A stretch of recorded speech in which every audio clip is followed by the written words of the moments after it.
Chapter 1: The School Beauty Gets Pregnant, System Activated. Shanghai Women and Children's Hospital. On a bench in the corridor, Lin Feng looked at the test results in his hand, feeling that the edges of the paper were almost soaked with sweat from his palms. Early pregnancy, 5 weeks plus. Those few words, though brief, seemed to carry 1,000 pounds of weight, striking his heart with tremendous force and causing his thoughts to surge. He subconsciously glanced at the girl sitting next to him, Su Yuqing. Her long, jet-black hair cascaded smoothly over her shoulders, her skin was as white as snow, her features were delicate, and she possessed a natural, cool, and lotus-like temperament.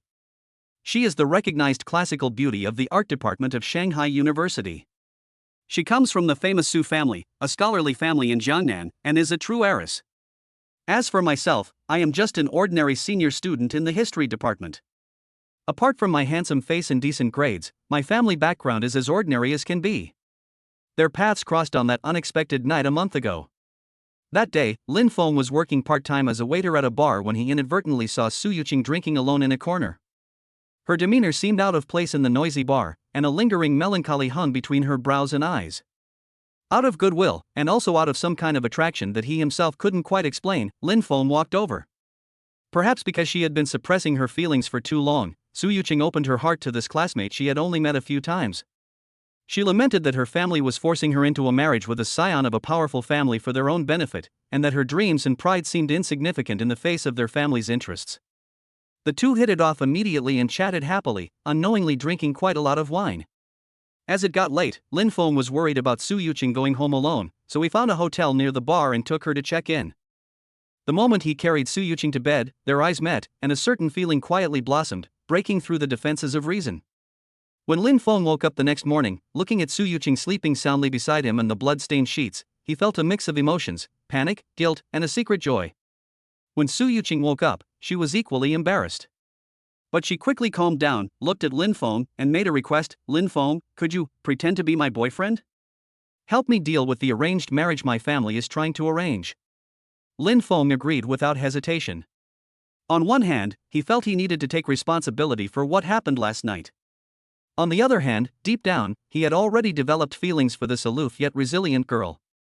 When Su Yuqing's family learned of this, although they were extremely dissatisfied with Lin Feng's background and strongly opposed it, the marriage was temporarily put on hold. Since that night, they have kept their distance and have not crossed any lines. However, the affection hidden deep in her heart quietly grew stronger with each passing day of acting. In the last few days, Su Yuqing noticed that her period was late and she was also experiencing unexplained nausea. An uneasy feeling prompted her to buy a pregnancy test, which showed 2 lines. She immediately called Lin Feng. Thus, the scene in the hospital we see today came to be. Lin Feng. Su Yuqing's voice trembled slightly, pulling Lin Feng back to reality from his memories. "This child, I want to keep him." Lin Feng suddenly looked up and met her determined gaze. Su Yuqing's voice was gentle yet powerful. "I have been influenced by traditional etiquette since I was a child.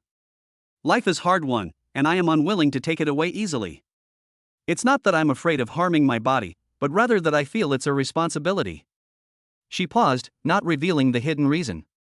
Because this is her and Lin Feng's child, the boy who gave her warmth when she was most helpless, and her only connection with him, she can't bear to part with him. Lin Feng looked at her slightly reddened ears and the tenderness in her eyes, and his heart felt as if it had been gently struck by something. He guessed at the reason she hadn't explicitly stated was perhaps the most crucial one. An emotion mixed with a sense of responsibility, pity, and some kind of immense pressure instantly enveloped him. Just as he took a deep breath, preparing to speak. Ding! A strong will to continue the host's bloodline has been detected, meeting the activation conditions of the national style system. This system aims to assist the host in mastering traditional skills and becoming a master of traditional Chinese culture.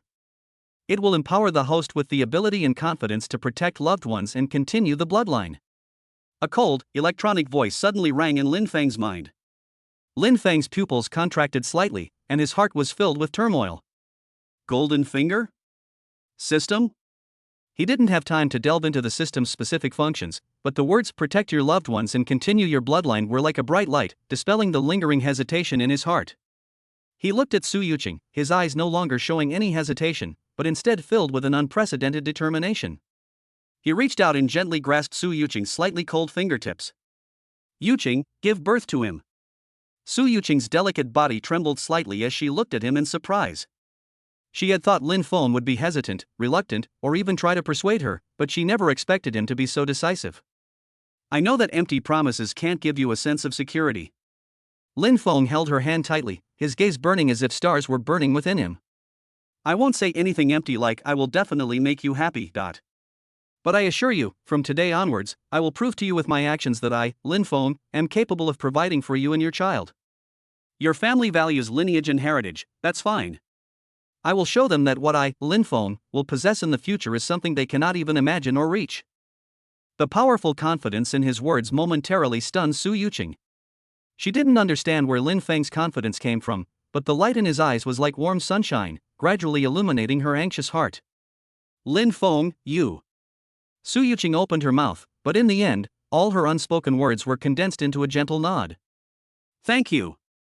She didn't pull her hand away, letting Lin Feng hold it. Lin Feng knew that his life would be completely changed from this moment on.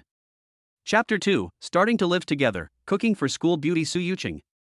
Su Yuqing hesitated for a moment, then asked, Lin Feng, could you move in with me? I'd feel more at ease that way. Lin Feng turned his head and met her clear eyes, instantly understanding what she meant. Okay, Lin Feng said readily. The two first went to Lin Feng's rented house, and after unpacking their things, they took a taxi again to Jiangnan Garden where Su Yuqing lived. The environment here is completely different from the old neighborhood where Lin Feng rents. The community is quiet amidst the hustle and bustle, with excellent greenery, pavilions and waterside terraces dotting the landscape, full of the charm of Jiangnan Gardens. The location is also excellent, only about 5 kilometers away from the art gallery where Su Yuqing interned, and the surrounding area has all the necessary supporting facilities such as subway, shopping malls, and hospitals. As Lin Feng followed Su Yuqing into the house, his eyes lit up. The apartment has 2 bedrooms and a living room, covering an area of about 80 square meters. The decoration is in the style of Jiangnan, and the whole space is filled with an elegant, graceful, and tranquil atmosphere. According to Lin Feng's estimate, houses in this location would cost at least 100,000 yuan per square meter, and Su Yuqing was renting, which cost 15,000 yuan a month. How are you doing? Are you getting used to it? Su Yuqing asked softly, a hint of expectation in her eyes. She hoped that this temporary little nest would make Lin Feng feel comfortable. Very good, very quiet and elegant, very suitable for you. Lin Feng sincerely admired the elegant furnishings in the room, and felt an even greater sense of urgency about what he was about to do. After putting down their luggage, the two went to the supermarket together to do some shopping, buying fresh vegetables, fruits, meat, and some daily necessities. Back home, Lin Feng carried the groceries into the kitchen. Lin Feng, you really can cook? Su Yuqing leaned against the kitchen doorway, watching Lin Feng skillfully tie on his apron, her beautiful eyes filled with doubt. Lin Feng turned around and gave a gentle smile. Of course I will. Poor children learn to be independent early. My parents work away from home, so I've been taking care of myself since I was very young. Today I'll show you what I can do and let you try my home-cooked dishes. He deftly began processing the ingredients, washing vegetables, cutting meat, and preparing seasonings, all in one smooth motion. Su Yuqing was born into a wealthy family in Jiangnan. She was raised in luxury and had several chefs in her family. After entering university, she became accustomed to eating her 3 meals in upscale restaurants and had never experienced such a lively and bustling kitchen scene. However, watching Lin Feng's busy figure at the stove, listening to the sizzling sounds coming from the pot, and smelling the gradually spreading aroma of food, an unprecedented, warm, and reassuring feeling quietly enveloped her heart. In just 40 to 50 minutes, a simple 3-dish-in-1 soup meal was served: steamed sea bass, sweet and sour pork ribs, garlic broccoli, and a tomato and egg drop soup. The dishes may not look as appealing as those from Michelin-starred restaurants, but they are visually appealing and have an enticing aroma. Su Yuqing picked up a piece of sweet and sour pork ribs and carefully put it in her mouth. This taste was more comforting and satisfying than any exquisite dish she had ever eaten. It's delicious. She looked up at Lin Feng, her eyes sparkling with delight. It smells really good. After the meal, Lin Feng intended to clean up by himself, but Su Yuqing offered to help him wash the dishes and wipe the table. Simple household chores become warm and cozy when everyone participates. After getting ready, perhaps due to the early stages of pregnancy, Su Yuqing looked a little tired. I'm a little tired, I'll go back to my room and rest for a bit, she said softly to Lin Feng. Okay, go to sleep now. Lin Feng nodded, watched her walk into the master bedroom, and closed the door. The large living room suddenly fell silent, with only the faint sounds of the city noise coming from outside the window. Lin Feng sat down on the sofa and took a deep breath. After being busy for most of the day, he finally had time to calm down. It's time to take a good look at the system. Chapter 3 Beginner's Gift Pack, Broad Knowledge and Superior Insight. Lin Feng silently asked in his mind, "System, are you there?" "Dear host, the Guofeng system is at your service at any time." Lin Feng felt reassured and continued to ask, "System, what specific functions do you have?" "The system will help you master skills related to traditional Chinese culture, including but not limited to artifact appraisal, ancient book restoration, traditional calligraphy and painting, seal carving, ancient techniques, chess and tea ceremony, and traditional Chinese medicine." Host panel is being generated. A few seconds later, a pale golden virtual light screen appeared in front of Lin Feng. Host, Lin Feng. Skills mastered. Historical knowledge advanced. Chinese painting beginner level. Guqin beginner. Calligraphy beginner. Host's first binding detected. A newbie gift pack is given as a gift. Host, would you like to activate immediately? Activate. Congratulations, host, for gaining extensive knowledge and insight, and you may freely choose one traditional Chinese style skill to upgrade to the god level.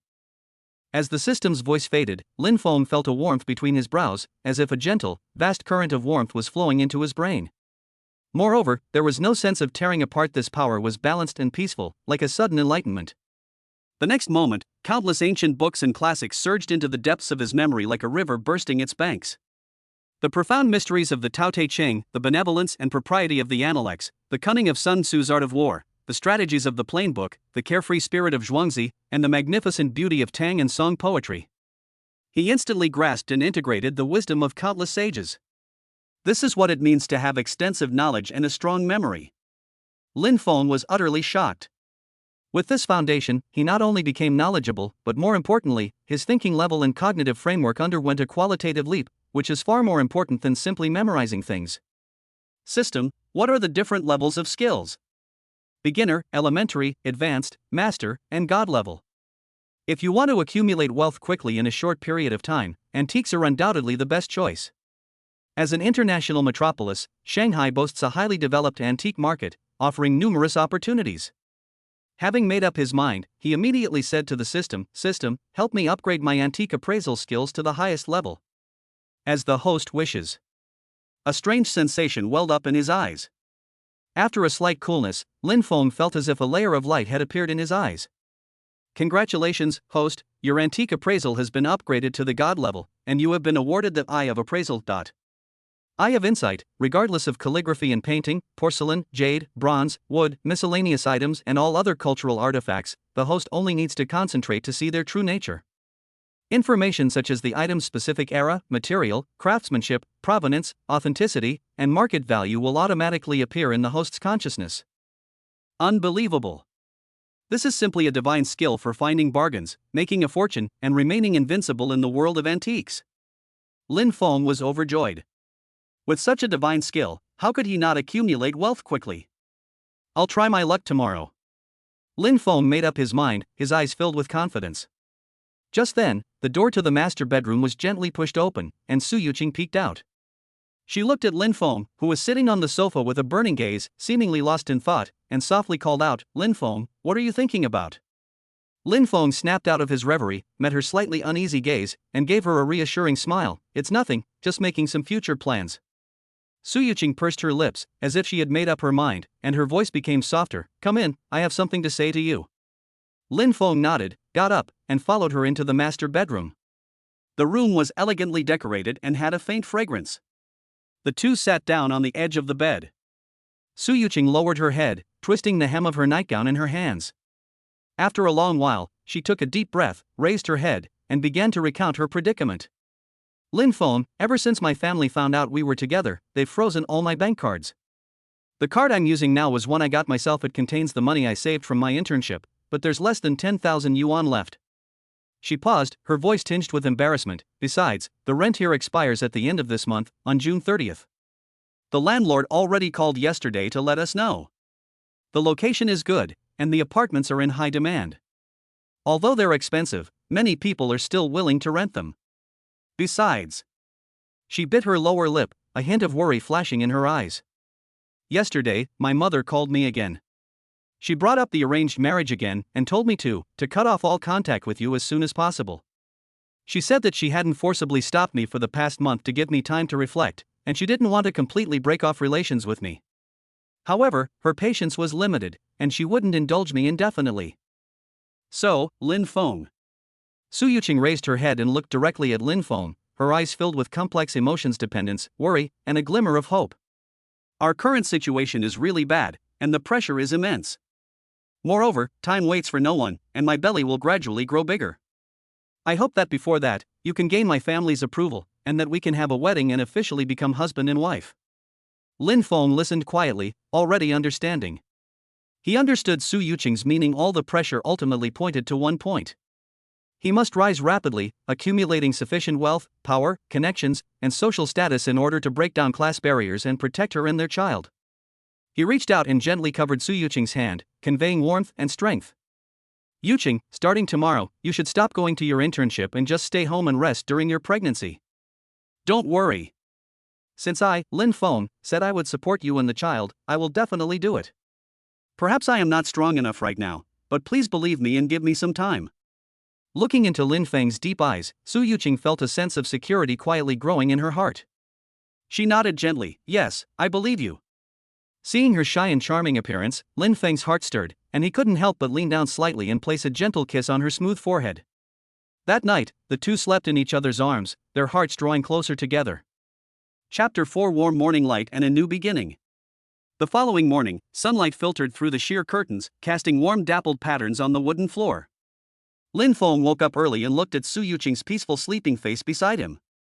He carefully got up, afraid of disturbing her, and then tiptoed into the kitchen.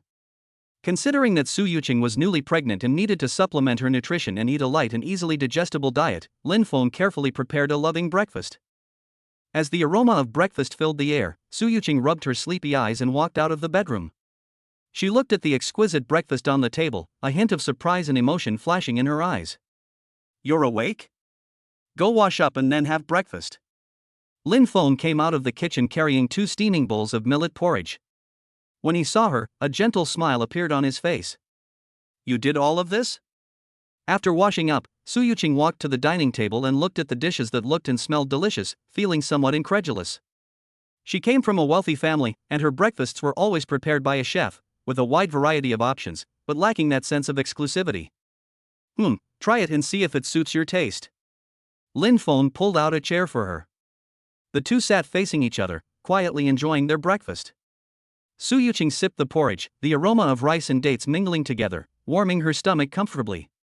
She picked up a shrimp, its texture bouncy and delicious, while the broccoli was crisp and refreshing. She looked up at Lin Feng, who was peeling an egg with his head down, his movements natural, his profile appearing particularly gentle in the morning light. It's delicious. Su Yuqing said softly, a smile unconsciously creeping onto her lips. It's even more appetizing than what my chef makes. This is the truth, and the sentiment it contains is irreplaceable by any top chef. Lin Feng looked up upon hearing this, and they smiled at each other. A warm feeling that needed no words flowed between them. He casually placed the peeled egg he had prepared onto her plate. Eat more, you need nutrition right now. Looking at the tender white eggs on the plate, Su Yuqing felt a warmth in her heart. She softly hummed in agreement and began to eat them in small bites, feeling a warm glow spreading through her soul. After finishing their meal, the two of them cleaned up the dishes and the table together. While wiping the table, Lin Feng instructed Su Yuqing, Yuqing, just stay home and rest. If you really want to go out for some fresh air, be sure to tell me in advance. It would be best if a trusted friend accompanied you. Don't go out alone, I'm worried about you. Su Yuqing put the washed dishes into the drainer, dried her hands, turned around and nodded obediently. I understand, but I don't want to go out today. She paused, her gaze falling on the easel in the corner of the living room. I prefer painting flowers and birds. Today I want to paint at home, which will not only kill time but also keep my skills sharp and prevent my painting level from declining. That's good, it's quiet and peaceful, I feel at ease. But don't get too absorbed in your painting, remember to rest, you can't afford to overexert yourself right now, Lin Feng added with concern. Don't worry, I'll be careful, Su Yuqing replied obediently. Lin Feng then remembered something and said, I might be quite busy today and probably won't be back by noon. If you're hungry, order some takeout from a nice restaurant. Don't worry about the price. Cleanliness, hygiene, and nutrition are the most important things. Su Yuqing shook her head and smiled faintly. It's not that I'm worried about the money. It's just that watching you cook yesterday made me feel really good. I stay home by myself, do some drawing and other light activities, and cook myself some simple meals. It's nice and relaxing. Her eyes held a hint of eagerness, as if she had truly been influenced by Lin Feng and had developed a longing for that everyday life full of warmth and life. Lin Feng looked at the tiny glimmers of light in her eyes and felt a softening in his heart, knowing that she was trying her best to adapt to and build their life together. He smiled and stopped, insisting, "That's fine then, but be careful and don't overwork yourself." "Okay, I understand. Then I'm going out." "Okay, be careful on the road." Su Yuqing saw him to the door, leaned against the doorframe, and gently reminded him. Lin Feng turned around, gave her a reassuring smile, and then walked into the elevator. Upon arriving outside the residential area, Lin Feng originally planned to take a taxi directly to the antique street, but he paused, remembering that he hadn't yet dealt with his internship. Resigning over the phone seems a bit disrespectful, especially since his boss, Brother Liu, has always treated him well. It would be better to clarify things in person to avoid any misunderstandings. So he changed direction and took a taxi to the company where he had previously interned, the Research Center for the Inheritance and Development of Chinese Civilization. Half an hour later, Lin Feng finished the formalities and left the company. He stood by the roadside and waved to stop a taxi. I opened the car door, got into the back seat, and said to the driver, "Sir, please take me to the largest antique market in the vicinity." Chapter 5, First Attempt, One Success After Another. The taxi stopped at a busy street corner. Lin Feng paid and got out of the car. A smell mixed with old books, dust, sandalwood, and a little bit of copper rust hit him. What comes into view is a street with a sense of history, with slightly modeled bluestone slabs and antique shops on both sides. What's even more eye-catching are the densely packed stalls lining both sides of the street and in the open spaces in front of the shops. This place is called Jubao Antique Street. It is located in the old city of Shanghai and is one of the most famous antique and second-hand goods distribution centers in East China. Lin Feng took a deep breath and blended into the crowd. He walked to a stall near the street corner. The stall owner was a thin old man with a goatee who squinted at passers-by. Lin Feng's gaze swept over the items on the stall, and with a slight thought, he focused his attention on a small blue and white porcelain dish. Instantly, a series of messages flooded his mind. Item: Late Qing Early Republican period imitation of Ming Dynasty blue and white porcelain dish with lotus scroll design. Material: porcelain. Era: approximately 1910-1930. Authenticity: counterfeit, but the craftsmanship is acceptable. Value: market estimated at 300-500 yuan. Vendor's price: 800 yuan. His gaze shifted to a copper coin. Lin Feng understood immediately. Just as the system had said, the eye of detection was incredibly powerful, revealing all information. He couldn't help but sigh that the antique trade was unfathomable without real talent or amazing luck. One would most likely have to pay tuition. At this stall, some items are genuine and some are fake, but the stall owner's prices are all far higher than their actual value, so there's no chance of finding a bargain. To verify the system's accuracy, he randomly picked up a Qianlong Tongbao coin priced at 150 yuan and asked the stall owner, "Boss, how much is this?" The old man with the goatee rolled his eyes and said calmly, 150, no bargaining. The price is exactly the same as what the system displays. Lin Feng then pointed to the small blue and white porcelain dish. "What about this one?" 800, good stuff, a replica of the previous dynasty, quite old. The old man's tone remained unchanged. They match again. Lin Feng was now completely convinced that the information provided by the system was entirely reliable and trustworthy. He felt much more at ease, as if he had a compass to navigate this deep sea. He didn't ask any more questions, but patiently scanned all the items on the stall. Sure enough, most of them were ordinary imitations or genuine items of low value. There were a few old items, but the stall owners were asking for almost the maximum price, so there was no profit to be made from buying them. After looking at it, Lin Feng calmly put down the small porcelain bowl in his hand, turned around and left, heading towards the next stall. The stall owner was a chubby middle-aged man with a friendly and prosperous look on his face. Seeing Lin Feng stop, he immediately struck up a conversation. "Young man, feel free to look around. I have all good stuff here, and the prices are very reasonable." Lin Feng simply hummed in response, saying nothing more, and began to carefully examine the items on the stall. The goods at this stall were slightly better than the previous one, but the situation was similar. Genuine and counterfeit goods were mixed together, the profit margin was limited, and no bargains were found worth buying. Lin Feng remained silent and left quietly. He then visited several more stalls, carefully examining the items, but without much success. Just as he was feeling slightly disappointed and preparing to look at another area, his eyes were drawn to a fan at a stall displaying a variety of stationery and miscellaneous items. This fan looks a bit old. The fan ribs are made of bamboo and have a warm brownish yellow color. The fan surface is made of plain white silk, on which a few strokes of ink are used to outline distant mountains and a lone boat, creating a serene and distant atmosphere. The inscription reads Old Man Baisher. Lin Feng stared intently at it. Item, a fan from the Republican era, featuring a landscape painting in the style of Qi Baisher. Material, bamboo frame, silk painting. Era, circa 1940s. Authenticity, it is a forgery, but the painting is exquisite, and the fan ribs are made of old jade bamboo, so it has some collectible value. Value, market estimated at 20,000-30,000 yuan. Vendor's price, 2,000 yuan. A chance to snag a bargain. Lin Feng's heart skipped a beat, but he remained outwardly calm. He squatted down, picked up the fan, glanced at it casually, and then gently closed it. He asked the stall owner, "Boss, how much is this fan?" The stall owner, an elderly man, was looking at his phone. Hearing the sound, he glanced at him over his reading glasses and slowly said, 2,000. Lin Feng frowned, picked up the fan and looked at it again, then shook his head. The painting is alright, but the signature, is it a forgery? And the fan ribs are a bit old. How about 1,000 yuan? The old man put down his newspaper and laughed. Young man, you have a good eye. The signature is indeed a later forgery. But the painting is quite good. Look at the mountains and rivers, so full of spirit. The fan ribs are also made of old jade bamboo, with such a good patina. 1,800 is the lowest I can go, no less. Lin Feng pretended to hesitate, said a few more words, and finally settled on a price of 1,800 yuan. As Lin Feng left the stall with the fan wrapped in newspaper, he felt a surge of excitement. This was the first bargain he found using his eye of discernment. It cost him 1,800 yuan, and he could make at least 10 times that amount by reselling it. This undoubtedly proved that his thinking was correct, and it also filled him with confidence for his next actions. He continued browsing the market. He stopped in front of a stall that specialized in jade and miscellaneous items. The stall owner was a lean, middle-aged man with sharp eyes that revealed the shrewdness of a businessman. Lin Feng's gaze swept over the various jade plaques, pendants, and handheld items on the stall, finally settling on a thumb ring placed in a brocade box.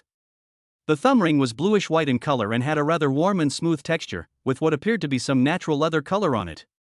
He opened the brocade box, picked up the thumb ring and examined it closely. It felt slightly cool to the touch. Item, Mid-Qing Dynasty Hutian Jade Thumb Ring, Celadon White Jade. Material, Hutian Jade Greenish White Jade. Era, around the Qianlong period of the Qing Dynasty. Authenticity, genuine product, superior jade quality, well made, with natural skin color. Value, market estimated at 180,000-250,000 yuan. Vendor's price, 10,000 yuan. Another huge loss. Lin Feng suppressed his excitement, fiddled with the ring in his hand for a moment, looked at the stall owner, and asked in a calm tone, "How much is this ring?" The lean stall owner sized up Lin Feng, and seeing that he was young, a hint of disdain flashed in his eyes. He held up one finger. 10,000, good stuff, Hutian jade. Lin Feng shook his head, put the ring back in the brocade box, and made as if to leave. Boss, this jade looks good, but 10,000 is too expensive. I have some doubts about the color. 8,000 at most. The stall owner immediately called out to him, "Hey, young man, don't be in such a hurry to leave. Seeing that you're really interested, 9,000. That's the real price. If we didn't hit it off, I wouldn't have offered this price." Lin Feng stopped, turned around, and looked troubled. After hesitating for a moment, he seemed to have made up his mind. 9,000 it is. He took out his phone to scan the code and pay. The stall owner cheerfully accepted the payment while handing the brocade box to Lin Feng, his tone carrying a hint of advice from a senior.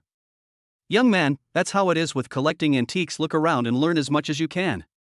Take this thumb ring home and play with it, you won't regret it."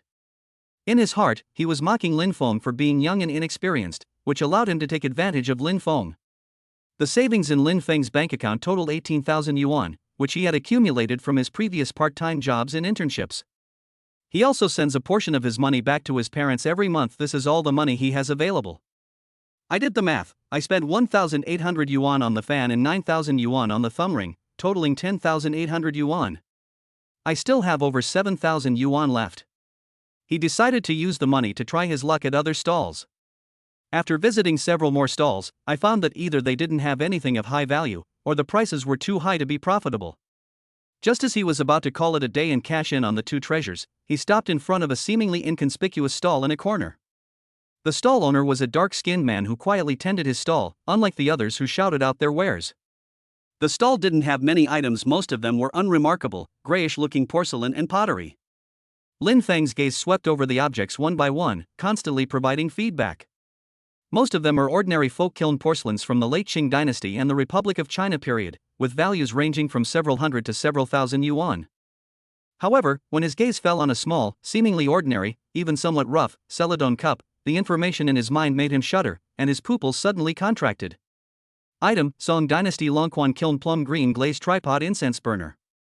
Material: porcelain. Era: Southern Song Dynasty. Authenticity: genuine, a piece passed down through generations, well preserved, with a pure glaze, a fine example of Longquan ware. Value: market valuation of 1.5 million to 2 million yuan. Vendor's price: 20,000 yuan. Lin Feng's heart suddenly started pounding, and his breathing became rapid for a moment. He tried his best to control the expression on his face, but the shock in his heart was like a tsunami. 1.5 million. It could even reach 2 million. The stall owner was asking for only 20,000 yuan.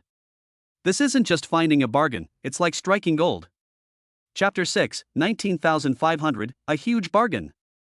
After the initial excitement, reality hit them like a bucket of cold water. Lin Feng suddenly realized that he only had a little over 7,000 yuan left in his card, which was not enough to pay the 20,000 yuan price tag. For a moment, he even regretted not buying the fan and the thumb ring. But the thought only flashed through my mind. Opportunities are fleeting. The most important thing right now is to find a way to raise the money. It's not like it's millions or tens of millions. A few thousand yuan shouldn't be a problem to ask a friend for help in an emergency. He quickly walked to a relatively quiet corner, took a deep breath, and dialed the number of his former roommate, Wang Hao. Hey, Mouse, what are you busy with? I need some money urgently. Lin Feng got straight to the point, his tone urgent. Wang Hao's teasing voice came from the other end of the phone. Hey, brother Feng? You've only been out for a day and you're already borrowing money. Did you go on a date with Campus Belle Sue and your wallet got emptied? Stop joking, I have something important to say. Lend me 15,000 yuan, I need it urgently. Lin Feng didn't have time to chat with him. 15,000?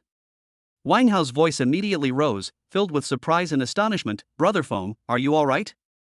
I only have 23,000 yuan on me, and you've borrowed most of it. What are you going to do with it? Did you lose it gambling? Lin Feng had no time to explain. His mind was filled with that small Longquan kiln stove from the Song dynasty, and he was afraid that someone would buy it first. Rat, stop asking so many questions. Lend me 15,000, at most a week, I'll pay you back 20,000. Just tell me, are you going to lend it to me or not? If not, I'll find someone else. He threw out the bait directly. Sure enough, when Wang Hao heard that he could get an extra 5,000 yuan by borrowing and returning the money, he immediately gave up the idea of asking further questions. Borrow. You must lend it. Brother Feng, you keep your word. I'll transfer it to you right now. Thanks, Mouse. Lin Feng thanked him and immediately hung up the phone. He took a deep breath to calm his excited emotions and squatted down in front of the stall again. Pointing to the unassuming little stove, he said to the dark-faced man, Boss, how much is this? The man didn't even lift his eyelids, his voice remaining cold and devoid of any emotion. 20,000 yuan. Can you make it less? Lin Feng tried to negotiate the price, which was a necessary procedure to avoid appearing too abrupt. The man then looked up at him, thought for a moment, and asked in a calm tone, how many do you want to buy? How about 18,000? Lin Feng quoted a price. No, 18,000 is too little. The man shook his head and gave his bottom line, one price, 19,500. If you don't like it, you can leave. After saying that, he stopped looking at Lin Feng and returned to a state of being lost in thought, as if Lin Feng had disappeared from the spot. Lin Feng frowned as if he was having a hard time, pondered for a few seconds as if he were having a fierce internal struggle, and then said as if he had made up his mind, "Alright, 19,500 it is, I'll take this thing." "Okay, I'll pack it up for you." The man then got up, took out a cardboard box and some old newspapers for cushioning, and moved quickly. Just as the man placed the small stove into the box and Lin Feng was about to pay, a gentle yet dissuading voice rang out. "Young man, wait a minute. This item doesn't quite suit your age and style. Why don't you look around a bit further ahead? Perhaps you'll find something more suitable?" Upon hearing this, Lin Feng turned his head and saw a middle-aged man, about 50 years old, standing behind him. He was wearing a dark gray stand-up collar Chinese-style top. The fabric looked ordinary, but the cut was good and the workmanship was exquisite. His hair was neatly combed, his face was slender, his eyes were gentle, and there was a faint smile on his lips. He gives off a low-key and reserved yet extraordinary feeling, like someone who has come from a long-established family. The uncle spoke up to stop it because, based on his years of experience, he felt that buying the Celadon sensor for 19,500 yuan was a huge loss. But he couldn't tell the stall owner directly that the item wasn't worth much, that would be taking away their livelihood and breaking the rules of the trade. So he used this tactful way to remind them. When the stall owner heard someone interrupt, he paused for a moment, then resumed his "buy or don't buy, it's none of my business" attitude, standing silently in place as if it were none of his concern. Lin Feng didn't immediately grasp the uncle's good intentions. Instead, he subconsciously became wary, thinking, could it be that this uncle also sees the value of the furnace and wants to send me away so he can snatch this huge bargain himself? With a hint of probing and a half-joking tone, he said to the older man, "Uncle, thank you for reminding me. But I really like this item and have decided to buy it. You wouldn't be thinking of buying this too, and that's why you're telling me to look around elsewhere, would you?" The middle-aged man was taken aback by his words, then shook his head helplessly, his tone carrying a hint of reproach. "You rascal, how can you not appreciate kindness? I'm only doing this because you're young and I'm afraid you'll make a fool of yourself and pay the price. Oh well, if you like it, then so be it." He didn't spell it out, but his meaning was clear. He felt Lin Feng had overpaid. Upon hearing this, and seeing the uncle's helpless yet concerned gaze, Lin Feng suddenly realized what was going on. It turns out they meant well, but felt they had been ripped off and had overpaid. A sense of apology rose in his heart, but he felt more confident. "Uncle, thank you for your kindness, I appreciate it. But I really like this item, so I've decided to buy it." Seeing that Lin Feng had made up his mind, Uncle Li knew that there was no point in trying to persuade him further, so he sighed and said no more. Without further hesitation, Lin Feng took out his phone, scanned the vendor's QR code, and paid 19,500 yuan. Upon hearing the payment notification sound, the dark-faced man handed the items to Lin Feng. Lin Feng took the box and held it carefully in his hand. He turned to leave the stall, but found that the uncle had not left. Instead, he followed behind him. Lin Feng asked curiously, "Uncle, is there anything else you need?" After walking a distance from the stall, the uncle stopped hiding his true intentions and said somewhat irritably, "Kid, I was just trying to help you because you spent too much money. Why are you so stubborn and won't listen to advice?" At this point, Lin Feng stopped pretending, "Uncle, thank you for your concern. But don't worry, I definitely won't lose money on this item. In fact, I can make a lot of money from it." "Oh?" Upon hearing this, the middle-aged man's face was full of disbelief. He scoffed, "Making a lot of money? Young man, don't be so sure. The antique business is a deep and murky place. Are you really that certain?" "Of course, definitely." Lin Feng said confidently, "If you don't believe me, you can come with me and see for yourself how much it can sell for." The older man's curiosity was piqued by the young man's confidence. He wanted to see if the young man was blindly confident or if he really had something to rely on. He thought for a moment and said, "All right. I'd like to see for myself. I know a shop on this street. The owner is someone I know well, and he's a very honest man. Come on, I'll take you there and let him take a look." After a moment's thought, Lin Feng felt that although the uncle spoke directly, his intentions were good and he didn't seem like a bad person. Going with him is fine. If anything goes wrong, just take your things and leave. "Okay, then I'll trouble you, uncle." Lin Feng nodded in agreement, then asked, "Where is that shop you mentioned?" "It's not far ahead on this street, come with me," Uncle Li said, leading the way. Chapter 7, a stunning debut, with a bid of 2 million. A few minutes later, the uncle led Lin Feng into an antique shop called Yun Gu Zhai. The shop's facade is unassuming, but once you step inside, you'll find yourself in a completely different world. The interior is spacious and decorated in an elegant Chinese style. The sturdy rosewood display cabinets are arranged in a staggered manner, displaying various porcelain, jade, and bronze items, which gleam with a warm luster under the soft spotlights. The air was filled with a faint scent of sandalwood and the aroma of books. The environment was serene and quiet, as if it were a completely different world from the bustling antique street outside. A man in his 40s, wearing a navy blue Chinese-style jacket with frog buttons and gold-rimmed glasses, was carefully wiping a blue and white porcelain vase behind the counter. Hearing someone come in, he looked up and immediately put on a warm but measured smile, setting down the porcelain vase to greet them. Third uncle. What brings you here today? He was clearly familiar with the eldest uncle, and his tone was respectful. This is the owner of Yunggazai. His surname is Zhao and his given name is Dezhu. He has been in this business for more than 20 years. He has a sharp eye and is fair-minded. He is a well-known and powerful figure on this street. The uncle smiled and nodded. Dezhu, you've got nothing to do, so you brought a young friend over for a stroll. Zhao Dezhu's gaze immediately fell on Lin Feng. Seeing that he was young and was holding an inconspicuous cardboard box, a hint of surprise flashed in his eyes, but he quickly covered it up and politely said to Lin Feng, "Hello, young man." "Hello, Mr. Zhao," Lin Feng replied calmly and respectfully. At this moment, the man sitting quietly in a rosewood armchair by the window, sipping tea and reading a book, also looked up upon hearing the sound. He was about 35 or 36 years old, wearing a well-tailored light gray casual suit without a tie, exuding a reserved yet dignified air. He had a handsome face and deep eyes.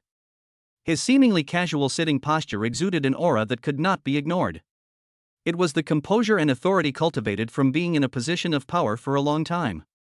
"Third uncle, you've arrived." The man put down the ancient book in his hand, smiled slightly at Uncle Li, and spoke in a gentle and magnetic voice.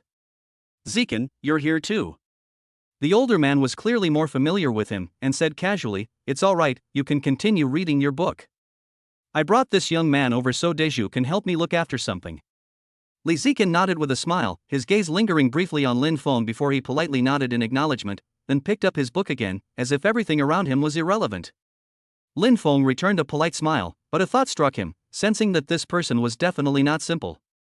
The uncle turned to Zhao Dezhu and said seriously, "Dezhu, I've come here today to ask you to take a look at this item, appraise it, and give me a price." He pointed at Lin Feng and said, "This is this young man's stuff. Take a good look at it. If it's real, it's real. If it's fake, it's fake.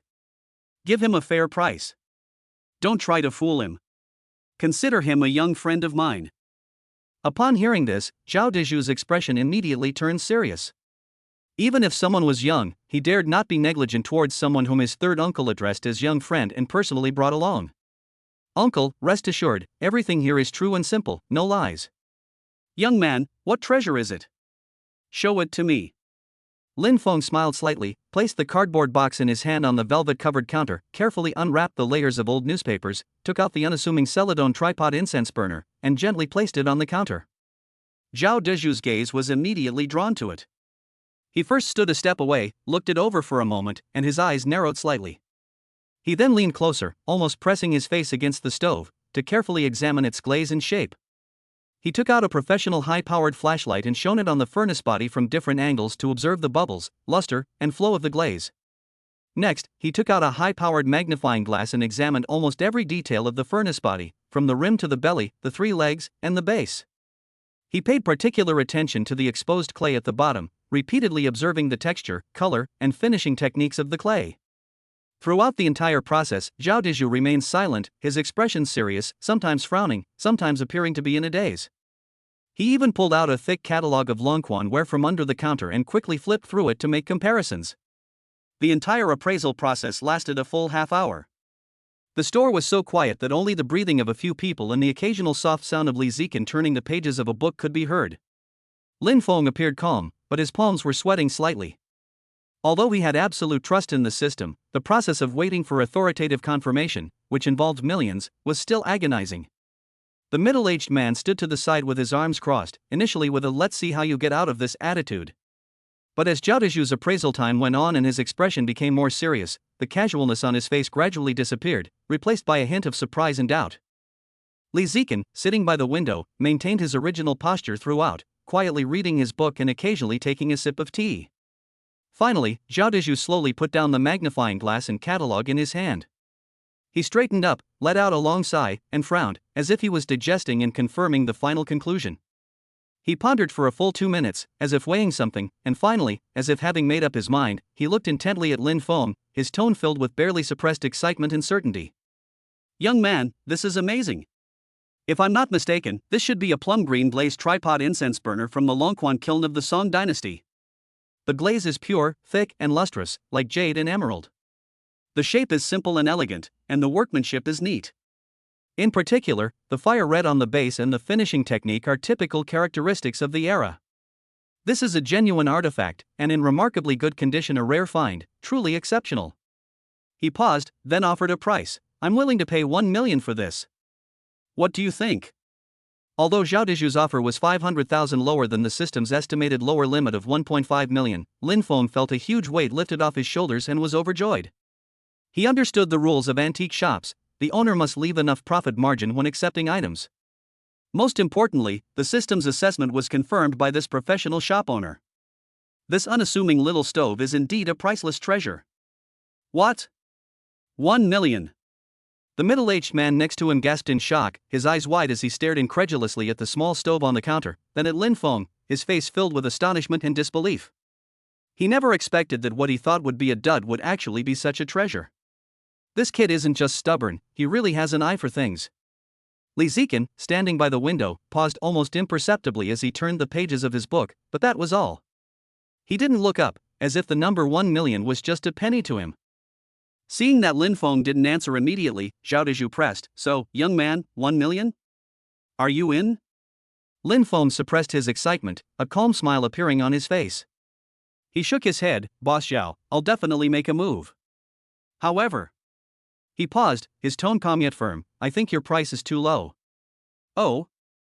Zhao Dezhu raised an eyebrow, not getting angry. In their line of work, haggling was perfectly normal. "So, young man, what price do you think is appropriate?" Under the watchful eyes of Zhao Dezhu and the uncle, Lin Feng slowly extended 2 fingers. He looked calmly at Zhao Dezhu, his voice clear and steady, carrying a confidence and certainty beyond his years. 2 million.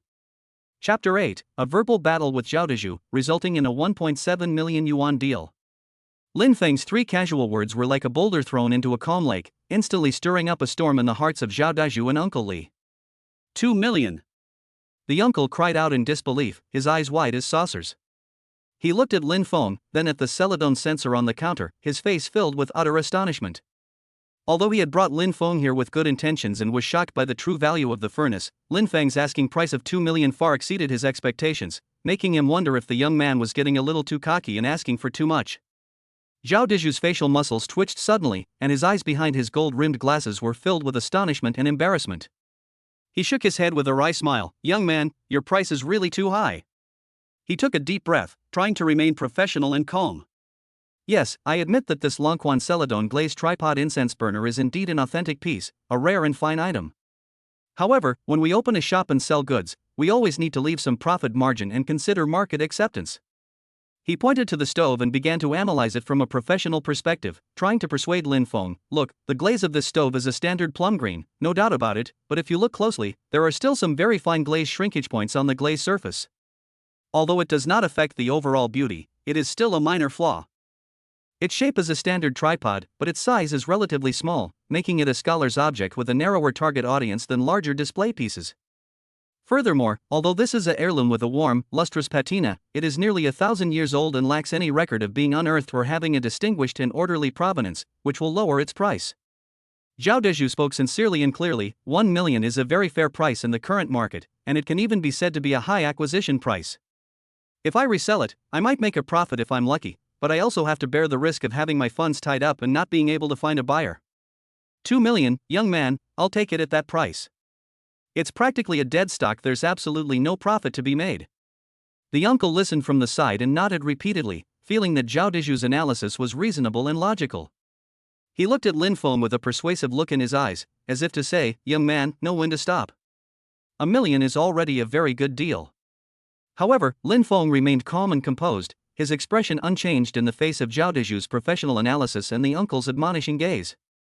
Lin Feng knew perfectly well that the reason he quoted this price was not because he really hoped the other party would accept it, but to gain the upper hand in the bargaining process and leave himself enough room for maneuver. His bottom line was between 1.7 million and 1.8 million. If he quoted that price from the start, the other party would inevitably try to lower the price further, and the final transaction price would likely only be around 1.4 million to 1.5 million. Lin Feng smiled slightly, calmly looking at Zhao Dezhu, and spoke in rebuttal, his tone unhurried yet every word precious. "Boss, what you say makes sense." But, he changed the subject, pointing to the stove. "The minute glaze shrinkage points you mentioned are common in Song Dynasty Longquan kills, especially in the highly difficult to fire plum green glaze. Far from being a flaw, it is a manifestation of its rustic naturalness and thick glaze. It serves as evidence of the characteristics of the times, and knowledgeable collectors tend to value this even more. Secondly, you said it's too small and has a narrow target audience, but that's exactly the opposite. In today's collector's market, the popularity of fine scholars' objects continues to rise. These small, exquisite, beautifully glazed, and well-preserved desk ornaments are highly sought after by high-end collectors, and their unit price is often higher than that of larger, more common items."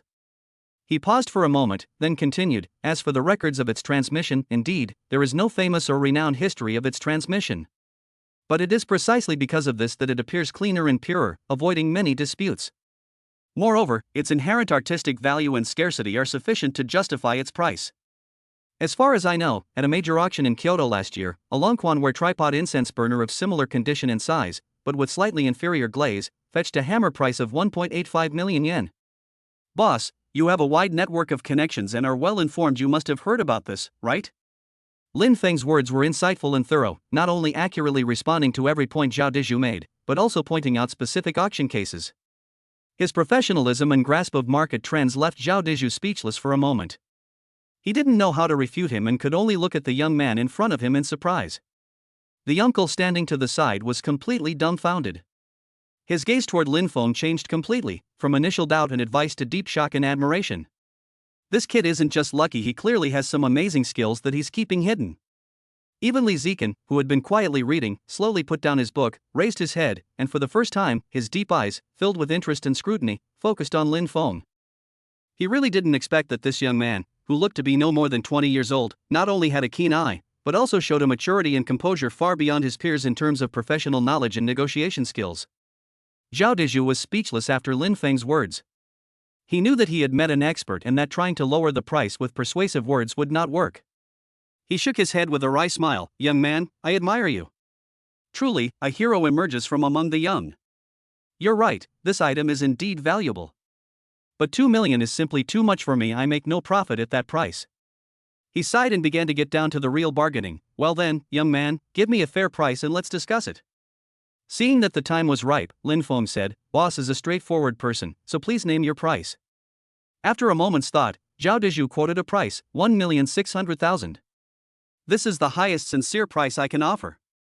Lin Feng did not agree immediately. He glanced at the uncle next to him and quickly weighed his options. He knew that if he tried harder, he might be able to reach 1.8 million, but the other party might choose to give up, in which case he would have to go to another store, which would be time-consuming and laborious. The boss in front of me seems honest, and Uncle Li is also very kind. Why not make a deal here and establish a good relationship? It will be easier to sell things in the future.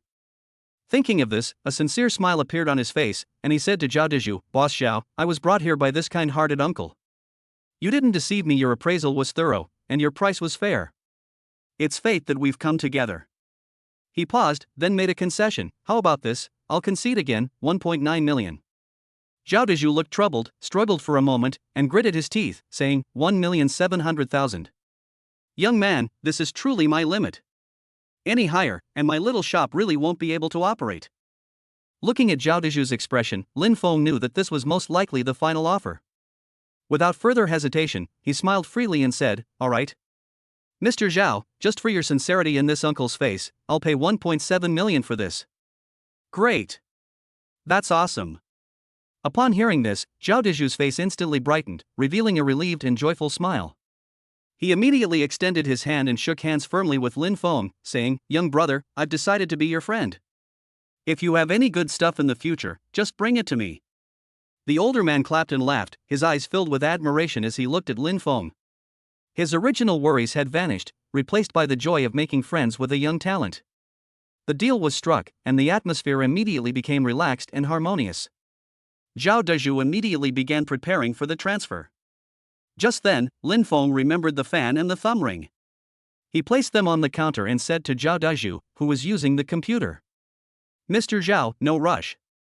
I have 2 other little gadgets here, you can take a look at them too." Chapter 9, 1.92 million credited, traditional Chinese medicine skills unlocked. Sure, no problem. Zhao Dezhu picked up the landscape fan, unfolded it, and examined it closely. He used a magnifying glass to examine the jade bamboo material and patina of the fan ribs, and then carefully appreciated the painting technique, ink color, and signature on the silk scroll. It was ultimately confirmed to be a fine imitation of Qi Baishi's work from the Republican era. Although not an original, the painting is exquisite and the fan ribs are of superior quality, making it a valuable collectible. Next, he picked up the Hutian jade green-white thumb ring. Under the strong light of the flashlight, the jade was translucent and warm, with natural skin color, neat polishing, and thick patina. It was undoubtedly a genuine piece from the mid-Qing dynasty. After some simple bargaining, the Republic-era imitation Qi Baishi landscape fan was sold for 23,000 yuan, while the Qing dynasty Hutian jade thumb ring was sold for 200,000 yuan. Thus, all 3 antiques Lin Feng brought today were sold: a Longquan kiln tripod incense burner for 1.7 million yuan, a landscape fan for 23,000 yuan, and a Hutian jade thumb ring for 200,000 yuan. The total transaction amount for the 3 items reached a staggering 1.923 million yuan. The formal procedures began next. Zhao Dezhu skillfully printed out the transaction contract. After both parties signed the confirmation, Zhao Dezhu transferred the after-tax payment to Lin Feng's bank card through the company account. Looking at the notification that the money had been deposited into his account on his mobile banking app, a long string of numbers 1,923,000 yuan, Lin Feng's heart couldn't help but pound a few times, and a huge sense of relief and excitement surged through his body. Just half a day ago, he was a student who had to borrow money from his roommates to earn 19,500 yuan, but now he has nearly 2 million yuan in his hands. This is not just a surge in wealth, but also the first step in fulfilling his promise to Su Yuqing, proving that he has the ability to support her and their child. After receiving the money, the atmosphere in the shop became even more harmonious. Lin Feng chatted with the uncle and Zhao Dezhu for a few minutes. "Thank you so much, uncle. If you hadn't shown me the way, I wouldn't have found such an honest shopkeeper. My name is Lin Feng, and I don't know how to address you, uncle." The middle-aged man laughed heartily and waved his hand. "It's no big deal. My name is Li Mingyuan. I just took a liking to you and did it for you." His name sounds peaceful, but combined with his demeanor, it subtly reveals the extraordinary background of his family. "So it's Uncle Li." Lin Feng noted down the name, then turned to Zhao Dezhu and said, "Boss, I might need to trouble you again in the future." "You're too kind, young man." Zhao Dezhu now looked at Lin Feng with new respect, and his tone became much warmer. "My name is Zhao Dezhu. If you have any good stuff in the future, or want to find something to trade, just come to my Yungu Zhai. I guarantee fair prices." After exchanging a few more pleasantries and exchanging contact information, Lin Feng said goodbye. "Uncle Li, Boss Zhao, I'll take my leave now." "Okay, take care, keep in touch." Li Mingyuan and Zhao Dezhu escorted him to the store entrance. Watching Lin Feng's figure disappear into the crowd, Zhao Dezhu shook his head with a sigh. The younger generation is truly formidable. Only then did Li Zikan slowly put down the book in his hand, stand up, walk to the counter, and glance at the 3 items that had just been sold, finally settling on the Longquan Celadon sensor. His tone held a hint of inquiry. "Third uncle, what is the background of this Lin Feng? How did you 2 meet?" Li Mingyuan briefly recounted what had happened. When Li Zikan heard that Lin Feng had bought the Longquan kiln for 19,500 yuan, a hint of surprise flashed across his usually calm face. 19,500. Li Zikan tapped his fingers lightly on the counter, his eyes showing even more interest. Such discerning eyes, such boldness, he's truly an interesting person. As the head of the Li family, he had seen countless geniuses and elites, but it was rare to find someone like Lin Feng, who at such a young age possessed such accurate insight and a calm mindset in the antique business. Zhao Dezhu chimed in, "Yes, young Master Li, this brother Lin is no ordinary person. He has solid professional knowledge and is also skilled at negotiation. He doesn't seem like a novice at all." Li Zikan nodded slightly and said nothing more, but the name Lin Feng had already left an imprint in his heart. After leaving Yungu Zhai, Lin Feng browsed a few more stalls, trying to find another bargain. However, upon closer inspection, most of the items were ordinary goods. The few old items that were found were either too expensive to be profitable or had limited value. Just as he was focused on finding treasure, his stomach growled. Lin Feng chuckled and patted his forehead, realizing he had been so excited that he had forgotten to eat lunch. I've had a very fruitful day, so it's time to treat myself. He walked out of the antique street, and about 10 minutes later, he saw a high-end restaurant on a bustling street with the words Jiangnan Pavilion written in regular script on the sign. Lin Feng strolled inside and, guided by a waiter, found a seat by the window. He picked up the menu, and now that he had more confidence, he was much more at ease ordering food. He ordered several signature dishes: steamed Yangtze River shad, crab meat lion's head meatballs, chicken broth braised dried bean curd strips, a bowl of bird's nest stewed with rock sugar, and a small bowl of Yangzhou fried rice. While waiting for the food to be served, Lin Feng thought about Su Yuqing. He took out his phone and dialed her number.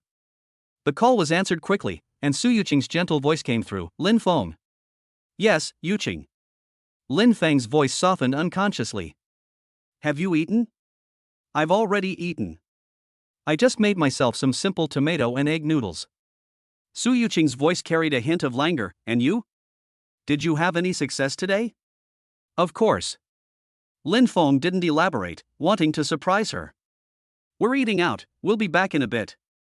Su Yuqing responded, her voice sounding somewhat tired. Lin Feng, let's stop talking now. My head feels a little uncomfortable, I want to sleep for a while. Upon hearing that she had a headache, Lin Feng immediately asked with concern, Does your head hurt? Is it serious?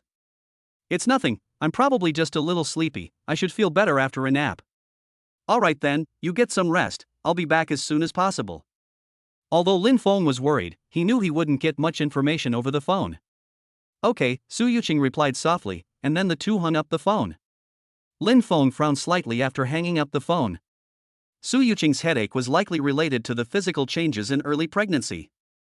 He knew beforehand that pregnant women are prone to various discomforts. I wonder if the traditional Chinese culture system has any skills that can help pregnant women recover and relieve discomfort such as headaches? With a try-it-out mentality, Lin Feng silently asked the system in his mind and briefly explained Su Yuqing's situation. Ding. Host needs detected. Traditional Chinese medicine skill proficiency plus 1000. Host's traditional Chinese medicine skills have been upgraded to the beginner level. Proficiency of 0-100 is the beginner level, proficiency of 1000 or more is the beginner level, proficiency of 5000 or more is the advanced level, and proficiency of 10,000 or more is the master level. As for the God level, one needs a certain opportunity to reach it. In an instant, a vast amount of knowledge about traditional Chinese medicine flooded Lin Feng's mind. This included facial diagnosis, tongue diagnosis, pulse diagnosis, and even acupuncture, massage, and incantation techniques, as well as other traditional and rare diagnostic and treatment methods. Lin Feng was overjoyed. At the same time, he understood that to upgrade any skill, one needed to constantly increase proficiency. However, to reach the God level, a special condition was required, and this condition was not predetermined and could not be obtained by chance. Not bad. I'll think about it when I get back and make some calming and nourishing tea for Yuqing. Chapter 10, Face Diagnosis, Pulse Diagnosis, Tongue Diagnosis, Su Yuqing sticking out her tongue. An hour later, Lin Feng returned to the Jiangnan Garden residential area. Standing in front of the door, he suddenly realized that the door had both a combination lock and a fingerprint lock, so he couldn't get in. He had no choice but to raise his hand and gently knock on the door. The door was opened quickly. Su Yuqing had obviously just woken up. Her long hair was loose and disheveled, and there were still pillow marks on her fair cheeks. Her beautiful eyes held a touch of innocent charm. She was wearing a soft, light pink loungewear set, and she looked so gentle and delicate that she needed to be cared for. I'm back. Her voice was hoarse from just waking up. Lin Feng's heart softened when he saw her like this. Yes, you're back. You just woke up. Did I wake you? No, I've had enough sleep. Su Yuqing shook her head and stepped aside to let him in.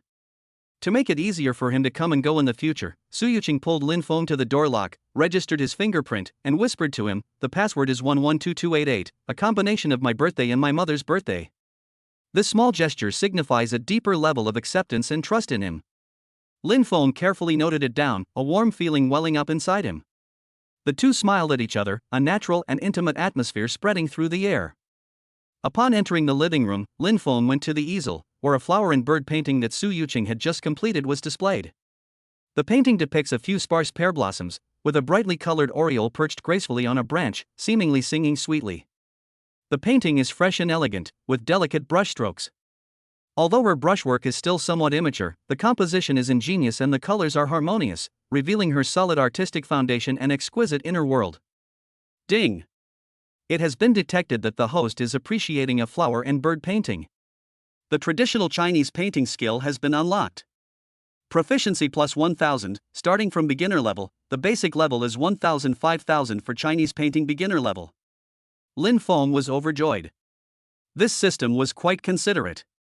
It seemed that as long as he did something related to traditional Chinese culture, he would immediately unlock the corresponding skills. The two exchanged a few words about the painting and surprisingly felt a deep connection, as if they were kindred spirits, their appreciation for each other deepening. Ding! Detected that the host is exploring flower and bird painting. Proficiency plus 500, basic Chinese painting 5000 inch. Then, Lin Feng changed the subject and asked with concern, by the way, how are you feeling now? Is your dizziness any better? Su Yuqing frowned slightly and shook her head helplessly. I'm not feeling well, I'm still a little dizzy. Let me see, Lin Feng said, moving closer to carefully examine her complexion. Look, it can still be cured? Su Yuqing was amused by his serious expression and couldn't help but tease him. That's not necessarily true, Lin Feng retorted quipped. Just then, the system's voice rang in his mind. Ding! Host face-to-face consultation detected. TCM proficiency plus 500. Elementary TCM proficiency 5000. Lin Feng was delighted and said, I see that your complexion is a little pale and lacks rosy luster, and your eyes are also a little weak, which is mostly related to insufficient blood in qi. In early pregnancy, the mother's essence and blood gather to nourish the fetus, leaving her with a relative deficiency of qi in blood, and insufficient nourishment of the sensory organs, which can easily lead to symptoms such as dizziness and fatigue. His analysis was very logical, but Su Yuqing looked at him with suspicion. Lin Feng then turned to Su Yuqing and said, Yuqing, sit down, let me take your pulse. Taking your pulse? Su Yuqing was taken aback, her beautiful eyes widening in surprise. The two sat down on the sofa, and Lin Feng picked up a sofa cushion and placed it on the coffee table. Yuqing, put your arm up here. Lin Feng, are you serious? Of course it's true, believe me. Lin Feng looked at her with unwavering eyes. Su Yuqing placed her wrist on the sofa cushion with some skepticism. Lin Feng extended 3 fingers and gently placed them on her wrist. Ding! Host's pulse detected. Traditional Chinese medicine proficiency plus 500, basic traditional Chinese medicine 5000 inch. Lin Feng felt as if his fingertips had become more sensitive, allowing him to perceive the pulse more clearly. He concentrated and calmed himself, and after a while, he pondered. The pulse is somewhat thin and slippery. A thin pulse indicates insufficient qi in blood, while a slippery pulse is often seen during pregnancy. After taking her pulse, Su Yuqing couldn't help but ask, how was it, Dr. Lin? What did you find out? She didn't believe Lin Feng really knew anything, she just wanted to see him make a fool of himself. Lin Feng wasn't fooled. He smiled and said, don't be in such a hurry. Come on, stick your tongue out. Why are you sticking out your tongue? Su Yuqing immediately became alert, her cheeks slightly flushed. Lin Feng, are you trying to do something bad? She subconsciously pursed her lips, her eyes filled with suspicion. Lin Feng was both amused and exasperated. What are you thinking? I'm going to give you a tongue diagnosis. Of the 4 diagnostic methods of observation, tongue diagnosis is a very important part of observation, as it can reflect the coldness, heat, deficiency, and excess of the internal organs. Su Yuqing knew very little about traditional Chinese medicine. She had been used to seeing Western doctors since she was a child and had only vaguely heard of the inspection, auscultation, inquiry, and palpation method. She was not really clear that it included tongue diagnosis. She couldn't help but ask suspiciously, really? Lin Feng, with an upright expression, hurriedly assured him, why would I lie to you? Hurry up, stick it out so I can see your tongue and its coating. All right. Seeing his serious expression, Su Yuqing felt a little helpless, but also a little mischievous. She carefully stuck out her little tongue and deliberately rolled her eyes, looking playful and cute. Lin Feng was amused by her quirky and clever appearance and burst out laughing. Su Yuqing quickly withdrew her tongue, her cheeks flushed, and scolded playfully, I knew it. You were teasing me on purpose, trying to see me make a fool of myself, weren't you? Lin Feng quickly suppressed his smile and waved his hand, saying, I'm sorry, Yuqing, I lost my composure. But you were quite cute just now. He paused, then said seriously, I promise I won't laugh this time. If you stick your tongue out again, I'll give you a proper tongue diagnosis. Okay, then I'll trust you one more time. Su Yuqing muttered, this time toning down her playfulness and obediently sticking out her tongue, her eyes filled with a hint of shyness and anticipation. Lin Feng didn't laugh this time. He moved closer and carefully observed her tongue. Ding! Host's tongue diagnosis detected. Traditional Chinese medicine proficiency plus 500, basic traditional Chinese medicine 2500 5000 inch. Lin Feng quickly made a judgment, the tongue is pale, whiter than a normal pale red tongue, indicating insufficient qi and blood. The tongue coating is thin and white, which is still normal. The whole process takes only 2 or 3 seconds. Su Yuqing retracted her tongue, tilted her head to look at Lin Feng, her eyes filled with a mixture of teasing and curiosity, and couldn't help but ask again. Alright, now you've done almost all the observation, auscultation, inquiry, and palpation, right? Tell me quickly, Dr. Lin, what exactly is my condition? Chapter 11, I instantly killed the dean in my beginner stage. Am I that awesome now? Lin Feng explained in layman's terms, simply put, it means that the qi and blood in your body that nourishes your body are not enough. Now that your body has to devote a large portion of its energy to nourishing the baby, your brain isn't getting as much nourishment, which is why you feel dizzy, weak, and a bit cold, right? Su Yuqing thought about it and agreed, then nodded, so how should we treat this now? Do we need to find a traditional Chinese medicine doctor to prescribe medicine? Upon hearing this, Lin Feng smiled confidently and said, why bother finding a doctor? I can do it myself. You can even prescribe medicine? Lin Feng, this is no joke. It's a matter of life and death. You could ruin your health if you don't do it right. I'm your fiancé, you can't joke about me. She instinctively protected her lower abdomen, her expression serious. Seeing her nervous look, Lin Feng couldn't help but tease her, if my fiancé gets sick from eating something bad, will you replace her? You. Su Yuqing blushed with anger and lightly punched him, Lin Feng. How come I never realized you were so mischievous before? Lin Feng laughed and said matter-of-factly, we used to be a pretend couple, so of course I have to keep a proper distance and can't be so cheeky. Now that I've got you, I'm not pretending anymore, I'm laying my cards on the table.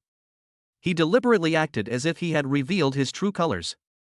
Su Yuqing was both amused and exasperated by his twisted logic. She glared at him reproachfully, who got your hands on me? You're so shameless. Seeing that the joke had gone far enough, Lin Feng knew when to stop and said seriously, alright, I was just teasing you, don't be angry. Su Yuqing also suppressed her smile and looked at him seriously, confirming with doubt, Lin Feng, do you really know how to prescribe medicine? This is not something that can be done with just a little knowledge. Don't worry. Lin Feng nodded, got up and went to the study to find a piece of paper and a pen. After a moment's thought, he began to write. Cotinopsis palacula 10G, stir-fried atractylodes macrocephala 8G, Poria cocos 10G. Ding. Host detected prescribing medicine. Proficiency plus 500, basic traditional Chinese medicine 3000 5000 inch. After finishing writing, Lin Feng handed the prescription to Su Yuqing. Su Yuqing took it and saw that the names and dosages of the medicinal herbs were clearly written on it.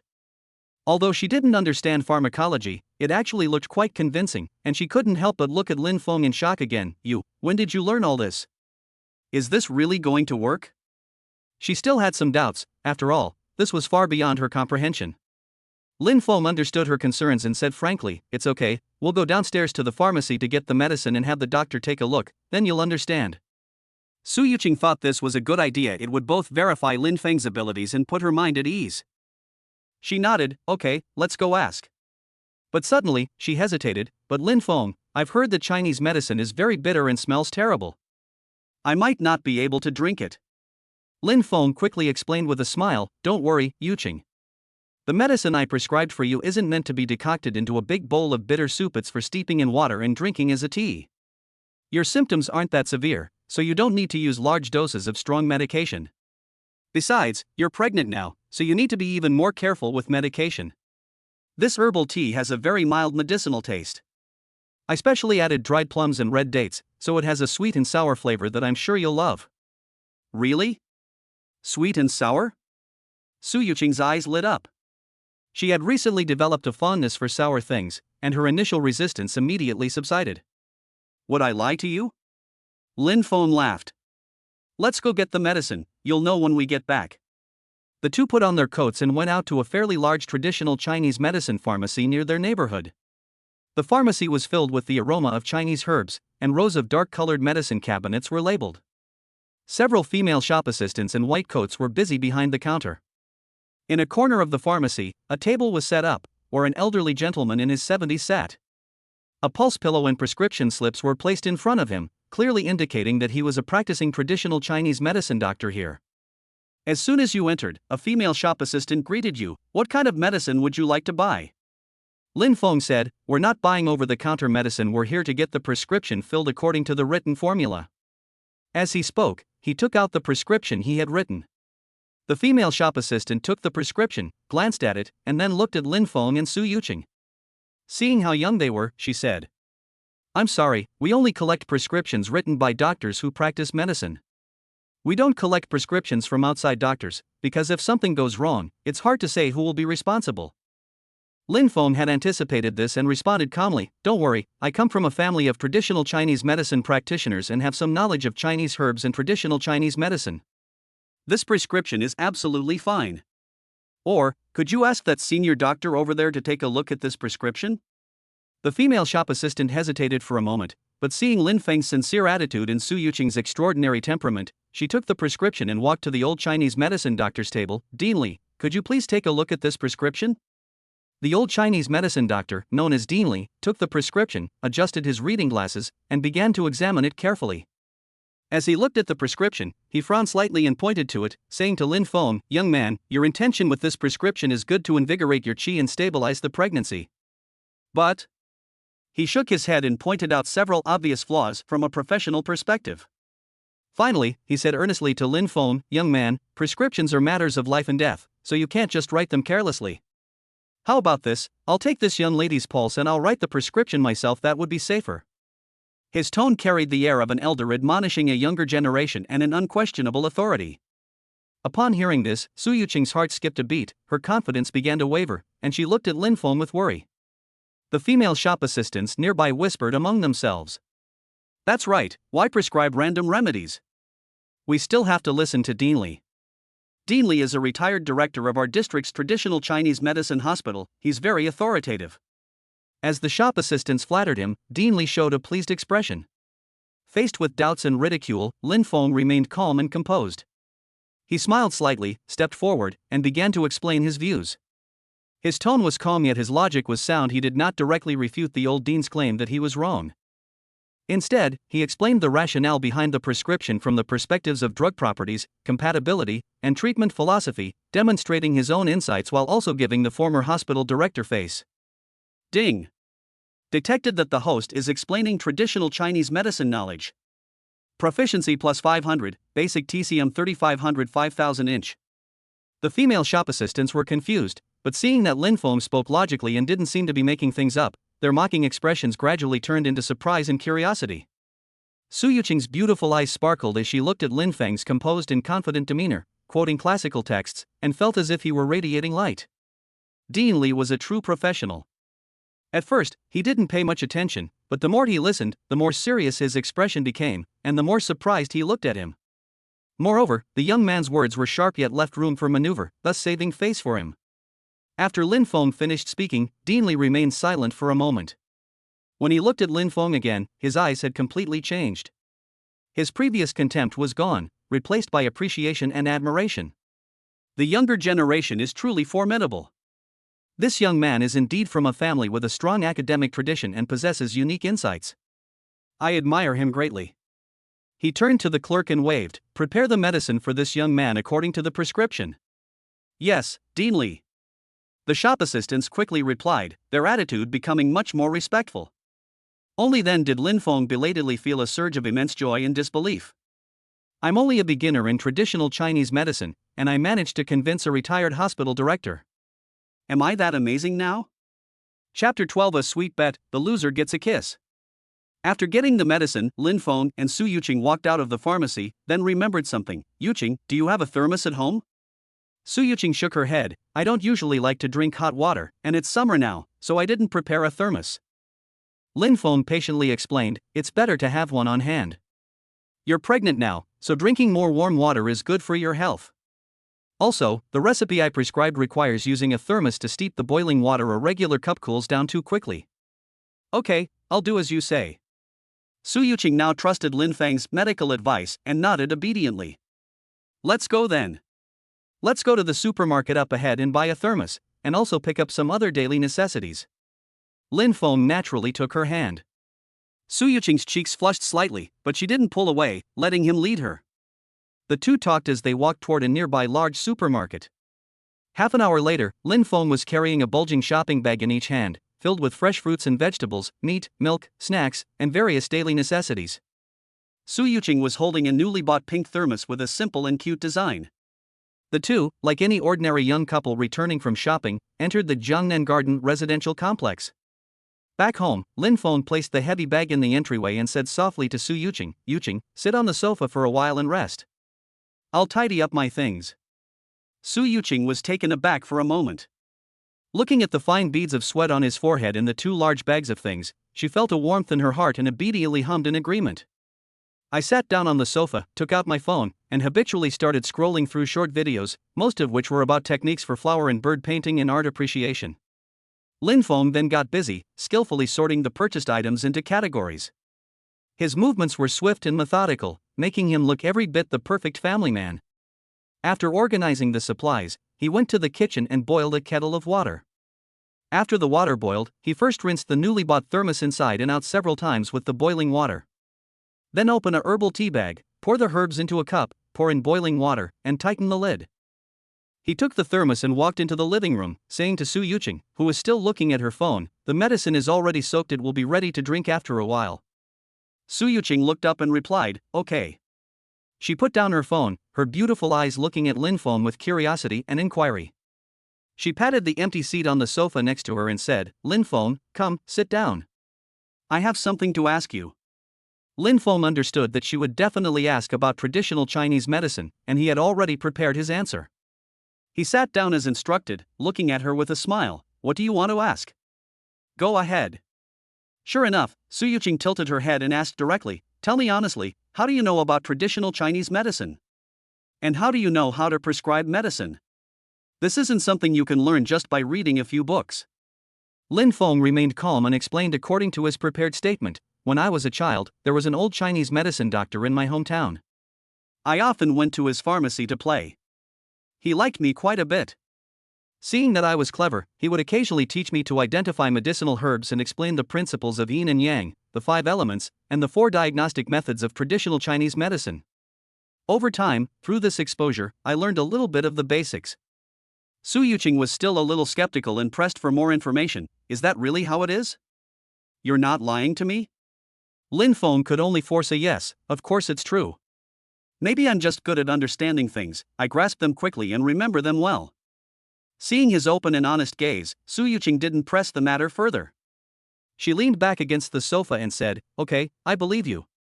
Then, as if remembering something, she reached out her hand to Lin Feng and said in a deliberately serious tone, oh, right, Lin, hand in today's wages. She looked exactly like the housekeeper's young wife. Lin Feng teased her deliberately, the money I earn? I'm afraid you can't carry it all in one hand. Su Yuqing pouted and teased, oh, you're starting to brag now? I bet you haven't made a single penny and are just bluffing here, aren't you? Lin Feng raised an eyebrow and gave a mysterious smile. Who said I was bragging? I actually made this much money today. He held up his index finger, making a 1 gesture. 100 yuan? Su Yuqing deliberately misinterpreted his meaning, suppressing a laugh. It's over 1 million, Lin Feng calmly corrected. More than 1 million? Su Yuqing immediately raised her voice, her face clearly saying, keep making this up, keep making this up. Lin Feng, you should at least think before you brag. If you can earn 100 yuan today, I'll be impressed. More than 1 million? Lin Feng looked at her slightly puffed out cheeks and found them extremely cute. On a whim, he proposed a bet. Since you don't believe me, how about we make a bet? How do we gamble? Su Yuqing asked, intrigued. If I really made over 1 million, Lin Feng leaned closer, his gaze falling on her delicate lips. He lowered his voice, tinged with a hint of ambiguity. Just let me kiss you. We're a couple now, is that too much to ask? Su Yuqing's face flushed red instantly, and her heart inexplicably raced. She lowered her eyes, her long eyelashes trembling slightly. After hesitating for a few seconds, she whispered, okay. But what if you don't earn over $1 million? Then give me a kiss, Lin Feng immediately replied, a triumphant smile on his face. You. Su Yuqing looked up, glared at him reproachfully, her cheeks flushing even redder. You're so cunning, you don't lose out either way. Lin Feng retorted confidently, you didn't lose out either. No matter how you look at it, it's all money I earned that you spend, and you even got a free kiss. Nonsense. Su Yuqing was both amused and exasperated by his words. She reached out and gently punched him, and the two of them laughed and joked together, filling the air with a sweet atmosphere. After a few playful exchanges, Lin Feng knew when to stop and said seriously, all right, enough fooling around. Now, I'll show you with your own eyes how much money I actually made today. He took out his phone, unlocked it skillfully, opened the mobile banking app, and then turned the screen towards Su Yuqing. Su Yuqing curiously leaned closer, her gaze falling on the long string of numbers. At first, she thought she was seeing things, so she blinked and counted the digits carefully. Ones, tens, hundreds, thousands, 10,000s, 100,000s. She counted quietly, her mouth slightly agape in shock, almost out of her control. 193. She couldn't quite count the 10,000 and the remainder, and got stuck. Looking at her adorable and innocent expression, Lin Feng suppressed a laugh and softly added, add the word 10,000 at the end. 1.93 million? Su Yuqing finally reacted, suddenly raising her head with her beautiful eyes wide open, filled with extreme shock. She looked at Lin Feng as if she were seeing him for the first time. Her red lips parted slightly, but she was speechless for a moment, with only the sound of her heart pounding in her chest remaining. Chapter 13, Demonstrating Strength and Winning the Heart of a Beauty. Su Yuqing is a wealthy heiress, and her family gives her hundreds of thousands of yuan in pocket money every month. 1.93 million yuan is not a large sum for her. But the 1.93 million yuan wasn't her money, it was Lin Feng's earnings today. She knew Lin Feng very well. His internship salary was only 4,000 yuan a month, and he had 20,000 to 30,000 yuan in savings. How did he manage to earn 1.93 million in a single day? Su Yuqing pondered, and gradually a bad feeling arose. Could Lin Feng have gone gambling? Either he was speculating in stocks, or he couldn't imagine that Lin Feng could earn 1.93 million in a day through other methods. Lin Feng. Su Yuqing sat up straighter, her expression turning serious as she looked directly at him. Tell me honestly, where did this 1.93 million come from? She took a deep breath and voiced her worst suspicion. Did you go gambling? Or did you invest in stocks with high leverage? Looking at the worry and seriousness in her eyes, Lin Feng felt both touched and somewhat amused. He grasped Su Yuqing's hand, his tone sincere. Yuqing, I neither gambled nor speculated in stocks. This 1.93 million was absolutely earned cleanly through my own abilities. Su Yuqing stared into his eyes, trying to find a trace of guilt, but all she saw was composure. Her tense nerves relaxed a little. At least, he didn't seem to be lying. Really not? She asked again, her tone softening. Absolutely not. Lin Feng emphasized his point and patiently explained, gambling is illegal, and I don't do anything illegal or disorderly. As for stock trading, even if you have insider information, you still need a huge amount of capital. My entire net worth is only a little over 20,000 yuan. Even with incredible luck, it's impossible for me to turn it into nearly 2 million yuan in a single day. Lin Feng's explanation was reasonable. After careful consideration, Su Yuqing realized that Lin Feng was indeed a law-abiding and sensible person. She believed Lin Feng hadn't ventured into those dangerous areas. But this only made her feel more uneasy, as if a kitten was scratching at her heart. Then, how exactly did you earn so much money? Su Yuqing's curiosity was completely piqued, her beautiful eyes filled with incomprehension and eagerness. 1,930,000 in one day. This is unbelievable. Lin Feng had already prepared his explanation, which was half true and half false, making it the most convincing. He held Su Yuqing's hand and slowly said, Yuqing, as you know, I studied history and have always been very interested in traditional culture. Su Yuqing nodded. She did know this. During their pretend coupled period, Lin Feng's eyes would light up when he occasionally talked about these things. Lin Feng continued, given our current situation, we need to accumulate capital quickly. After much thought, and considering my expertise and interests, I feel that the antique industry is a potential breakthrough. If you can successfully snag a bargain, you can accumulate wealth the fastest, more quickly than other ways of starting a business. So last night I crammed on some antique appraisal knowledge, and combined with my existing historical background, I thought I'd try my luck at the antique market today. He spoke calmly, recounting his day's experiences in detail, omitting the specifics of finding a bargain and the thrilling haggling, simply stating, "I took them to a reputable antique shop called Yungazai and sold them." In the end, the total came to 1.93 million.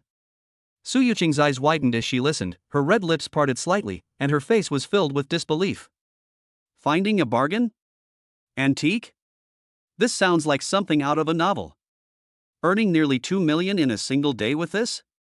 It was too unbelievable, and she couldn't quite process it. Lin Feng could see the lingering doubt in her expression. He smiled, stopped arguing, and stood up, saying, "I know this sounds a bit unbelievable. Wait a minute." He turned and went into the guest room, took out the 3 formal transaction contracts that Zhao Deju had given him from his backpack, and then returned to the living room, gently placing them on the coffee table in front of Su Yuqing. "Yuqing, look, this is the official contract for today's transaction. It's in black and white, there's no way to fake it." Lin Feng's voice was calm and confident. "If you still don't believe me, I can take you to Yunguzhai right now and ask Boss Zhao Deju in person." Su Yuqing's gaze was instantly drawn to those contracts. She eagerly picked up the contracts and carefully read through them one by one. The contract terms are clear, and the item descriptions are professional: a Southern Song Dynasty Longquan Kiln Plum Green Glazed Tripod Incense Burner, a Republic of China era imitation Qi Baisher landscape fan, and a Qing Dynasty Hutyan Jade Green and White Jade Thumb Ring. The transaction amount was clearly displayed, totaling exactly 1,923,000 yuan. Below is the bright red official seal of Yungazai, along with the owner's signature and fingerprint. Every detail is incredibly authentic. It is by no means a forgery. Seeing this irrefutable evidence, Su Yuqing's last doubts vanished instantly. She looked up at Lin Feng, her eyes filled with complex emotions: shock, surprise, and an indescribable, ever-growing admiration and affection. Born into a wealthy family, she has seen too many young talents who succeed because of their family background and resources, but everything they have seems to be built on the foundation laid by their parents. Lin Feng, an ordinary student with no background, can earn nearly 2 million in a single day by relying solely on his professional knowledge, extraordinary courage, and a bit of luck. When she was at her most helpless, they forcefully pried open a door to hope for her. This is not just about his ability to make money, it also demonstrates his amazing potential, calm mindset, and commitment to keeping his word. "Lin Feng, you." Su Yuqing's voice choked with emotion, her beautiful eyes sparkling with a captivating light. She put down the contract and couldn't help but reach out and tightly grasp Lin Feng's hands, saying, "You're amazing. I really didn't expect this." At that moment, Lin Feng's image in her mind suddenly became tall and dazzling. Seeing the admiration and reliance in Su Yuqing's eyes, Lin Feng felt a sense of satisfaction and responsibility. He gently took her hand in return and chuckled softly, "Now you believe me, right? I said I would protect you and the child, and I will. This is just the beginning." Su Yuqing nodded vigorously, her cheeks slightly flushed, her eyes filled with affection. Looking at Lin Feng, she felt that this man, whose fate had unexpectedly intertwined with hers, was full of captivating charm. Chapter 14, Kissing Su Yuqing, the bet escalates, the loser has to make breakfast. Looking at the admiration and reliance in Su Yuqing's eyes, Lin Feng felt a surge of tenderness in his heart, and an impulse welled up inside him. The air seemed to be filled with a slightly sweet, throbbing sensation. A wicked smile crept across his lips as he leaned closer to Su Yuqing and whispered, "Yuqing, do I count as having one? Now, shouldn't you keep your promise and let me kiss you?" Upon hearing this, Su Yuqing's fair cheeks flushed a vibrant red. Her gaze drifted shyly elsewhere, her heart pounding uncontrollably. She didn't explicitly refuse, but just gave a soft hum, her expression more of a tacit acceptance than a refusal. Seeing her like this, Lin Feng could no longer restrain himself. He leaned down and gently cupped her burning cheeks, his warm lips lightly touching her soft, petal-like lips like a dragonfly skimming the water. A simple touch, yet it was like a spark that ignited dry tinder. Su Yuqing's body trembled slightly, her long eyelashes drooped like butterfly wings, and she closed her eyes, awkwardly yet obediently accepting this intimate contact. Sensing her tacit consent, Lin Feng's kiss deepened, evolving from a gentle, tentative initial touch to an increasingly passionate and lingering one. He carefully pried open her pearly teeth, searching for that sweetness and softness. Su Yuqing was initially a little stiff, but under Lin Feng's loving yet assertive guidance, she gradually relaxed and began to respond awkwardly. She involuntarily raised her arm, hooked it around Lin Feng's neck, and pressed herself even closer to him. In the midst of their passion and confusion, Lin Feng's breathing became increasingly heavy. He took the opportunity to gently push Su Yuqing down onto the soft sofa, kissing her with even greater abandon. His palms, burning hot, began to instinctively and restlessly wander and explore. The space on the sofa became ambiguous and cramped, and the temperature steadily rose. Su Yuqing felt weak all over, her mind went blank, and she could only respond to Lin Feng's enthusiasm on instinct. Just as lust was about to break through the dam of reason, Su Yuqing's remaining clarity suddenly grasped the most important string. She struggled to turn her head away from Lin Feng's burning kiss, her voice trembling with rapid breathing and a hint of panic as she cried out, "Lin Feng! No! I'm pregnant! The baby!" Like a thunderclap exploding in his ears, Lin Feng froze instantly, his boiling blood seemingly extinguished by ice water. He suddenly raised his head and looked at Su Yuqing, whose face was flushed, eyes were glazed but filled with lingering fear. Reason returned to him as quickly as the tide. I'm sorry, Yuqing. Lin Feng immediately got off her, his movements filled with apology and panic. He took a few deep breaths, trying to calm his heavy breathing and the surging agitation within him. I couldn't control myself for a moment. Su Yuqing also sat up, her cheeks still flushed, and hurriedly straightened her disheveled clothes. She murmured softly, "No. It's nothing, it's my fault." Lin Feng cleared his throat. The medicinal drink should be almost ready. I'll go get it for you. Try it, it'll definitely taste good. Lin Feng quickly brought over a thermos and a clean porcelain cup.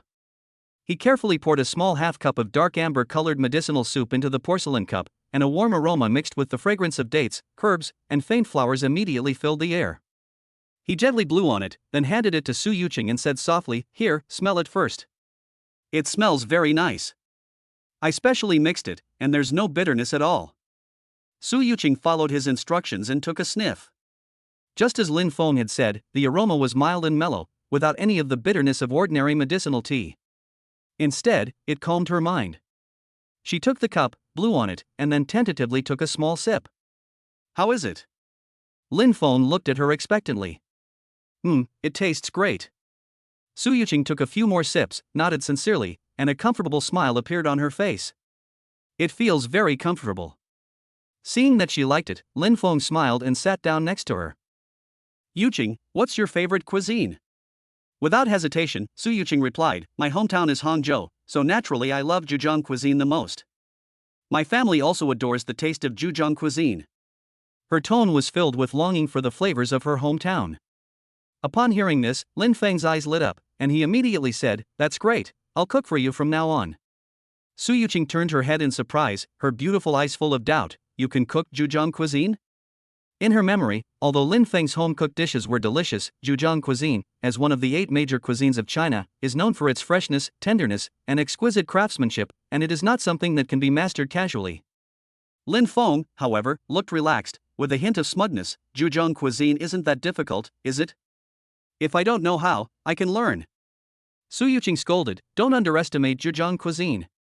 It's not just ordinary home cooking, there are many intricacies involved." Lin Feng found her earnest lecturing manner particularly adorable, and a mischievous smile crept onto his face again. "Oh?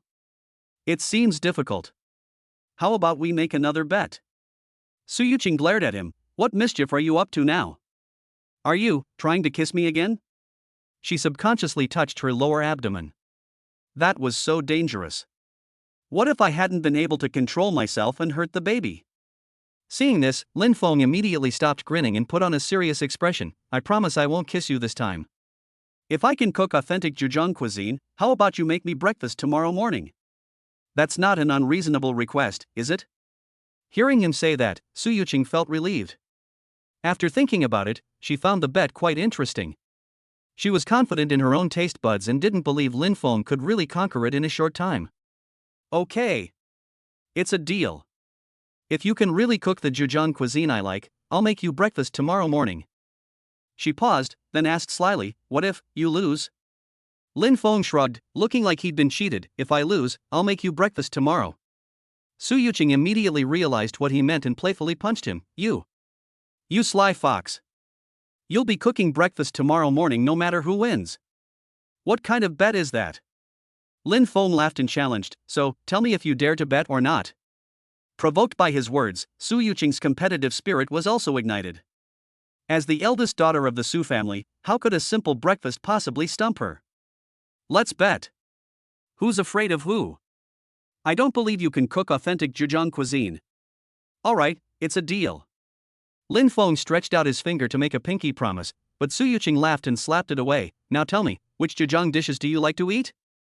Su Yuqing tilted her head and thought about it seriously. It had to taste good, and it also had to be suitable for pregnant women's tastes and nutrition. A moment later she looked at Lin Feng. Then let's make Longjing shrimp and dompa pork. Chapter 15, overwhelmed by the delicious food, Su Yuqing lost again. Okay, then it'll be Longjing shrimp and dompa pork. Lin Feng readily accepted Su Yuqing's challenge, a relaxed smile on his face. Su Yuqing pouted, then turned and walked to the easel to continue her unfinished painting. Lin Feng then took out his phone and began searching for detailed cooking videos and recipes for Longjing shrimp and dompa pork. Ding! It has been detected that the host is focused on learning Zhejiang cuisine techniques. The Zhejiang cuisine cooking skill has been unlocked, and the proficiency level has increased by 1000. Congratulations, host! Your Zhejiang cuisine cooking skills have been upgraded from beginner to elementary. A warm current flowed into his mind, carrying with it the basic knowledge, common techniques, and seasoning principles of Zhejiang cuisine. Lin Feng's confidence soared, and he browsed the recipes for other Zhejiang dishes, such as West Lake vinegar fish and Song Sa fish soup. As he browsed and understood, his knowledge of Zhejiang cuisine became clearer and his skills improved. About half an hour later, Su Yuqing put down her paintbrush and rubbed her slightly sore wrist. Walking over, I saw him still watching a tutorial video on Zhejiang cuisine. I couldn't help but chuckle and tease him. Hey, Lin Feng, you're really cramming at the last minute, aren't you? Is it too late to learn now? What's wrong with sharpening your spear at the last minute? Even if it's not sharp, it'll still shine. My spear is perfectly sharpened, you'll see in a moment. Lin Feng walked into the kitchen and skillfully tied on an apron. Su Yuqing instantly perked up, stood at the kitchen doorway, and peered inside with great interest. In the kitchen, Lin Feng had already begun his performance. He skillfully processed the shrimp, removing the heads, peeling the shells, and deveining them with fluid movements. Then coat the shrimp with salt, egg white, and cornstarch using a gentle and even technique. Next, he took out the finest new Longjing tea and brewed it with hot water at around 80 degrees Celsius, and the aroma of the tea instantly spread. Host detected cooking Zhejiang cuisine. Proficiency plus 500. Zhejiang cuisine cooking beginner level 2000 5000 inch. On the other hand, he handled the pork belly with equal care. Select high-quality rib meat with a good balance of fat and lean meat, cut it into evenly sized cubes, and blanch it to set its shape. Then heat oil in a wok, add rock sugar and stir-fry until it caramelizes nicely. Add the meat pieces and stir-fry until they are coated with the caramel. Add Shaoxing wine, soy sauce, knotted scallions, ginger slices and other seasonings. Pour in an appropriate amount of boiling water and bring to a boil over high heat. Host detected mastering heat control and seasoning proficiency plus 500 Zhejiang cuisine cooking beginner 2500 5000. He transferred the dompa pork, along with the broth, from the wok into a clay pot, covered it, and simmered it over low heat. After doing all this, he opened the glass door to the kitchen and smiled at Su Yuqing, who was watching intently from the doorway. Yuqing, stop peeking there. You're pregnant and standing will be tiring. Go and rest. Besides, smelling too much cooking fumes isn't good for the baby. As soon as the door opened, an even richer aroma wafted out. It was the rich aroma of dompa pork mixed with the fragrance of Shaoxing wine, and the delicate flavor of Longjing tea. Su Yuqing no longer cared about any pregnancy taboos. She greedily sniffed the air, her eyes sparkling, as if her entire soul had been captivated by the fragrance. She waved her hands repeatedly, saying, I'm not tired. I just want to look. This smells so good. Seeing her greedy little cat-like appearance, Lin Feng realized that persuasion was ineffective, so he could only smile helplessly and take a chair from the dining room and place it at the kitchen doorway. Alright then, you can sit here and watch, it's better than standing. Su Yuqing sat down, rested her chin on her hands, and continued to watch Lin Feng busy in the kitchen. Soon, Lin Feng began cooking Longjing shrimp. He heated the wok, added the marinated shrimp to the hot oil, and gently separated them with chopsticks. Once the shrimp changed color and curled up, he immediately drained the oil and removed them from the wok. Meanwhile, the dompa pork in the casserole was also cooked to perfection. Lin Feng opened the pot lid, and a rich and tempting aroma burst out. The meat chunks in the pot were bright red, trembling, and glistening with oil, while the broth was thick and flavorful. Besides the two main dishes, Lin Feng also stir-fried some refreshing garlic broccoli, made scrambled eggs with tomatoes, and cooked a simple seaweed and egg drop soup. The rice in the rice cooker was already emitting a fragrant aroma. Four dishes and a soup were served, their colors enticing and their aromas irresistible. Su Yuqing couldn't wait to sit down at the dining table. She carefully picked up a Longjing shrimp, which was crystal clear and had a light tea color. She put it in her mouth. The shrimp meat is tender and bouncy, and the aroma of Longjing tea instantly fills the mouth, perfectly removing the fishy smell of the shrimp and leaving only the ultimate sweetness. She then tried a piece of donpa pork. With a gentle pinch of chopsticks, the marbled pieces of meat easily separate. When placed in the mouth, the meat is tender yet retains its shape, fragrant and juicy without being greasy. The rich meat juices, wine aroma, and soy sauce flavor blend perfectly, melting on the tongue and bringing unparalleled satisfaction. Oh my god! Su Yuqing couldn't help but let out a sigh, her beautiful eyes filled with shock and enjoyment. Lin Feng, you really learned this on the spot?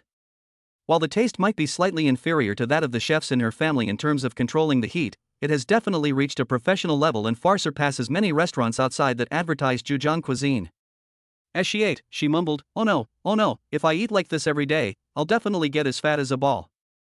Watching her eat with gusto and with complete satisfaction, Lin Feng felt a surge of accomplishment and asked with a smile, so, Miss Su? I won this bet, didn't I? Remember to make breakfast tomorrow morning. Su Yuqing was immersed in the delicious food of her hometown. Since coming to Shanghai to study, she had not eaten such authentic Zhejiang cuisine that suited her taste for a long time. Right now, she'd probably agree to make breakfast for a week, let alone just one day. Without looking up, she nodded repeatedly, You won. You won. I'll make you breakfast tomorrow, you keep your word. After finishing their meal and cleaning up, the two snuggled on the sofa to watch TV. A parenting program was playing on the screen, and they smiled at each other, creating an even warmer atmosphere. Just then, Su Yuqing's phone, which was on the coffee table, rang. Chapter 16 A heartwarming breakfast. Lin Feng is so happy. Su Yuqing picked up her phone and glanced at it, her delicate brows furrowing slightly. Lin Feng casually asked, Who is it? It's the landlady, Sister Wang. Lin Feng immediately understood this must be another call to collect the rent. However, now that he has nearly 2 million in cash, a mere 15,000 in monthly rent is nothing to him. Su Yuqing had the same thought and calmly pressed the answer button. Hello, Sister Wang. Su Yuqing's voice was soft, but if you listen carefully, you could tell that she was full of energy. An impatient female voice came from the other end of the phone, Miss Su. When are you going to pay your rent? The arrogance in his tone was undisguised, as if he assumed the other party couldn't afford the rent. She waited for Sister Wang to finish speaking before Su Yuqing spoke slowly and calmly. Sister Wang, I'm sorry, I was a bit busy the past few days. I'll transfer the rent for another 3 months to you now, to the same account as before, right? Sister Wang was taken aback for a moment, then her attitude did a complete 180-degree turn, becoming warm and polite. Oh, right. Yes, right, it's the same account. No rush, you can transfer it whenever it's convenient for you. Su Yuqing was too lazy to talk to her anymore, and simply replied, Okay, I'll transfer it right away, before hanging up the phone. Then she gave Lin Feng her card number, and Lin Feng transferred 45,000 yuan to her.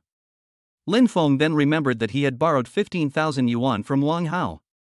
He immediately called Wang Hao, and the call was answered almost instantly. Hey, Brother Feng? What are the instructions? Wang Hao's voice was full of anticipation. Hamster, thanks. Here's your money back. I'll transfer you 20,000 yuan, please check.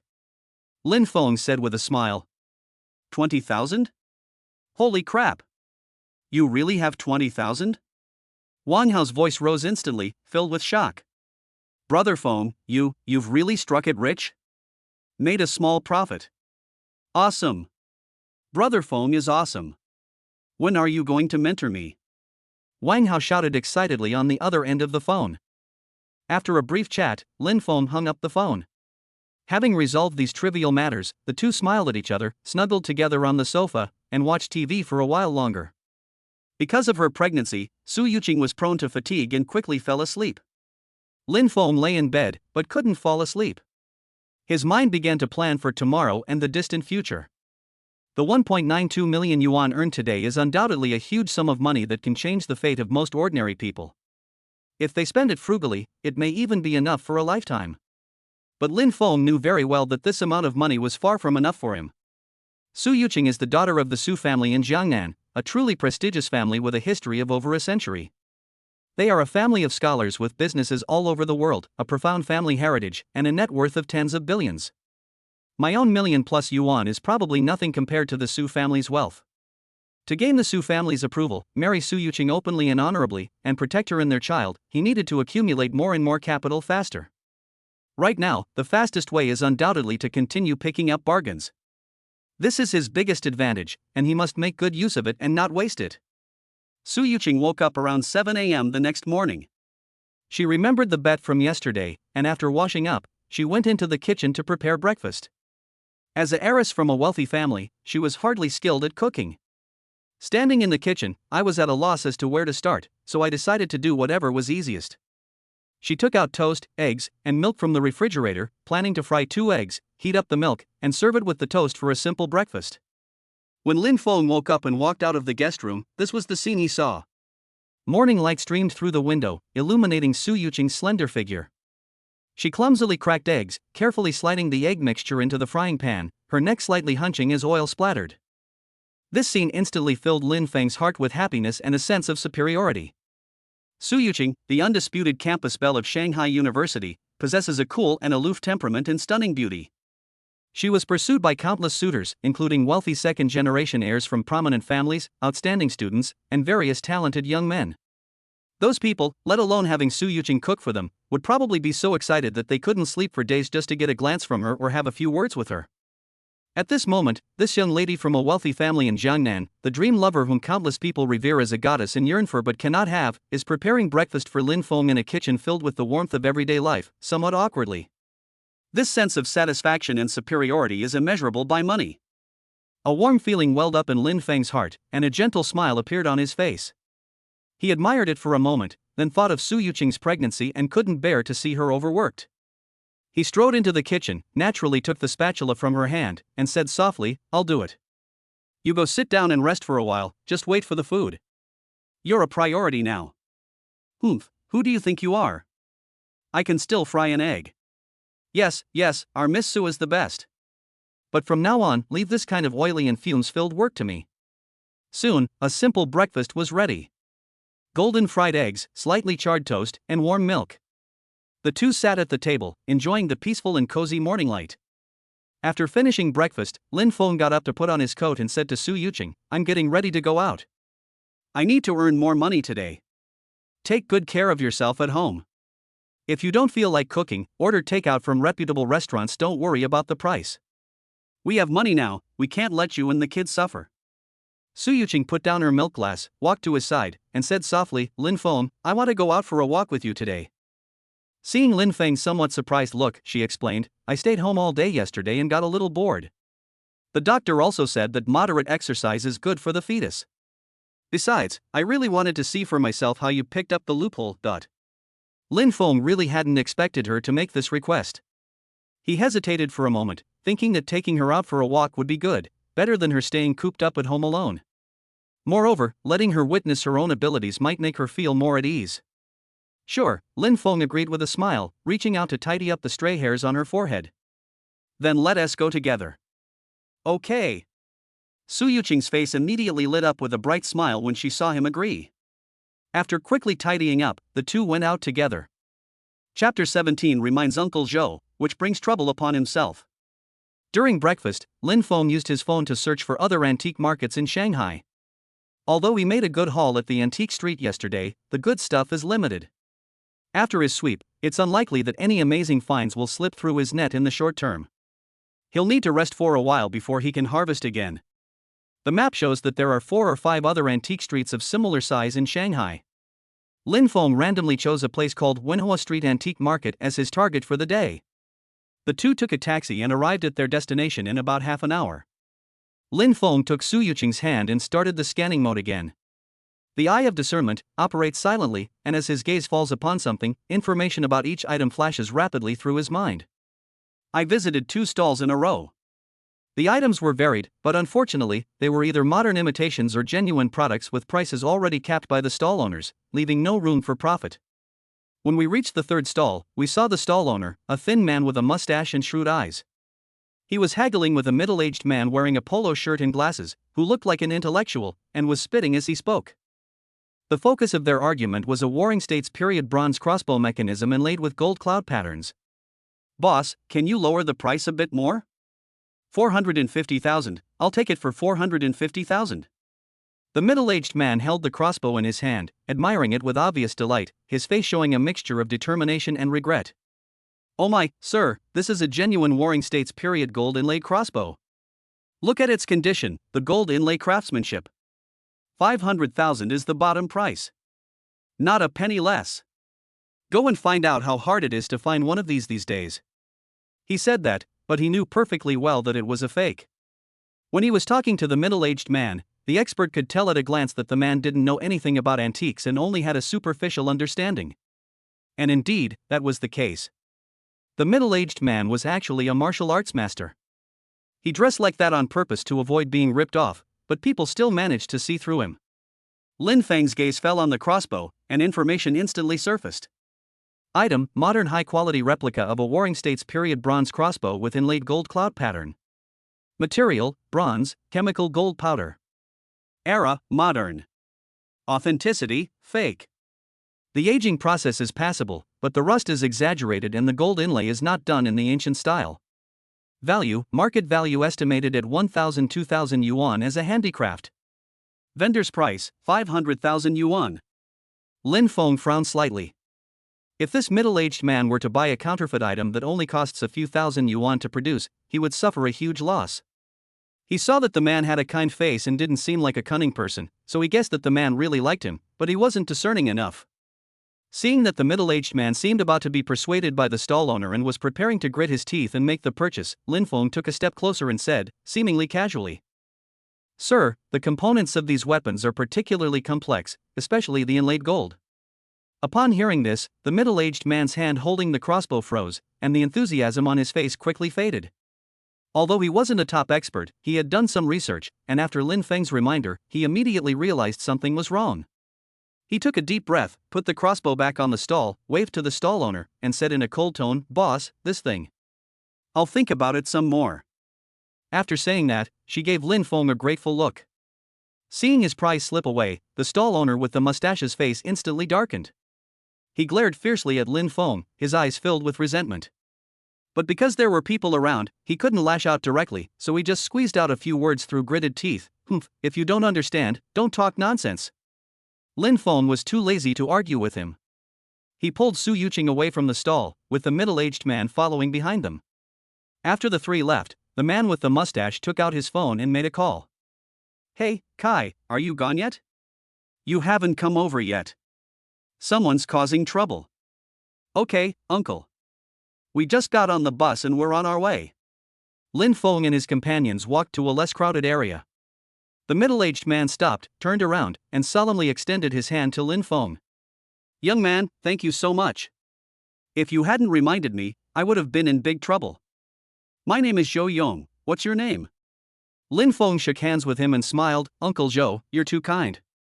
"It was nothing. My name is Lin Feng, and I'm a student at Shanghai University." "Shanghai University? Top students." Zhou Yong exclaimed in admiration, then couldn't help but ask curiously, "Brother Lin, those points you just mentioned were truly insightful.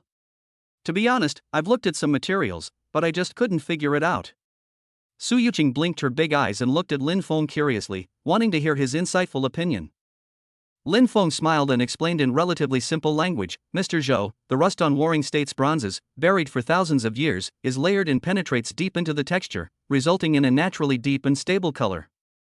His explanation made Zhou Wenba nod repeatedly, suddenly understanding, and his eyes looked at Lin Feng with even more admiration. Su Yuqing was also shocked. Although she didn't quite understand the technical terms, she felt that Lin Feng spoke eloquently, confidently, and charmingly. "A single conversation with you is worth more than 10 years of study." Zhou Yong said with emotion, "Young man, I'll remember this favor. How about we become friends?" If you encounter any bronze weapons like this again in the future, feel free to contact me if it's convenient. As he spoke, he took out his phone and exchanged contact information with Lin Feng. Lin Feng also felt that Zhou Yong was a straightforward person and did not seem like a cunning person, so he nodded and agreed, "Okay, Uncle Zhou, I'll contact you again when I have the chance." After exchanging a few more polite words, Zhou Yong thanked him again and left. Lin Feng and Su Yuqing exchanged a smile and continued their treasure hunt. However, they hadn't gone far when they saw 7 or 8 burly boys wearing vests and revealing full arm tattoos, their eyes fixed on Lin Feng, walking towards them menacingly. Chapter 18 New and Old Grudges. Wu Kai slanders him, threatens to strip her clothes. The one leading the group was named Wu Kai, a student in the finance department of Shanghai University, and a classmate of Lin Feng. This person is uneducated and incompetent, but his family has some money, making him a moderately wealthy second-generation heir. He enjoys working out and hanging out in his spare time. He had practiced some rudimentary martial arts for a few days, and he fraternized with those young, rebellious guys in society. He was brave and aggressive, and fighting was a regular occurrence for him. He was quite a celebrity at school, and many people who were afraid of him called him Brother Kai. His family background was very well off compared to ordinary students, but compared to a prominent family in Jiangnan like Su Yuqing, it was like a firefly compared to the bright moon. Unfortunately, he was extremely arrogant and looked down on everyone. The stall owner with the mustache was a distant cousin of Wu Kai. He was quick-witted and good at conning people. Wu Kai saw this in him, so he invested some money to let him set up a stall in the antique street. The real owner of this stall is Wu Kai, and almost all of the items on it are high-quality counterfeits, which he uses to rip off unsuspecting fat sheep. Wu Kai used all his financial knowledge to scam people. He had just come to the stall to pick up some goods to give as gifts, but coincidentally, Lin Feng came to his stall, which interfered with his swindling. As Wu Kai, with a girl in black stockings on his arm, strode forward aggressively with his men, a blonde-haired guy next to him exclaimed in surprise, "Brother Kai! Brother Kai! Look at that girl, she looks like our school beauty, Su." Since they were both at the same university, Wu Kai naturally knew Su Yuqing.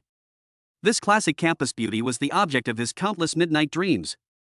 He had even considered pursuing her, but knowing the gap between them was too large, he reluctantly gave up. At this moment, after being reminded by Huang Mao, he looked closely and saw that the slender figure and the outstanding temperament that could not be hidden even in simple clothes were none other than Su Yuqing. Another person with an earring said, "That's right, Brother Kai, it's school beauty Su." Wu Kai was so angry just now, but when he realized it was Su Yuqing, his eyes instantly turned sullen. Seeing his absent-minded appearance, the girl in black stockings became extremely jealous, snorted coldly, and forcefully broke free from his arm. At this moment, Lin Feng and Su Yuqing were focused on the stall, their backs to Wu Kai and his group, completely unaware of the approaching danger. Wu Kai led his men quickly behind them, almost forming a semi-encirclement. He spoke first, then turned the tables. "Kid, hand over those jade bracelets right now, or I'll break your legs." The sudden shout startled Lin Feng and Su Yuqing, and they quickly came to their senses. At first, they didn't realize that this group was coming for them, but when they turned around and saw Wu Kai and the others' hostile gazes, they immediately sensed that something was wrong. When Lin Feng turned around, Wu Kai saw his face clearly and his eyes widened in surprise. He blurted out, "Lin Feng! It's you!" At this moment, Wu Kai's hatred deepened even more. "Why should I?" Wu Kai was roaring inside. Lin Feng comes from an ordinary family, earns only a few thousand yuan a month as an intern, has no connections and no resources. How could he possibly win over Su Yuqing? Then look at the girl in black stockings next to me. She spreads her legs at the slightest touch. Compared to Su Yuqing, she's just a common girl and there's no comparison at all. He glanced disdainfully at the girl in black stockings, who, sensing his gaze, turned her head away in even greater annoyance. At the same time, Lin Feng and Su Yuqing also recognized Wu Kai. There was no way around it. Wu Kai was fond of fighting and brawling, and his notoriety was known to almost everyone. Seeing him surround them with a group of people, Lin Feng and Su Yuqing felt a chill in their hearts. They were just too focused to hear what Wu Kai shouted. Facing these 7 or 8 men with ill intentions, Lin Feng knew trouble was brewing, but his face showed no fear whatsoever. He pulled Su Yuqing behind him, looked calmly at Wu Kai, and asked in a neither humble nor arrogant tone, "Wu Kai, is there something you need?" That composed demeanor stood in stark contrast to Wu Kai's arrogance and domineering attitude. Seeing his calm demeanor, Wu Kai became even more furious and directly slandered him. "Oh, Lin Feng. So it was you. Didn't you hear me clearly just now? Fine, I'll say it again. Hand over the pair of jade bracelets you stole, or I'll break your legs. His henchmen, including the blonde-haired man and the man with the earring, immediately joined in the commotion, chiming in with their own opinions. Did you hear me? Hand over the jade bracelet right now. You dare steal Brother Kai's things? You're asking for trouble.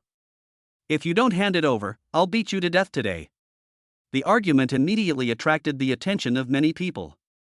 Many people browsing the antique street and some stall owners gathered around, pointing and discussing it.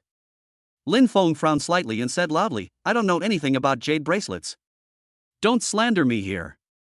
Wu Kai had already prepared his explanation. He stepped forward, pointed at Lin Feng's nose, and raised his voice, trying to make sure everyone around could hear him. Don't know? Pretending to be stupid, huh? Fine, I'll tell you. Just now, at that stall selling bronze crossbows.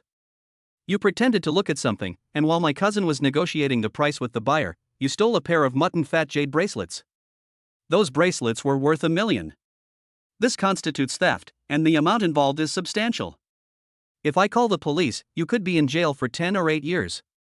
Give me back the jade bracelet now, and I might let it slide for the sake of our classmate relationship, you little thief. Otherwise, I'll beat you up. The venomous look in the mustache stall owner's eyes flashed through Lin Feng's mind, and he immediately understood.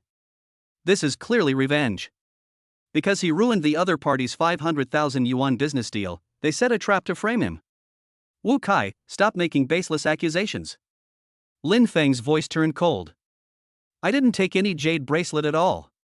This is blatant slander and retaliation. I advise you to take your people and leave immediately. You have posed a threat to our safety. If you continue to harass us, I'll call the police and have you arrested.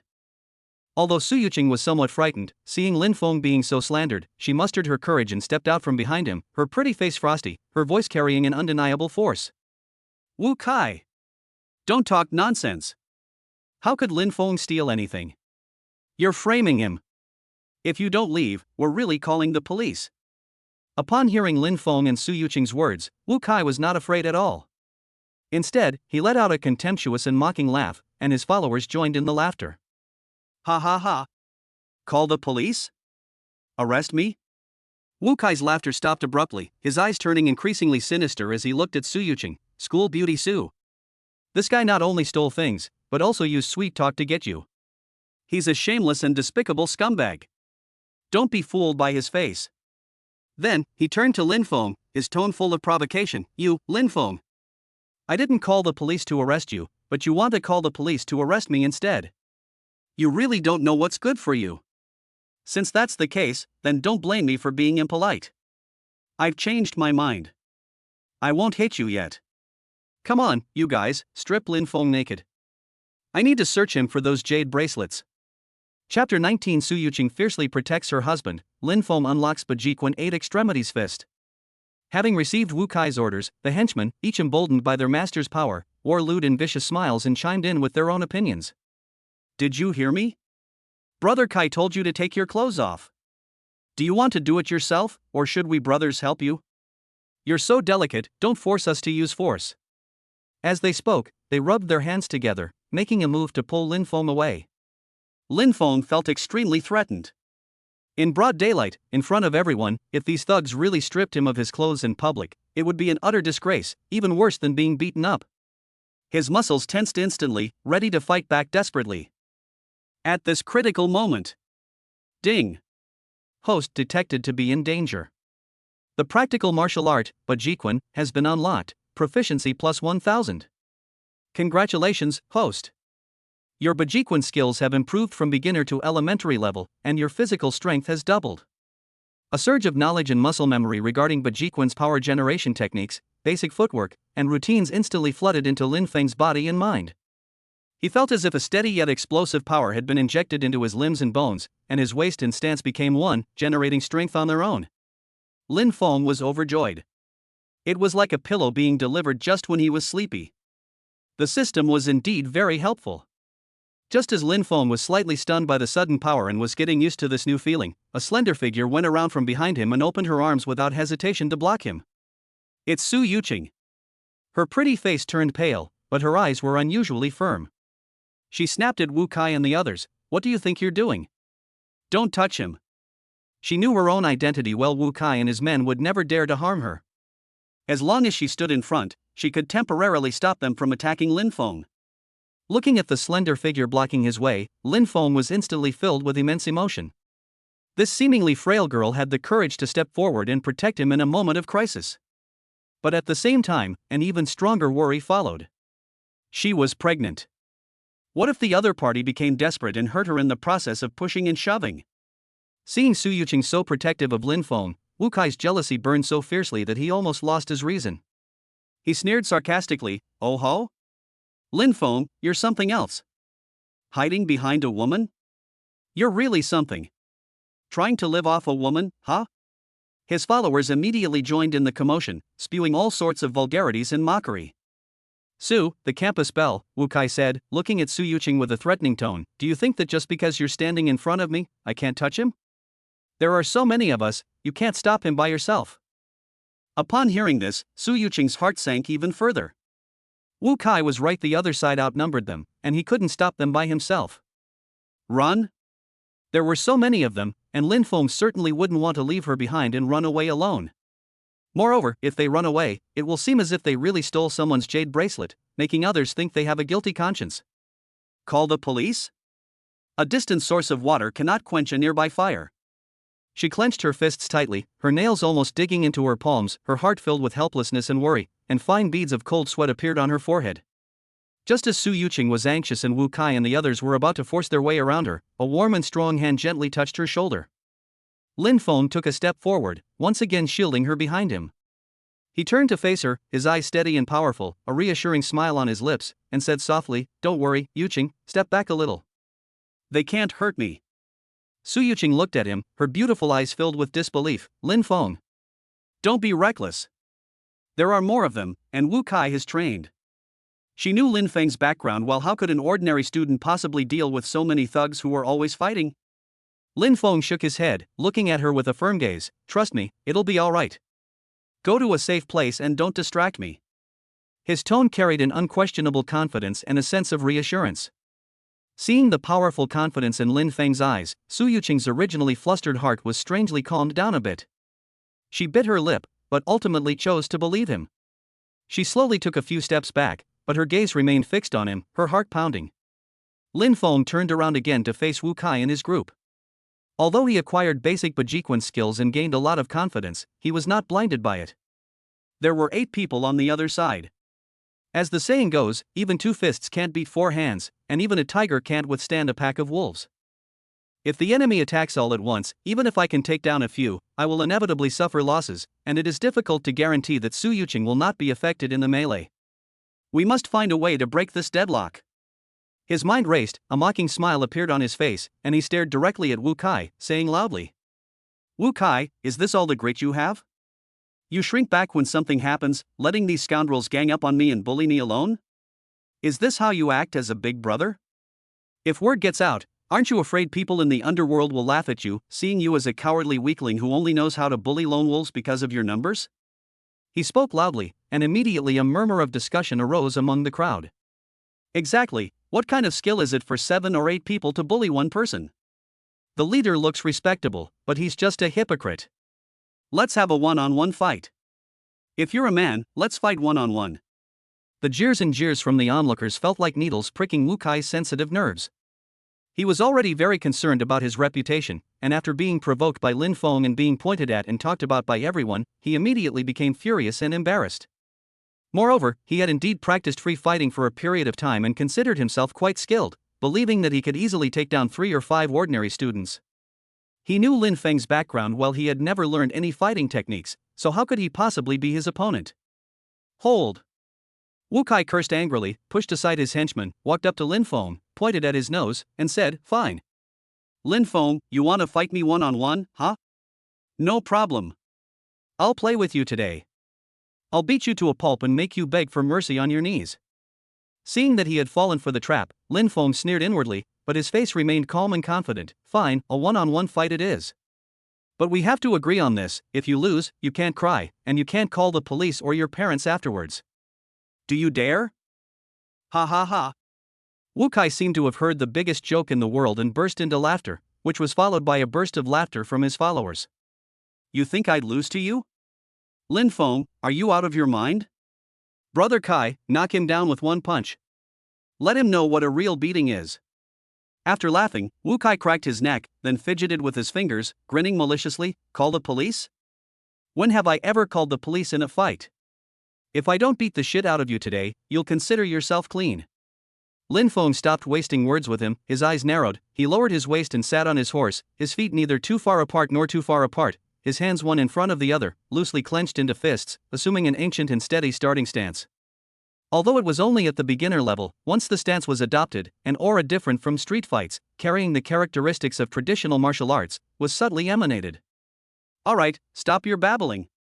Lin Feng snapped. Are you here to fight, or to hurl insults? Let's get started. Su Yuqing nervously covered her mouth from behind, her beautiful eyes fixed on Lin Feng's unfamiliar posture, her heart filled with both worry and a faint sense of anticipation. Wu Kai was slightly taken aback by Lin Feng's sudden stance. He then roared and rushed forward, delivering a powerful right hook that whistled through the air, slamming into Lin Feng's temple. The conflict erupted completely at this moment. The air was thick with tension, and everyone's eyes were fixed on the two people about to clash. Chapter 20 Wu Kai crushed, Zhou Yong provides support, and a fierce battle erupts. Lin Feng's eyes were sharp as an eagle's, he neither flinched nor dodged, his feet firmly planted on the two-element stance of Bajiquan. Just as the fist was about to hit his body, his left arm suddenly snapped upward and outward, a variation of the supporting strike move in Bajiquan. His arm struck Wu Kai's wrist with the precision of an iron rod. Snap! A crisp sound. Wu Kai felt a sharp pain and numbness in his wrist, as if he had hit an iron rod wrapped in cotton.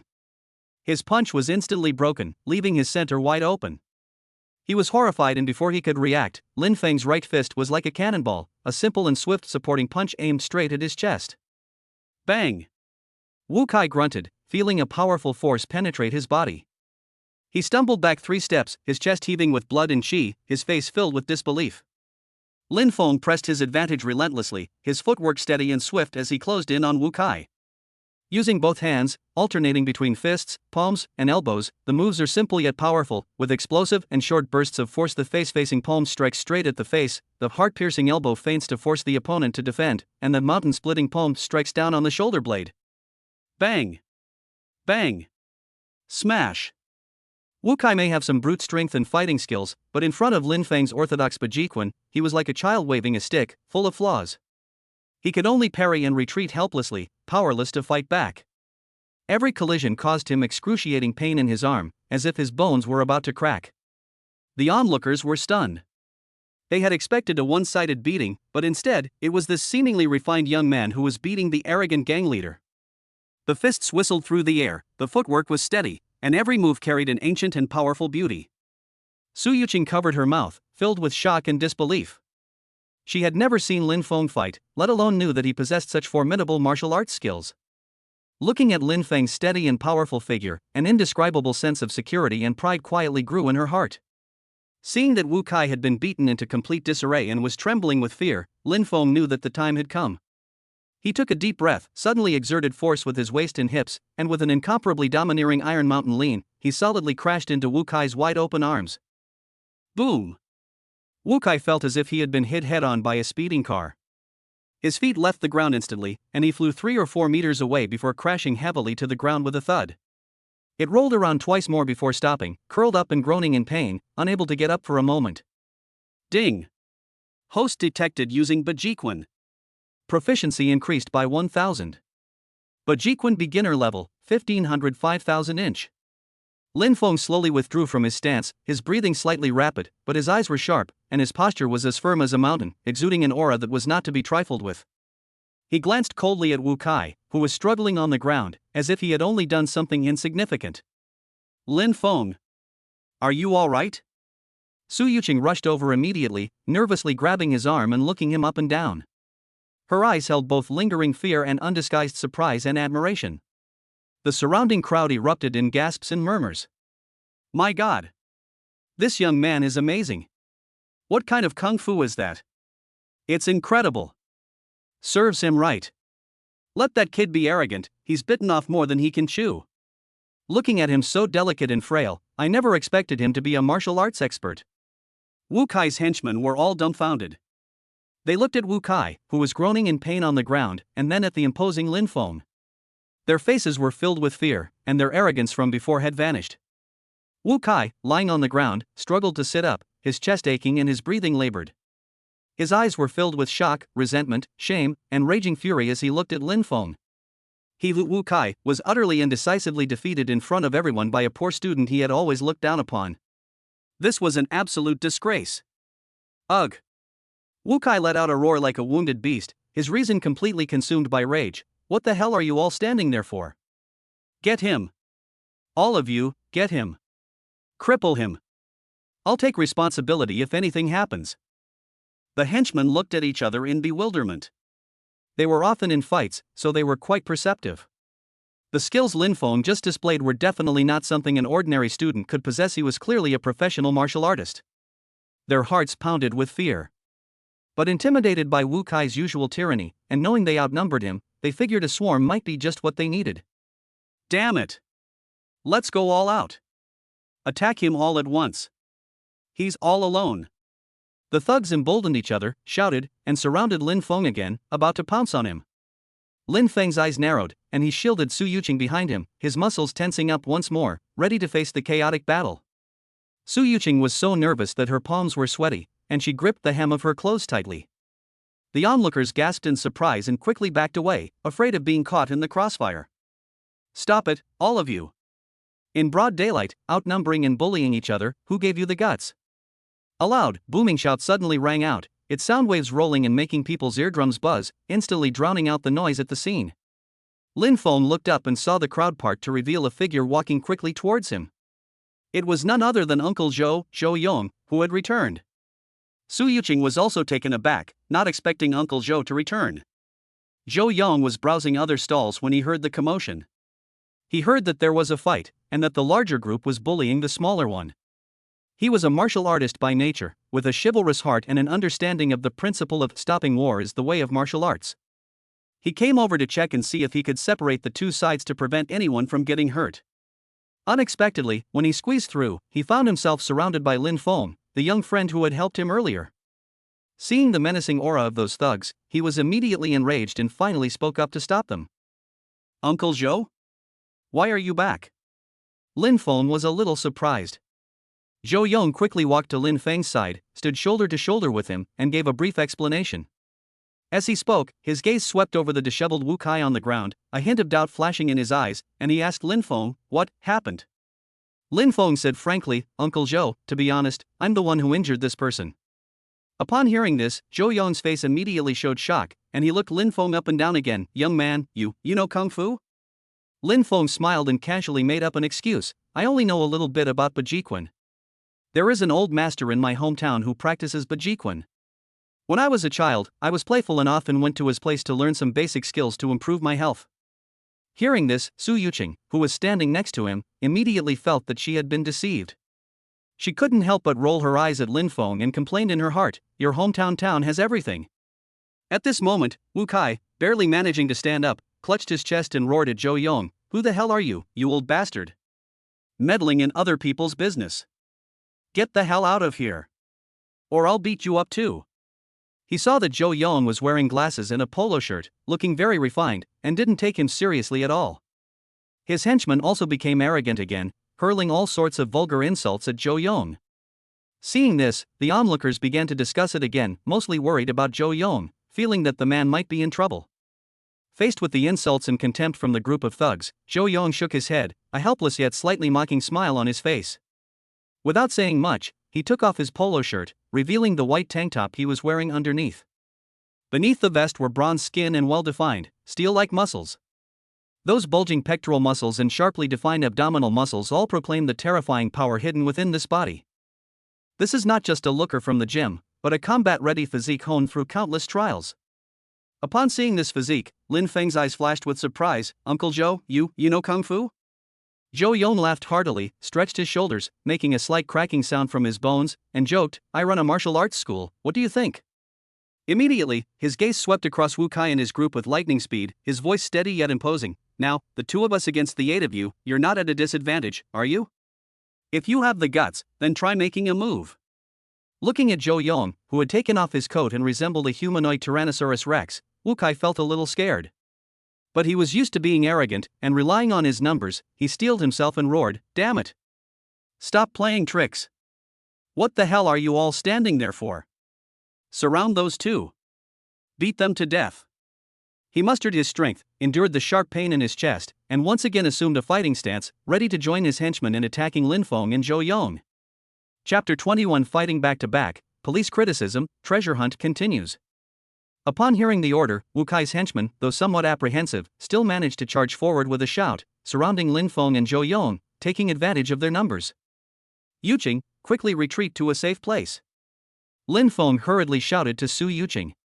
Su Yuqing knew it was inappropriate for her to stay there, so she replied, "Be careful," and quickly ran out of the battle area, watching nervously from a distance. Surrounded by 7 or 8 burly young men, Lin Feng and Zhou Yong stood back to back, instantly reaching a tacit understanding. This is the most effective position to deal with an attack, as it can prevent being attacked from both sides. Lin Feng once again adopted the Bajiquan stance, sinking his shoulders and dropping his elbows, channeling his energy throughout his body. Zhou Yong then spread his feet apart, put his arms in front of him and back, with his palms open, and adopted the starting posture of Bagwazang, Green Dragon Probing Claws. His body was as agile and steady as a swimming dragon. A chaotic battle erupted instantly. A blonde thug threw a punch at Zhou Yong's face. Zhou Yong remained calm, using the Bagua step, his body spinning like a ghost to easily dodge the punch. At the same time, his right palm, like a knife, flashed and slashed at the blonde thug's wrist joint. Ah! Huang Mao screamed in pain as his wrist throbbed, and he instantly lost his fighting ability. Almost simultaneously, 2 thugs on the other side lunged at Lin Feng from the left and right. Lin Feng's eyes sharpened, and his left arm swung outward like a steel whip, using a Banlan Chui to deflect the attack from the left. His right fist followed up with a short and explosive bangquan that struck the thug on the right in the abdomen. Ugh! The thug felt as if his stomach had been hit by a hammer. He cried out in pain, clutched his stomach, and knelt down on the ground. On Zhou Yong's side, he unleashed his Bagwazang, his body moving with his steps and his palms changing with his body. Or, single palm change is like a swallow skimming the water, lightly dodging the attack while simultaneously striking the opponent's soft ribs with the edge of the palm. Or, with a double palm strike, one can pounce like a tiger, deflecting the attack and then closing in. The shoulder, hip, and back can all be used as weapons. A lean and a collision will send the opponent sprawling. His fighting style is fluid and graceful, yet it also contains hidden strength, often dismantling the opponent's offensive within a small space. Lin Feng's Bajiquan is even more fierce and violent, emphasizing striking like kissing and close-quarters combat. Faced with encirclement, he moved steadily, using his fists, elbows, knees, and shoulders simultaneously. He used a face-blocking palm to block the eyes, a heart-piercing elbow to intimidate the enemy, and his steel mountain lean to clear a path. Each strike was accompanied by a dull thud and the opponent's cry of pain, like a tiger among sheep, invincible. The battle was over in just 2 minutes. Ding! Host detected using Bajiquan. Proficiency increased by 1,000. Bajiquan beginner level, 2,500 5,000 inch. Wu Kai and his 7 or 8 henchmen were all lying sprawled on the ground, groans and cries of pain rising and falling. Just then, 2 uniformed police officers pushed through the crowd and strode in. The leader was a male police officer in his 30s with a resolute face named Zhang Yi, followed by a female police officer in her 20s with a heroic and spirited appearance named Chen Jing. Stop! What are you all doing? Who gave you permission to fight here? Zhang Yi's sharp gaze swept across the scene, his voice authoritative. Seeing this, Lin Feng immediately stepped forward and said calmly, "Officer, you've misunderstood. This isn't a fight, it's a normal martial arts exchange. The people around can all testify to that." He spoke with steady breathing and composure. The surrounding crowd, already fed up with Wu Kai and his gang's arrogance, began to chime in with their own opinions. "Officer, it was those thugs who surrounded this young man and started causing trouble." "Yes. They even accused him of stealing. This young man was acting in self-defense. That older man was there to help. Those guys are wicked, they specialize in selling counterfeit goods and ripping people off on this street." From the jumbled sounds, Zhang Yi and Chen Jing quickly pieced together the general outline of the matter. Zhang Yi turned to Lin Feng and asked, "They said you stole the jade bracelet, what happened?" Lin Feng said frankly, "Officer, I didn't steal anything at all. This is a complete slander. If you don't believe me, you can search me here." As he spoke, he voluntarily opened his arms. Zhang Yi thoroughly searched Lin Feng's body and checked his backpack, but found no jade bracelet. Policewoman Chen Jing also politely checked Su Yuqing, but found nothing. Zhou Yong also stepped forward and truthfully recounted how he had come over to mediate the commotion, and how he had been forced to help Lin Feng when he saw him surrounded. Zhang Yi and Chen Jing sized up Lin Feng and Su Yuqing. Both of them had outstanding temperament, clear eyes, and upright appearances. They didn't look like petty thieves at all. On the other hand, the group of grumbling thugs on the ground were all tattooed and menacing, especially Wu Kai, whom Zhang Yi recognized. This kid was a regular at the nearby police station, with several criminal records for fighting and causing trouble. Wu Kai knew he couldn't cover up the lie about the jade bracelet anymore, and he mumbled, "But maybe the jade bracelet was stolen. I misunderstood him." The truth of the matter is now clear. Zhang Yi and Chen Jing took brief statements from both sides and sternly warned, no matter the reason, it is wrong to engage in group fighting in a public place. "Don't do this again, do you hear me?" Lin Feng sincerely accepted the criticism. "Officer, we know we were wrong, and we will definitely be more careful in the future." Although Wu Kai was unwilling, he knew he had lost today. He reluctantly did not pursue the matter of Lin Feng injuring him, nor did he mention the medical expenses. After all, he was in the wrong first, and he did not want to make things worse. The police officer gave him a few more words of advice and then left the scene.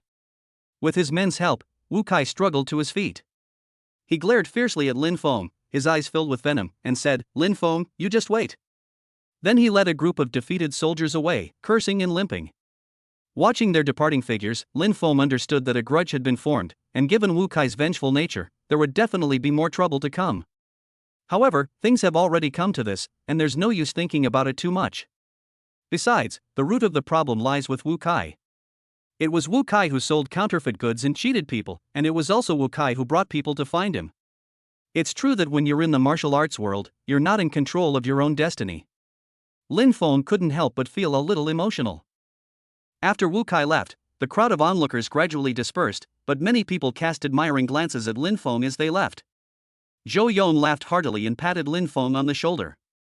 He was a cheerful martial artist, and seeing Lin Feng's extraordinary skills and solid foundation in Bajiquan, he was delighted and felt a sense of mutual respect between heroes. "Young man, you're truly a hidden talent. Your Bajiquan skills are quite impressive," Zhou Yong exclaimed. "Whenever you have time, you must come to my Genoa martial arts school for a visit, and we'll have a good drink together." Lin Feng also had a good impression of Zhou Yong, and smiled as he agreed, "Definitely, definitely. I'll visit you when I have the chance." At this point, Zhou Yong asked Lin Feng what had happened with the bracelet, and Lin Feng explained the whole story. Upon hearing this, Zhou Yong realized what had happened and felt somewhat ashamed. He quickly apologized to Lin Feng. After chatting for a few more minutes, Zhou Yong bowed and took his leave. After Zhou Yong left, Lin Feng walked to Su Yuqing's side and said softly, "It's all right now." "Were you scared?" Su Yuqing shook her head, looking at him with admiration in her beautiful eyes. Lin Feng's majestic figure was deeply imprinted in her mind. She gently took Lin Feng's arm and whispered, "It's all right, let's go take another look." Lin Feng smiled, feeling the warmth and dependence from her arm, and a sense of peace settled in his heart. "Okay, let's continue." The two then approached the stall, and Lin Feng's gaze became focused once again. Chapter 22, Picking Up Two Bargains. Su Yuqing gets anxious, discovering a priceless treasure. Under the discerning eye, information such as the authenticity, age, and value of an item is clearly revealed. Most of the items were ordinary goods of low value or overpriced, which left him slightly disappointed. However, just as his gaze swept over the corner of the stall, a sudden joy welled up in his heart. His gaze settled on a drab, unremarkable bronze Arabic-style incense burner. Item: Mid-Qing Dynasty bronze incense burner in Arabic style with silver inlay. Material: brass, silver wire. Era: around the Qianlong period of the Qing dynasty. Authenticity: authentic, exquisite craftsmanship, gorgeous silver inlay patterns, and a blend of Chinese and Western styles. Value: market estimated at 50,000–80,000 yuan. Vendor's price: 15,000 yuan. Lin Feng picked up the incense burner without making a sound, casually playing with it, and said to the stall owner, "Boss, how much is this bronze burner? It looks quite unique, and it would be nice to put it in the study as a decoration." The female stall owner glanced at it and casually said, 15,000, it's an old item." Lin Feng frowned and pointed to a minor scratch on the stove body. "This is already damaged, and it's just a fake Arabic style, not worth this price." "How about 5,000 yuan? 5,000? That won't do. Look at the workmanship, the weight. The female stall owner shook her head. The minimum is 12,000. 8,000. 10,000. That's the lowest I can go. 9,000. If you want it, I'll take it. If not, forget it. Lin Feng made a gesture as if to put it down. The female stall owner hesitated for a moment, then finally nodded. All right, 9,000 it is, take it. Lin Feng readily paid the money and carefully placed the heavy incense burner into his backpack. After leaving the stall, Su Yuqing couldn't help but ask in a low voice, Lin Feng, is this a bargain? How much can you make on this item? Lin Feng smiled at her curious expression and whispered, I can probably earn around 50,000 yuan. 50,000 yuan? Su Yuqing's eyes widened slightly in surprise. You made 50,000 in just a short time? Wow, that's faster than robbing someone. She picked up Lin Feng's backpack and then touched the incense burner through the fabric. To her, it looked dirty and she couldn't see anything valuable about it. Oh, no, she meant, where could it make money? With a mysterious smile on his face, Lin Feng said to her, Yuqing, just you wait and see. We'll find a place to sell it in a bit, and then you'll know why it's so valuable. The two continued on their way. Lin Feng stopped in front of a porcelain stall and carefully scanned the pieces with his discerning eye. Unfortunately, most of them were ordinary folk kiln products from the late Qing dynasty and the Republic of China, or modern imitations. The stall owner was also asking high prices, leaving no room for profit. They moved to another stall, run by an elderly man wearing reading glasses who was drinking tea. The stall had a variety of items, including wood carvings, inkstones, and copper coins. Lin Feng's gaze swept over the items one by one. Suddenly, his heart skipped a beat, and his eyes were fixed on a plain Duan stone inkstone that looked dark and unremarkable. Item, late Ming Dynasty Duanqi old pit plain pool-shaped inkstone. Material, Duan stone. Era, late Ming Dynasty. Authenticity, authentic. The stone is delicate and warm to the touch, with features such as blue and white patterns and fire marks. The patina is thick and natural. Value, market estimated at 180,000 to 250,000 yuan. Vendor's price, 50,000 yuan. Lin Feng felt a surge of excitement. This was an old Duan inkstone from the Ming Dynasty, and the stone was of excellent quality, far exceeding the value of the incense burner from before. He suppressed his joy and kept his face calm. He picked up the inkstone, pretended not to understand it, and looked at it. He then said to the old man, Sir, how much is this inkstone? It looks quite old. It should be good for grinding ink. The old man looked up at him and said slowly, 50,000, a Duan inkstone from the Ming Dynasty. Lin Feng shook his head, Sir, this inkstone is old, but saying it's from the Ming Dynasty is a bit far-fetched, isn't it? And its condition, it's too plain, not even a single carving. How about 40,000? Young man, you don't know your stuff. The old man shook his head. This is stone from the old pit in Duanqi. Look at the texture and the feel of it. 45,000 is the lowest I can get. 43,000. Lin Feng insisted. The old man pondered for a moment, seemingly feeling that Lin Feng didn't seem genuinely interested in buying, but not wanting to miss the opening opportunity, he finally sighed and said, 43,000 it is, take it. Lin Feng was secretly delighted and immediately paid for the valuable Duan inkstone, carefully putting it away. Although Su Yuqing couldn't understand the intricacies of these antiques, she could understand Lin Feng. She keenly noticed the fleeting glint in Lin Feng's eyes and the almost imperceptible upturn of his lips when he took the inkstone. She knew that this guy had definitely gotten a bargain again, and she was secretly delighted. After walking a distance from the stall, Su Yuqing couldn't contain her curiosity any longer. She tugged at Lin Feng's sleeve and whispered, Lin Feng, how much can you make from this dark inkstone? Lin Feng didn't answer directly, but instead smiled and held up 2 fingers to her. Su Yuqing blinked and guessed, 20,000? Her tone was slightly disappointed. After all, that incense burner could earn 50,000. Unexpectedly, Lin Feng smiled and shook his head. Su Yuqing frowned slightly, and guessed again, could it be 2,000? Her tone was even more disappointed, feeling that the gains this time were too small. Lin Feng looked at her serious expression, shook his head helplessly, and looked at her with a mixture of amusement and exasperation. He reached out and gently tapped her forehead, it's 200,000. My dear Miss Su, can't you think of more? You silly girl. 200,000. Su Yuqing was so shocked by the number that her mouth gaped open slightly. Then she realized that Lin Feng had actually called her little idiot. Having lived her entire life as the daughter of the Su family, with excellent grades and outstanding talent, she had never been called that before. She immediately became anxious. Lin Feng. How dare you call me an idiot? Su Yuqing's pretty face flushed red, both ashamed and angry. Forgetting all about ladylike manners, she swung her little fists and started punching Lin Feng repeatedly. I'll teach you to call me stupid. I'll teach you to call me stupid. While dodging, Lin Feng deliberately cried out ouch, ouch, which was obviously fake. Knowing he was in the wrong, he quickly smiled and begged for forgiveness. I was wrong, I was wrong. Miss Su is the smartest. I'm stupid, I don't know how to speak. My heart felt as sweet as if I had drunk honey. On the antique street, people couldn't help but cast envious glances at the handsome and beautiful couple flirting with each other. The man was tall and dashing, and the woman was exceptionally beautiful. Su Yuqing hit a few times, then got tired and stopped, breathing slightly heavily. She raised her eyes and looked into Lin Feng's smiling and doting gaze. Her heart was filled with tenderness, and her previous anger had long since vanished, replaced by love and admiration. Lin Feng, she said softly, her eyes sparkling, I didn't expect you to be so amazing. You have a keen eye for things, and you're so good at making money. I'm starting to admire you. Her words carried a sincere compliment and a hint of coquetry. Upon hearing this, Lin Feng felt as if a feather had gently brushed against his heart, leaving him feeling ticklish yet filled with immense satisfaction. A smug smile spread across his face, and he puffed out his chest. Of course, otherwise how could I be worthy of our Soochow University's campus bell? Virtue.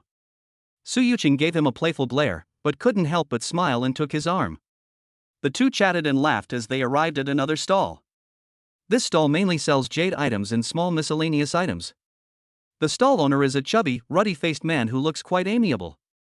Lin Feng continued to use his discerning eye, his gaze sweeping over the jade plaques, pendants, snuff bottles, seals, and other items on the stall as usual. Most of the feedback was unremarkable. However, when his gaze swept over a jewelry box, his eyes suddenly narrowed, his pupils contracted slightly, and he revealed an unusual expression. Chapter 23 Among Nyohuan won a traditional Chinese medicine, keeping the secret, being underestimated upon its release. The information from the discerning eye sent a jolt through him.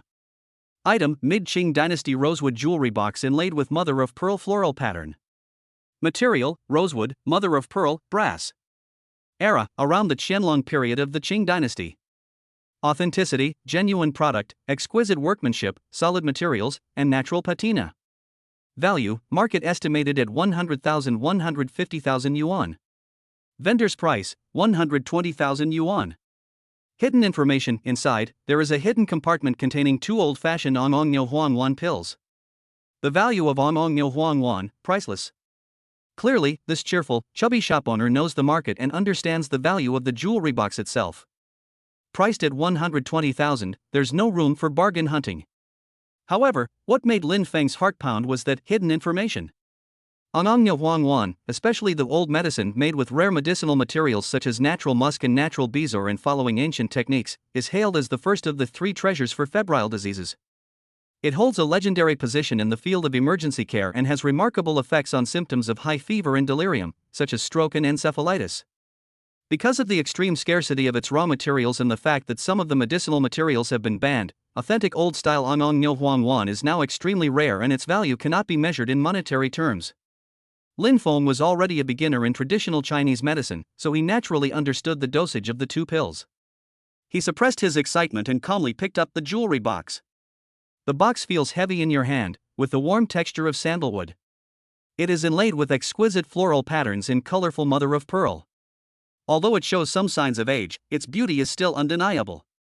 He opened the box, which had a red silk lining and several small compartments, all of which were empty. There was no trace of any pills. But Lin Feng had unwavering faith in the system. Since there was a notification, it must be hidden in some clever compartment or mechanism. He closed the box and, feigning appreciation, said to the portly shopkeeper, "Boss, this jewelry box is quite beautiful. Is it made of sandalwood? What's the price?" The portly shopkeeper replied with a smile, "Handsome, you have a good eye. It's genuine rosewood, made during the Qianlong era. Look at the mother-of-pearl inlay, how exquisite. 120,000, that's the fair price." Lin Feng shook his head, pointing to a tiny crack in the box. The item is nice, but it has a minor flaw. And since it's a practical item, wear and tear is inevitable. How about 80,000 yuan? Oh dear, handsome, you're haggling way too much. The chubby shopkeeper said with a pained expression. This is a fine piece from the Qianlong era.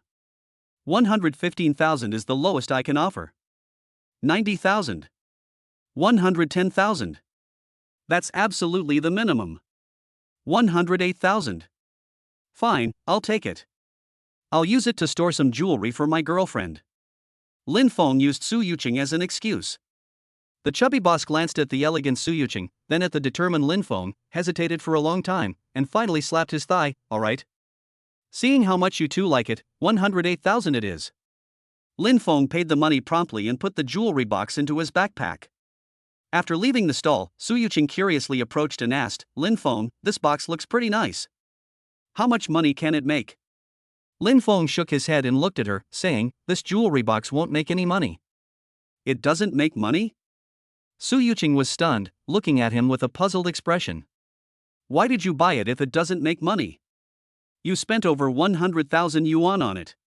Seeing her puzzled look, Lin Feng smiled mysteriously and kept her in suspense. I won't tell you now, you'll find out later. I'll reveal the secret when we get home, it'll be a surprise. Although Su Yuqing was full of curiosity, he also aroused her anticipation.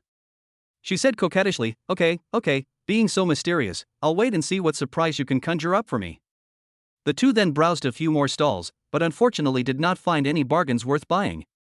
Lin Feng was somewhat disappointed. After all, the money he made today was far less impressive than yesterday. But then I thought about it again, and realized that the two Ong Nil Huan 1 pills in my backpack, which had not yet been made into the world, were truly priceless treasures. Thinking about it this way, today's gains can't be considered small. He glanced at his phone. It was almost 11 a.m. She glanced at Su Yuqing beside her. Although Su Yuqing didn't say anything, a faint look of weariness was already showing between her brows. She's pregnant and has been following me for so long, she must be tired, and it's almost lunchtime. So Lin Feng said softly, Yuqing, it's almost noon, you must be hungry. Let's find a place to eat first. In the afternoon, we'll find a shop to sell our things, and then go home to rest. Su Yuqing nodded in agreement. Okay, I'll listen to you. Let's go then. The two didn't go far before finding a restaurant near the antique street called West Lake Spring. We ordered several light yet nutritious dishes, Longjing shrimp, West Lake vinegar fish, Songsa fish soup, and a stir-fried seasonal vegetable dish. Sitting in a quiet and elegant private room, the two ate and chatted, enjoying their leisure time. Lin Feng carefully served Su Yuqing food, removing fish bones with meticulous care. Su Yuqing felt a sweet warmth in her heart as she watched him busy himself. An hour later, the two finished their meal and rested for a while. After paying the bill and leaving the restaurant, Lin Feng thought about finding a shop to sell the incense burner and Duan inkstone. He didn't choose to go to Yongazai yesterday, not because it was far away, but mainly because he was concerned that frequently selling high-quality antiques would easily attract attention and suspicion, which was definitely not a good thing. He understood the principle that a tall tree catches the wind. The two walked hand in hand along the antique street for a while and saw a shop called Baguchuan. The shop wasn't large, but the decor was antique, and the porcelain pieces displayed in the window looked to be in good condition. They entered the shop, where the interior was quiet and serene, with various antiques displayed on the display shelves, all neatly arranged. A shrewd-looking boss, dressed in a navy blue Chinese-style vest and wearing glasses, was sitting behind the counter fiddling with an abacus. Upon seeing guests enter, especially Lin Feng and Su Yuqing, who possessed extraordinary bearing and were both handsome and beautiful, the boss's eyes lit up. He immediately stood up and greeted them with a beaming smile. Welcome to Baguchuan. Ladies and gentlemen, what kind of treasures are you looking to find? The shop owner said enthusiastically, I have all the best stuff here, guaranteed authentic. Please feel free to look around, and let me know what you like, and I'll give you a discount. Lin Feng smiled at him and said bluntly, Boss, you've misunderstood. We're not here to buy treasures, we're here to sell two items. What did you sell? A hint of surprise flashed across the shop owner's face. After all, there weren't many young people coming to the antique shop to buy things. But then he thought that most young people don't know much about these things and have limited eyesight. Maybe they have some old items at home or they've found something by chance. They're perfect to be taken advantage of. Thinking of this, he couldn't help but feel a surge of secret joy, and his smile became even more enthusiastic. Oh? You're selling something. Great. The shopkeeper rubbed his hands together and said in a faintly generous manner, "Young man, what good stuff do you have to sell? Show it to me. I, old wine, have been on this street for over 20 years, and I'm the fairest person here. I guarantee you a high price." After a moment's thought, Lin Feng decided to try out the aromatherapy burner first. He took the Qing Dynasty incense burner out of his backpack and gently placed it on the velvet-covered counter. "Boss, could you take a look at this?" Lin Feng said. The shop owner immediately put on white gloves, picked up a magnifying glass, and held it up to the lamp to carefully examine the aromatherapy burner. He looked at it very carefully, sometimes weighing it in his hand, sometimes using a magnifying glass to observe the details in the silver inlay technique, displaying a professional demeanor. A few minutes later, he slowly put down the magnifying glass and aromatherapy burner, a look of regret and disappointment on his face. He shook his head at Lin Feng and sighed. "Young man, this thing of yours, well, how should I put it? The design is imitating Arabic style, and the workmanship is passable, but..." He paused, then pointed to several parts of the furnace body. "Look at this bronze, it's been artificially aged, and the silver inlay technique is a bit stiff. In my opinion, this is most likely a modern imitation." He looked up at Lin Feng and said in a seemingly sincere tone, "If this is just a decorative item, I give you at most 5,000 yuan. Chapter 24 Slapping the Boss in the Face, Shocking Su Yuqing. When Su Yuqing heard the shop owner determined that the aromatherapy burner was a modern imitation and was only willing to offer 5,000, her heart skipped a beat. Could it be that Lin Feng misjudged it today? But then she remembered Lin Feng's amazing performance yesterday and immediately dismissed the idea. This boss is definitely trying to drive down the price on purpose, trying to take advantage of Lin Feng because he doesn't know anything about this business. Having figured this out, she felt at ease and looked at Lin Feng with expectant eyes, wanting to see how he would respond. Lin Feng was already quite adept at reading people, and with the trading experience he had gained at Yun Guzhai yesterday, he had some understanding of the ins and outs of the antique trade. He easily saw through the boss's intentions. The boss was simply taking advantage of his youth and trying to get a big bargain. He sneered inwardly, but showed no sign of it on his face. Without saying a word, Lin Feng reached for the aromatherapy burner on the counter, making a move to put it into his backpack. At the same time, he turned to Su Yuqing and said, "Yuqing, let's go. It seems this store isn't very sincere. Let's go check out another one." His movements were swift and decisive, showing no sign of lingering and a firm determination to leave. Seeing this, the shop owner panicked a little. He did want to lower the price, but he didn't want to ruin the business. He was experienced and, though flustered, remained calm. He put on a smile and quickly reached out to stop him, saying, "Hey, young man, don't be in such a hurry. What are you doing? Even if the deal falls through, we can still be friendly and discuss the price." Lin Feng didn't really want to leave, he just wanted to put him in a difficult position and make his stance clear. Seeing the shop owner try to persuade him to stay, he stopped what he was doing, put the aromatherapy burner back on the counter, and looked at Mr. Wang with a half smile on his face. "Sir, doing business requires sincerity. Your offer is far from sincere. Doing business like this is bound to fail. Boss Wang has an extremely thick skin. In their line of work, bluffing and deceiving people is commonplace. Even when he's been exposed, he doesn't feel embarrassed. Instead, he laughs and tries to ease the tension. Young man, you're indeed a sensible fellow, quick-witted and to the point. I was just being naive earlier, just kidding, just kidding." Knowing that this young man was not easily fooled, he dared not try to rip him off any further. He held up 4 fingers and said, "How about this, 40,000? 40,000 yuan? This price is very fair." Lin Feng didn't answer immediately. Instead, he picked up the incense burner again. This time, his expression and tone carried an undeniable professionalism. He pointed to the incense burner. "It is indeed in the Arabic style, but look at the bronze." He flicked it lightly with his fingernail, producing a deep, resonant sound. "This is refined brass, a characteristic of the mid-Qing dynasty or later. Late Qing and Republican-era imitations often use mixed brass, resulting in a crisp sound. And look at this silver inlay technique." He held the furnace up to the light, gesturing for Mr. Wang to examine it closely. The edges of the grooves where the silver wire is embedded are smooth and natural, matching the oxidation level of the copper base. This is the result of long-term use and handling after being hand-hammered and embedded. It cannot be achieved through later adhesion or electroplating. And this patina. He felt the warmth of the furnace body with his palm. It has a solid, natural feel, and its luster emanates from within, not the superficial gloss and fuss of artificial antiquing.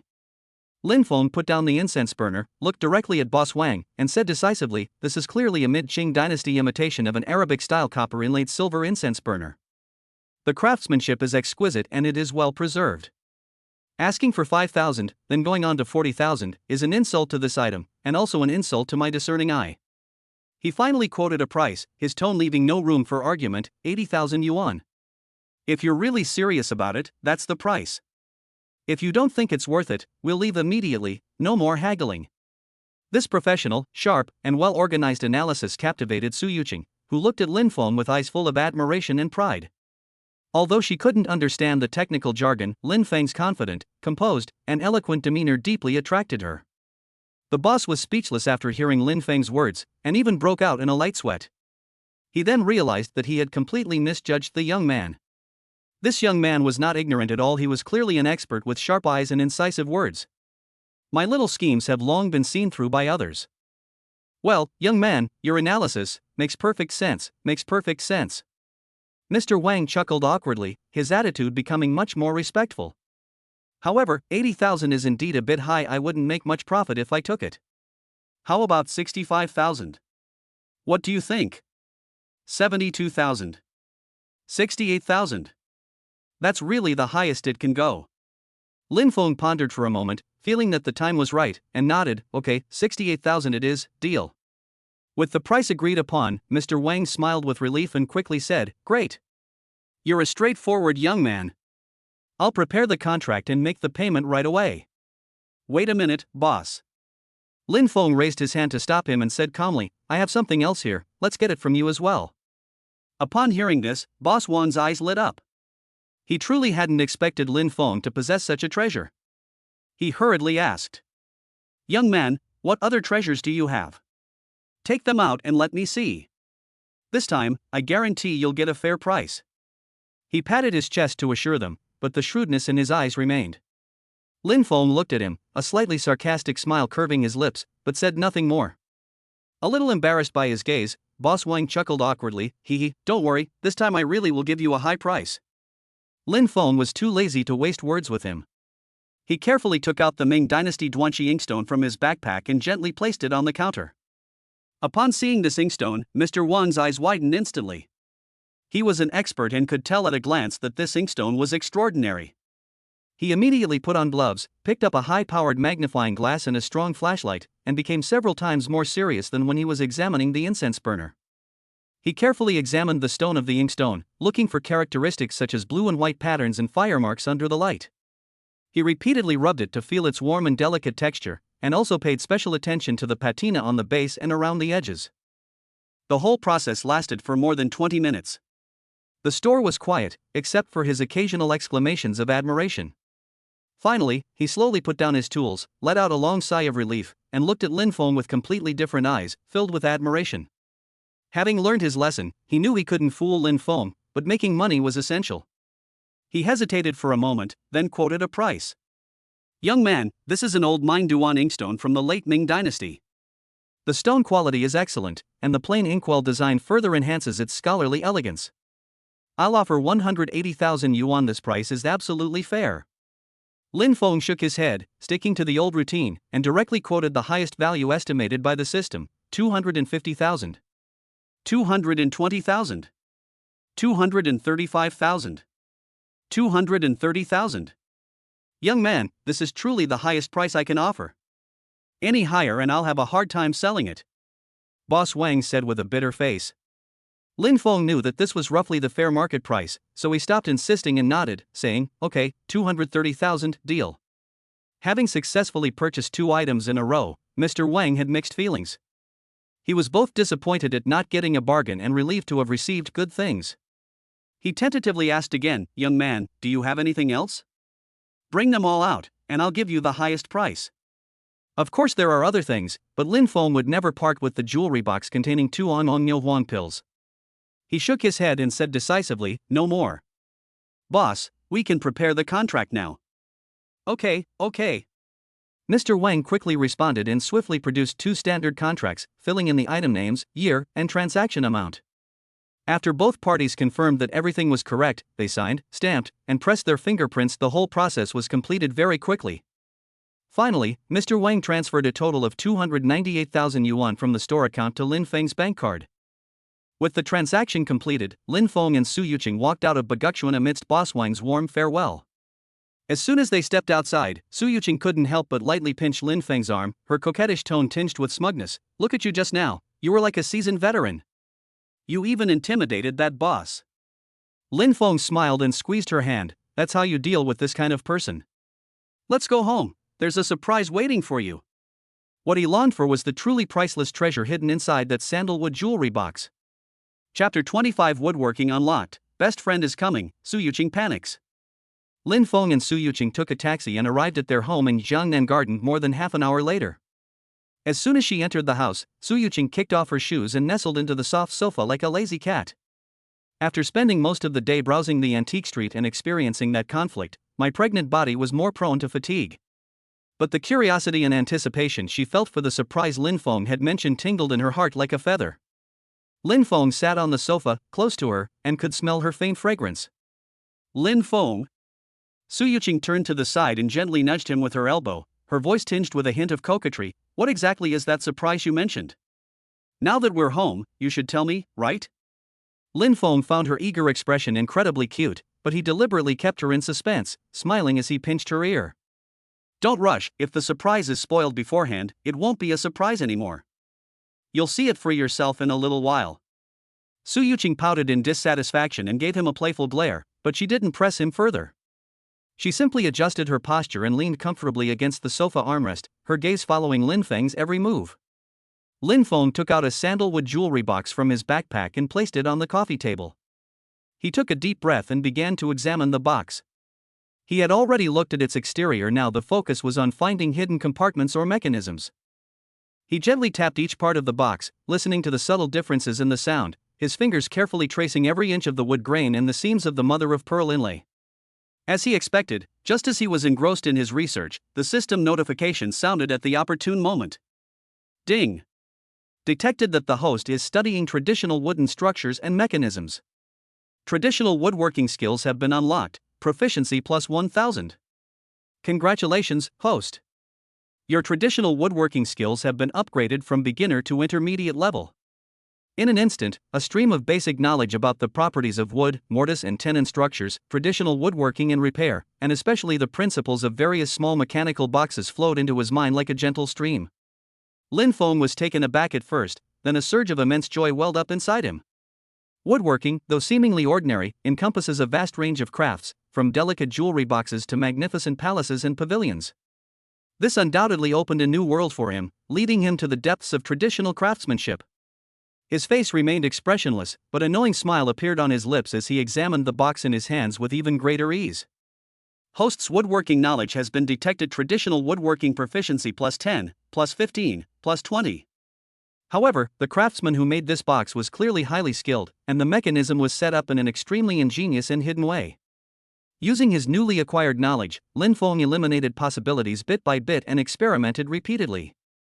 He tried pressing different mother-of-pearl petals, rotating the copper feet at the bottom of the box, and even carefully examining the inner silk lining to see if there were any hidden secrets.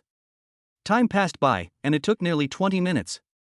His forehead was slightly sweaty, and Su Yuqing watched from the side holding her breath. Finally, when his fingers inadvertently pressed down on two seemingly decorative, slightly raised mother-of-pearl stamens on the side of the box, and gently squeezed them towards the center. Click! An extremely faint sound came from inside the box. Lin Feng felt a chill run down his spine and gently released his grip. Inside the jewelry box, the seemingly intact red silk lining had a small corner that had popped up slightly along a very discreet seam. Found it! Lin Feng suppressed his excitement and carefully pried up the lining with his fingernails. Sure enough, there was a thin interlayer hidden underneath. Inside the interlayer, two pills, each the size of a longan, lay side by side, tightly wrapped in a dark yellow wax shell. A faint, yet refreshing, blend of medicinal fragrances wafted out. Lin Feng carefully took out the two pills and placed them on the coffee table covered with a soft cloth. The wax shell is well preserved, and faint marks can still be seen on it. Yuqing, Lin Feng turned his head, his face beaming with joy, and pointed to the two pills on the coffee table. Yuqing, this is the surprise I was talking about. Su Yuqing, who had been incredibly curious, immediately came over. She looked at the two unremarkable pills encased in wax, picked them up and examined them curiously, weighing them in her hand. Since Lin Feng solemnly mentioned it as a surprise, it must be something special. She blinked and guessed, "Lin Feng, what is this? Is it a pearl? Or some kind of gemstone?" Lin Feng smiled and shook his head. "It's not a pearl, nor a gemstone. But it's more precious than many pearls and gemstones. It's called Anmong Yo Huang Wan. Have you heard of it? Anmong Yo Huang Wan?" Su Yuqing tilted her head, trying hard to search her memory, and said hesitantly, "I think I heard the elders in my family mention this name when I was a child. They said it was a very powerful medicine, but I don't know exactly what it is or what it does." Seeing that she was interested, Lin Feng gave a brief explanation in simple terms. As Su Yuqing listened to Lin Feng's explanation, her eyes gradually brightened. Born into a wealthy family, she was very knowledgeable and immediately understood the value of this item. This is no longer an ordinary commodity, it is a strategic reserve that concerns life. She looked at the two tiny pills, and her eyes changed completely, filled with shock. "So," Lin Feng said with a smile, looking at her enlightened expression, "now you understand, right? That is why I called it a surprise and said it wouldn't make money, because it's not meant to be sold." Su Yuqing nodded vigorously, her eyes filled with tenderness and admiration as she looked at Lin Feng. He not only has the ability to make money, but also a long-term vision. Su Yuqing leaned gently on Lin Feng's shoulder and whispered, "Lin Feng, I really like this surprise." At this warm and sweet moment, Su Yuqing's phone, which was on the coffee table, suddenly rang at an inopportune time. The screen flashed, showing the caller ID Wang Xiaoman. Su Yuqing glanced at it and said to Lin Feng, "It's Wang Xiaoman calling." Wang Xiaoman is her best friend who grew up with her. She has a lively and outgoing personality, and is even a bit feisty and straightforward, but she is genuinely good to Su Yuqing. She picked up her phone, answered the call, and tried to make her voice sound natural. "Hello, Xiaoman." A clear, slightly complaining female voice immediately came from the other end of the phone. "Yuqing. What are you doing? I've been asking you to hang out lately, but you keep making excuses." Su Yuqing felt a pang of guilt. She hadn't figured out how to tell her best friend about living with Lin Feng and her pregnancy, so she instinctively told a lie. "No, I'm drawing at home. I haven't had any inspiration for a painting lately, so I want to calm down." Unexpectedly, Wang Xiaoman immediately seized the opportunity. "Drawing at home? That's perfect. I'll come over to visit you, I've missed you so much. And I'll admire your masterpieces while I'm at it." Su Yuqing panicked immediately and hurriedly refused. Today isn't convenient, is it? I'm working on a crucial part, it's a bit chaotic, let's do it another day. I'll definitely spend more time with you another day." Wang Xiaoman and Su Yuqing grew up together, and Wang Xiaoman knows Su Yuqing very well. Upon hearing Su Yuqing's slightly flustered and evasive tone, she immediately concluded, based on her woman's keen sixth sense, that there was definitely something hidden behind this. Knowing she wouldn't get anything out of him by asking directly, she rolled her eyes and decided to play along, her tone becoming enthusiastic. "Oh dear, studying paintings requires more discussion and exchange. To be honest, Yuqing, I don't know why, but I've suddenly become particularly interested in flower and bird paintings lately. I was just thinking of asking someone for advice. You're an expert, so I'll come over and we can discuss it." Upon hearing this, Su Yuqing was even more bewildered and blurted out, "Xiaoman, you like street dance and reading fashion magazines, right? When did you become interested in traditional Chinese painting?" Wang Xiaoman chuckled on the other end of the phone and teased, "What? Arts and sports are inseparable. What's wrong with street dance? Can't you appreciate the beauty of traditional Chinese painting just by dancing street dance? Okay, that's enough, I'm leaving now. Oh, by the way, Li Siki is coming with me too, we'll both come find you together." After saying that, Wang Xiaoman hung up the phone without giving Su Yuqing a chance to refuse. Hearing the busy tone from her phone, Su Yuqing froze, her face screaming undoomed. Lin Feng, who was standing to the side, overheard the gist of the phone call and couldn't help but laugh at Su Yuqing's adorable, panicked expression. But knowing things were getting a bit complicated, he touched his nose and asked, "What's wrong, Yuqing? Is your friend coming over?" Chapter 26. Su Yuqing is sad, Lin Feng comforts her, and the two bravely face the situation. Holding her phone, Su Yuqing's face was filled with panic. She looked at Lin Feng and said urgently, "Wang Xiaoman and Li Siki are coming. What should we do, Lin Feng? They're definitely going to come up and sit." Why don't you go out and hide for a while, and come back after they leave? Lin Feng was no stranger to Wang Xiaoman and Li Siki. During the time he and Su Yuqing worked pretending to be a couple, Su Yuqing often mentioned her two best friends and even introduced him to them once or twice. Wang Xiaoman's hometown is also in Hangzhou. Her family runs the famous Westlake Tea Group, a well-known leading tea enterprise in the Jiangsu and Zhejiang area with substantial assets estimated to be worth billions. His father is the chairman of the group, and his mother is in charge of brand operation, a typical industrial family. Li Siqi's family is a different type. Her father, Li Jianguo, started his business in building materials and later ventured into real estate. He was shrewd and sometimes even operated in the gray area, accumulating tens of millions of yuan in assets. The mother, Zhang Yakan, is the deputy director of the finance bureau of a district in Shanghai. Although she is not a high-ranking official, she holds a powerful position that provides the family with a lot of convenience and connections. Li Siqi also has an older brother who is good for nothing and spends all his time in sports cars and internet celebrities. After a moment's thought, Lin Feng quickly made a decision. Conceal? This matter cannot be hidden at all. Su Yuqing is pregnant, and the changes in her body will become more and more obvious. Sooner or later, her closest best friend will find out. Moreover, based on their previous interactions, he felt that although Wang Xiaoman and Li Siqi came from wealthy families and had different personalities, they were not bad at heart and were sincere towards Su Yuqing. Rather than being passively discovered later, which would lead to more speculation and trouble, it's better to take this opportunity to be proactive and honest. This is not only being responsible to Su Yuqing, but also acknowledging the true nature of their relationship, and it can also win over potential allies. Having thought all this through, Lin Feng reached out and grasped Su Yuqing's slightly cold hand, looking at her with a steady gaze and a gentle yet firm tone. Yuqing, hiding isn't a solution. Xiaoman and Siqi will find out about us sooner or later. They're your best friends. I think instead of keeping it a secret and letting them speculate, we should take this opportunity to tell them directly. Su Yuqing was taken aback by Lin Feng's decision. Her face flushed crimson, her eyes darted away, and she lowered her head shyly. But this is so sudden. How can I say it? It's so embarrassing. The thought of having to confess to her best friend that she and Lin Feng had not only taken their on-screen romance off-screen but had also gotten pregnant and were living together made her feel like her face was on fire. Lin Feng understood her shyness, gently pulled her into his arms, and continued to comfort her softly. I know this is embarrassing. But think about it, if they heard it from someone else, or figured it out themselves, wouldn't they feel like you don't trust them? Wouldn't that make them even more hurt? Telling them proactively shows that you consider them your closest and most trustworthy people.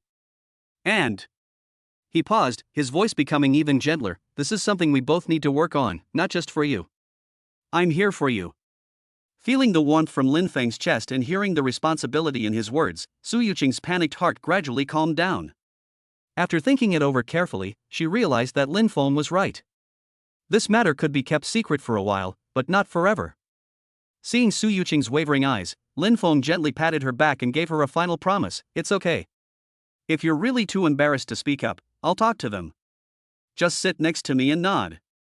Hearing that Lin Feng was willing to take on the most embarrassing part, Su Yuqing's last bit of hesitation disappeared. She knew she could no longer run away what she had to face, she would eventually have to face.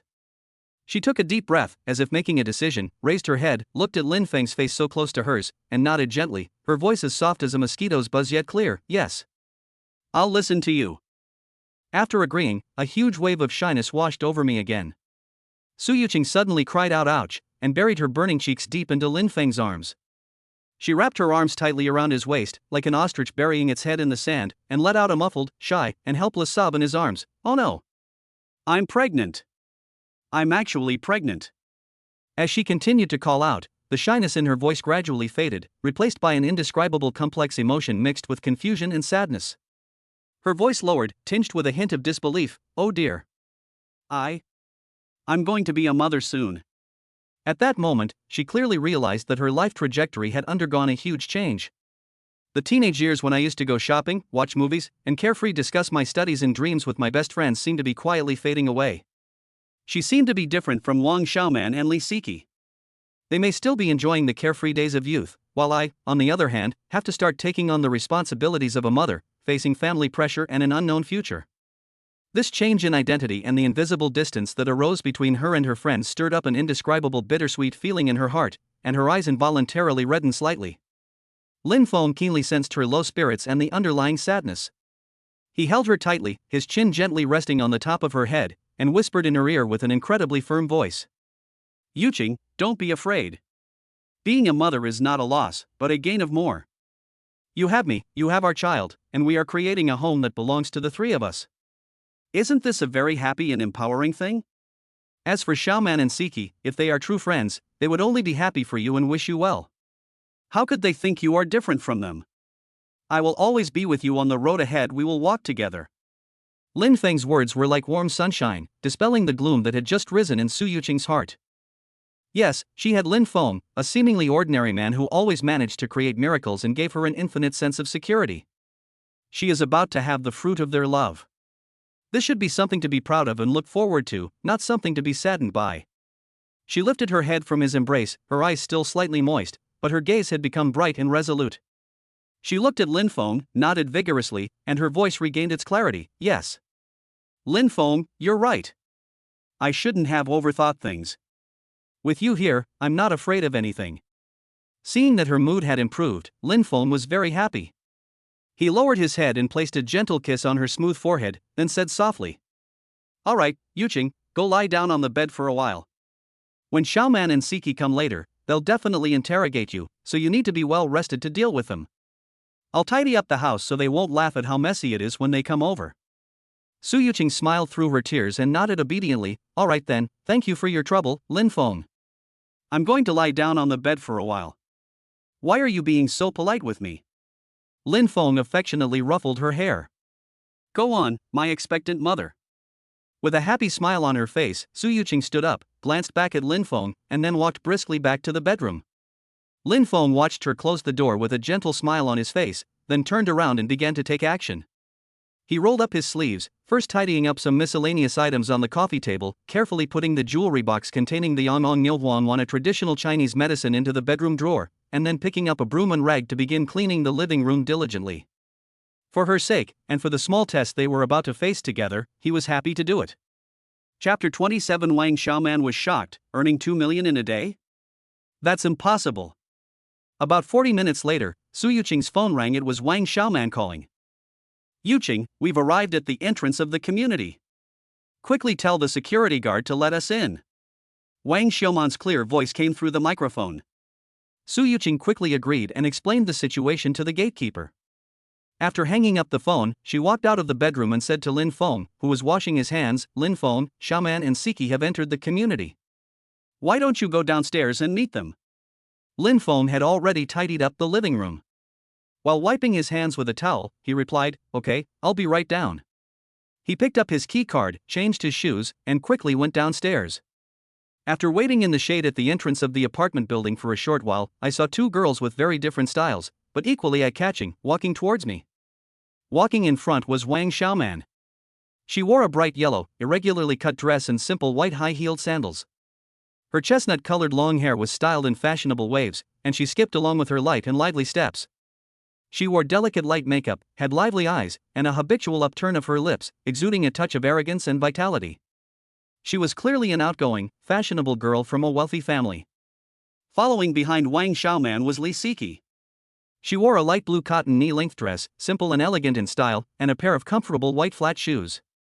Her long, jet black hair cascaded smoothly over her shoulders, adorned only with a small crystal hair clip by her ear. She was without makeup, with delicate features and a gentle, quiet demeanor, but at this moment her face was somewhat pale, her brows were slightly furrowed, revealing a hint of pain. It wasn't their first time here, and they went straight to the entrance of the building with ease. When they saw Lin Feng standing at the door, smiling at them, both of them looked surprised. Wang Xiaoman quickened her pace and spoke first, her tone filled with surprise and inquiry. Lin Feng? What are you doing here? Li Siki followed, her voice soft, carrying the same question. Lin Feng, are you also here to see Yuqing? Only Lin Feng and Su Yuqing knew about their pretending to be a couple. They also knew that Lin Feng never came here, they were just putting on a show for others, and most importantly, for Su Yuqing's family. That's why they reacted this way. Lin Feng smiled, his gaze sweeping over the two of them, lingering for a moment on Li Siki's slightly pale face. He didn't answer directly, but made an inviting gesture and said in a calm tone, This matter can't be explained in a few words. Let's go upstairs first, sit down, and talk slowly. The three of them entered the building together and took the elevator. Soon, the elevator arrived at their floor, and Lin Feng opened the door with his key card. Su Yuqing was already waiting in the entryway. As soon as the door opened, the three best friends met and immediately beamed with joy. Xiaoman. Siki. Su Yuqing's face was beaming with a happy smile. Yuqing. Wang Xiaoman stepped forward and gave Su Yuqing a warm hug. Li Siki also showed a gentle smile and softly called out, Yuqing. The three girls greeted each other, and the atmosphere instantly became lively. Everyone walked into the living room and sat down on the sofa. Lin Feng had prepared a fruit platter and some snacks in advance and placed them on the coffee table. The group ate and chatted, first sharing some recent interesting stories and gossip, and then teasing each other a bit. Li Siki didn't seem to have much of an appetite. She only ate a few potato chips and then stopped eating snacks, not even touching the fruit. Wang Xiaoman is straightforward and can't keep things to herself. After chatting for a while, she finally couldn't suppress her curiosity. She picked up a grape, her eyes darting back and forth between Su Yuqing and Lin Feng, a mischievous smile on her face, and asked bluntly, Hey you two, what's going on here? Didn't we agree on a strategic partnership? So, Lin Feng has even come to our door today? Could it be that you've taken your charade too far? As soon as she asked the question, Su Yuqing's face turned bright red. She instinctively lowered her eyelids, her hands nervously twisting together, her eyes darting away, not daring to look at her two best friends. Her lips moved a few times, but she couldn't utter a single word. Her extremely embarrassed appearance was practically an admission of guilt. Although Li Siki was quiet, she was also very perceptive. Seeing Su Yuqing's reaction and considering Lin Feng's presence here, she guessed the gist of it. His delicate face was also filled with surprise, his mouth slightly open, his gaze shifting between Su Yuqing and Lin Feng. Seeing that Su Yuqing was too embarrassed to speak, Lin Feng naturally took over the conversation. He sat up straight, looked at Wang Xiaoman and Li Siki with an honest gaze, and spoke calmly and earnestly. The story recounts the key moments from their encounter at a bar a month ago, their accidental sexual relationship, to Su Yuqing asking him to pretend to be her boyfriend to deal with an arranged marriage, to her recent discovery of her pregnancy, his decision to take responsibility, and their move in to face the future together. Su Yuqing hadn't kept the reason for that night at the bar and the pretense of being a couple a secret from her two best friends, so Wang Xiaoman and Li Siki knew about it. After listening to Lin Feng's account, Wang Xiaoman and Li Siki fell into a brief silence, their faces filled with shock. After a while, Li Siki spoke first, looking at Su Yuqing with concern in her voice. Yuqing, Lin Feng, are you really determined to have this child? But, Yuqing, will your family accept Lin Feng? She was well aware of the power of Su Yuqing's family and their emphasis on social status, and this concern came from the bottom of her heart. Wang Xiaoman also dropped her joking expression, frowned slightly, and echoed, Yes, Yuqing, this is no small matter. Your aunt and uncle, and your relatives, will they agree? Both she and Li Siki knew that Lin Feng's family background was as ordinary as could be.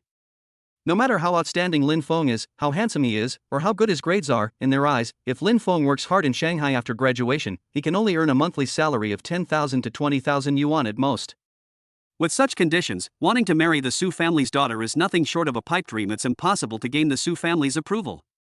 They were genuinely worried about Su Yuqing and Lin Feng's future. Feeling the deep concern and worry from her best friends, Su Yuqing took a deep breath and raised her still flushed but much more determined face. She glanced at Lin Feng, and after receiving his encouraging look, she turned to her two best friends, her tone carrying a hint of pride and rebuttal. Xiaoman, Siki, don't underestimate Lin Feng. He earned nearly 2 million yesterday alone. What? Earning 2 million in a single day? Wang Xiaoman was so shocked that she almost dropped the grapes in her hand. She suddenly raised her voice, her eyes wide open, as if she had heard something unbelievable. Yuqing, are you running a fever? Or did I hear you wrong? 2 million. One day. She fired off a barrage of questions, her face clearly saying this is impossible. Even the usually calm Li Siki was completely stunned at this moment. Her pale face and her usually calm eyes were filled with shock. She subconsciously turned her gaze to Lin Feng, as if she was seeing this person for the first time. Lin Feng sat to the side, and faced with the two girls' shocked gazes, as if they were looking at a monster, he simply smiled slightly, his expression calm, and did not rush to explain. This unassuming calmness only adds to the mystery. Chapter 28. Stop drooling, Lin Feng is mine. Wang Xiaoman's big eyes darted around, looking at Su Yuqing with a mixture of curiosity and a hint of provocation. You said he earned nearly 2 million a day, so tell me now, how exactly did he earn it? Seeing her best friend's doubts, Su Yuqing couldn't help but explain, Xiaoman, Lin Feng is very knowledgeable about antiques. He earned that money by finding bargains through his own skills. Wang Xiaoman raised an eyebrow and then asked Lin Feng directly, her tone carrying a hint of confusion and scrutiny. Lin Feng, I remember you majored in history, right? How come you're involved with all these bottles, jars, and old objects? Is this something you learn in history textbooks? Faced with the questions, Lin Feng remained calm and explained in a peaceful tone, history and antiques are inseparable. Antiques are the carriers of history, and each artifact carries information from a specific era. I am indeed very interested in this area, and since I have decided to try this career, I will naturally put in the effort to study it thoroughly. Perhaps it's because I have a pretty good memory and a relatively rich knowledge base, but I was able to use it quite easily. His explanation was reasonable, neither overly flamboyant nor overly confident. Wang Xiaoman drawled out the last syllable, nodded thoughtfully, but her face still showed a hint of doubt.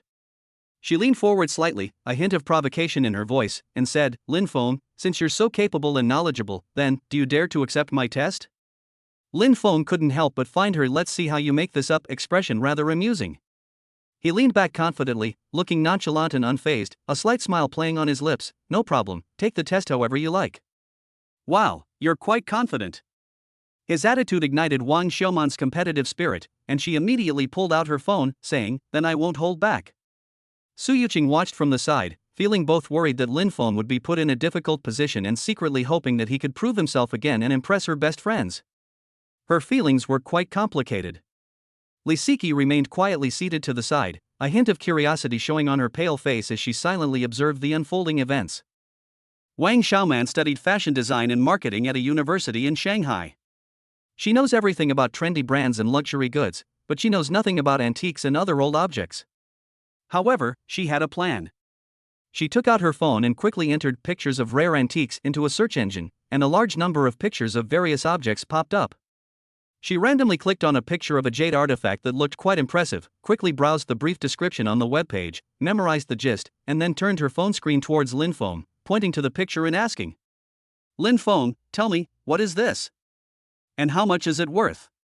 She thought to herself, let me check the information first. If you're talking nonsense, I'll expose you immediately. Lin Feng's gaze fell on the picture on his phone, which was a green jade ornament. However, just as he was looking intently, the information from the Eye of Judgment surprised him slightly. Possibility 1, Modern Imitation Qing Dynasty Jade Mountain-Shaped Ornament. Material, artificially treated quartzite. Era, modern. Value, market estimated at 800-1500 yuan. Possible item 2, Qing Dynasty Xiaoyan Jade Carved Flower and Bird Pattern Screen. Material, Xiaoyan Jade. Era, Late Qing Dynasty. Value, market estimated at 20,000-30,000 yuan. Item possibility 3, Antique-style Celadon Jade Auspicious Beast from the Republican Era. Material, Qinghai Jade. Era, Republic of China. Value, market estimated at 5,000-8,000 yuan. The three pieces of information have vastly different descriptions and prices. Lin Feng instantly understood that relying solely on a single online image could lead to misjudgment due to factors such as pixel count, lighting, and angle. Even the eye of detection could not achieve 100% accuracy and could only offer a few possibilities. His mind raced, but his face remained impassive. Looking at the image, he slowly spoke, combining the three pieces of information, and said in a professional tone. Looking at this picture, there are a few possibilities. First, if this is a modern imitation of a Qing Dynasty jade mountain, then the material is most likely treated quartzite, which is not very valuable, worth only 1,000 or so yuan. Secondly, if this is a Xiaoyan jade carving from the late Qing dynasty, such as a desk screen, and the craftsmanship is decent, the market price would be around 20,000 to 30,000 yuan. Third, it could also be an antique-style jade auspicious beast from the Republican era, made from Qinghai jade, in which case its value would be between 5 and 8,000. He paused, looked at Wang Xiaoman who seemed a little dazed, and added, the antique business is very complex. You can't confirm many details just by looking at a picture.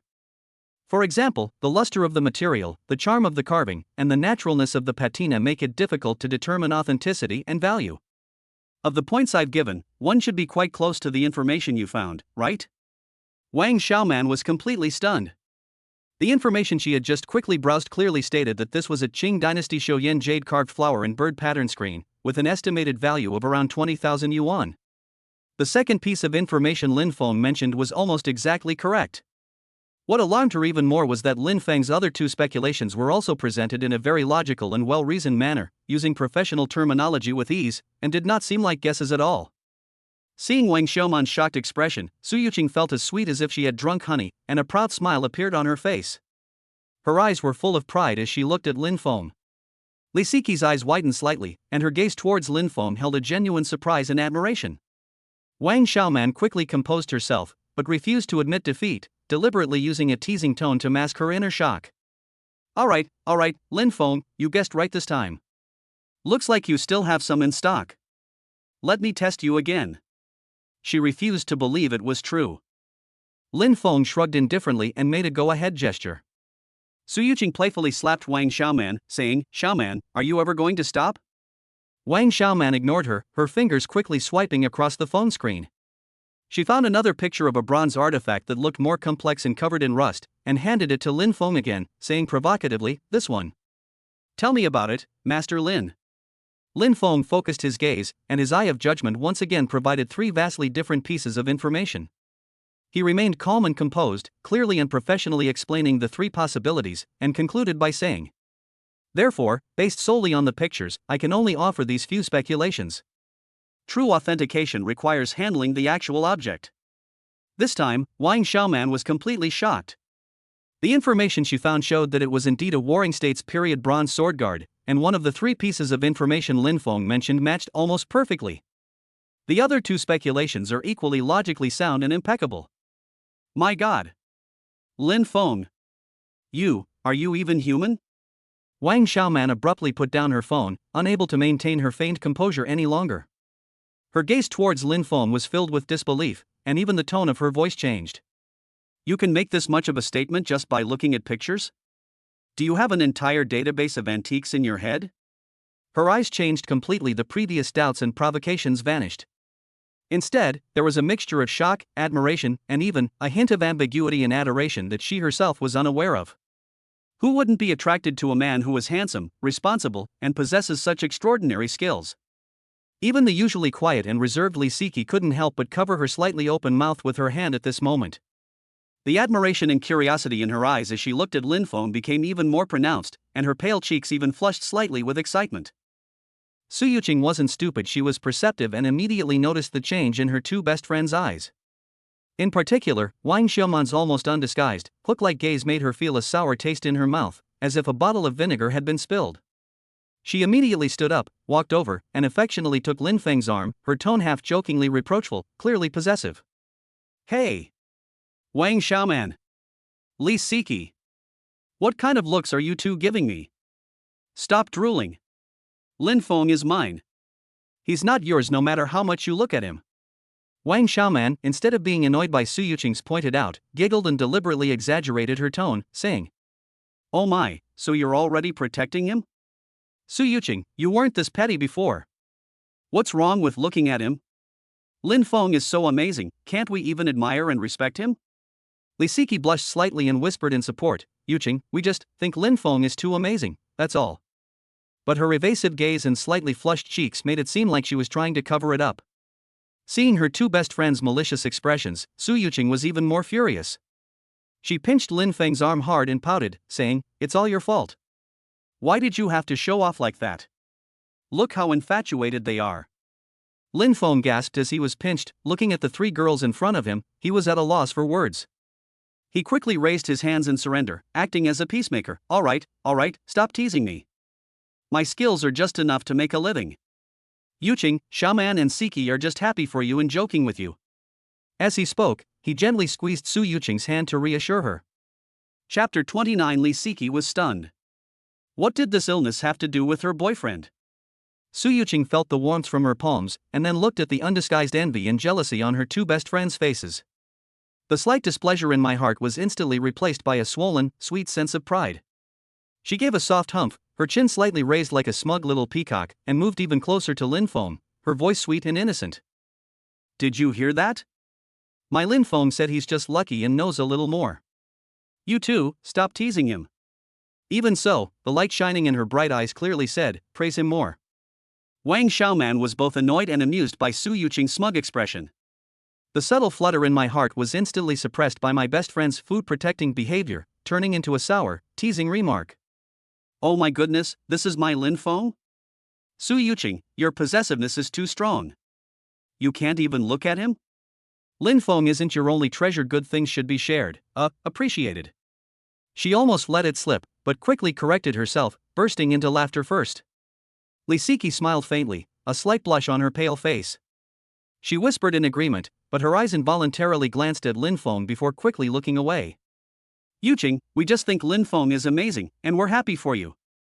However, there was a hint of disappointment in her tone that she herself was unaware of. Seeing that they were still determined, Su Yuqing clung even tighter to Lin Feng's arm, as if afraid of being snatched away, and said reproachfully, I may be happy, but I can still tell the difference between admiration and covetousness. Wang Xiaoman, your gaze just now was practically a searchlight. And Siki, you're blushing. I didn't. Li Siki blushed even more when her secret was exposed, and subconsciously retorted. I wasn't even drooling over her. Wang Xiaoman immediately denied it, and the three girls burst into laughter, the air filled with the intimate atmosphere unique to best friends. Lin Feng was caught in the middle, watching them bicker over him, and he couldn't help but laugh and cry. He skillfully changed the subject. His gaze fell on Li Siki's face from the moment he saw her today. Lin Feng noticed that her expression was off.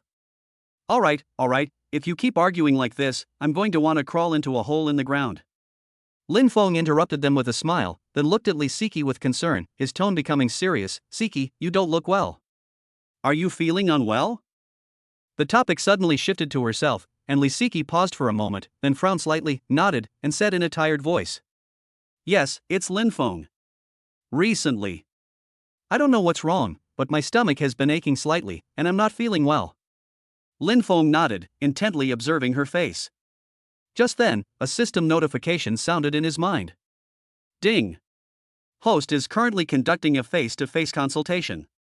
Proficiency plus 500, basic traditional Chinese medicine 4,000-5,000. Lin Feng understood. Based on the face-to-face examination and Li Siki's description of abdominal pain, he had a preliminary diagnosis, but further confirmation was still needed. Siki, if you don't mind, shall I take your pulse? As Lin Feng spoke, he naturally picked up a cushion from the sofa, placed it on the coffee table, and gestured for Li Siki to put her wrist on it. Taking a pulse? Li Siki's eyes widened in surprise, looking at Lin Feng with disbelief. Lin Feng, you can take a pulse? In her view, pulse diagnosis was a mysterious skill possessed only by elderly, white-haired traditional Chinese medicine doctors. It's really hard to match the sunny and handsome Lin Feng. Wang Xiaoman exclaimed in surprise, wow. Lin Feng, how many more surprises do you have in store for us? Being a master of antique appraisal wasn't enough, now you've transformed into a sage of traditional Chinese medicine? She leaned closer, a mischievous smile on her face, and teased, hey, tell me honestly, are you trying to take advantage of our Siki because she's pretty? Upon hearing this, Su Yuqing gave Wang Xiaoman's shin a light kick, annoyed, get lost. Wang Xiaoman, do you think Lin Feng is as perverted as you? Wang Xiaoman wasn't angry when she was kicked. Instead, she giggled, looking like she was enjoying the show. Faced with the teasing, Lin Feng remained calm and smiled confidently. Xiaoman, please stop making fun of me. When I was a child, I studied under an old Chinese medicine doctor in my hometown, so I know a little bit about medicine. If you don't believe me, ask Yuqing. Li Siki turned her inquiring gaze to Su Yuqing. Although she didn't speak, the curiosity in her eyes said it all. Su Yuqing immediately straightened her back and proudly explained, Lin Feng really does know how. I felt a little dizzy yesterday, and he took a look at me and gave me a recipe for tea. I drank it all day, and I feel much better now. All right. Hearing Su Yuqing say the same thing, Li Siki no longer hesitated. She was also troubled by the abdominal pain, and since Lin Feng knew about it, there was no harm in giving it a try. She gently rolled up her sleeves and placed her slender wrists on the sofa cushions of the coffee table. Ding! Host detected performing traditional Chinese medicine pulse diagnosis. Proficiency plus 200. Basic traditional Chinese medicine skill level, 4,200-5,000. As Lin Feng's fingers gently touched Li Siki's wrist, the system notification sounded again. He focused his mind and carefully felt the pulse beating under his fingers. A moment later, he released his grip and said to Siki, "Siki, stick your tongue out again so I can see it." "Stick out your tongue?" Siki was stunned again, completely bewildered, her face full of confusion. "Lin Feng, why are you sticking out your tongue?" Wang Xiaoman was also confused and leaned over to ask curiously, "Yeah, why stick your tongue out?" Before Lin Feng could speak, Su Yuqing interjected, explaining with a hint of pride. "This is called tongue diagnosis. It's a very important step in traditional Chinese medicine diagnosis.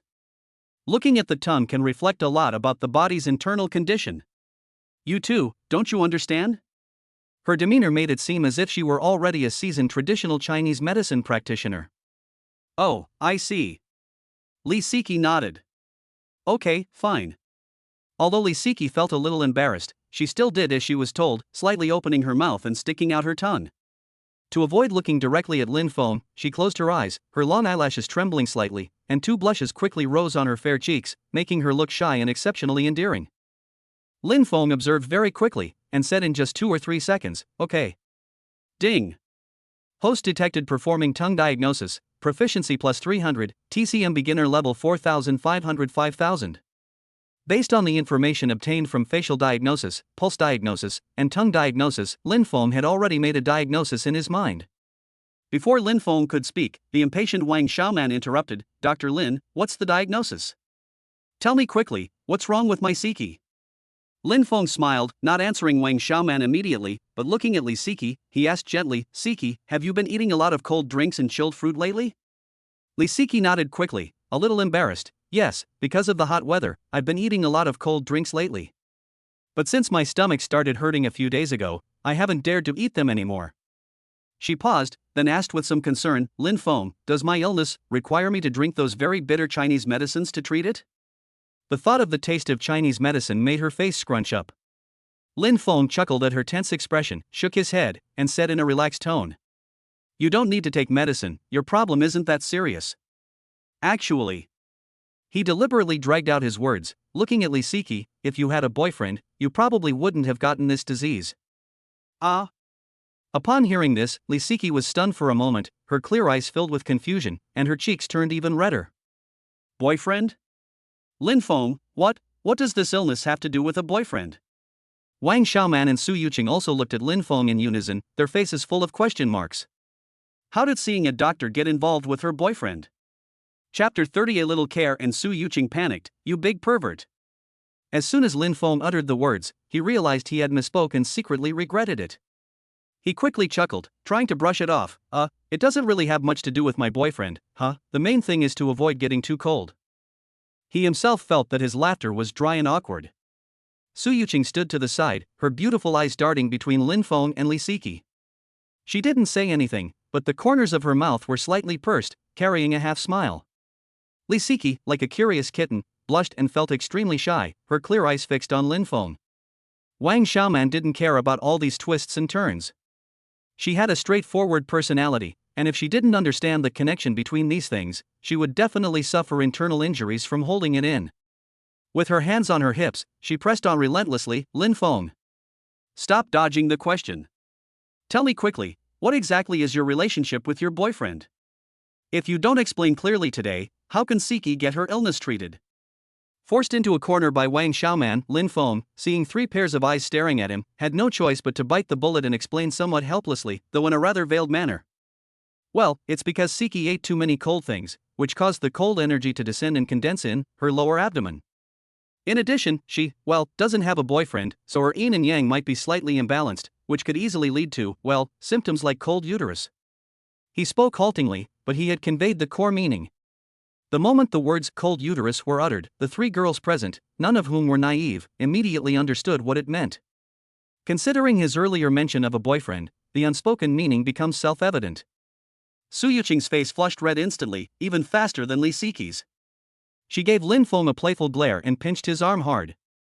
Siki was so embarrassed that she almost buried her face in her chest, her ears turned bright red, and even her fair neck was tinged with pink. Her hands were nervously twisting the hem of her clothes, and she couldn't say a word. Her heart was pounding like a deer's. Wang Xiaoman was stunned for a moment, then suddenly realized what was going on, followed by a mischievous smile. As if she had discovered something new, she nudged Li Siki lightly with her elbow and teased her, deliberately drawing out her words. Oh. So that's what happened. Siki, did you hear what our great Dr. Lin said? For your illness, simply giving up cold drinks isn't enough. The key is to quickly find a boyfriend to take good care of you, and maybe that will cure you. Ha ha ha. She emphasized the word care and laughed heartily. The word care sounds elegant, but these are all adults, so how could they not understand its meaning? How can we care for them? The thought of it is too horrible to even contemplate. Li Siki was so embarrassed by her words that she looked up and, feeling both ashamed and anxious, gently pushed Wang Xiaoman away. Xiaoman. What nonsense are you spouting? Don't say another word. Her voice was barely audible, utterly intimidating. Su Yuqing, blushing with embarrassment, joined the chorus of condemnation. Get lost, Wang Xiaoman. You big pervert. I think you're just looking for someone to protect you. Don't use our Siki as a cover. Surrounded by two men, Wang Xiaoman not only felt no shame, but instead boldly raised her head and said confidently. What's wrong with that? It's only natural for men and women to be in love. Shouldn't beautiful young women like us have handsome and high-quality men to cherish and protect us? Right, Lin Feng? Lin Feng was even more embarrassed by the question. He touched his nose and said with a wry smile, Xiaoman, don't make things worse. What I mean is, from the perspective of traditional Chinese medicine, the balance of yin and yang is very important, but maintaining good lifestyle habits is even more important. He tried to steer the conversation back to a formal medical discussion, but it was clearly too late. Lin Feng knew Wang Xiaoman's outspoken nature well. If the topic continued, she might steer it in a direction unsuitable for children. His mind raced. He had to change the subject immediately. His gaze swept across the kitchen, and a brilliant idea struck him. Xiaoman, Siki, Lin Feng cleared his throat, trying to make his expression natural. You two haven't tried my cooking yet, have you? Tonight I'll cook authentic Zhejiang cuisine for you. Sure enough, as soon as she heard the words Zhejiang cuisine, Wang Xiaoman's eyes lit up instantly, and her attention was successfully diverted. She is from Hangzhou and grew up eating Zhejiang cuisine, so she has a natural affinity for the flavors of her hometown. She temporarily set aside the topic of care and looked at Lin Feng with surprise and skepticism. Zhejiang cuisine? Lin Feng, you really know how to cook it? Don't try to fool us. Seeing that Lin Feng had successfully changed the subject, Su Yuqing secretly breathed a sigh of relief and quickly chimed in, strongly advocating for Lin Feng's culinary skills. Yes, Lin Feng's Zhejiang cuisine is very authentic and delicious. It's just as good as some of the old established restaurants I've had in Hangzhou before. She looked so proud, as if she were the one with the superior culinary skills. Li Siki quickly followed the topic to smooth things over and try to ease the awkward atmosphere. She raised her flushed face and said softly, Lin Feng, you can cook Zhejiang cuisine? You're really multi-talented. His tone carried genuine admiration, as well as a hint of barely perceptible relief. Seeing that the topic had been successfully diverted, Lin Feng felt a weight lifted from his heart, and his tone became much more relaxed. It's mainly because Yuqing likes Zhejiang cuisine, so I've done a lot of research on it. Maybe I do have a knack for cooking. It turned out pretty well. You guys can try it later. He spoke modestly, but the confidence in his eyes was unmistakable. He continued, you three good sisters can chat here while I go to the supermarket to buy some fresh ingredients. After saying that, he seemed to remember something, looked at Li Siki, and said in a gentle tone, oh, by the way, Siki, I'll make you a soup tonight. Simmer angelica root, mugwort leaves, ginger, red dates, and black-bone chicken together. This soup is very effective in warming the uterus, dispelling cold, and relieving abdominal pain. Once you drink it, your symptoms will improve significantly. When Li Siki heard that Lin Feng was going to specially make soup for her to regulate her body, and that he had even brought it up in front of Su Yuqing, a complex feeling welled up in her heart. There was a sense of overwhelming gratitude, but also a touch of indescribable shyness and unease. She glanced at Su Yuqing furtively, and seeing no displeasure on her face, she breathed a slight sigh of relief. She quickly thanked Lin Feng, saying, Thank you, Lin Feng, you've gone to so much trouble. Wang Xiaoman ignored Li Siki's girlish thoughts. Her eyes darted around, and another mischievous idea popped into her head. She said to Lin Feng in a teasing tone, to make authentic Zhejiang cuisine, you also need to make soup, so you must need to buy a lot of ingredients, right? It'll be too much trouble for you to carry it all by yourself. Yuqing is pregnant, and Siki isn't feeling well. I think. She paused deliberately, stood up, walked to Lin Feng's side, and deliberately gave him a suggestive look. Let the two of them chat at home. I'll go grocery shopping with you. I can even help you carry some things, how about that? Before Lin Feng could even respond, Su Yuqing, like a cat whose tail had been stepped on, jumped up from the sofa, abandoning all pretense of ladylike decorum, and shouted at Wang Xiaoman. Wang Xiaoman! Do you think I'm invisible? You wish. If anyone's going, it'll be me. Lin Feng is my boyfriend. She was so angry that her cheeks puffed up, and she grabbed Lin Feng's arm. Seeing her nervous expression, Wang Xiaoman finally couldn't help but burst into laughter. She was just teasing Su Yuqing on purpose. She wasn't really being tactless or about to do anything inappropriate. Ha ha ha. Yuqing, look at you. I was just joking with you, and you took it seriously. Look how flustered you are, your face is all red. After laughing enough, Wang Xiaoman waved her hand, sat back down on the sofa, and said leisurely. All right, I know you cherish your Lin Feng, I wouldn't dare to take him away. Su Yuqing then realized she had been tricked. She was both ashamed and angry, and pretended to hit Wang Xiaoman. Laughter and commotion filled the living room again. Lin Feng smiled helplessly, turned around, picked up his keys and shopping bag, and went out to buy ingredients for tonight's Zhejiang cuisine feast. Chapter 31 Lin Feng's Little Thoughts. You'd better say goodbye before you eat my food. Half an hour later, Lin Feng returned carrying several heavy shopping bags filled with various fresh ingredients. When Su Yuqing, Wang Xiaoman, and Li Siki saw him return, they immediately ended their private conversation and got up to greet him and help him. Wow, you bought so much! Wang Xiaoman exclaimed, taking the two heaviest-looking bags. Lin Feng, thank you for your hard work, Li Siki said softly, helping to carry some light vegetables. Su Yuqing naturally handed Lin Feng a glass of warm water, her eyes full of concern. Are you tired? Have some water first. The four of them then moved to the kitchen, where the atmosphere was harmonious and lively. The three sisters were responsible for picking and washing the vegetables. Although their movements were not very skilled, they were very dedicated.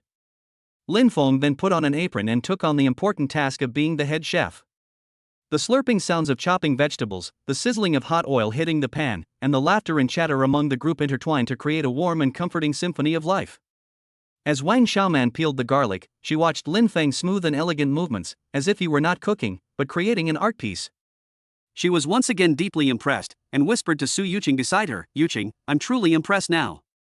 Lin Feng's skills are extraordinary, definitely professional level. Su Yuqing smiled with pride, a happy smile curving her lips. Soon, a variety of delicious and visually appealing Zhejiang dishes were served on the table. Lin Feng's Zhejiang cuisine cooking proficiency has increased by another 2,000. The dining table was instantly brightened by the delicious food. Dongpa pork is bright red and tempting, Longjing shrimp is bouncy and plump, Westlake vinegar fish is appetizing and refreshing, crispy fried tofu skin rolls are golden and crispy, Songsa fish soup is thick and delicate, pickled mustard green soup with yellow croaker is incredibly delicious, and lotus leaf steamed pork melts in your mouth. Angelica and Artemisia black chicken soup. This soup was specially made for Li Siki. The soup is clear and bright, with the unique medicinal aroma of Angelica and Artemisia and the rich fragrance of black chicken. It is warm and nourishing. My God! Wang Xiaoman stared wide-eyed at the table full of dishes, swallowing hard. Lin Feng, this isn't just okay, it's practically state banquet quality. Li Siki exclaimed in amazement, this is amazing, Lin Feng. These dishes are even more beautiful than those I've seen in some famous restaurants. Su Yuqing, on the other hand, was beaming with pride, as if she had cooked the dishes herself. She hurriedly urged everyone, sit down, eat while it's hot. Everyone took their seats and started eating. Wang Xiaoman picked up a piece of dongpa pork first. The moment it entered her mouth, the rich yet not greasy texture, the tender and soft like tofu, and the complex and rich aroma exploded in her mouth. She squinted her eyes happily and mumbled, It's so delicious. This is exactly the taste, so authentic.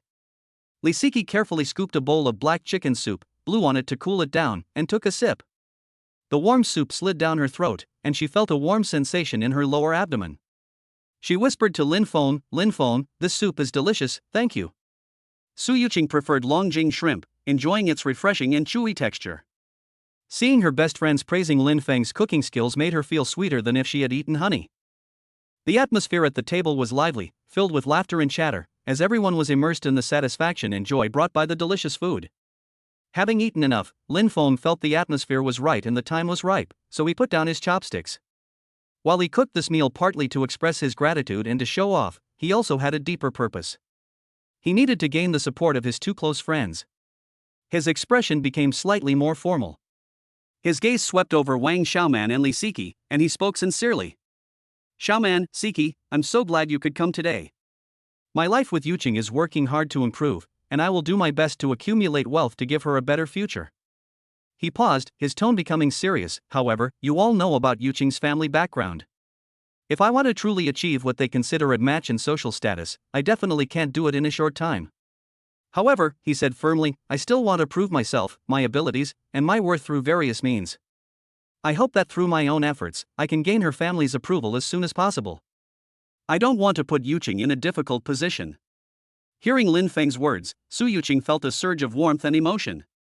She reached out and tightly grasped Lin Feng's hand under the table, looking at him with unwavering eyes, silently conveying her support and trust.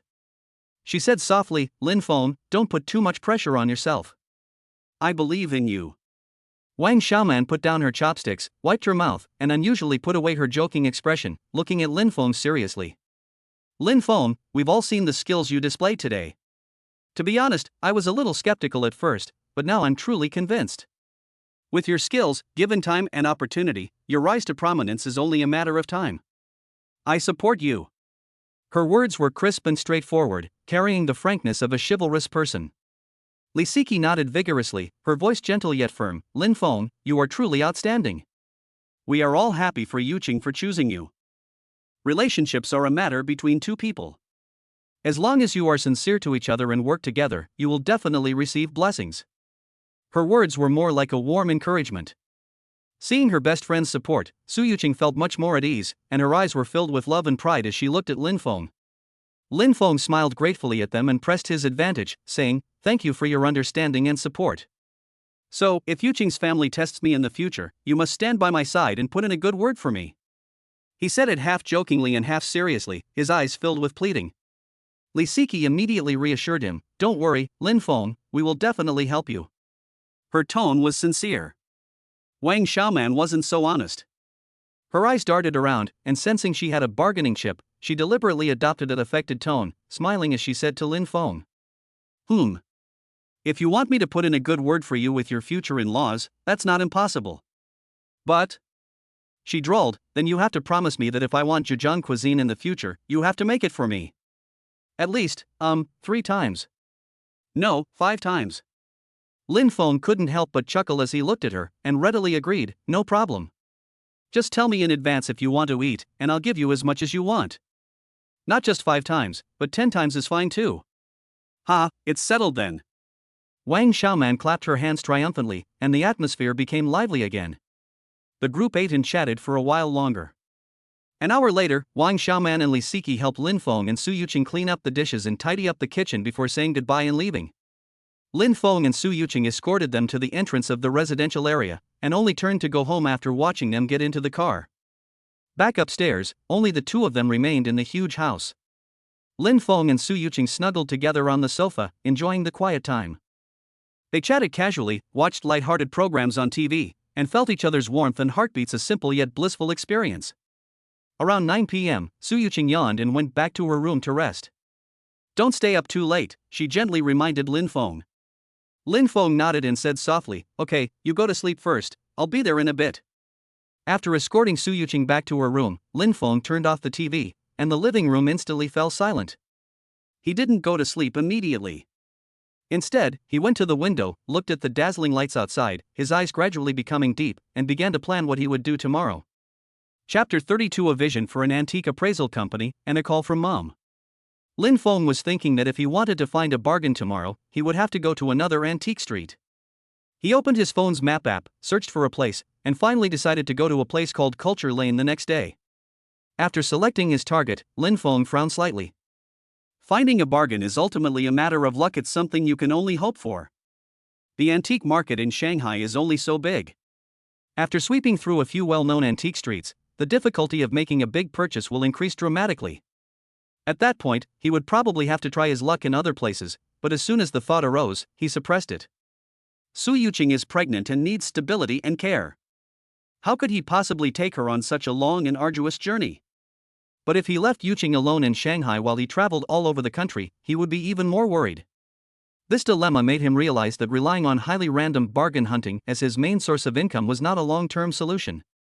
His advantage lies in his ability to authenticate objects. This godlike skill grants him near absolute authority as long as the object is in front of him, its authenticity, age, and value are immediately apparent, without any error. This is practically the ultimate cheat code tailor-made for the antique industry. What if we could open a company that specializes in antique appraisal? A thought flashed through my mind. With these discerning eyes, they provide paid appraisal services to collectors and investors, charging commissions in return. This seems to be a path that can be sustained and even developed into an industry. Professional knowledge is a barrier, and his barrier is unmatched. The idea excited him, but upon calming down and reflecting, practical problems began to emerge. First, there's the issue of funding. He currently has over 2 million yuan, which sounds like a lot, but it's rather tight for opening a high-end appraisal company. Renting a decent office space, especially in a location where you can reach high-end clients, can be a significant expense. More importantly, there's the issue of appearance. Those clients who possess such valuable assets are all extremely wealthy and influential, with many having assets worth billions or even tens of billions. Why should they trust a young man who looks unsophisticated and lives in a shabby office? First impressions are crucial. A low-class environment will immediately shut out high-end clients. It is precisely because these high-end clients possess priceless collections that their appraisal commissions are so lucrative, making them even more profitable.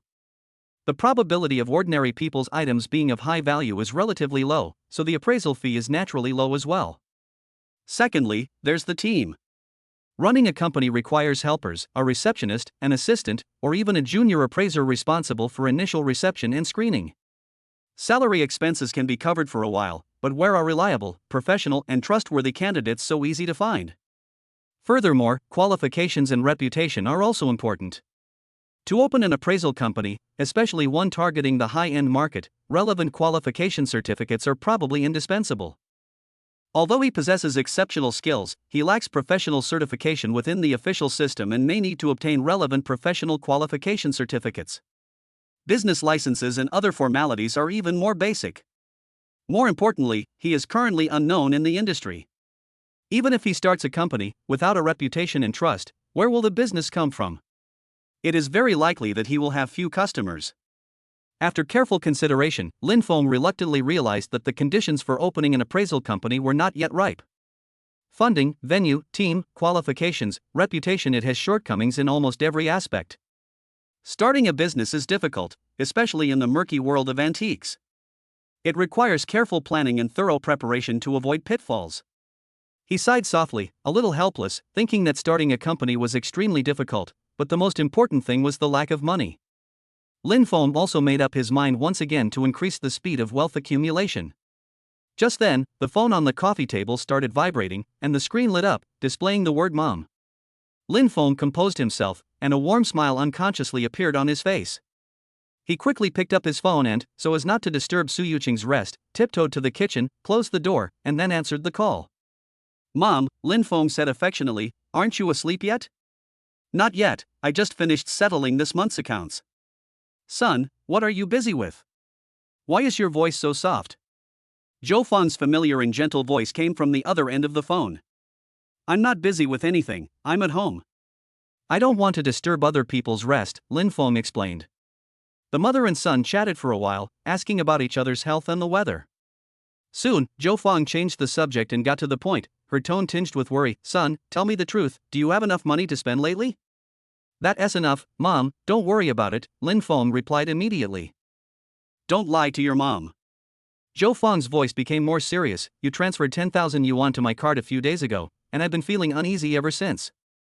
My dear child, have you been suffering out there?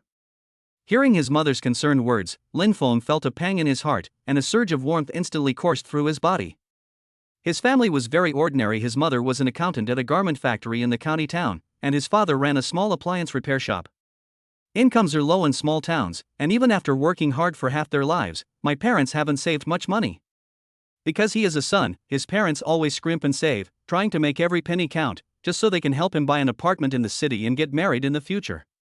My mother never buys herself a new piece of clothing all year round, and my father's car, which he's driven for over 10 years and has problems everywhere, is also unwilling to spend money to replace. The 10,000 yuan he sent back a few days ago was meant to get his dad to add some money so they could buy a better used car. Unexpectedly, this money made his mother worry day and night, fearing that he had suffered some mistreatment outside, while he himself was eating steamed buns and sending the money home. A mother's heart is connected to her son's, and hearing his mother say this, Lin Feng couldn't help but feel a little guilty. However, things are different for him now.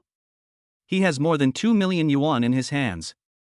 Although he is not a super rich man, he is considered one of the best among ordinary people. These past 2 days I've been so focused on my relationship with Su Yuqing that I've forgotten about my parents. Lin Feng's eyes felt hot, and his throat felt like it was blocked by something. Mom, I'm really doing great. He tried to keep his voice steady, but the turmoil in his heart still made his voice choke slightly. You and Dad really don't need to worry about me. Zhou Fang noticed the unusual sound in his voice and assumed he had suffered some injustice or encountered some difficulty. Her heart leaped even higher, and her tone became even more anxious. Son, what's wrong? Your voice sounds off. Is something really wrong? Tell Mom, don't try to tough it out on yourself. Is something wrong at work? Or did you have a fight with someone? No, maybe I ate something too salty for dinner. Lin Feng quickly explained, feeling even warmer inside. Hearing him say that, Zhou Fang's tone relaxed a little, but her worries were not completely eliminated. She was silent for a few seconds, then said, Son, I'm afraid you'll suffer outside, that you won't be able to afford food or clothes, and I'm even more afraid that you won't dare to date a girlfriend because of money, thus delaying your marriage. She paused, then said in an unquestionable tone, Mom transferred 15,000 yuan to you. Take this money and spend it as you see fit. Don't deprive yourself, especially when you're dating. Be generous. His mother's words were like a warm ocean current, instantly breaking down the last line of defense in Lin Feng's heart. He held his phone, speechless for a moment, feeling a stinging sensation in his nose and his vision blurring. Chapter 33 The son is doing well, and the mother is happy. Lin Feng took a deep breath, forcibly suppressing his surging emotions, and tried to speak in a light tone. Mom, I really don't need the money. In fact, I've earned over 2 million in the last 2 days. The other end of the phone went silent instantly, with only a faint static sound remaining. Several seconds passed before Zhou Fang's incredulous voice rang out. How much? More than 2 million? Son, are you kidding me? This number is astronomical to her, a wealth that she and her husband might not be able to accumulate even after a lifetime of hard work. Lin Feng could imagine his mother's shock at that moment. He said earnestly, Mom, it's true. I'm not lying to you, I really made money. This. Zhou Fang's voice trembled, tinged with worry. Son, tell me quickly, what exactly happened? How did you earn so much money in such a short time? Please don't do anything illegal. As parents, our first concern is always our children's safety and that they are on the right path. Lin Feng had anticipated his mother's question and quickly explained, Mom, don't worry. I've always been interested in antiques and have put in a lot of hard work to study them. I got lucky these past couple of days. I found a bargain at the antique market and made a profit by reselling it. This money is clean and honest, it's absolutely legitimate income. Really? A steal? Just like in the movies? Zhou Fang sounded skeptical, but when she heard her son say that he earned the money through his professional knowledge, her worries lessened slightly. Really? Mom, it's true. Lin Feng said firmly. Don't you know your own son? From childhood to adulthood, when have I ever done anything illegal or disorderly? I've always been a law-abiding citizen. Hearing her son's assurance, Zhou Fang finally felt relieved. Immediately afterwards, an immense sense of joy and pride filled her heart. Her voice was excited, even a little choked up. Good. Good son. Mom knew you were going to be successful. My son is so amazing. He's my pride. Hearing his mother's undisguised joy and pride, Lin Feng's face also revealed a warm smile from the bottom of his heart. Making his parents proud of him gave him a greater sense of accomplishment than earning $2 million himself. He pressed his advantage, saying, Mom, you and Dad have worked hard for half your lives, it's time for you to enjoy life. Here's what I'll do, I'll transfer 200,000 yuan to your account in a bit. 200,000? Zhou Fang exclaimed again. Yes, 200,000. Lin Feng's tone left no room for doubt. Tomorrow, you'll take my dad to the 4S store to look at cars and buy one. Remember, we're not buying a used car, we're buying a new one. Pick one you like, around 100,000 to 200,000 yuan is fine. With the rest of the money, you and Dad can buy some nice clothes, and buy whatever you want to eat whenever you want. Don't be stingy. I'll transfer the money to you again in a while. Lin Feng's decision to give 200,000 yuan upfront was not out of stinginess. He was very practical. In a small county town, driving a new car worth over 100,000 yuan is already considered quite good, which can improve his parents' quality of life without being too conspicuous. If the difference between the current situation and one's original conditions is too great, it will inevitably attract gossip and even trouble. When his foundation is more solid and his strength is stronger in the future, he can then provide his parents with better things, and everything will fall into place naturally. Hearing her son's arrangements, Zhou Fang felt incredibly warm and sweet inside. She could almost see her husband's wide grin as he drove his new car. Her voice trembled. "Oh, my good son. You've really grown up and know how to care for your parents. 200,000 to buy a new car. Okay, Mom will talk to your dad about it in a bit. He'll be so happy he won't be able to sleep. But son, you've just made some money, you need to keep enough for yourself, you spend a lot in Shanghai. Mom, don't worry about me. I know what I'm doing," Lin Feng interrupted his mother, his tone relaxed. Zhou Fang was relieved, but then she remembered another important matter and urged, "Son, now that you have money, you should start looking for a girlfriend." Lin Feng smiled. He hadn't figured out how to tell his parents about Su Yuqing yet, since the situation was special and couldn't be explained in just a few words. He said vaguely for the time being, "Don't worry, Mom, I'm already seeing a girlfriend. When the time is right, I'll bring her back to meet you." Really? Zhou Fang was pleasantly surprised one after another. How is the girl? Where is she from? Is she pretty? Zhou Fang's curiosity was instantly ignited. Lin Feng pictured Su Yuqing's beauty in his mind, a hint of pride creeping into his heart, and his tone unconsciously became boastful. "Don't worry, Mom, do you think your son has bad taste? My girlfriend is the most beautiful girl in our school." Although this sounds a bit boastful, it is absolutely true. Zhou Fang paused for a moment on the other end of the phone, then laughed and scolded, "You brat. You've just made a little money and you're already getting cocky, huh? School beauty? What kind of family and what kind of person must a school beauty come from to win her over? We're just ordinary people. Mom doesn't have high expectations for your girlfriend. As long as she's not ugly, has good character, and can settle down with you, Mom will be content." Chapter 34. Discovering a huge leak, trouble follows. She didn't believe her son could actually win over the school beauty. She just thought he was a young man who had made money and was in a good mood, making small talk with her. Lin Feng listened to his mother's words and just chuckled twice, without offering any further explanation. Some things can't be explained by words alone. We'll find out when we bring Su Yuqing home. He chatted with his mother for a few more minutes, reminding them to take care of themselves, before hanging up the phone amidst her nagging. Lin Feng then transferred 200,000 yuan to his mother and glanced at the time. It was just past 9:30. With his family's worries resolved, a huge weight was lifted from his heart, and he was wide awake for the time being. Suddenly, he remembered the scene of his conflict with Wu Kai during the day. He realized that as his wealth rapidly accumulated and he became involved in the complex antique business, self-defense became crucial. Having the ability to protect oneself is not only about protecting oneself, but also about protecting Su Yuqing, the most important person in one's life. Su Yuqing is a recognized school beauty, and the news of her living with him will spread sooner or later. At that time, it's inevitable that some persistent suitors or jealous people will come looking for trouble.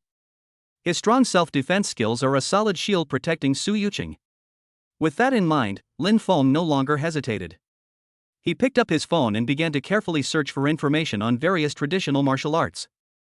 The agile and unpredictable nature of Baguazhang, the short and narrow stances of Wing Chun, the use of softness to overcome hardness in Tai Chi. He watched with great focus, not just observing the moves and techniques, but also emphasizing understanding the principles of power generation and practical combat strategies. Just as he was engrossed in it, familiar system notification sounds rang in his mind one after another. Ding!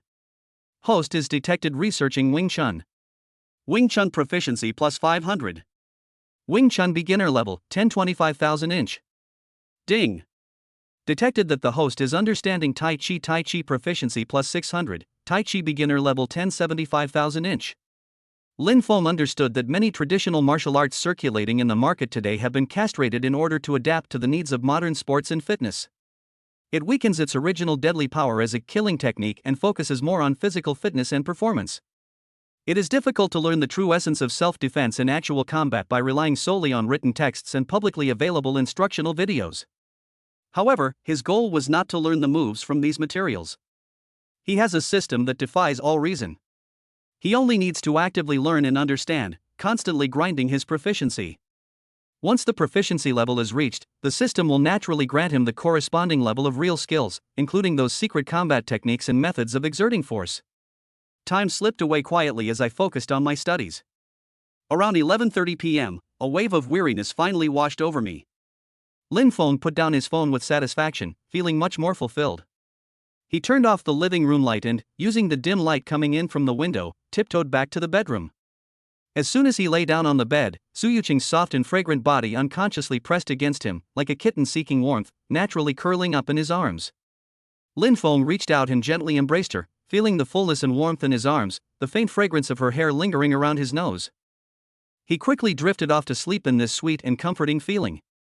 The next morning, around 7 a.m., Lin Feng's biological clock woke him up on time. He got up quietly and prepared a nutritious breakfast for Su Yuqing millet and red date porridge, fried eggs, and a few refreshing side dishes. The two sat at the dining table, enjoying the peaceful morning.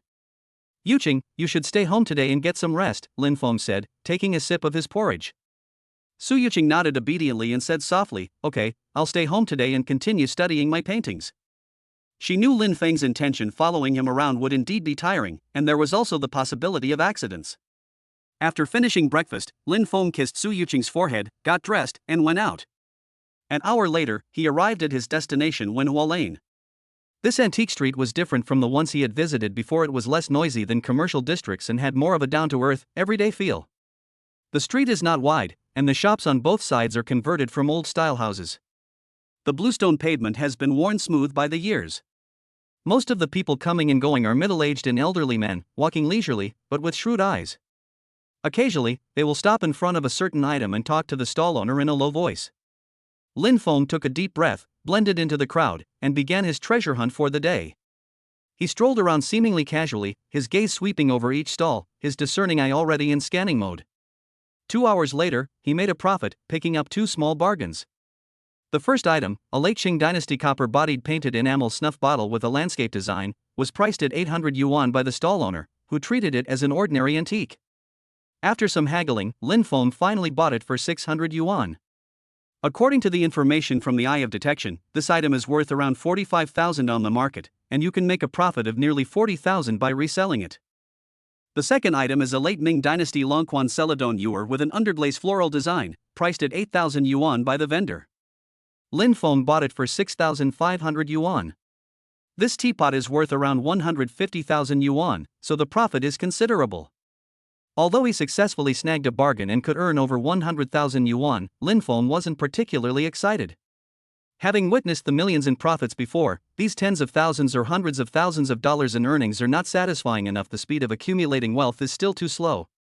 If only I could find a bigger bargain. He silently encouraged himself, adjusted his mindset, and headed to the next stall. This stall mainly sells jade and miscellaneous items.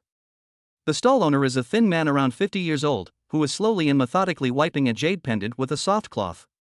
His eyes were cloudy, and he looked somewhat lazy, unlike the other stall owners who were enthusiastically soliciting business. He exuded the calmness of a seasoned veteran. Lin Feng squatted down, his eyes scanning the items on the stall one by one. Most of them are common Shoyan jade, Shanghai jade products, or antique-style jade products that have been artificially aged, and they are not very valuable. He felt a little disappointed and was about to get up and leave when his gaze inadvertently fell on a jade dragon pendant placed on an old velvet cloth in the corner of the stall. The moment the Eye of Detection focused, the feedback made Lin Feng's heart skip a beat, almost leaping out of his chest. Item: Han Dynasty green jade pendant with openwork dragon design. Material: Hetian green jade, with a delicate and warm texture and natural color patina. Era: Western Han Dynasty. Authenticity: authentic. It features typical Han Dynasty fine-line carving techniques, with a vigorous and lively dragon form, and the patina is deeply embedded in the texture and naturally distributed. Value: market estimated at 6 million to 8 million yuan depending on the specific condition and market conditions. Vendor's price: 200,000 yuan. A massive leak. An absolutely enormous leak. Lin Feng felt his breath catch for a moment. The owner only asked for 200,000. But its true value is actually around 7 million. He forced himself to suppress his excitement, took several deep breaths to calm his wildly beating heart, and tried his best to maintain a calm and composed expression. He casually picked up a jade pendant and fiddled with it for a moment, then pointed to the green jade huang, a type of jade pendant, without thinking, and asked in as calm a tone as possible, "Boss, how much is this?" The gaunt shopkeeper raised his eyelids, glanced at Lin Feng, then looked at the jade pendant, and slowly said, "Oh, this one, 200,000. He then abruptly changed the subject, a smile that seemed apologetic but was actually smug. "However, young man, you're a step too late. This item has already been bought, These words were like a thunderclap, exploding in Lin Feng's ears. His heart felt as if it had been gripped tightly by a hand and pulled down sharply, and a huge sense of disappointment and frustration instantly overwhelmed him. It was bought by someone else? Which insightful expert beat them to it? It seems the other party has also realized the true value of this jade pendant. Is this cooked duck just going to fly away like this? He felt incredibly sad, as if he had just missed out on a mountain of gold. Just as I was about to turn and leave, a thought flashed through my mind. No, if it's already been bought, why is it still on the stall? Lin Feng immediately stopped and asked with a puzzled look, "Boss, since someone else bought the item, why is it still here with you?" The shopkeeper adjusted his reading glasses and explained, "Hey, the gentleman who bought this had some urgent business to attend to and had to leave temporarily. He told me he wanted this item and asked me to hold it for him, saying he would come to pick it up soon. Well, I haven't paid for it yet, so it's just sitting here." No money was paid. Lin Feng's heart soared from the depths of despair, and his body trembled with excitement. If no money has been paid, it means the transaction is not complete, and the item cannot be considered sold yet. There is still a chance for him to sell it. He suppressed his joy and confirmed the crucial information again, "Boss, did the buyer leave you a deposit?" The shop owner shook his head, his tone certain, "No. He left in a hurry, only saying he wanted it, but he didn't even have time to pay the deposit." Great! Lin Feng was overjoyed. Without a deposit, there was much more room for maneuver.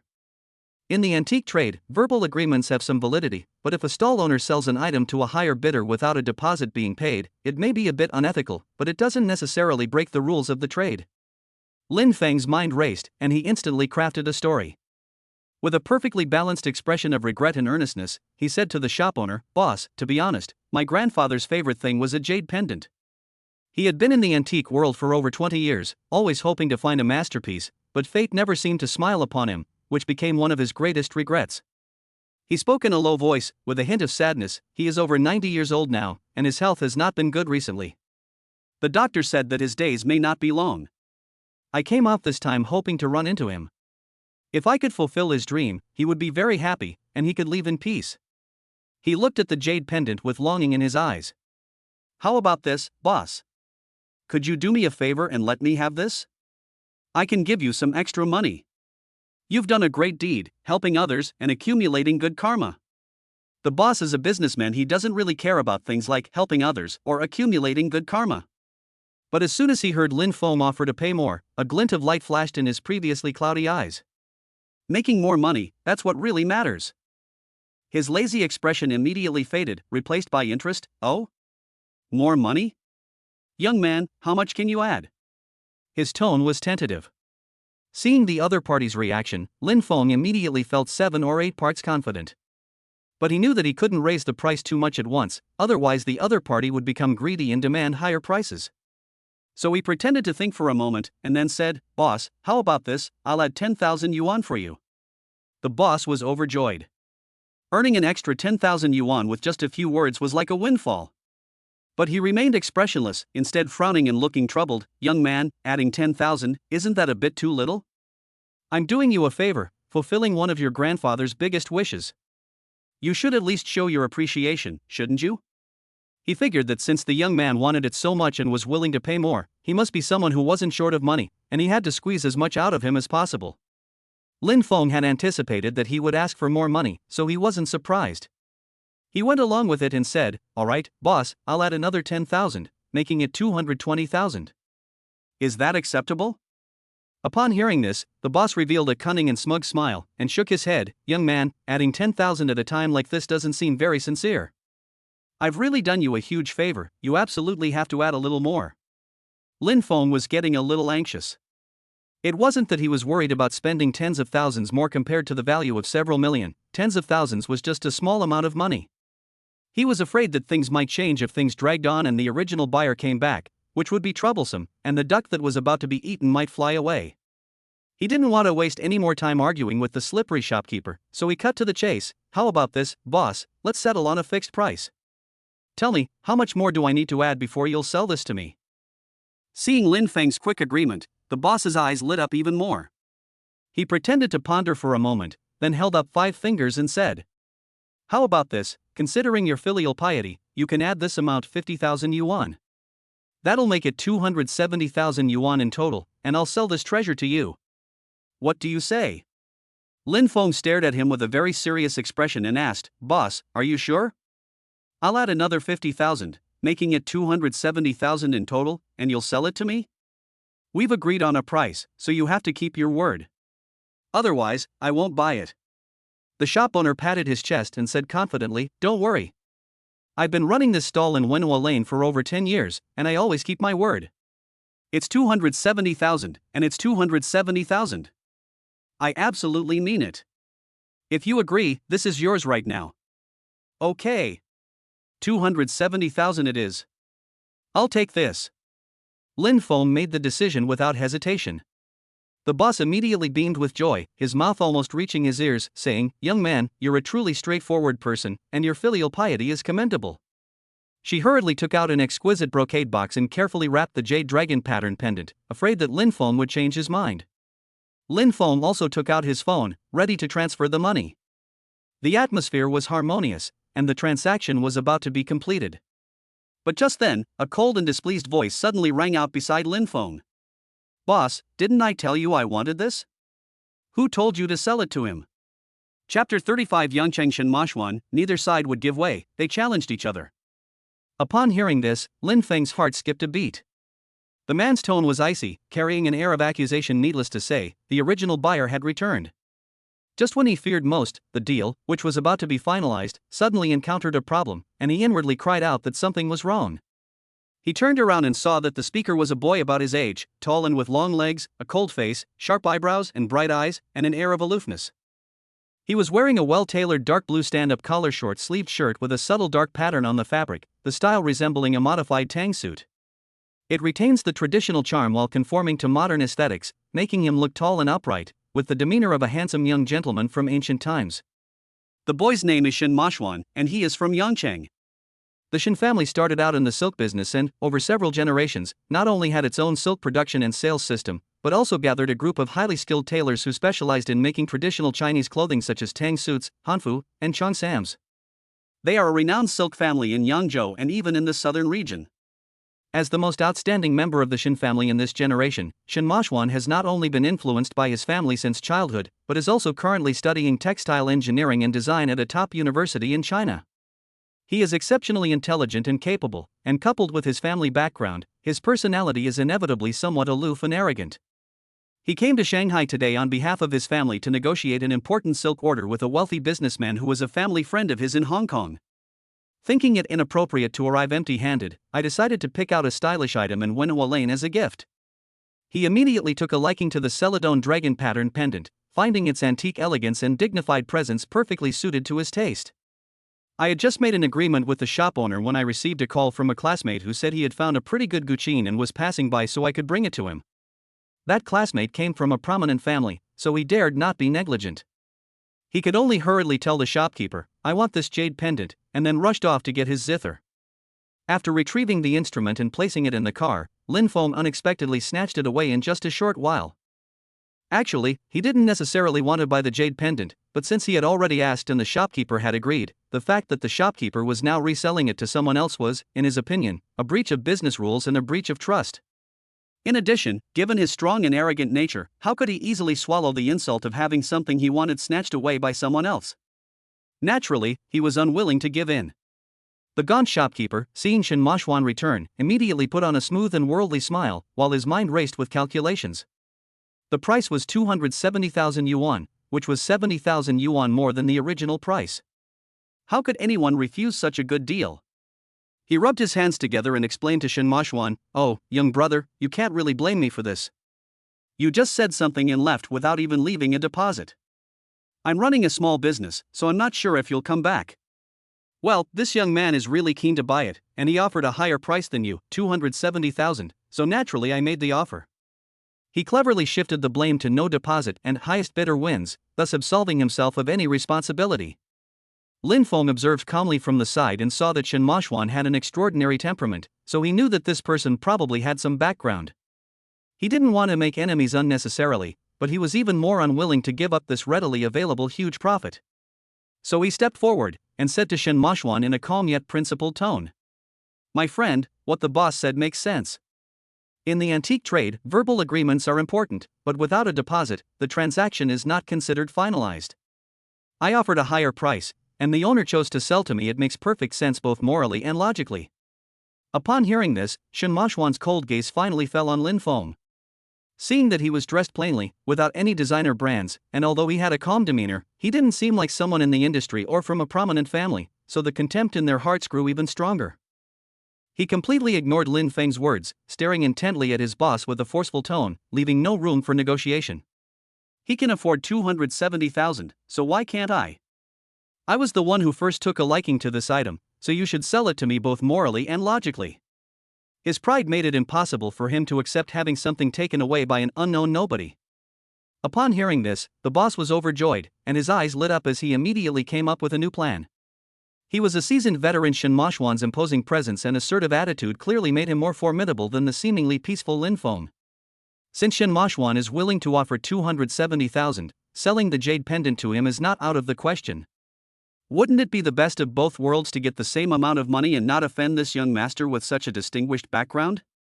He immediately turned his gaze to Lin Feng, his face showing a troubled yet somewhat apologetic expression, and said, "Oh dear, look, this young man was indeed the first one I took a liking to.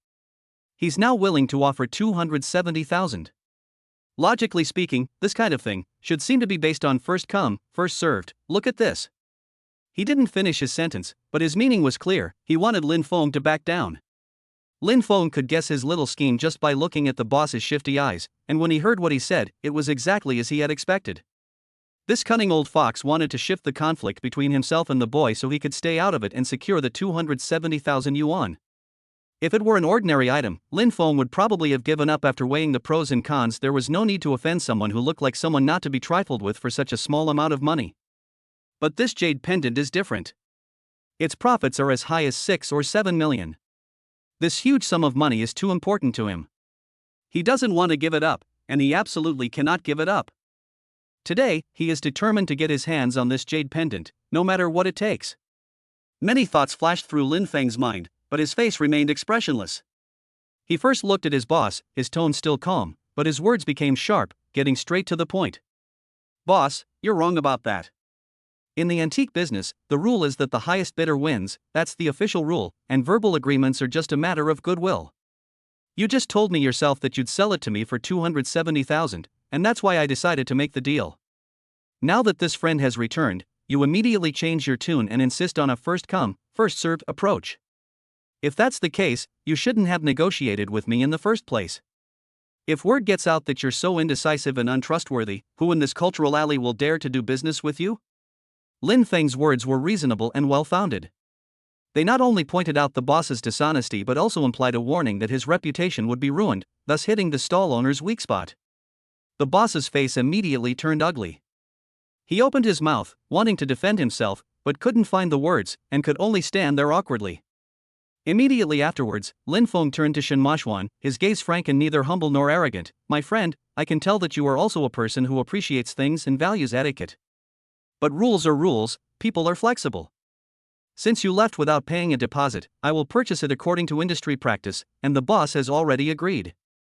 In terms of sequence, you were indeed first. However, in terms of the completion of the transaction, my boss and I have reached a new agreement. Arguing over a jade pendant makes us a laughingstock and loses all composure. How about we compromise? If young Master Shen grants my request today, and if you need anything else in the future, Lin Feng might be able to offer some small assistance." Lin Feng's words not only pointed out the facts but also gave the other party a way out, while subtly demonstrating his own confidence, thus broadening his perspective. Shen Maoxuan initially looked down on Lin Feng, thinking he was just an ordinary person with a little money.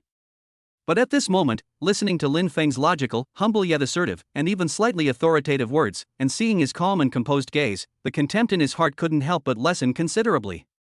He could sense that the ordinary-looking young man in front of him was not as simple as he appeared. This composure under pressure and the sense of propriety in his words are extraordinary. His cold expression shifted slightly as he carefully examined Lin Feng. After a moment of silence, the hostility in Shen Maoxuan's eyes lessened, replaced by a hint of curiosity and an indescribable, subtle feeling of encountering a kindred spirit. He has always been proud, but he also admires people with real skills and magnanimity the most. He suddenly spoke, his tone no longer as cold and forceful as before, but instead carrying a hint of challenge. "Your name is Lin Feng? You're quite eloquent and have some guts. Since we both want this jade pendant and neither of us is willing to give in, arguing about it here is truly pointless." He paused, a sharp smile curving his lips. "How about we try a different method? A simple contest, best 2 out of 3. Whoever wins gets the jade pendant, and the loser can't object. Let me see if you have any real substance besides being good at reasoning." Chapter 36. Lin Feng's astonishing words lead to a complete victory in the first round. When Lin Feng heard that he wanted to have a competition, he couldn't help but mutter to himself. If it's a comparison of traditional skills or those related to Chinese culture, then he does have an advantage. But if it's compared to other skills, then he's at a complete disadvantage. He tentatively asked, "What do you want to compete in?"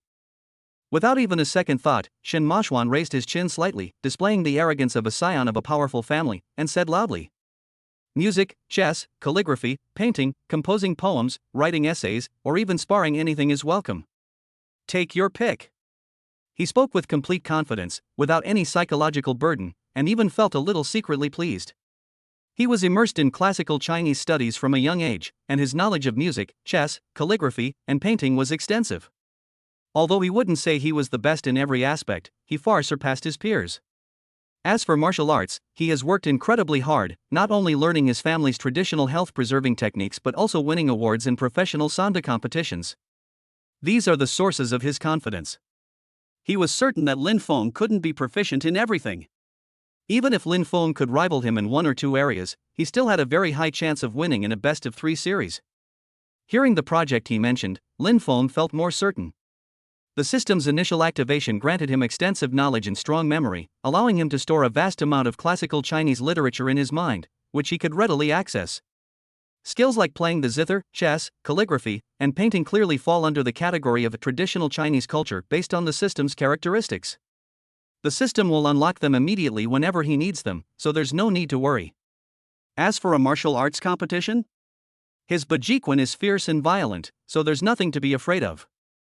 After a brief deliberation, Lin Feng said to Shen Maoxuan, "Playing the zither, chess, calligraphy, and painting takes a long time and requires specific equipment, which is quite troublesome, and the outcome is difficult to determine immediately.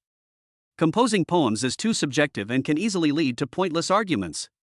He looked calmly at Shen Maoxuan and offered his suggestion, "How about we start the first round with a Chinese classics relay game?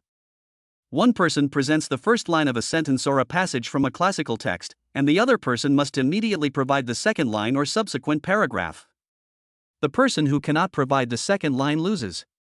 It's simple and direct, relying entirely on one's knowledge and understanding." Upon hearing this, Shen Maoxuan's eyes flashed with even greater joy. This was practically walking right into his trap. But upon further reflection, since Lin Feng dared to propose this competition, he was probably no ordinary person. The slight contempt in his heart subsided, and he became more cautious. "Can." Shen Maoxuan nodded. "Then the first round will be a Chinese classics relay game. To be fair, each person will ask 3 questions, and the other person will answer them. If someone can't answer, they lose a round. We'll take turns asking questions. Does that sound reasonable?" "No problem," Lin Feng readily agreed. "So, who goes first?" Shen Maoxuan readily agreed. "Since I proposed the competition, I will naturally go first. Please give me your guidance." "Please." Lin Feng gestured with his hand, his demeanor calm and composed. The stall owner standing nearby was dumbfounded. What was originally a monetary transaction had turned into a literary competition of traditional Chinese culture in the blink of an eye. Unable to get a word in edgewise, he could only rub his hands together, nervously watching the 2 young men. He figured that no matter who won, his 270,000 yuan was his for the taking, and he was happy to watch the show. Their commotion had already attracted many shoppers and neighboring stall owners. Seeing that two distinguished young men were about to engage in a literary duel, the crowd curiously gathered around, whispering among themselves. Wow! What's going on here? The treasure hunt has turned into a poetry contest? That young man in the tang suit is clearly no ordinary person. He must come from a family with a long tradition of learning. The other young man is also holding his own. This is going to be interesting. The atmosphere at the scene immediately became lively yet slightly tense, with everyone's eyes focused on Lin Feng and Shen Maoxuan. The competition officially began. Shen Maoxuan had a faint, teasing smile on his lips. Without thinking, he said, "The grass on the plain." Puff. As soon as he finished speaking, a burst of laughter erupted around him. This poem is so familiar, it's almost at a beginner's level. Even a 3-year-old could pick up the next line. Shen Maoxuan's actions were clearly intentional, carrying a hint of teasing and probing, wanting to see Lin Feng's reaction, and even harboring a desire to disrupt his mindset. How could Lin Feng not know his intentions? But his mind was firm, and he remained unmoved, calmly replying, 1 year, 1 cycle of flourishing and decay. His voice was steady, without the slightest ripple. Seeing that Lin Feng's mentality was unaffected, Shen Maoxuan's eyes flashed with a cold light. Knowing that his little tricks were ineffective, he stopped holding back and showed his true skills. He paused for a moment, then selected a passage from a relatively obscure ancient book of strategy, and read the first sentence aloud in a clear voice. Abstaining from excessive desires and practicing self-discipline is the way to eliminate burdens. Suppressing wrongdoing and reducing evil is the way to avert mistakes. From the Book of Plain Words, chapter on Seeking the Will of Man. This passage discusses the way of self-cultivation and self-discipline, and its language is ancient and profound, far surpassing ordinary poetry. Sure enough, as soon as he finished speaking, the onlookers around him looked bewildered and exchanged glances. What does this mean? Never heard of it. Is it a poem? It sounds like something from an ancient book, doesn't it? It's quite convoluted. Everyone seemed to be listening to gibberish, completely bewildered, and held their breath as they watched Lin Feng, waiting to see how he would respond. However, for Lin Feng, who possessed extensive knowledge and strong memory, this was as simple as drinking water and eating. The second half of that passage appeared clearly in his mind. He continued almost without pause, a faint smile playing on his lips, his tone as relaxed as if he were having a casual chat. By abstaining from wine and women, one remains untainted. By avoiding suspicion and distancing oneself from doubt, one avoids mistakes. By studying extensively and asking questions earnestly, one broadens one's knowledge. By practicing lofty conduct and speaking modestly, one cultivates oneself. The connection was smooth and natural, without a single mistake. Silence fell again, and the bewildered expressions on everyone's faces deepened, as if they had just heard an even longer, more incomprehensible tale. But this time, the silence began to be punctuated by low gasps of amazement. Although I couldn't understand them, they sounded incredibly impressive. Shen Maoxuan's composure froze instantly, his pupils contracted almost imperceptibly, and he was shocked beyond measure. How could he possibly catch up? Although the Book of Plain Words is not a unique copy, it is by no means a widely circulated classic. The passage he selected is one of the more obscure sections of it. Who exactly is this Lin Feng? He took a deep breath, suppressing the turmoil in his heart, and said calmly, "Not bad, you have some knowledge." This was a way of saving face for himself. Immediately, a fierce glint flashed in his eyes, and he decided to unleash his most treasured skill, selecting another passage from an even older and lesser-known classic. A ship lost in the middle of the river, a pot of wine worth 1,000 pieces of gold. Values are fickle, determined by the times. From He Guanzi, chapter on learning. This passage uses allegory to illustrate a point, employing exquisite metaphors. Its source, He Guanzi, is a little-known classic from the pre-Qin period, and few people know it. Shen Maoxuan was convinced that Lin Feng had absolutely no chance of succeeding this time. The onlookers were indeed bewildered, completely unable to keep up with the pace, only feeling that the words coming out of the two young men's mouths were increasingly obscure. However, Lin Feng simply smiled calmly and continued without the slightest hesitation. A humble person is born useless. If a boat is lost on the river, a pot of wine is worth 1,000 pieces of gold. Although humble and impermanent, things are subject to change. Not only does it connect to the next sentence, but it also fills in the missing foreshadowing, demonstrating a remarkable ease and skill. At this moment, Shen Maoxuan completely lost his composure. The arrogance on his face vanished, replaced by utter astonishment. He stared blankly at Lin Feng, as if trying to get to know this person all over again. His family's profound knowledge and skills, which he was so proud of, were repeatedly thwarted in front of this seemingly ordinary young man. He took a deep breath, trying to calm his turbulent emotions, and said to Lin Feng in a slightly hoarse voice. Lin Feng, impressive. I've finished asking you 3 questions, and you've answered them all. Now it's your turn. You ask your question. His attitude has shifted from initial disdain to a solemnity in the face of a formidable opponent. Lin Feng watched his changing expression and felt secretly pleased. He thought for a moment, since you, Shen Mashuan, started messing with my mentality in the first place, then I'll give you a taste of your own medicine and mess with your mentality in return. Then, a half-smile appeared on his face as he glanced at the equally curious crowd around him. Then, with a light touch, she addressed the solemn-faced Shen Mashuan, reciting a well-known line of poetry that is almost etched into the DNA of every Chinese person. The bright moonlight shines before my bed. Puff. Ha ha ha. The crowd was stunned for a moment, then burst into even louder laughter than before. This plot twist is so dramatic. Just a moment ago it was a profound and mysterious classic, and in the blink of an eye it has become a poem that even kindergarten children can recite. This young man is really good at having fun. Everyone turned their mocking gazes toward Shen Mashuan. I want to see how this young master, who is dressed in noble clothes and is very knowledgeable, will deal with this childish but unavoidable question. Chapter 37 Bagua Palm vs Tai Chi, Breaking the Silk Reeling Force, a complete victory. When Shen Mashuan heard Lin Feng ask this question and saw everyone looking at him, he suddenly felt a little angry. He knew what Lin Feng was thinking, so he tried his best to calm himself down and replied, "It seems like frost on the ground." After teasing his opponent and getting a small revenge for the initial banter, Lin Feng decided to call it quits and didn't want to get entangled any further. He planned to secure a decisive victory on the next question and end this first round of literary combat. With a thought, he instantly activated the extensive knowledge and strong memory skill, as if precisely searching through a vast sea of ancient books. He selected an extremely obscure passage, almost a unique and isolated work, and began to speak slowly, his voice clear and resonant. When a tree withers, fire will extinguish. When a river is blocked, fish will hide. When a path is obstructed, wisdom will be stifled. To relieve the stifling, one must clear the obstruction to awaken the hidden, one must remove the blockage to promote the flourishing, one must irrigate the withered. This passage is written in ancient and profound language, with unusual metaphors. It comes from a book by a Taoist hermit from the Tang dynasty called Wenengzi. This book is not widely circulated and few people know about it. This passage is even more obscure.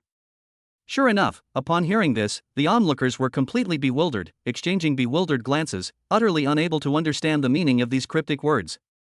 They treated it as another strange and bizarre heavenly book, taking it all as entertainment, whispering and discussing amongst themselves. But Shen Mashuan was an expert. He could feel the pure ancient charm and profound reasoning in the allusions, sentence structure, and parallelism in the work, which could not be achieved by mere fabrication. He pondered deeply, quickly going through all the classic texts he had read, but found nothing. He had indeed never touched upon this particular passage before. He knew that he had truly lost this round, and all further contemplation would be in vain. At this moment, more than the question of who would win or lose, Shen Mashuan felt a strong curiosity and thirst for knowledge. "I'm eager to know where Lin Feng's words came from."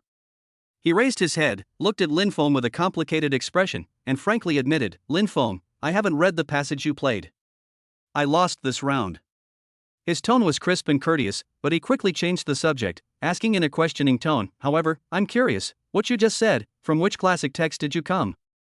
Seeing that he readily admitted defeat without any hesitation or pretense, and even humbly sought advice, Lin Feng couldn't help but feel a bit more favorably disposed towards him. It seems that although Shen Mashuan is aloof, he is not an unreasonable person and has his own temperament and principles. Therefore, Lin Feng did not keep anything to himself and directly told him, "This passage comes from Wenengzi, Xiu Pian, written by a hermit in the Tang dynasty. The following is, therefore, the sage knows that virtue cannot be violated, and thus he treats life and death equally, and nobility and lowliness equally. He understands that right and wrong cannot be rigidly adhered to, and thus he abandons the physical body and forgets desires." He further explained, "This article mainly elaborates on the idea of breaking through cognitive barriers and attaining the ultimate truth." As everyone listened to Lin Feng not only state the origin of the story but also fluently continue and explain it, although most of them still couldn't understand.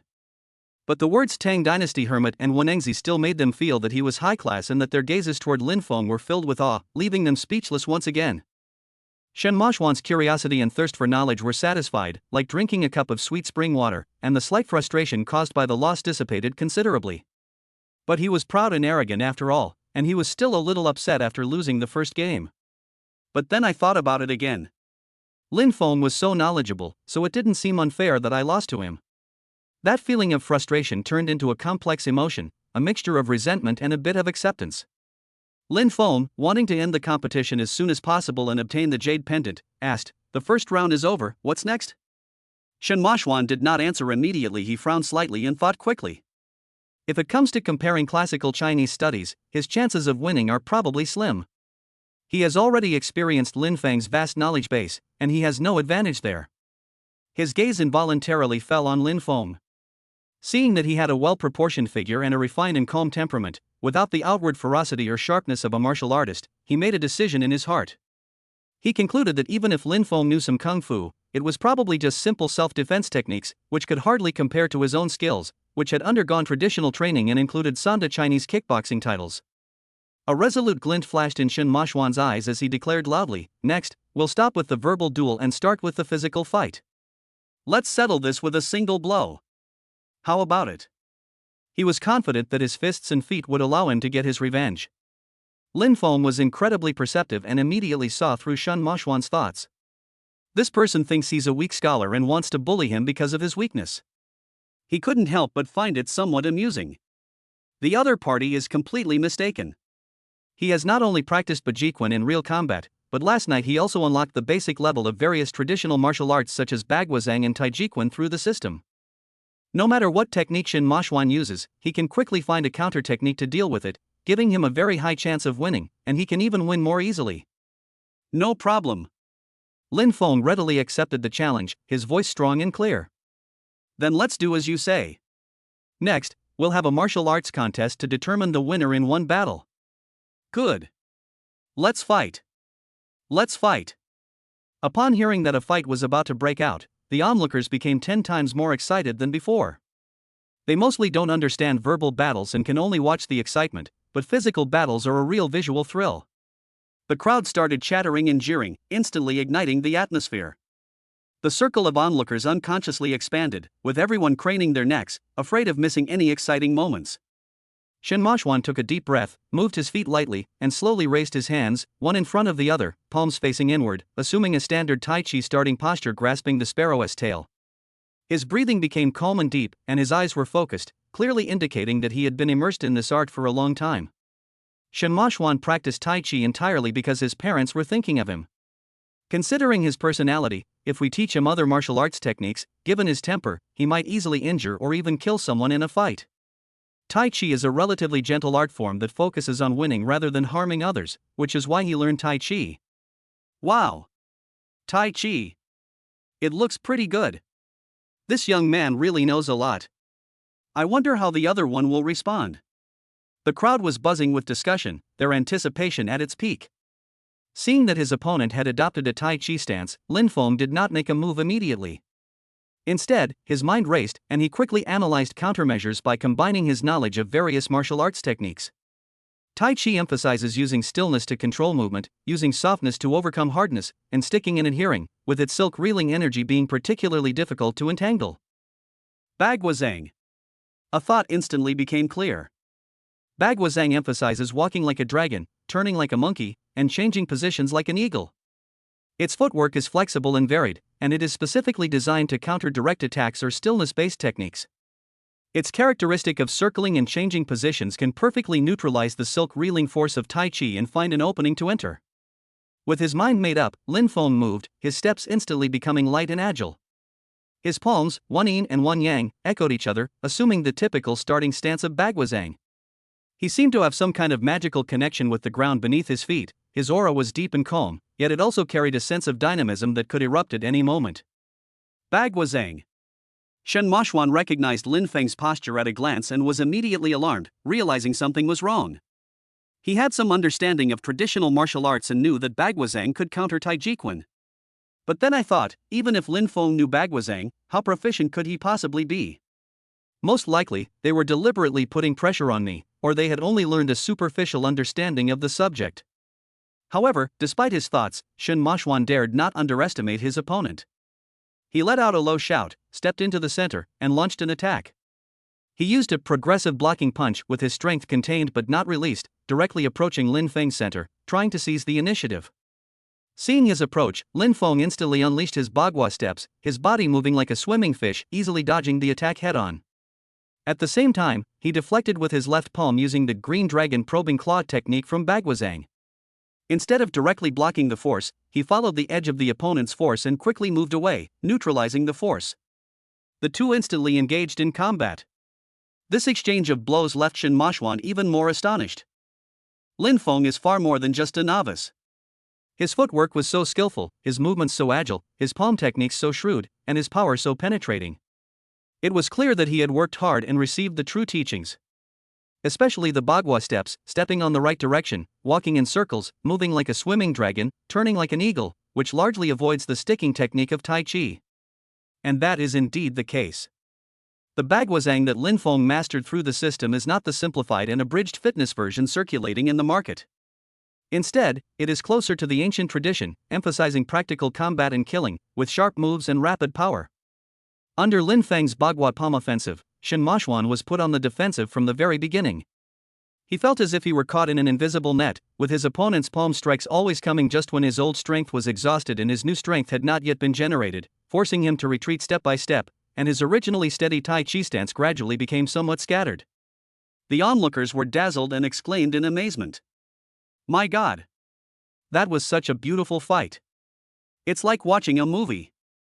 That young man in ordinary clothes is amazing. His movements are so fast. It seems the rich young master is being suppressed." Seeing that Shen Mashuan's breathing was disordered, Lin Feng seized an opportunity, accelerated his footwork, and cut into the center like lightning. His right palm struck Shen Mashuan's chest with what seemed to be a gentle pushing the window to gaze at the moon move, but in fact it contained hidden internal force. With a soft thump, Shen Mashuan stumbled and staggered back 5 or 6 steps before barely managing to regain his balance. After he stopped, his face was full of shock, frustration, and a hint of bewilderment.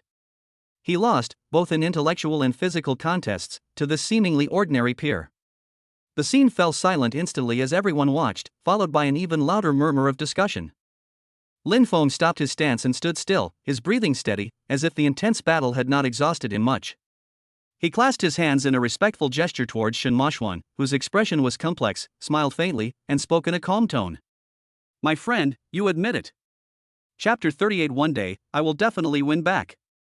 Shen Mashuan could sense that the palm strike he had just delivered had held back some strength. If it had been a full force blow, his ribs would probably have broken. Seeing the other party's polite concession, she felt even more favorably toward Lin Feng and agreed with him even more. The feeling of mutual appreciation also intensified. But losing is losing, and it's inevitable to feel resentful. This is human nature and cannot be changed by human will. He took a deep breath, tried to make his expression natural, and smiled at Lin Feng. "Lin Feng, I didn't realize you were such a hidden talent. In both our intellectual and physical duels, I accept my defeat wholeheartedly. You can buy this jade pendant. I won't argue anymore." He spoke frankly, and although he was unwilling, he still maintained his composure. Seeing his straightforwardness, Lin Feng breathed a sigh of relief and sincerely said, "Thank you for your help, my friend." Shen Mashuan scrutinized Lin Feng again, and this time his judgment was completely different from the beginning. No matter how he looked at it, he felt that Lin Feng's calm demeanor, profound knowledge, and exquisite skills were something that could not be cultivated in an ordinary family. He subconsciously assumed that Lin Feng must be from a prominent family, just like himself, with a strong background. He just thought that Lin Feng was low-key and reserved, so he deliberately dressed plainly to avoid attracting attention. He couldn't help but ask, "Lin Feng, tell me, which family do you come from? Or which master did you study under?" Lin Feng was both amused and exasperated by his question. He shook his head helplessly and said with a wry smile, "Friend, you've misunderstood. I don't come from a big family. My hometown is a small county. My dad repairs home appliances and my mom is an accountant. We are just ordinary citizens." Hearing Lin Feng's answer, everyone burst into laughter again. There was no way around it. The contrast between the question and the answer was just too stark. "Ha ha! An appliance repairman? An accountant? This young man is quite the joker. If you don't want to talk about it, fine, but don't try to fool people with this excuse. These laughs and comments pierced Shin Mashwan's ears like needles. However, Shin Mashwan was annoyed by the laughter, feeling that these people were mocking him. More importantly, he felt that Lin Feng was deliberately stalling him, not telling the truth, and not wanting to reveal his true identity. He thought Lin Feng was somewhat arrogant and didn't want to associate with him. Shen Mashwan's face darkened as he looked at Lin Feng, his tone sharp. "Your parents are quite remarkable, and you're a prodigy indeed."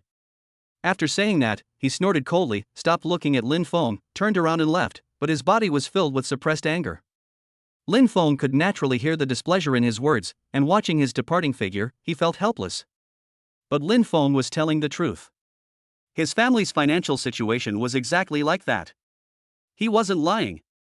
You can't just make things up, like some big family or some kind of background. Just then, Shen Mashwan suddenly stopped, turned around, looked sharply at Lin Feng, and said loudly, "My name is Shen Mashwan. Lin Feng, remember this, one day, I will definitely win back my victory." Before he finished speaking, he moved his hand, and a card flew towards Lin Feng. Lin Feng reacted quickly, reaching out to catch the card firmly in his hand. He saw that it was a sturdy card.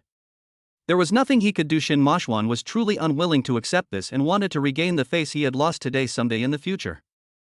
On the other hand, deep down, after this contest, Lin Feng had earned his respect with his strength. In his eyes, Lin Feng already possessed the qualifications to interact with him as an equal and become his friend. This business card is both a declaration of defiance and a bridge for making friends. Lin Feng looked down and saw a business card with a simple yet sophisticated design. The material is thick, matte white cardstock with dark gold lines embossed along the edges. There are only a few lines of text above. Shen Mashwan, Sales Director of Shin Silk. Telephone, 131. The title is simple, yet carries significant weight. Shin Silk is the core brand of their Shin family business, and the position of sales director is clearly not just a nominal one, meaning that he has already taken on an important role in the family business. After Lin Feng finished reading the business card, he looked up and found that Shin Mashwan had already disappeared into the crowd. Seeing that there was no more excitement to be seen, the onlookers began to chatter amongst themselves and gradually dispersed. Lin Feng smiled, knowing Shin Mashwan's intention. He took out his phone and dialed the number on the business card. The phone rang twice, but the other party didn't answer. Lin Feng hung up immediately and then saved the number in his contacts. After gathering his thoughts, Lin Feng returned to his stall. The boss's face was plastered with a slick smile, as if nothing had happened. He chuckled and said to Lin Feng, "Hey, little brother. I knew you'd win. Look at your skills. You can use your pen to bring peace to the world and your horse to conquer it.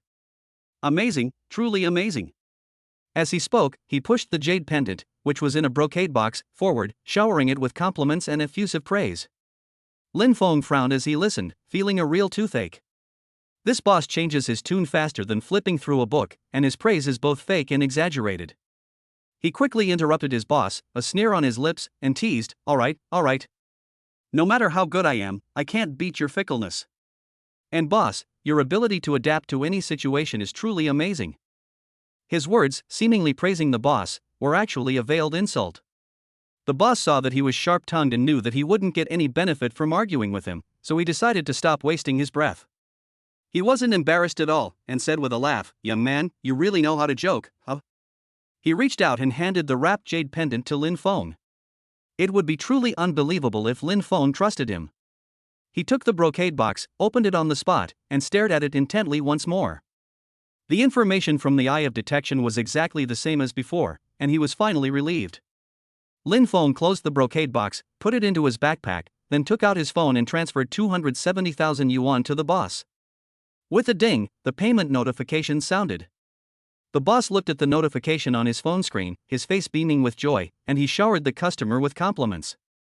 Lin Feng was too lazy to listen to his rambling, so he picked up his backpack and walked away. He had only taken a few steps when his phone rang in his pocket. Lin Feng took it out and saw that it was Li Mingyuan calling, the uncle who had taken him to Yun Guzhai the day before yesterday. Chapter 39. I'll offer 5 million for this item. Lin Feng answered the phone, talking as he walked, his tone carrying just the right amount of enthusiasm. "Hello, Uncle Li." "Lin Feng, what are you busy with?" Li Mingyuan's cheerful voice came from the other end of the phone. Ever since he witnessed Lin Feng's abilities, he had developed a great admiration for this younger man. He had been wandering around that antique street for the past 2 days, hoping to run into Lin Feng, but he hadn't seen him at all, so he couldn't help but make a phone call. Lin Feng told the truth. "Oh, Uncle Li, I was on the antique street.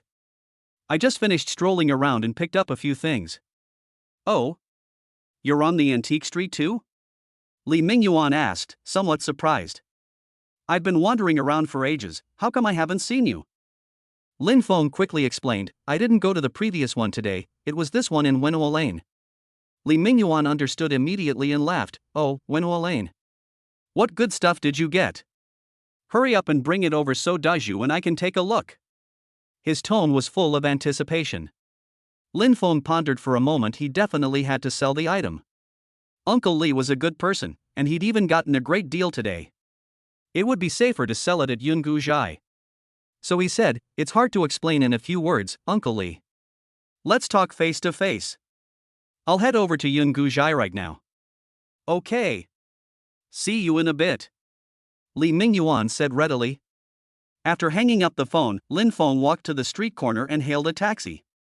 About 40 minutes later, he got off at a nearby street corner, walked for nearly 10 minutes, and arrived at Yungu Zhai. As soon as he entered, Zhao Deju and Li Mingyuan, who were waiting, stood up with smiles to greet him. "Brother Lin, we've been waiting for you." Zhao Deju greeted him warmly. "Lin Feng, come and sit down." Li Mingyuan also waved with a smile. After exchanging a few pleasantries, Zhao Deju had already brewed a pot of top-quality Longjing tea, its aroma wafting through the air. He led Lin Feng to a wooden chair. Lin Feng exchanged a few polite words, then sat down, picked up an exquisite white porcelain teacup, took a sip of the fragrant tea, and began chatting with Li Mingyuan. During their casual conversation, Lin Feng recalled the distinguished-looking middle-aged man who had been quietly reading a book the day before yesterday, and casually asked, "Uncle Li, where is that gentleman who was reading today?" Li Mingyuan put down his teacup and explained with a smile, "He's a very busy man. He just happened to be passing by that day, so he stopped here to rest and read a book. He wouldn't be so relaxed today. He had to meet with a young master from Yangzhou to discuss a silk deal."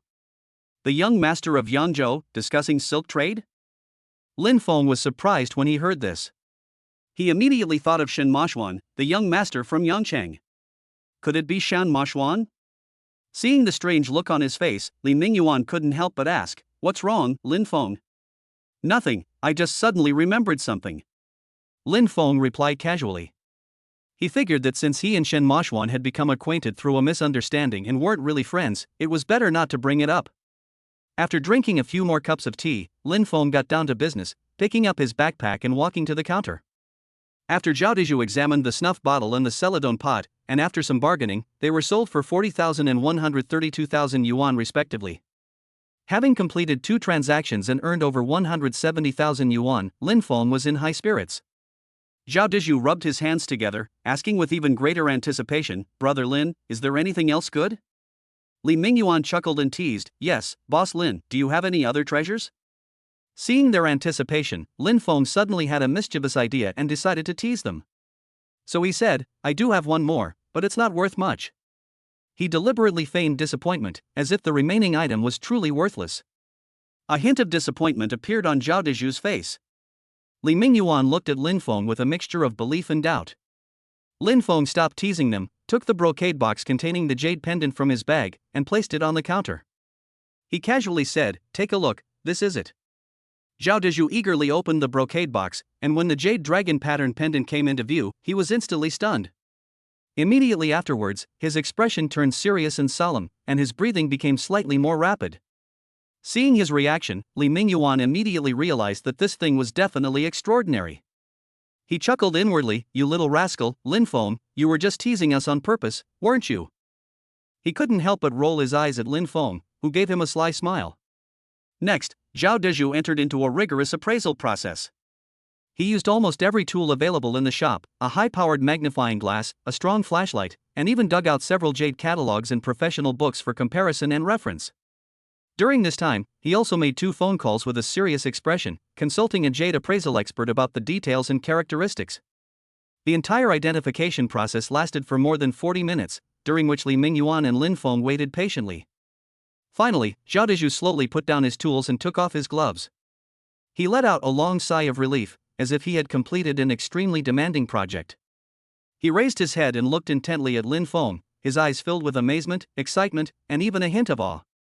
Under Li Mingyuan's curious and eager gaze, Zhao Dizhu spoke clearly and solemnly, word by word. Lin Feng, this is a Han Dynasty Celadon jade pendant with openwork dragon design. The jade is of the finest Hatan green jade, with a typical Han Dynasty hairline carving technique. The dragon is vigorous and dynamic, with natural coloring that penetrates deep into the texture, and a thick and warm patina. Whether in terms of the jade material, craftsmanship, decoration, or spirit, it is a masterpiece among Han Dynasty jade artifacts, and its excellent preservation is extremely rare. He paused, took a deep breath, and announced a price that made Li Mingyuan's eyes widen instantly. I'll offer 5 million for this. 5 million? Even though Li Mingyuan was mentally prepared, he couldn't help but gasp when he heard the number. He stared in astonishment at the jade pendant on the counter, then at Lin Feng, who remained calm, his heart filled with profound shock. This kid, without making a sound, actually stumbled upon such a huge bargain. Chapter 40 The Li family of Hong Kong Island, annual salary of 20 million. Lin Feng understood the situation and wasn't too surprised, but he wouldn't agree to the price, since the system's valuation was between 6 million and 8 million. Lin Feng didn't dwell on the price negotiation, but instead approached it from a professional perspective. Mr. Zhao, you're an expert, your judgment is impeccable. This Han Dynasty Celadon jade dragon pendant is an outstanding piece, whether judged by its jade quality, craftsmanship, decoration, or the pinnacle of Han Dynasty jade art it represents. In recent years, the market for ancient jade has continued to heat up, especially for Han Dynasty jade Huang, a type of jade pendant of such complete condition and exquisite craftsmanship, which has become the focus of collectors' pursuit at major auctions. He paused briefly, observed Zhao Dizhu's expression, and continued speaking unhurriedly. I think its price should be around 7.5 million to reflect its true value. Lin Feng's words were reasonable and well-founded, spoken in a calm yet confident tone. He directly asked for 7.5 million, which was based on both a value judgment and an expectation that Zhao Dizhu would definitely bargain, leaving himself room for maneuver. Sure enough, upon hearing the price of 7.5 million, Zhao Dizhu immediately shook his head, his face filled with a pained expression. Oh my, brother Lin. You've really gone too far. 7.5 million? That's way too high. As you know, the market is tight right now, and buyers are very cautious. If I take this price, the risk is too high, I might end up with a stuck account. He waved his hands repeatedly, trying to use the market environment and risks to lower the price. Lin Feng knew this was a common tactic in the antique trade, simply to squeeze out more profit. He didn't want to get bogged down in a price war and waste time. So, he revealed his hand directly, his tone decisive and resolute. Mr. Zhao, let us not beat around the bush. We both know the value of this jade pendant. How about this? Lin Feng leaned forward slightly, looking directly at Zhao Dizhu. 7 million, and this jade pendant is yours. If you still think this price isn't right, then I can only express my regret and suggest you look elsewhere. These words were spoken crisply and decisively, without any hesitation, and implied that if you don't buy it, someone else will. Looking at Lin Feng's determined eyes, Zhao Dizhu knew that the other party had made up his mind and knew all his cards. Continuing to waver would not only be pointless, but might also cause him to lose this big business deal. A smile, a mixture of admiration and helplessness, appeared on his face. Ha ha ha. Zhao Dizhu smiled and pointed at Lin Feng. Brother Lin, I'm truly impressed. Not only do you have sharp eyes, but your negotiation skills are also top-notch. He slapped his thigh and readily agreed, 7 million, just like you said. Deal. With the price finalized, this deal involving a huge sum of money was now complete. The rest of the process went much more smoothly. A formal contract was signed, clearly defining the goods, price, and responsibilities. Then came the bank transfer. Soon, Lin Feng received a text message from the bank confirming the deposit of 7.172 million yuan. Looking at the long string of numbers on the screen, even with Lin Feng's current state of mind, he couldn't help but feel his heart race. After the transaction was completed, Lin Feng put away the contract and got up to take his leave. He had made a great deal of money today and wanted to plan how to use it, as well as go back to be with Su Yuqing as soon as possible. Lin Feng, wait a moment. Li Mingyuan called out to him, a warm smile on his face. Lin Feng, don't rush off. Let's sit down, have some tea, and chat. Lin Feng stopped and looked at Li Mingyuan. His mind raced, guessing that Li Mingyuan wouldn't keep him for tea and idle chatter without a reason. There must be something he wanted to discuss. He nodded, "Okay, Uncle Li." The two sat down again, while Zhao Dezhu went about his own business. Li Mingyuan didn't beat around the bush. After personally refilling Lin Feng's tea, he got straight to the point, his expression becoming much more formal. "Lin Feng, on behalf of the Li family, I formally extend an invitation to you." He paused, looked intently at Lin Feng, and said clearly, word by word, "Our Li family hopes to hire you as a senior antique appraisal consultant." Regarding compensation, Li Mingyuan continued, "An annual salary of 20 million yuan. In addition, you will receive a 5% commission on the price of every antique you appraise. At the same time, we will provide you with corresponding benefits, including but not limited to high-end medical insurance, vehicle use, and eligibility to participate in important family activities." Even though Lin Feng now had a huge sum of 7 million, he was still shocked when he heard this condition. An annual salary of 20 million, plus a 5% commission, is an astronomical sum that surpasses the salaries of 99% of working people, enough to tempt anyone and even make them unable to refuse. Observing Lin Feng's reaction, Li Mingyuan added, "Since you are a senior advisor, I naturally won't bother you with every little thing. You're usually only needed to handle antiques that are extremely difficult to authenticate, involve significant disputes, and are typically priced in the millions. Considering this, your salary is actually quite substantial." After he finished speaking, he leaned back slightly, a calm and confident smile on his face, and looked at Lin Feng with unwavering eyes, as if he could already see Lin Feng readily agreeing. In his view, such generous and respectful conditions for talent are almost irresistible to a young person who is just beginning to make a name for himself. He trusted his own judgment and the allure of the Li family's prestigious reputation. Lin Feng did not answer immediately. His shock lasted only a short time before he regained his composure. Since Li Mingyuan mentioned the Li family and offered such astonishing terms, the background of this Li family must be unfathomable. He wanted to find out more. "Uncle Li," Lin Feng pondered for a moment before asking, "Thank you for your kindness and that of the Li family. Since you represent the Li family and have offered such sincere terms, the Li family must be quite wealthy.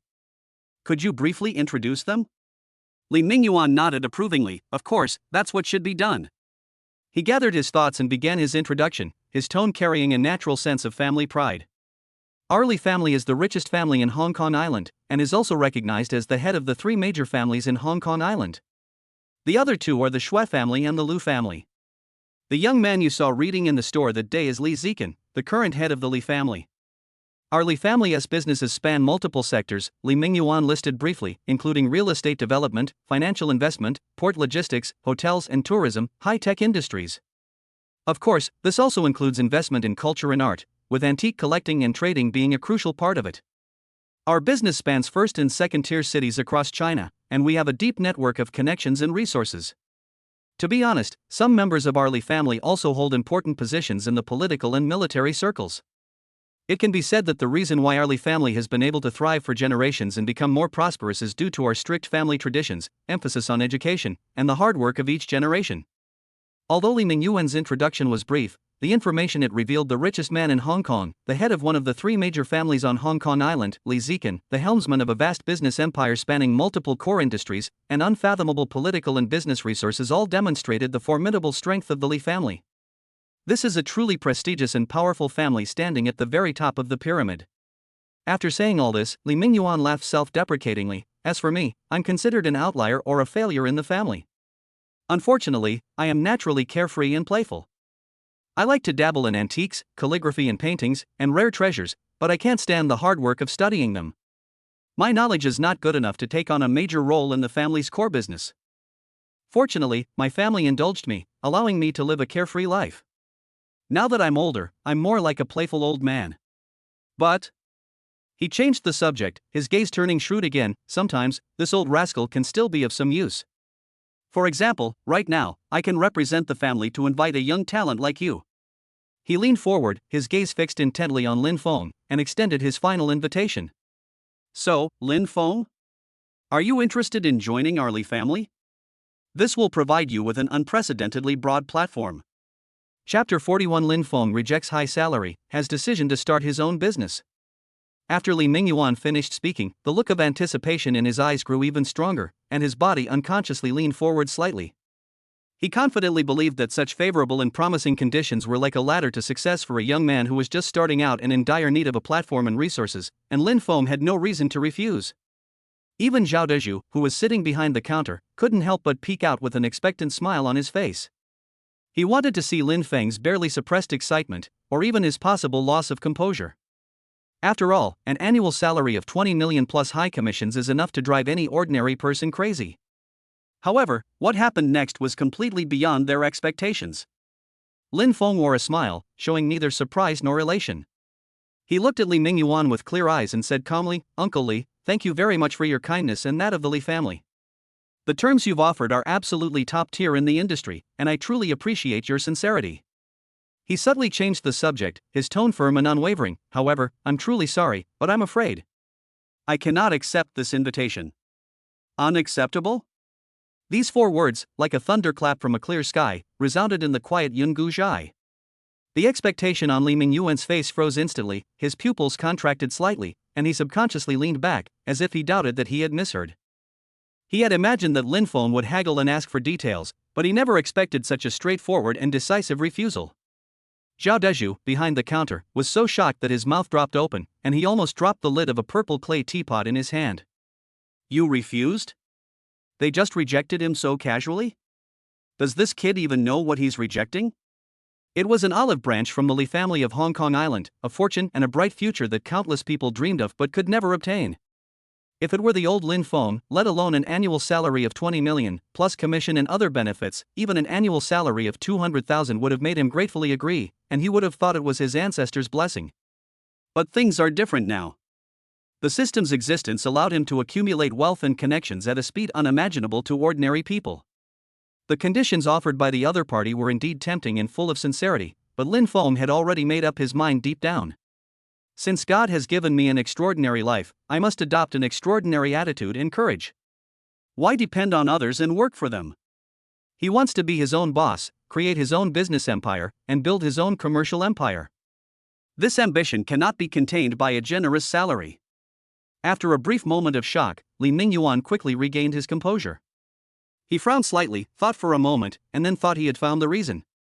He tentatively asked, "Lin Feng, are the conditions I offered not satisfactory enough? If that's the case, you don't need to have any concerns. Just say it directly, and we can talk again. Salary, commission rates, and even some stock options are all negotiable." He thought Lin Feng was holding out for a higher price, hoping to negotiate better terms. Lin Feng shook his head, his smile remaining gentle, but his refusal showed no wavering. "Uncle Li, you've misunderstood. The conditions you offered were already very good. It's definitely not because of that. However, I have some other plans and intentions for the future, so I can only apologize for not being able to accept your kind offer." Looking into Lin Feng's calm and determined eyes, Li Mingyuan knew that this young man was very opinionated. He couldn't help but feel a little regretful, and at the same time, a sense of concern, like that of an elder, arose in his heart. In his view, it is a good thing for young people to have their own opinions, but being too stubborn can sometimes cause them to miss opportunities. He couldn't help but advise Lin Feng as an elder, "Lin Feng, I understand your thinking. With your insight and ability, you can indeed make huge profits by finding bargains, which is much more exciting than a fixed salary. However, you should know that finding a bargain is too much of a matter of chance and full of uncertainty. The antique market in Shanghai and even across the country is only so big, and real bargains are rare and hard to come by. It cannot provide a stable and sustainable source of income, nor can it avoid the risks of market fluctuations and personal luck." He spoke sincerely, trying to paint a picture of a more stable future, but if you join our Li family, things will be completely different. Not only will you gain a stable and extremely high income, but you will also be able to leverage the Li family's nationwide resource network to access more top-tier collectibles and trading opportunities. Your talents will be fully utilized, and your life will be highly secure, with absolutely no need to worry about the future. Isn't this much safer than groping your way through risks alone? At this moment, Zhao Dezhu couldn't hold back any longer and came out from behind the counter to chime in. "Yes, Brother Lin. Your third uncle is speaking from the bottom of his heart, thinking of you very much. You have no idea how difficult it is to work alone in the antique business. Don't be fooled by your current good luck and the sting of finding bargains. This industry is a deep and dangerous place. You might be eating meat today, but you could be starving tomorrow. With the Li family as our backing, that's the only truly smooth path forward. Listen to my advice, brother. This is a golden opportunity, countless people would kill for it. Don't miss it. His tone was urgent, and he genuinely felt that Lin Feng had made an extremely unwise decision. Lin Feng listened quietly to their advice, grateful for their good intentions, but his mind was made up and he would not change his plans because of a few words. He originally wanted to share his idea of starting an appraisal company, but then he thought it would be too early and too vague to say it now, so he kept quiet about it. He looked at Li Mingyuan again, his tone sincere, politely declining while fully respecting the other's feelings and pride. Uncle Li, Boss Xiao, I am very grateful for your kind teachings and consideration for me. I will remember it in my heart. I know that choosing to join the Li family is a very safe and promising path. But perhaps it's my personality, but I'd rather try to walk my own path, one that might be challenging but also offers different scenery. Even if I encounter setbacks in the future, they will be valuable experiences in my life. I sincerely appreciate the weight of this invitation and your kind intentions, and I hope Uncle Li and Boss Xiao can understand. These words were neither humble nor arrogant, they expressed a firm stance while also showing ample respect for the other party. Seeing that he had refused again, and that the reasons were so clear, Li Mingyuan knew that further persuasion would be useless and would only make him seem like he was forcing someone to do something unreasonable. Although he understood that Lin Feng was giving him face, deep down, as a core member of the Li family, he was still somewhat unhappy to be rejected so decisively by a young man. He didn't show it on his face and maintained his composure. In his opinion, Lin Feng was ultimately too young and somewhat arrogant, blinded by his success in picking up bargains and too proud. He had experienced this state when he was young, so it was understandable. He even secretly thought to himself, "That's fine. Let Lin Feng run into some walls outside and experience the reality and cruelty of society. When he suffers a loss and stumbles, and truly understands the difficulty of fighting alone, he might remember what happened today. It won't be too late for him to join the Li family then." Lin Feng also caught a hint of displeasure from the other party's changing expression. He felt helpless, but he couldn't explain any further. There's plenty of time in the future, there's no need to rush to clarify many things now. Just as the atmosphere was becoming somewhat subdued, the door of Yun Guzhai was pushed open, breaking the silence inside. A middle-aged man wearing glasses and with a refined demeanor walked in, carrying a rather heavy cardboard box, and politely said, "Boss, I have a few things here that I brought from my hometown. Could you please take a look at them?" With a professional and enthusiastic smile, Zhao Dizhu stood up to greet him. "Sir, please come in. Put your things here, let's take our time looking at them." At this moment, Lin Feng stood up and said to Li Mingyuan, "Uncle Li, I'll take my leave now." Knowing that things had come to this point, Li Mingyuan saw that further words were pointless and stood up to escort Lin Feng to the door. "Lin Feng, take care. Keep in touch. If you need any help or if you change your mind, feel free to contact me anytime." "Definitely, Uncle Li, please wait." Lin Feng nodded, said goodbye again, and then turned and left. He was thinking about Su Yuqing, and as he walked, he took out his phone and made a call. Chapter 42, Comforting Su Yuqing. Going to the art gallery, a new idea came to mind. As soon as the call connected, Lin Feng asked naturally, "Hey, Yuqing, have you had lunch yet?" "Lin Feng, I've eaten. I ordered lunch, and I just finished eating." Su Yuqing's voice came through the receiver, but it sounded weak and listless, with a hint of disappointment. Lin Feng's heart skipped a beat as he noticed her unusual mood. He asked with concern, "What's wrong, Yuqing? You seem a little unhappy. What happened?" Su Yuqing sighed softly, and said with a hint of sadness, "It's the gallery, the Yunqishire gallery where I interned before.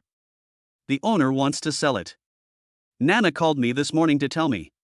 Her tone was full of reluctance. That gallery clearly held great significance for her. "Oh, I see," Lin Feng replied, understanding dawning on his mind. He was no stranger to the gallery called When Clouds Rise. When he and Su Yuqing worked pretending to be a couple, Su Yuqing often mentioned it to him. As I recall, it was a small gallery that wasn't very big, but it was stylishly decorated and had a quiet and cozy atmosphere.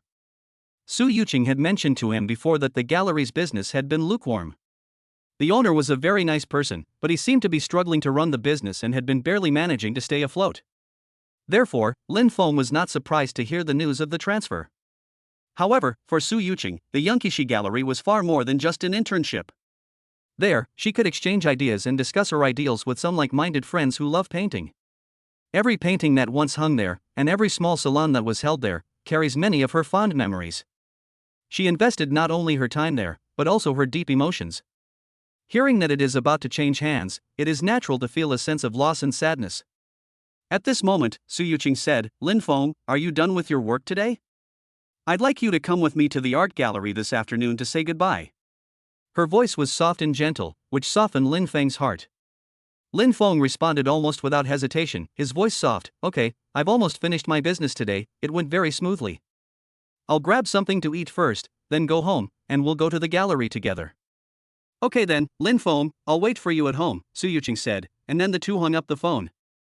Lin Feng found a nearby restaurant, ordered 2 simple dishes, filled his stomach, and then took a taxi home.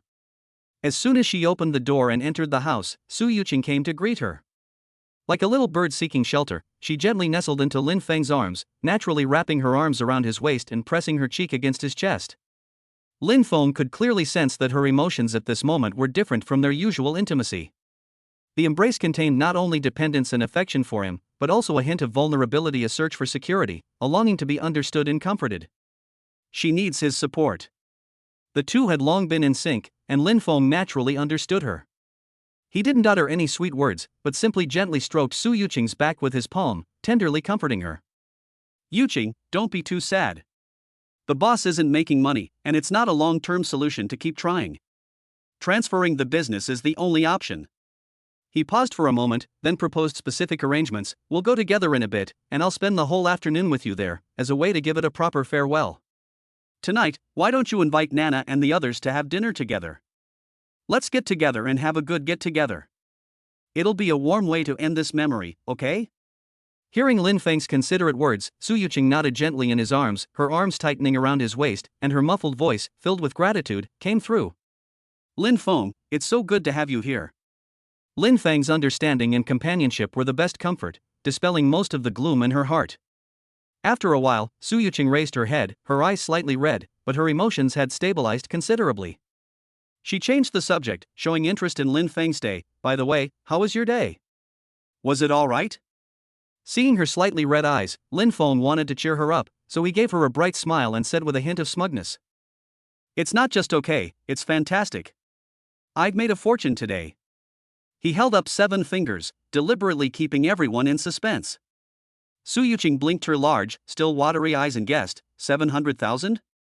Lin Feng smiled and shook his head, leaning close to her ear and whispering excitedly, It's over 7 million. More than 7 million? Startled, Su Yuqing sat bolt upright in his arms, her beautiful eyes wide with disbelief as she stared at him. She then playfully punched him lightly. You're lying. How could you earn this much every day? Lin Feng knew she didn't believe him, so he chuckled and said, Why would I lie to you? Look if you don't believe me. With that, he took out the transaction contract from his backpack and handed it to Su Yuqing. Su Yuqing took the contract with some skepticism, her eyes quickly scanning the item descriptions and transaction prices. My God! It really is over 7 million. She looked up, her face instantly breaking into a smile that was a mixture of shock, elation, and immense pride. She excitedly hugged Lin Feng's neck, stood on tiptoe, and gave him a big kiss on the cheek, making a soft pop sound. Her voice was full of joy, Lin Feng. You're so amazing. How can you be so great every day? A beautiful woman threw herself into his arms and kissed him, filling his heart with her sweet fragrance. Lin Feng felt the lingering warmth and softness on his cheek and her heartfelt joy, and his heart was filled with a great sense of accomplishment and happiness. Considering Su Yuqing's pregnancy, he did not respond more passionately. He simply held her waist firmly with one hand and gently stroked her back with the other, the faint, familiar fragrance of her hair lingering around his nose. At this moment, embracing the woman he loved and sharing the joy of success, Lin Feng suddenly felt an unprecedented sense of ease and satisfaction. After a brief moment of tenderness, Lin Feng gently patted Su Yuqing's back and said softly, All right, Yuqing, didn't you want to go to the art gallery? Get ready, and then we'll set off. Yes. Su Yuqing nodded vigorously, her face regaining its radiance. She turned and went into the bedroom, first putting on light makeup, then choosing a creamy white long dress with an artistic flair, making her look gentle and intellectual. Once she was ready, she walked up to Lin Feng and smiled faintly, I'm all set, let's go. Okay, Lin Feng replied with a smile, naturally taking her hand. The two locked the door and went downstairs side by side. They hailed a taxi at the entrance of the residential area, and in less than 10 minutes, the two got out of the car in front of the Yunkishi Gallery. Lin Feng stood in front of the gallery, not going in immediately, but instead scanning the surrounding environment. The area has a decent flow of people and is adjacent to several creative parks and some unique cafes and bookstores. The location is not prime, but it is not remote either, and the surrounding commercial facilities are well established. Looking at his surroundings, he suddenly had an idea. Chapter 43: Handsome Men and Beautiful Women, Admired by All. Seeing Lin Feng looking somewhat lost in thought, Su Yuqing gently asked, "Lin Feng, what's wrong? What are you looking at?" Lin Feng snapped out of his reverie, turned to meet her clear eyes, smiled faintly, and casually replied, "It's nothing, just looking around. It seems pretty nice. Let's go in."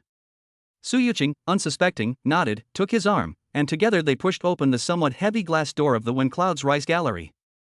Inside is an extremely elegantly decorated space. The first floor is the main exhibition area, which is about 50 or 60 square meters in size. Various paintings are hung on the walls, and some sofas and coffee tables are also set up. The entire space was neatly organized, exuding a tranquil and artistic atmosphere. As soon as the two walked in, a girl in her early 20s, dressed in an elegant dress and with her hair in a ponytail, greeted them warmly. She was the gallery's receptionist, and her name was Xiaomei. Xiaomei's eyes lit up as soon as she saw Su Yuqing, and she exclaimed in surprise, "Yuqing, what brings you here? Didn't you resign? I thought I'd never see you again." Su Yuqing was both amused and exasperated by her words. She rolled her eyes at Xiaomei and scolded her, "Look at what you're saying, as if I'm not here anymore." Xiaomei realized her slip of the tongue and quickly waved her hand apologetically. "Oh, I'm so sorry, Yuqing. I got too excited and misspoke. What I meant was, I really have missed you these past few days." Hearing her speak so sincerely, Su Yuqing couldn't help but feel a ripple in her heart. "Yes, I spent almost every day here during my internship, and I didn't feel anything special being with everyone. But after only a few days away, seeing familiar faces again has brought back so much longing." Her eyes softened considerably, and she said softly, "Yes, I miss everyone too." After a brief exchange of pleasantries, Xiaomei's attention shifted to Lin Feng.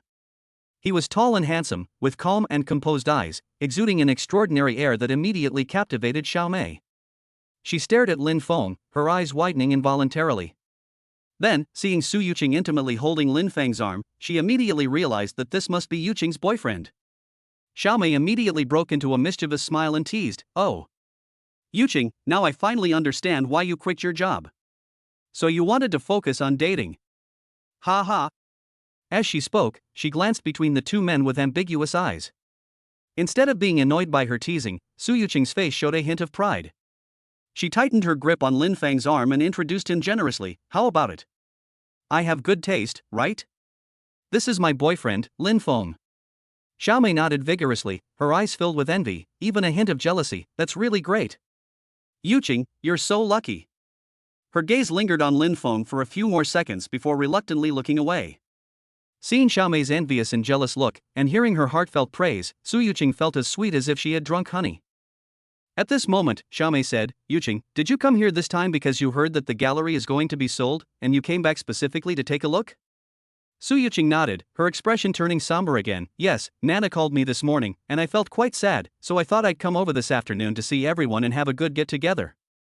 "Sigh, you can't argue with that," Xiaomei sighed as well. "Let's go, Nana and the others are upstairs, let's go up and talk." "Okay," Su Yuqing replied, then turned to Lin Feng and said, "Let us go, Lin Feng, let us go upstairs and take a look." "Okay." Lin Feng responded and followed the two women up to the second floor. The second floor is the creative area, where completed or unfinished works, art books, and various creative tools can be seen everywhere. It appears somewhat messy, but it is full of vibrant, unadorned artistic energy. Nana was chatting with two artists, and the topic naturally revolved around the gallery and their respective plans, with a hint of confusion in her eyes. There were also 4 other artists creating their works, but it was obvious that they were not focused, and their brushstrokes lacked their usual passion and determination. They were not in good condition.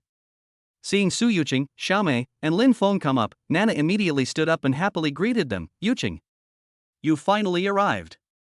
Her gaze immediately fell on Lin Feng, a look of amazement flashing in her eyes. She teased, "Oh, who is this handsome guy? No wonder he's so charming that Yuqing doesn't even come to the gallery anymore." Su Yuqing blushed slightly and introduced with a smile, "Nana, don't talk nonsense. This is my boyfriend, Lin Feng." Then she said to Lin Feng, "Lin Feng, this is Nana, whom I often mention to you. Lin Feng smiled and extended his hand, his attitude gentle and polite. "Hello, Nana, I often hear Yuqing mention you." "Hello, Lin Feng." Nana shook hands with him generously, then pointed to the two people next to her. "This is Bai Yu, who is an expert in meticulous brushwork. This is Bo, who does abstract art, and his ideas are really imaginative." "Hello." Lin Feng also politely nodded to Bai Yu and Bo. Hearing the commotion, the artists who were creating their work stopped and walked over to Lin Feng and his group. When the three male artists saw Su Yuqing, a hint of admiration involuntarily appeared in their eyes. However, when they saw Lin Feng, who had an outstanding temperament and was intimately linked with her, the small flame that had just been ignited was instantly extinguished, and they couldn't help but feel a little lost. However, they had to admit that Lin Feng was indeed a perfect match for Su Yuqing in terms of both appearance and demeanor.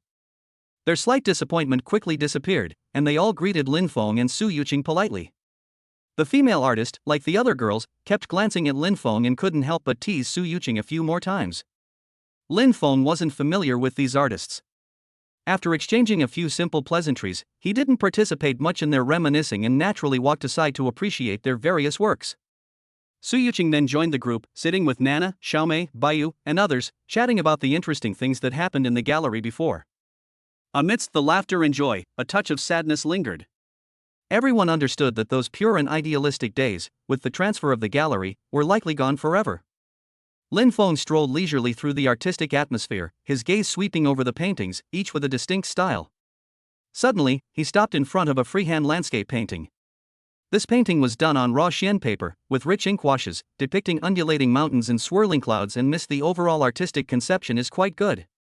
But Lin Feng was attracted not because it was so exquisitely painted, but rather because he saw a clear, inappropriate mistake in the texturing of a rock.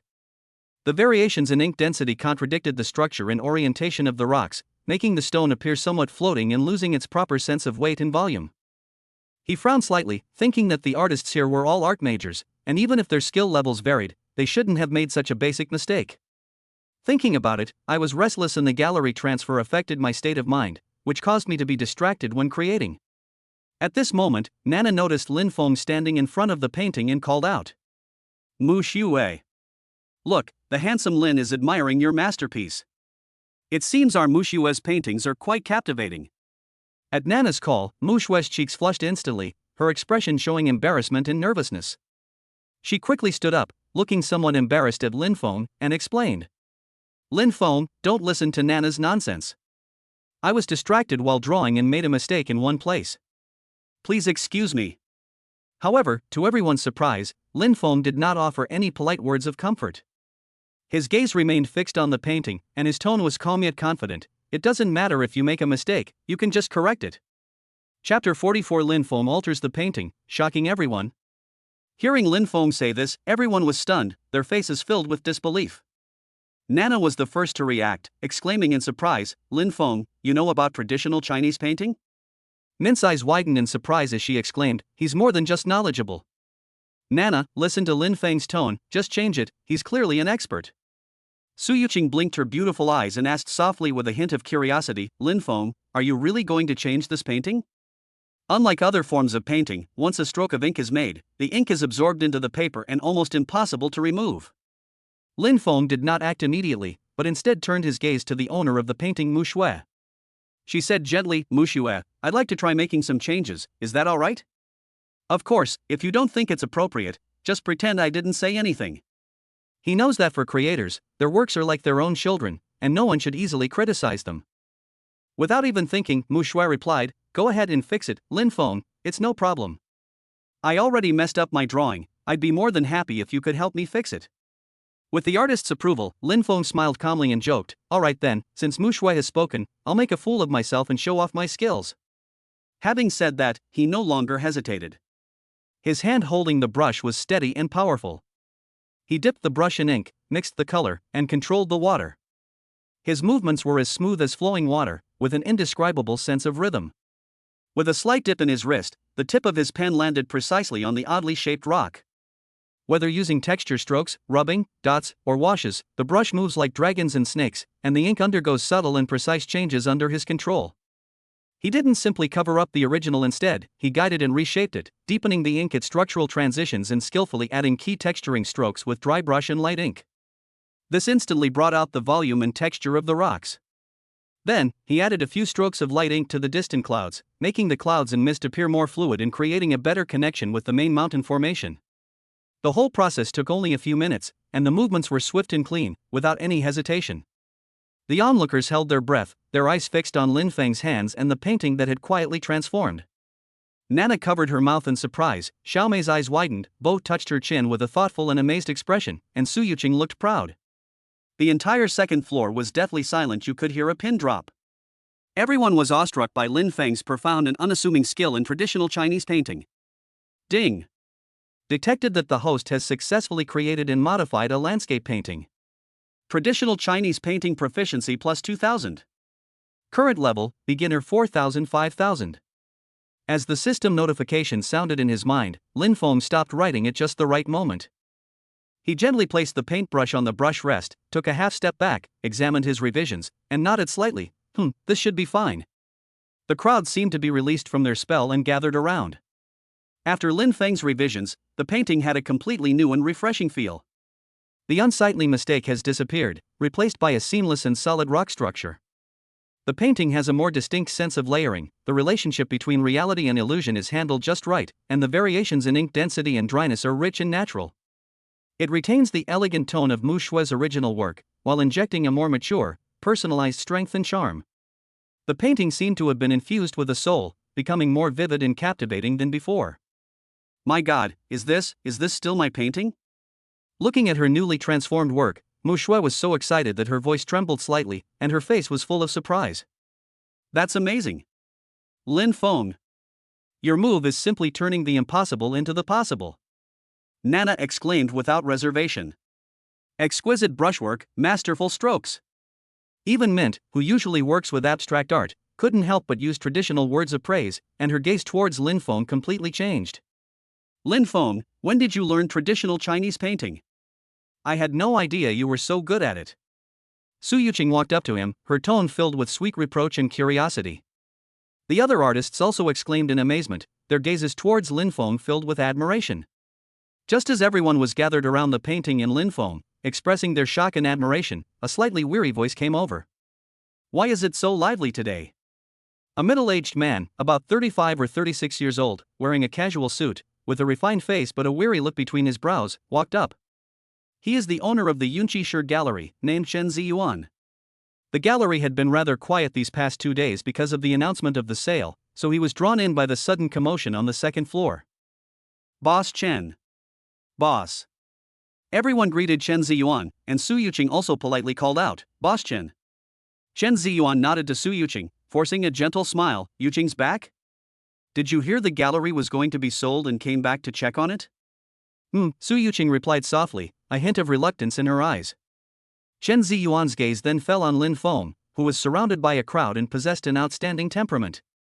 Lin Feng was a completely new face to him, but at first glance, he could tell that Lin Feng had an extraordinary bearing and was no ordinary person. He couldn't help but show his approval in his eyes. Su Yuqing quickly introduced, Mr. Chen, this is my boyfriend, Lin Feng. Lin Feng, this is Mr. Chen, the owner of our gallery. Hello, Mr. Chen. Lin Feng extended his hand proactively, his attitude neither humble nor arrogant. Lin Feng, hello. Chen Ziyuan warmly shook hands with Lin Feng, but his attention was immediately drawn to the landscape painting. He took a few steps closer and examined it carefully, his surprise growing stronger with each look. He is also a classically trained artist with a good eye for art, so he can naturally see the creator's superb brushwork skills and strong control over the picture. Who drew this? Chen Ziyuan couldn't help but ask, his gaze sweeping across the faces of the artists. Nana, quick to speak her mind, said, Mr. Chen, it was Lin Feng who just made the changes. There was a problem with Mu Shue's painting, but Lin Feng fixed it in just a few minutes. He's amazing. Chen Ziyuan looked at Lin Feng with amazement in his eyes, but then that amazement turned into sadness. He sighed, stroking the edge of the painting table, his voice low and somber. The painting is truly excellent. It's a pity that this gallery will soon no longer belong to me. His sadness affected everyone present, and the atmosphere became somewhat somber again. Chen Ziyuan is a person who truly loves art. He used the money he earned from other businesses to create this gallery.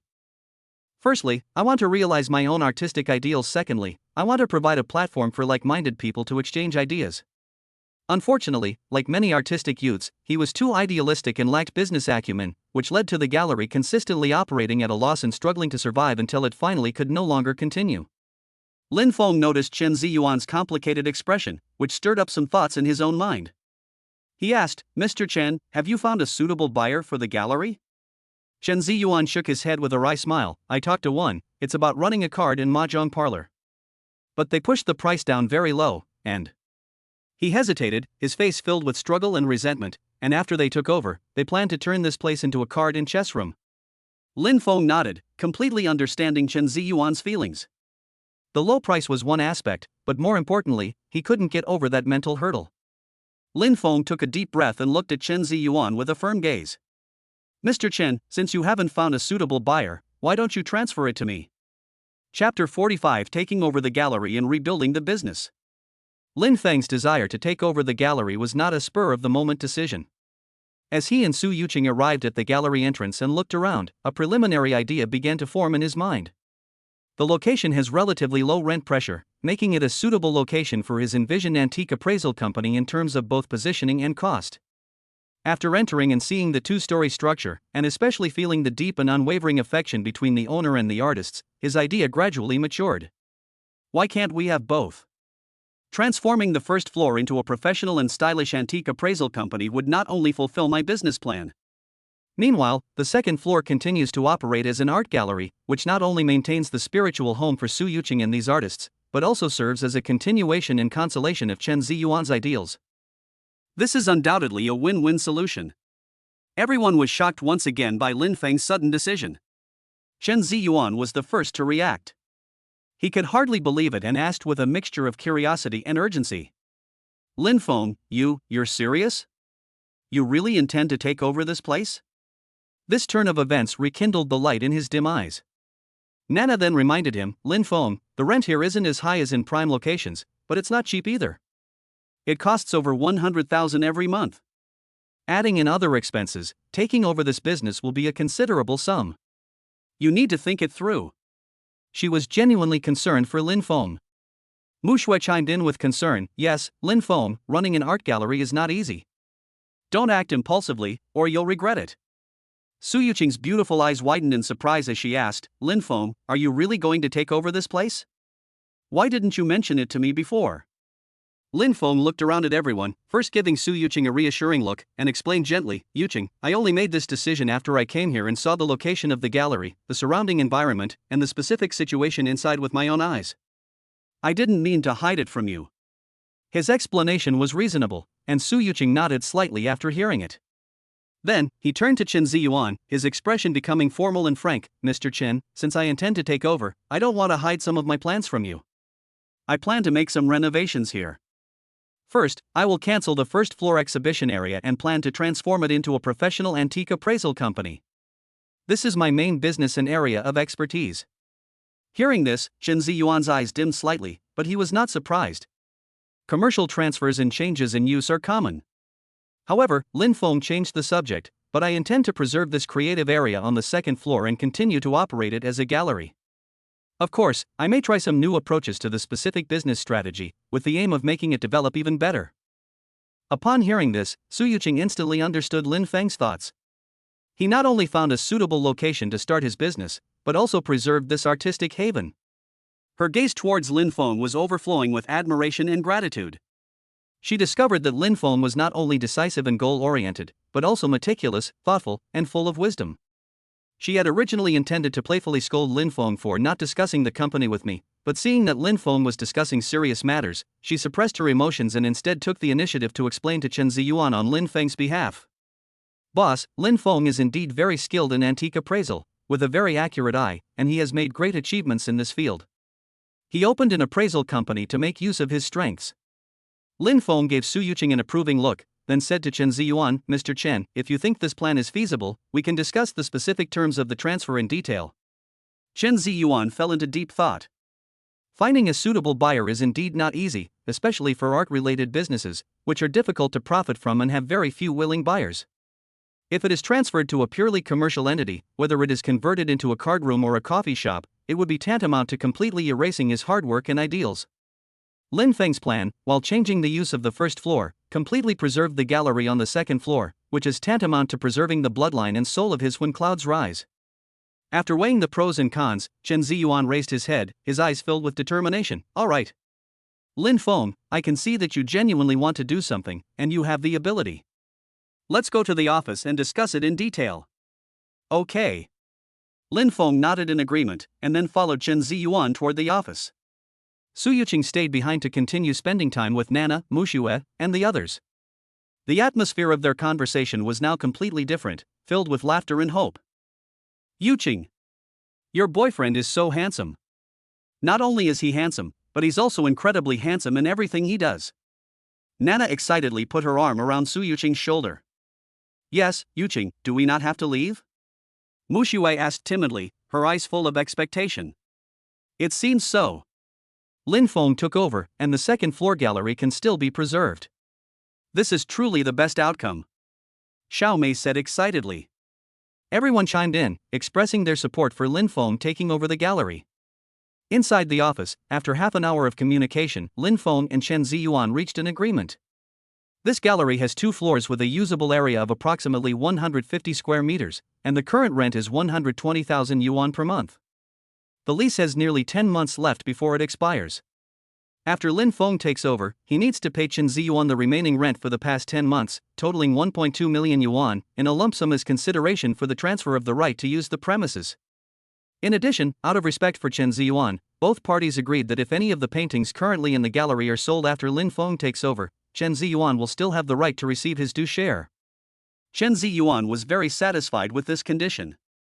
It not only allowed him to recover the remaining rental costs and preserve the gallery's roots, but also reserved the potential for future revenue from the unsold paintings. This is much better than he had expected to sell it to the card room owner at a low price. The two emerged from the office with relaxed smiles on their faces, indicating that they had reached a consensus. Chen Ziyuan patted Lin Feng on the shoulder with emotion. Lin Feng, I'm entrusting this place to you from now on. I hope you can lead Yunqi to forge a new path. Lin Feng solemnly replied, Don't worry, Mr. Chen, I will do my best. This place carries the dreams of many people, and I will not let it down. Okay. I'll go find a print shop right now and draft the transfer agreement. Chen Ziyuan was a straightforward person.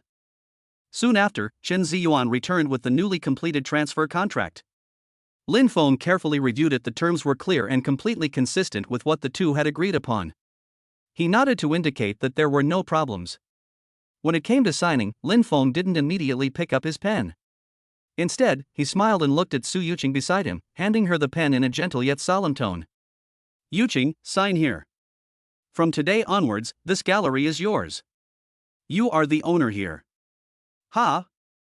Me? Su Yuqing was completely stunned. She hadn't expected Lin Feng to make such a decision. Overwhelmed by surprise and emotion, her eyes involuntarily welled up with tears. She understood that Lin Feng was not only realizing his own career plan, but also formally handing over to her an industry that she deeply cherished, carrying her dreams and memories. This gift is both too heavy and too sweet. Wow! Yuqing! Sign it quickly. Great! The boss is Yuqing. Nana, Xiaomei, Muxue and the others were stunned for a moment, then burst into enthusiastic cheers and applause, their faces beaming with heartfelt joy. The male artists clapped enthusiastically, their gazes towards Lin Feng filled with even more admiration. This man possessed both courage and a sense of responsibility, as well as tenderness. Amidst the blessings and anticipation of the crowd, Su Yuqing took a deep breath, took the pen, and with a slight tremor, solemnly signed her name in the transferee column of the contract. After completing the formalities, Chen Ziyuan bid farewell to everyone. Although he was reluctant to leave, he felt more at ease and offered his blessings before departing from the place where he had poured countless efforts into. Lin Feng is a man of action. Once he makes a decision, he immediately starts doing it. He looked around and said to the 3 male artists, Thank you for your hard work. Come downstairs with me, we'll start packing and getting ready for the renovation. Then, he said to Nana and the others, You sisters should spend some time with Yuqing and make her happy. Mission accomplished. Don't worry, Lin Feng. The girls laughed and agreed, immediately crowding around Su Yuqing, who was still a little dizzy. Lin Feng, accompanied by 3 male artists, strode down the stairs to the first-floor exhibition area. With keen insight, he began to give instructions, and thus the first step in starting a business was officially taken. Chapter 46. Enemies meet on a narrow road. Suitor Sun Yan picks a trouble. Half an hour later, all the paintings in the first-floor display area had been taken down and properly stored. Lin Feng arranged for 2 of the painters, Dafei and Aben, to take the paintings to the second floor for classification and registration in order to facilitate their sale later. Another painter, Qianxuan, was sent by Lin Feng to find a decoration company to communicate in detail about the style positioning, functional zoning, and preliminary planning for transforming the first floor into an antique appraisal company.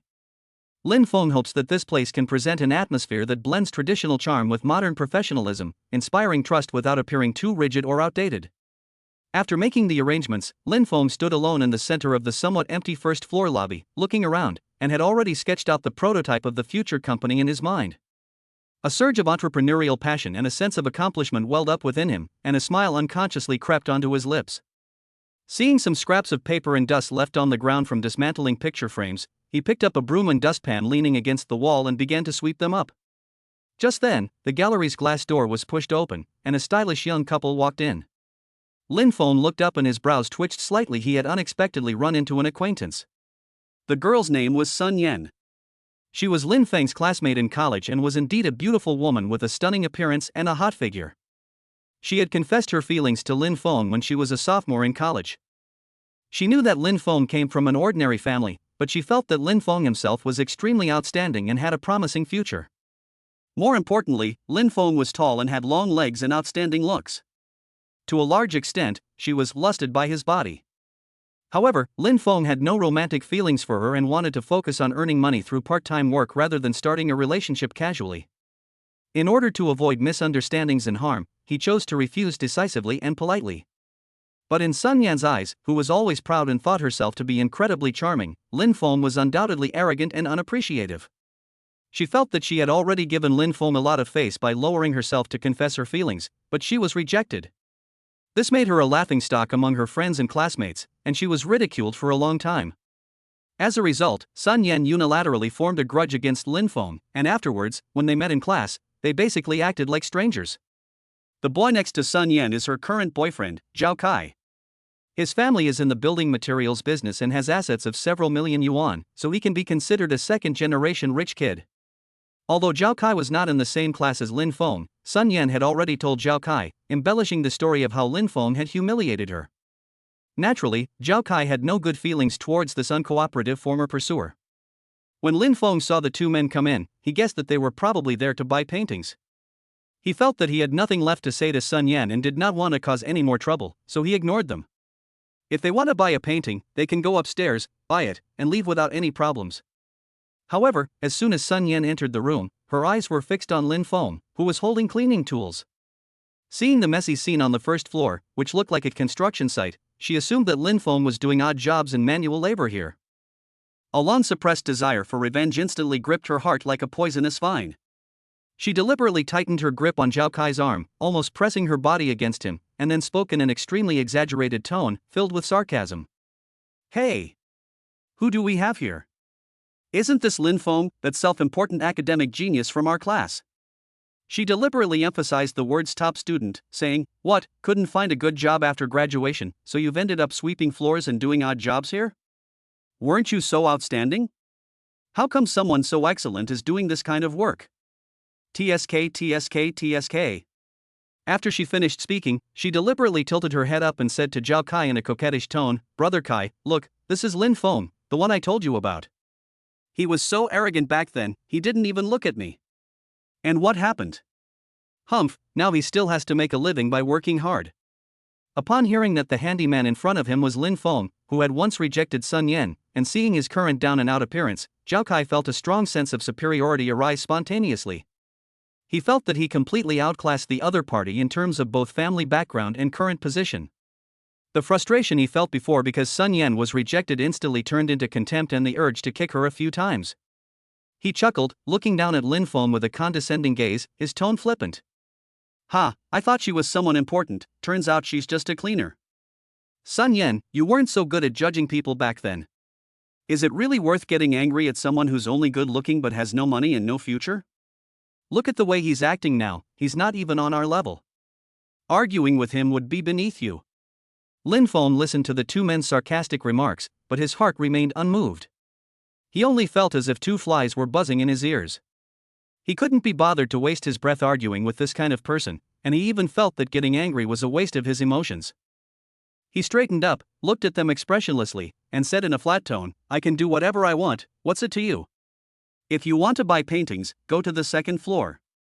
Don't get in the way on the first floor and interfere with my cleaning." He simply chose to drive them away, feeling that no further explanation was worthwhile.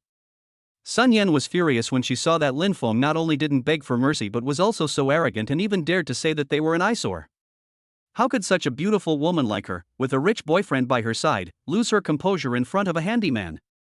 She immediately turned hostile, pointing a finger at Lin Feng and shrilly, "Lin Feng! How dare you talk to me like that? Apologize to me right now. Otherwise, believe me, I can make sure you can't even keep this menial job." She tried to use threats to force Lin Feng to comply and save face.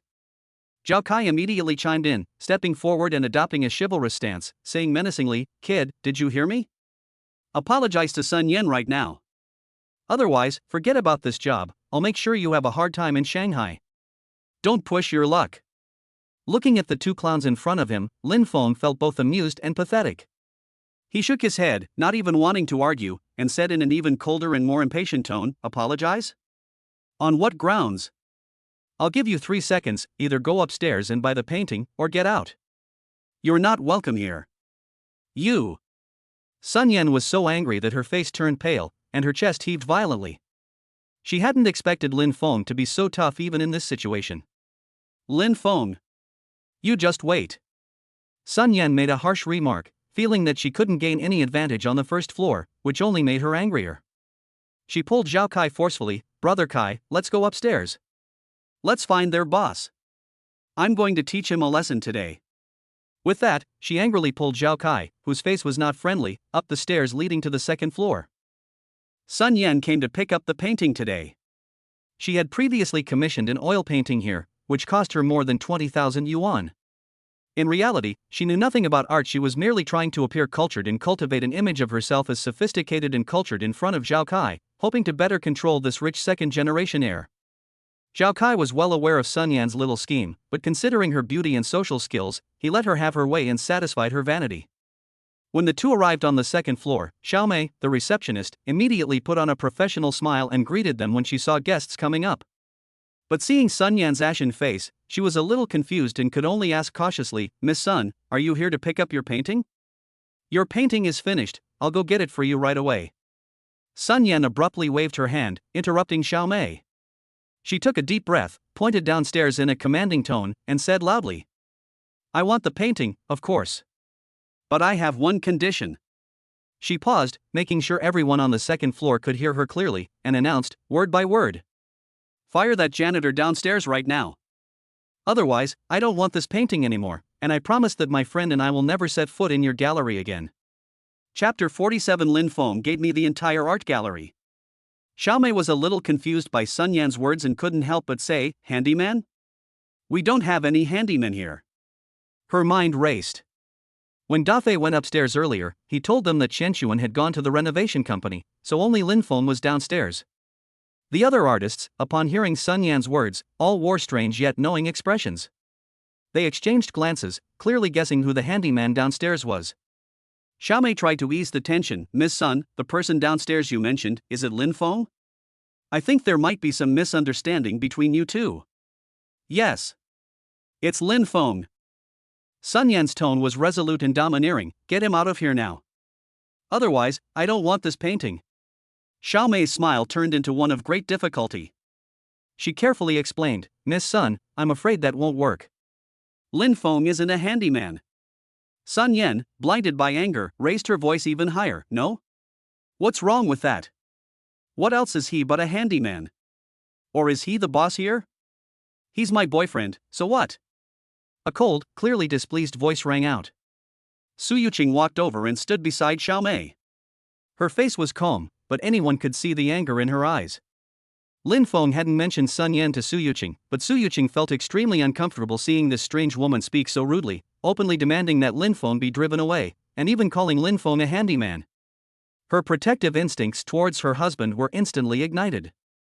As the undisputed campus belle of Shanghai University, Su Yuqing was someone Sun Yan naturally knew. To be fair, Sun Yan has always been confident in her appearance, but in front of the stunningly beautiful and elegant Su Yuqing, she still felt somewhat inferior. In addition to Su Yuqing's family background, Sun Yan inevitably felt inferior in front of Su Yuqing. Su Yuqing? Is that you? Sun Yan clearly hadn't expected to run into Su Yuqing here, let alone that she would stand up for Lin Feng. She stammered, You said Lin Feng is your boyfriend? You're not lying to me, are you? Sun Yan had indeed heard from others that Lin Feng and Su Yuqing were together, but she never believed it. In her opinion, the two came from vastly different family backgrounds, and there were plenty of eligible bachelors and talented young men pursuing Su Yuqing, many of whom were handsome and knew how to charm girls. Besides his looks and grades, what advantages does Lin Feng have? How could Su Yuqing possibly be interested in him? She always thought it was a rumor made up by bored people trying to gain attention. Su Yuqing looked directly at Sun Yan and said seriously, I'm not lying to you, Lin Feng is my boyfriend. She paused, sensing the skepticism in the other person's tone, and added, If you don't believe me, you can ask them. Her natural and protective posture seemed entirely genuine. At this moment, Mu Shui said, Miss Sun, Yuqing didn't lie to you, she and Lin Feng are indeed a couple. Nana then quipped, Yes, Miss Sun, people don't need to report to you when they're dating, do they? Sun Yan's face flushed red and then turned pale, a mixture of embarrassment, shock, and jealousy. She opened her mouth, but found herself unable to utter a rebuttal. Su Yuqing herself admitted it, and with the corroboration of those around her, she had no choice but to believe it. Zhao Kai, standing to the side, also had a very interesting expression. He glanced at the elegant and refined Su Yuqing, then at Sun Yan beside him, and then thought of Lin Feng, the handyman downstairs, who turned out to be Su Yuqing's boyfriend. A sense of absurdity and inexplicable loss welled up inside me. Just then, Lin Feng calmly walked up to the second floor. He vaguely heard the arguing upstairs from downstairs, never expecting Sun Yan to cause such a scene in front of Su Yuqing. Since the matter started because of him, he naturally couldn't stay out of it. He walked straight to Su Yuqing's side, first giving her a reassuring look, and said softly, Yuqing, it's okay, I'll talk to her. His concern and protectiveness were obvious. He was afraid that Su Yuqing's emotions would be affected by her pregnancy. Su Yuqing immediately understood his meaning, nodded slightly, took half a step back, and handed the initiative back to Lin Feng. The tacit eye contact and natural concern between the two, the sense of trust and reliance on each other, cannot be faked. Sun Yan, having been through similar experiences, could clearly see that the feelings flowing between the two were genuine. Lin Feng and Su Yuqing are actually a couple. This realization was like a needle, piercing her heart deeply. A strong sense of bitterness and jealousy instantly overwhelmed her. On what grounds? Lin Feng, who rejected me back then, actually climbed the social ladder and found such a perfect girlfriend. Then wouldn't my initial rejection and subsequent resentment seem like a joke? Zhao Kai's feelings were even more complicated and indescribable as he watched the scene. On one hand, he was jealous that Lin Feng could get a girlfriend like Su Yuqing. On the other hand, he also clearly realized the huge gap between himself and Lin Feng, and his previous sense of superiority was completely shattered, leaving only embarrassment. Lin Feng turned his gaze to Sun Yan, his tone calm and frank, devoid of his previous indifference, more like a clarification and a conclusion. Sun Yan, I know you've held a grudge against me because I rejected your confession back then. But I really didn't mean any harm, and I didn't mean to embarrass you. He recalled the scene with a hint of helplessness in his voice. At that time, I was focused on taking on more jobs to earn more money to support my family, and I really didn't have the extra time or energy to date. Moreover, and more importantly, I don't actually have any romantic feelings for you. I felt that forcing things to begin would be more harmful and irresponsible to you. That's why I chose to refuse. He paused, looking at Sun Yan, whose expression was shifting, and offered a way out. Now I've made my original thoughts clear. It's good that the misunderstanding is cleared up. Since you're here to pick up the painting, just focus on picking it up and don't bring up irrelevant things from the past. Lin Feng's words were clear and concise, explaining both his original intentions and his current stance. His tone was neither humble nor arrogant, yet he left Sun Yan ample room to save face and gracefully step down. Sun Yan felt a mix of emotions as she listened to Lin Feng's words. On the one hand, she did feel a little relieved and even a little touched. It turns out that Lin Feng's initial rejection wasn't out of disdain for her, but rather due to his practical considerations and his responsible attitude towards relationships. This was much easier to accept than she had always thought that Lin Feng looked down on her. On the other hand, seeing Lin Feng and Su Yuqing looking so well matched, intense jealousy and bitterness gnawed at her heart like a venomous snake. The fact that Lin Feng and Su Yuqing became a couple proves his excellence and charm, which only highlights her failure in being rejected in the first place. Overwhelmed by these complex emotions, Sun Yan realized that if she continued to argue, she would only become more embarrassed and look like a joke in front of so many people. She took a deep breath, forcibly suppressing her turbulent emotions. Without looking at Lin Feng or Su Yuqing, she simply turned her head and said to Xiaomei in a somewhat dry voice, "Then, bring me my painting." Xiaomei had already been holding the packaged oil painting in her hands. Upon hearing this, she immediately handed it over. "Miss Sun, the painting is here. Please check it one last time." Sun Yan took the oil painting. In fact, she couldn't understand anything about it. She just thought the colors were bright and the painting was quite beautiful. She glanced at it casually, trying to keep her voice calm. "Well, it's well done, I'm satisfied." However, the suppressed jealousy and resentment towards Su Yuqing in his heart could not be completely suppressed in the end. She glanced at Su Yuqing, her tone carrying a lingering, triumphant air as she tried to regain her composure, and said, "This painting costs over 20,000 yuan. I wonder when the most beautiful girl at Suzhou University will be able to receive a gift worth over 20,000 yuan. Su Yuqing found it amusing to look at her forced composure, but she was not someone to be trifled with. A happy smile bloomed on her face. She reached out and took Lin Feng's arm, her gaze sweeping across the gallery as she casually replied, "I'm afraid I won't be able to receive the gift worth over 20,000 yuan. She paused slightly, and seeing the sudden change in Sun Yan and Zhao Kai's expressions, she said, word by word, "Because Lin Feng gave me the entire art gallery." Chapter 48. Lin Feng, you were amazing today. What? The entire gallery? Sun Yan blurted out the words almost without thinking, her voice rising in shock, her eyes wide as she looked at Su Yuqing and Lin Feng as if she were seeing gods. Zhao Kai, who was standing to the side, was also shocked and gasped. "Yes, it's this gallery. What's wrong?" Su Yuqing said casually, her arm linked with Lin Feng's, her face radiating happiness, which further confirmed this point. Sun Yan lost her composure for a moment, and her tone became sharp. "Lin Feng, isn't your dad an appliance repairman? When did your family become so rich?" She knew Lin Feng was outstanding, academically excellent, and capable, but being outstanding and being rich are two completely different concepts. Upon hearing this, Lin Feng frowned slightly, his tone clearly displeased. "Sun Yan, my dad repairs home appliances, but you don't need to say it like that, do you? No profession is inherently superior or inferior."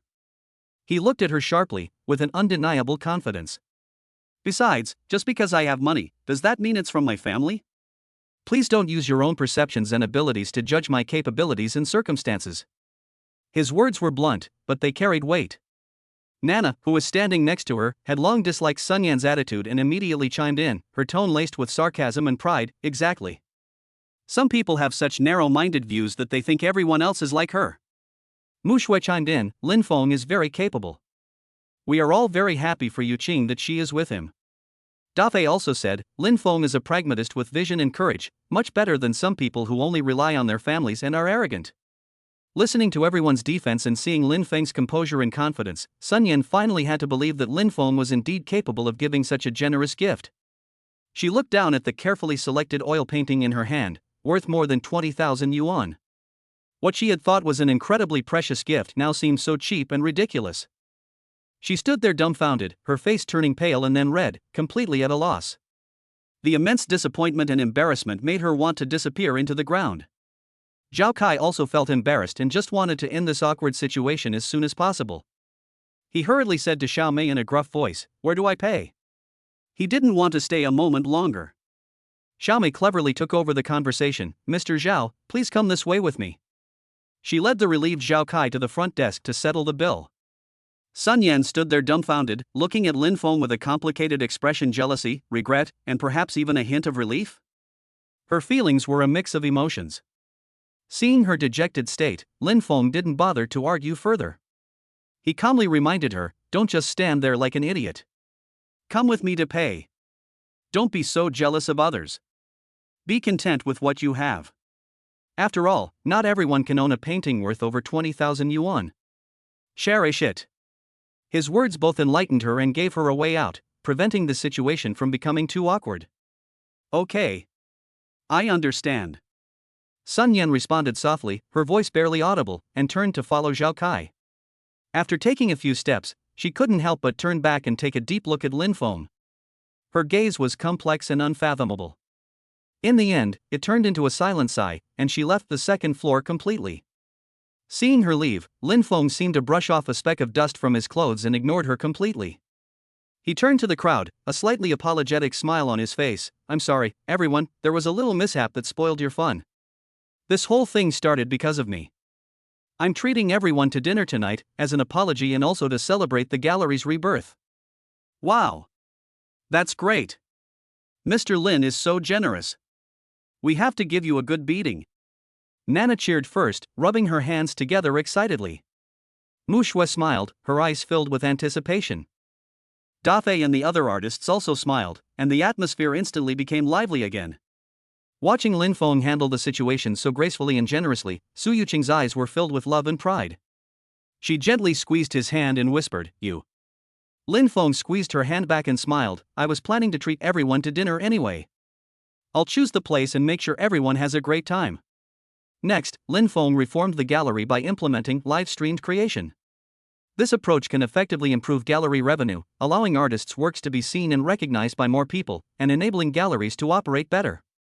This suggestion was accepted by the artists, which further increased their goodwill towards Lin Feng. Lin Feng then discussed the specific renovation plan for the downstairs apartment with the designer he had hired, as well as the issues that needed to be considered. Time flies, and by 4 p.m., Lin Feng had already made a reservation at a well-regarded local Shanghainese restaurant nearby. He called out to everyone, "Ladies and gentlemen, get ready to go.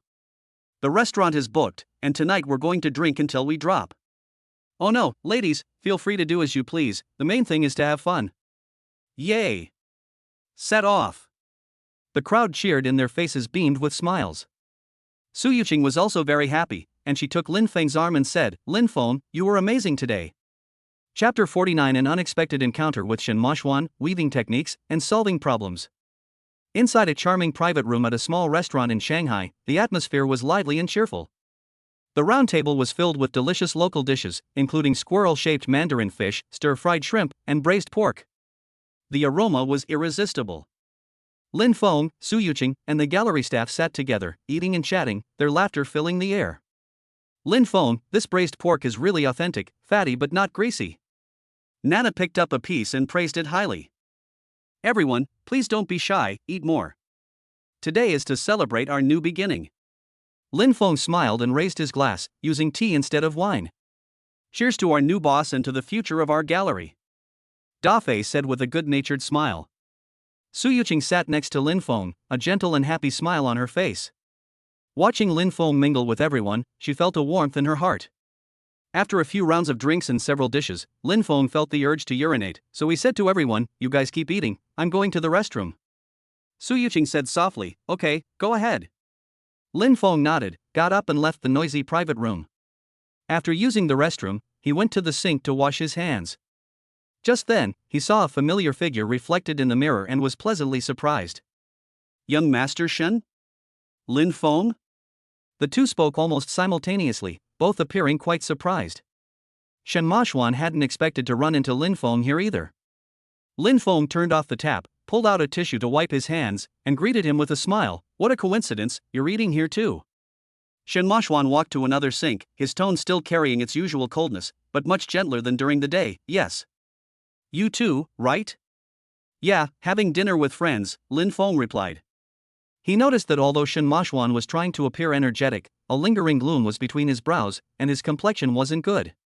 Lin Feng, recalling what happened during the day, teased, "What's wrong? You lost to me during the day, and you're still holding a grudge? Young Master Shen, you can't be that petty, can you?" Shen Mashuan rolled his eyes at him, annoyed, and retorted, "I'm very easygoing, I don't have time to hold a grudge about your petty things." Although his tone was sharp, it lacked the previous confrontation and was more like a friendly banter.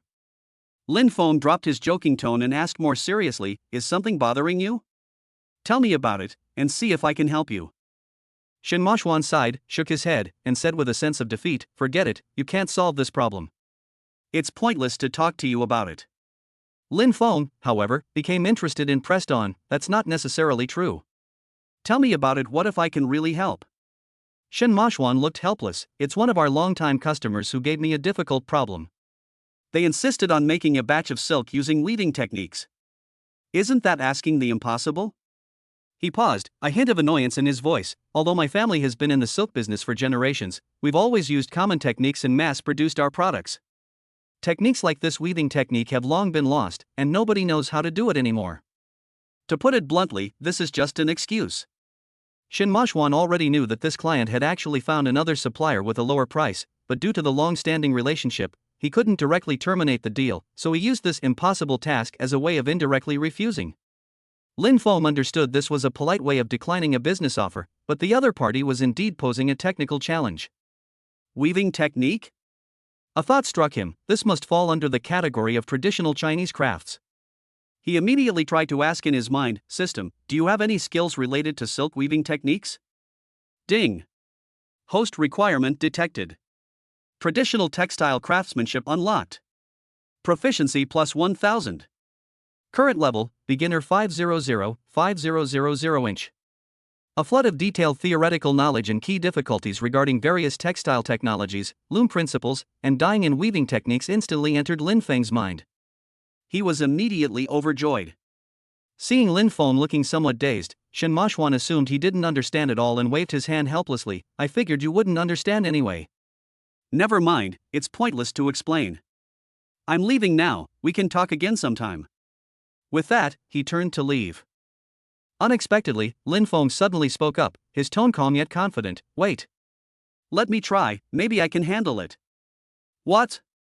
Shen Mashuan suddenly stopped and turned around, his face full of surprise. "Lin Feng, you also know about silk craftsmanship?" This shocked him even more than knowing that Lin Feng understood traditional Chinese culture and martial arts, which was the Shen family's traditional business that had been running for generations. Lin Feng remained unfazed, still using the same universal excuse, and calmly said, "Well, I used to work in a silk workshop in my hometown, and I learned some techniques from the master craftsman there. Coincidentally, I learned weaving techniques." Shen Mashuan looked Lin Feng up and down, his eyes filled with suspicion. The Shen family had studied silk for generations, poring over countless books and consulting numerous master craftsmen, yet they still couldn't master this lost craft. How could Lin Feng know it just by working in a small-town workshop? It's simply unbelievable. He frowned, his tone becoming serious. "Lin Feng, I'm not in the mood for jokes right now. This matter is very important to our Shen family." Lin Feng met his gaze without flinching. "Young Master Shen, do I look like I'm joking with you?" Looking at Lin Feng's confident expression, Shen Mashuan couldn't help but waver. Could it be that he really even knew the lost art of silk weaving? It sounds absurd, but when it happens to Lin Feng, it seems to have a slight chance of being true. He took a deep breath and asked again, his voice filled with anticipation, "Lin Feng, do you really understand weaving techniques?" Lin Feng nodded firmly. "I'm sure I understand its principles and key steps. But..." He then changed the subject, leaving room for maneuver. "Whether I can persuade your client, or whether I can meet his requirements, I can't guarantee 100%. After all, practice requires conditions and time." "Okay." Shen Mashuan made up his mind and grabbed Lin Feng's arm. "Lin Feng, I believe you. Let's go then. The client is in the private room, so I can introduce you to him." "No problem." Lin Feng readily agreed, then added, "Oh, wait a moment, I need to go tell my friends so they won't worry." "All right," Shen Mashuan said, his eyes filled with eagerness. Lin Feng quickly returned to his private room and explained, "Yuqing, everyone, I just ran into a friend and we're talking about something next door. You guys eat first, don't wait for me." Although Su Yuqing was a little curious, she still nodded obediently. "Okay, go ahead, but don't stay too long." Lin Feng gave her a reassuring look, then turned and left, following Shen Mashuan, who was waiting at the door, towards another private room. Chapter 50, Utilizing Strength to Secure Boss Feng's Order. The private room was elegant and quiet, with a faint aroma of tea and food filling the air. Sitting at the table was a man in his 40s, who was Boss Feng Jianya. He was slightly overweight with a kind face, but his eyes revealed the shrewdness of a businessman. He is the owner of a well-known silk clothing company in Shanghai, specializing in high-end custom-made clothing. As Lin Feng followed Shen Maoxuan into the private room, Feng Jianye was playing with a wooden box carved with landscape and figure patterns. This box is exquisitely crafted, with several layers. The body is carved with scenes of pavilions, towers, bridges, and flowing water, depicting figures and stories. It has a warm and lustrous patina and is a fine piece of scholar's plaything, used to hold seals, small stationery items, etc. Seeing Shen Maoxuan return with an unfamiliar young man, Feng Jianye put down the briefcase in his hand, a friendly smile appearing on his face. He looked at Lin Feng with a probing gaze. "You're back, young Master Shen. And this friend is?" Shen Maoxuan quickly introduced, "Uncle Feng, this is Lin Feng, a friend of mine." "Lin Feng, this is Boss Feng." "Hello, Mr. Feng," Lin Feng greeted him politely but firmly. "Hello, Lin Feng, please have a seat." Feng Jianye warmly invited Lin Feng to sit down. Shen Maoxuan got to the point. "Uncle Feng, I ran into Lin Feng when I went out earlier. He happens to have some knowledge of the weaving technique you mentioned before, so I took the liberty of inviting him over to chat with us." Upon hearing this, Feng Jianye's eyes flashed with surprise, then he joked, "Oh? Mo Xian, so you went out to get reinforcements?" "Ha ha." Shen Maoxuan smiled, slightly embarrassed. "Uncle Feng is joking, it's just a coincidence." He turned to Lin Feng and gestured, "Lin Feng, why don't you tell Boss Feng your thoughts?" Lin Feng nodded and calmly said, "Okay, Boss Feng." Then, he clearly and systematically explained the knowledge about weaving technology that the system had given him. Shen Maoxuan's eyes grew brighter and brighter. As an expert, he could tell that Lin Feng's words were not just empty talk. Many of the details were things he hadn't explored in depth, which deepened his admiration for Lin Feng. At first, Feng Jianye was somewhat scrutinizing, but as Lin Feng went deeper into the conversation, his expression gradually became serious and focused. His fingers tapped the table unconsciously, and his eyes occasionally flashed with a sharp light. He had done some research in private, but the depth and professionalism of what Lin Feng said far exceeded the fragmented information on the internet. After Lin Feng finished speaking, he smiled politely at Feng Jianye, picked up his teacup, and took a sip. Feng Jianye snapped out of his daze and couldn't help but exclaim, "Lin Feng is truly a promising young man. I never imagined you had such a thorough understanding of weaving techniques. To be honest, I did some research before, but compared to what you've done, it's nothing, barely scratching the surface." Lin Feng put down his teacup and smiled modestly. "Mr. Feng, you flatter me. I just happened to become interested in these old crafts and learned a little more about them." Feng Jianye nodded, but then changed the subject and raised a practical difficulty. "Mr. Lin is indeed very knowledgeable, which is admirable. However, just understanding the principles is not enough. To truly weave silk using weaving techniques, a special loom is required. This is like understanding how chips are manufactured, but without advanced lithography machines, it's all for nothing. The looms used for this weaving process are said to have extremely complex structures. They must be difficult to operate." Lin Feng remained calm and composed, as if he had expected this all along.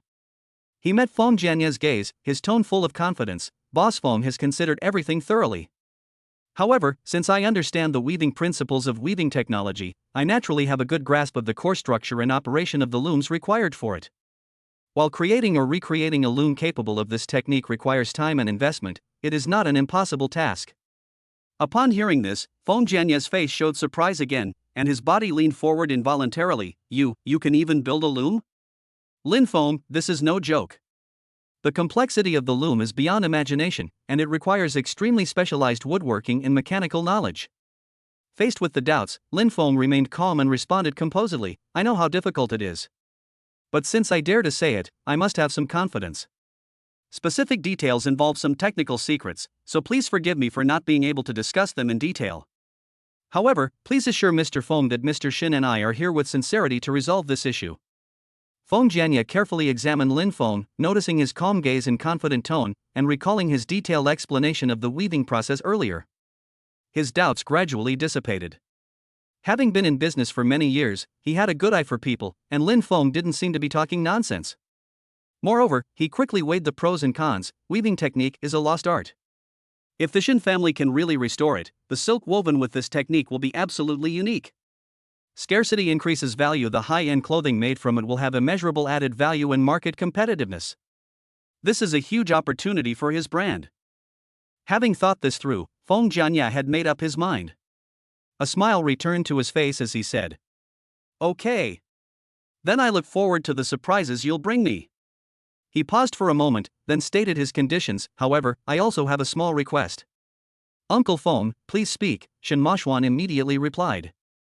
Feng Jianya said, if the weaving process is truly successful and produces qualified silk, then I will increase my orders. Furthermore, for 6 months following this success, your Shen family must exclusively supply our company with silk produced using this technique. What do you say?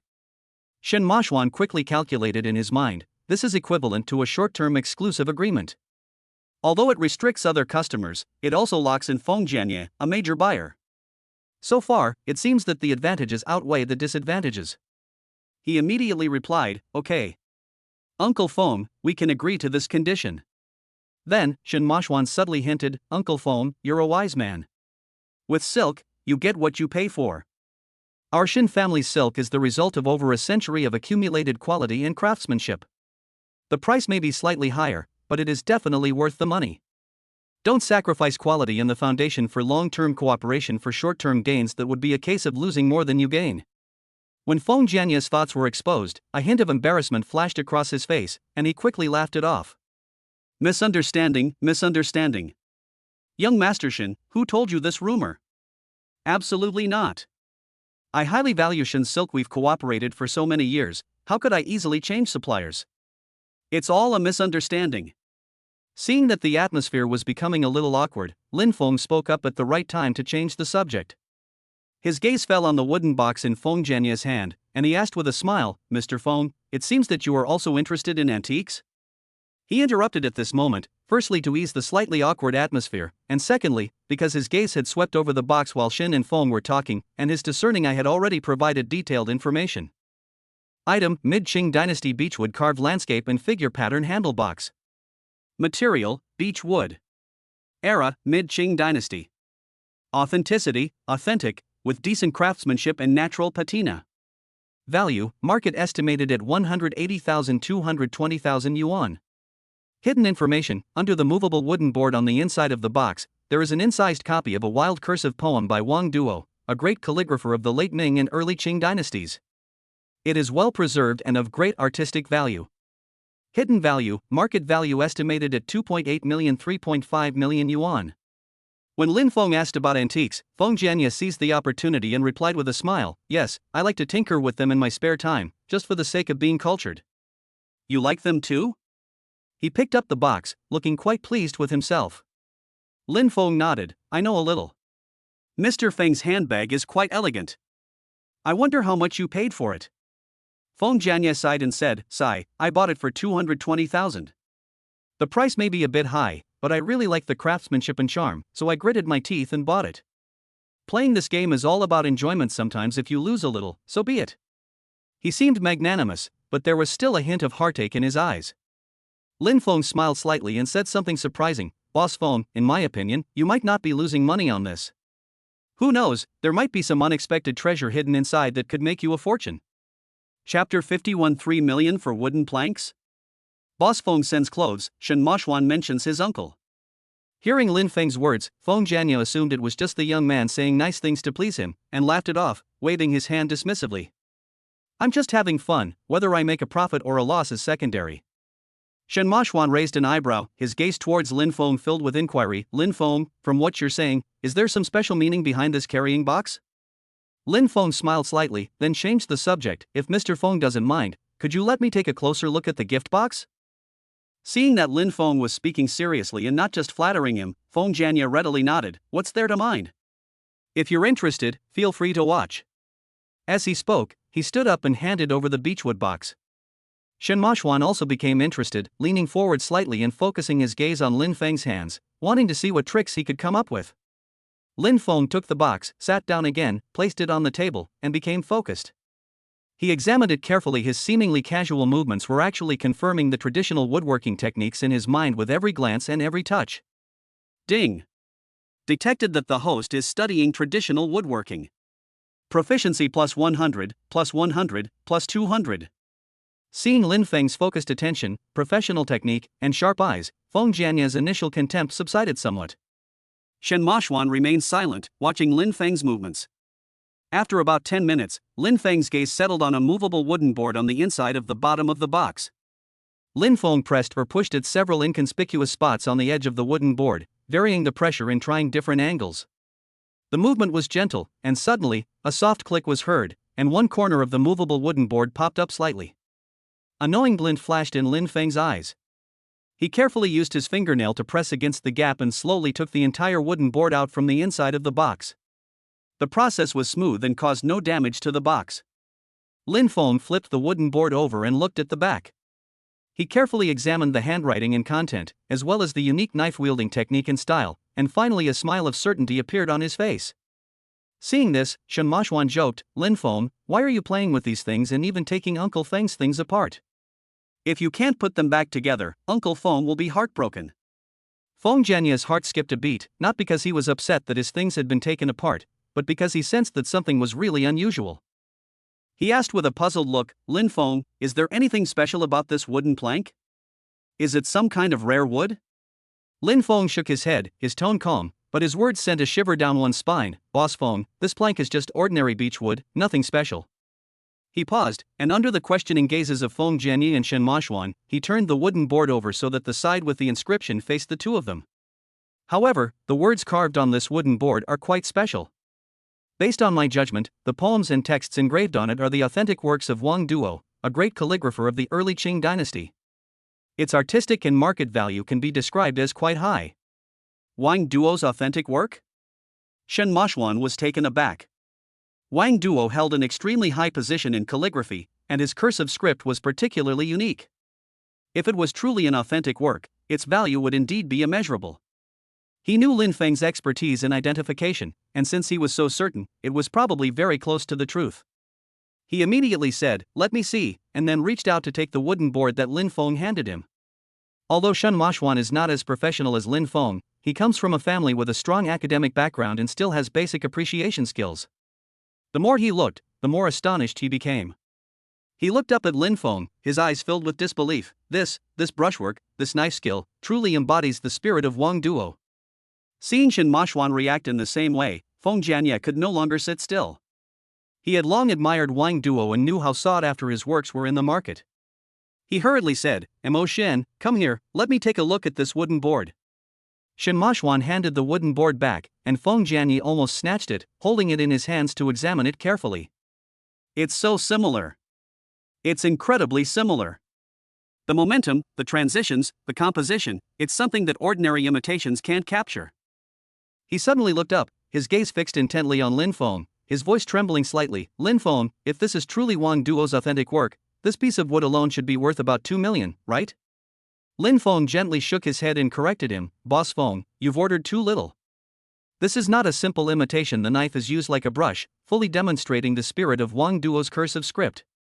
It can be called a masterpiece on wood, with an extremely high level of artistic achievement. In my opinion, this piece of wood alone is worth at least 3 million yuan on the market. If sold together with the original gift box, leveraging the gimmick of a treasure box, and handled properly, it could fetch over 3.5 million, and there would definitely be no shortage of suitors." 3.5 million. Shen Mashuan gasped. Although he came from a wealthy family, he was still shocked to hear that the item he bought for 220,000 yuan had increased in value more than tenfold in the blink of an eye. Feng Jianye was overjoyed, unable to suppress his smile, and his hand holding the wooden board trembled slightly. "Oh my! Lin Feng! You're truly my benefactor," he exclaimed excitedly, almost incoherently. "I've really had incredible luck. No, it's all thanks to you." Lin Feng smiled slightly and said modestly, "Mr. Feng, you flatter me. It was just a coincidence, and it's also because you and this treasure are destined to meet." Then he changed the subject. "All right, Mr. Feng, you found a treasure now. Give me the wooden board, and I'll put it back exactly as it was. I guarantee it'll be as good as new." Fine. You're faking it. Lin Feng took the wooden board, skillfully restored it, and returned it to Feng Jianye. In the process, his woodworking proficiency increased by 1,000. Feng Jianye took the box and said to Lin Feng warmly, "Lin Feng, if you have time, you must come to my store. I will tailor-make a few sets of silk clothes for you, using the best materials and workmanship. I'll cover all the expenses. It's a small token of my gratitude, so please don't refuse." Hearing this from the side, Shen Mashuan smiled and said to Lin Feng, "Lin Feng, you've really struck it rich this time. Uncle Feng's shop specializes in high-end custom-made clothing, and his clients are all wealthy and powerful. The cheapest silk outfit costs tens of thousands of yuan, and the most expensive ones cost hundreds of thousands. Feng Jianya said sincerely, Lin Feng, you must give me this opportunity to express my gratitude. From now on, we're friends, so please don't stand on ceremony with me. Seeing Feng Jianya's firm attitude, Lin Feng no longer declined. Then I thank you for your kindness, Mr. Feng. I will definitely come to visit you after I'm done with this busy period. At this moment, Shen Mashuan asked with some curiosity, by the way, Lin Feng, have you been doing antique business lately? Lin Feng shook his head and explained, not yet. However, I'm opening an antique appraisal company. The store location has been chosen and is currently under renovation. However, a business license and relevant industry qualification certificates still need to be applied for. Upon hearing this, Shen Mashuan nodded. Business licenses and qualification approvals require some procedures and time. It's not as quick as you think. Upon hearing Shen Mashuan's words, Lin Feng frowned slightly, a hint of disappointment flashing across his face. He wanted to get the company up and running as soon as possible. If it was delayed too long, it would affect the progress of his plans. Shen Mashuan looked at Lin Feng, and a smug smile involuntarily appeared on his lips. He cleared his throat and said slowly, I have an uncle who works in the Market Supervision Bureau and is a leader in charge of this area. Here's what we'll do. Once you've prepared all the documents, give me a call beforehand, and I'll talk to my uncle and ask him to look out for you. That way, it'll be done quickly. After saying that, he looked at Lin Feng with a hint of smugness, wanting to see his reaction. He did this partly to help his friend, but he also genuinely wanted to play a little prank on Lin Feng and satisfy his own desire for revenge. Lin Feng understood Shen Mashuan's little scheme, but he knew that Shen Mashuan genuinely wanted to help him. His expression turned serious, and he said earnestly to Shen Mashuan, Young Master Shen, thank you. I will remember this kindness. Shen Mashuan waved his hand, we're friends, why are you being so polite with me? Once your company officially opens, I'll introduce you to some friends and potential clients, so you can get started faster. Feng Jianya immediately chimed in, yes. Lin Feng, the customers who come to my shop are all quite wealthy, and many of them are interested in collecting. I can also help you build connections. If anyone wants to get antiques appraised or has items they want to sell, I'll definitely recommend your shop. A warm feeling welled up in Lin Feng's heart, and he said sincerely, Mr. Feng, thank you so much. Feng Jianya feigned displeasure, hey, why are you thanking me? I should be thanking you. We're friends now, no need for formalities.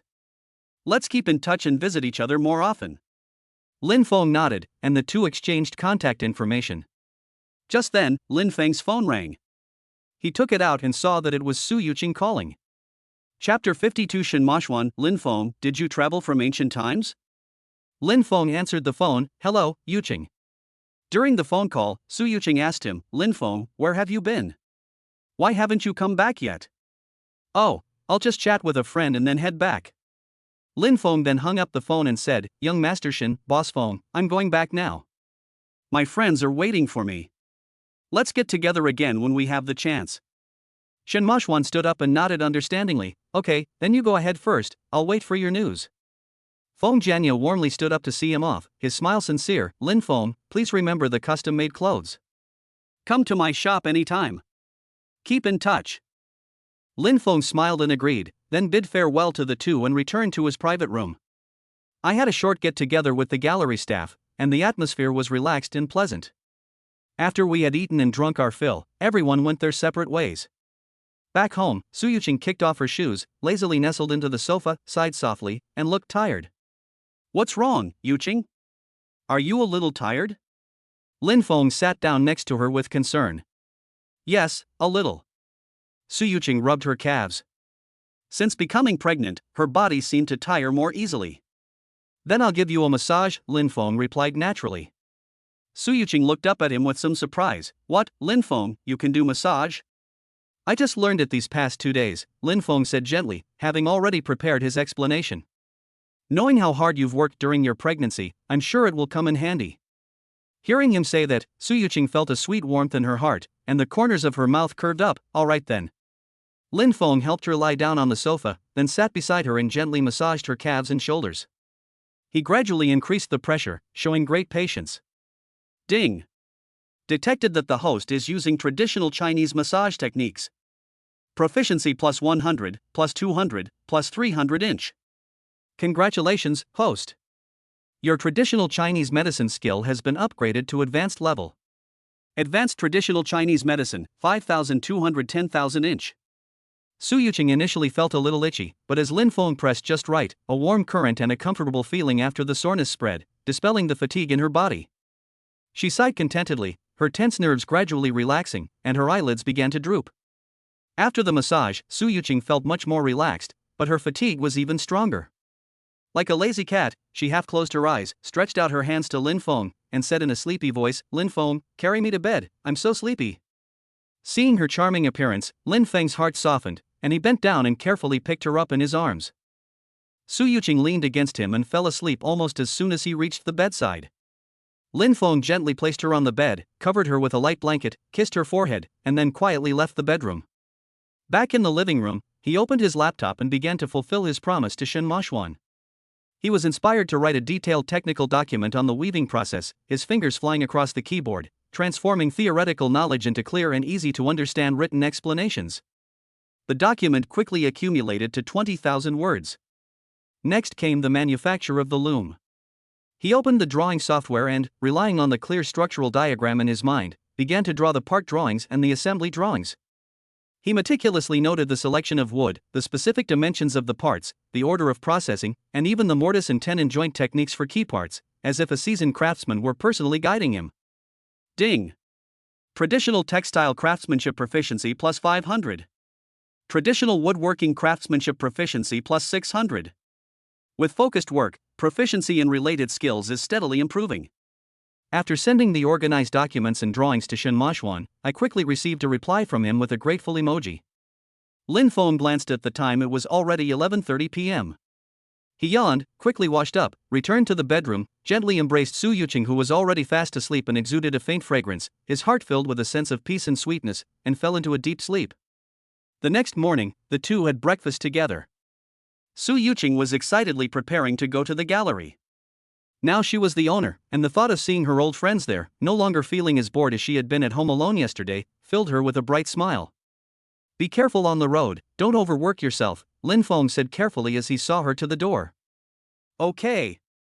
Su Yuqing replied with a smile, leaning forward to kiss him goodbye. After seeing Su Yuqing off, Lin Feng took out his phone, just about to use Baidu to search for the list of materials needed to apply for a business license and qualification certificate, when Shen Mashuan called. When Lin Feng saw it was him, he immediately guessed that it was probably related to the information sent out last night. "Hey, Lin Feng." "Hey, young Master Shen."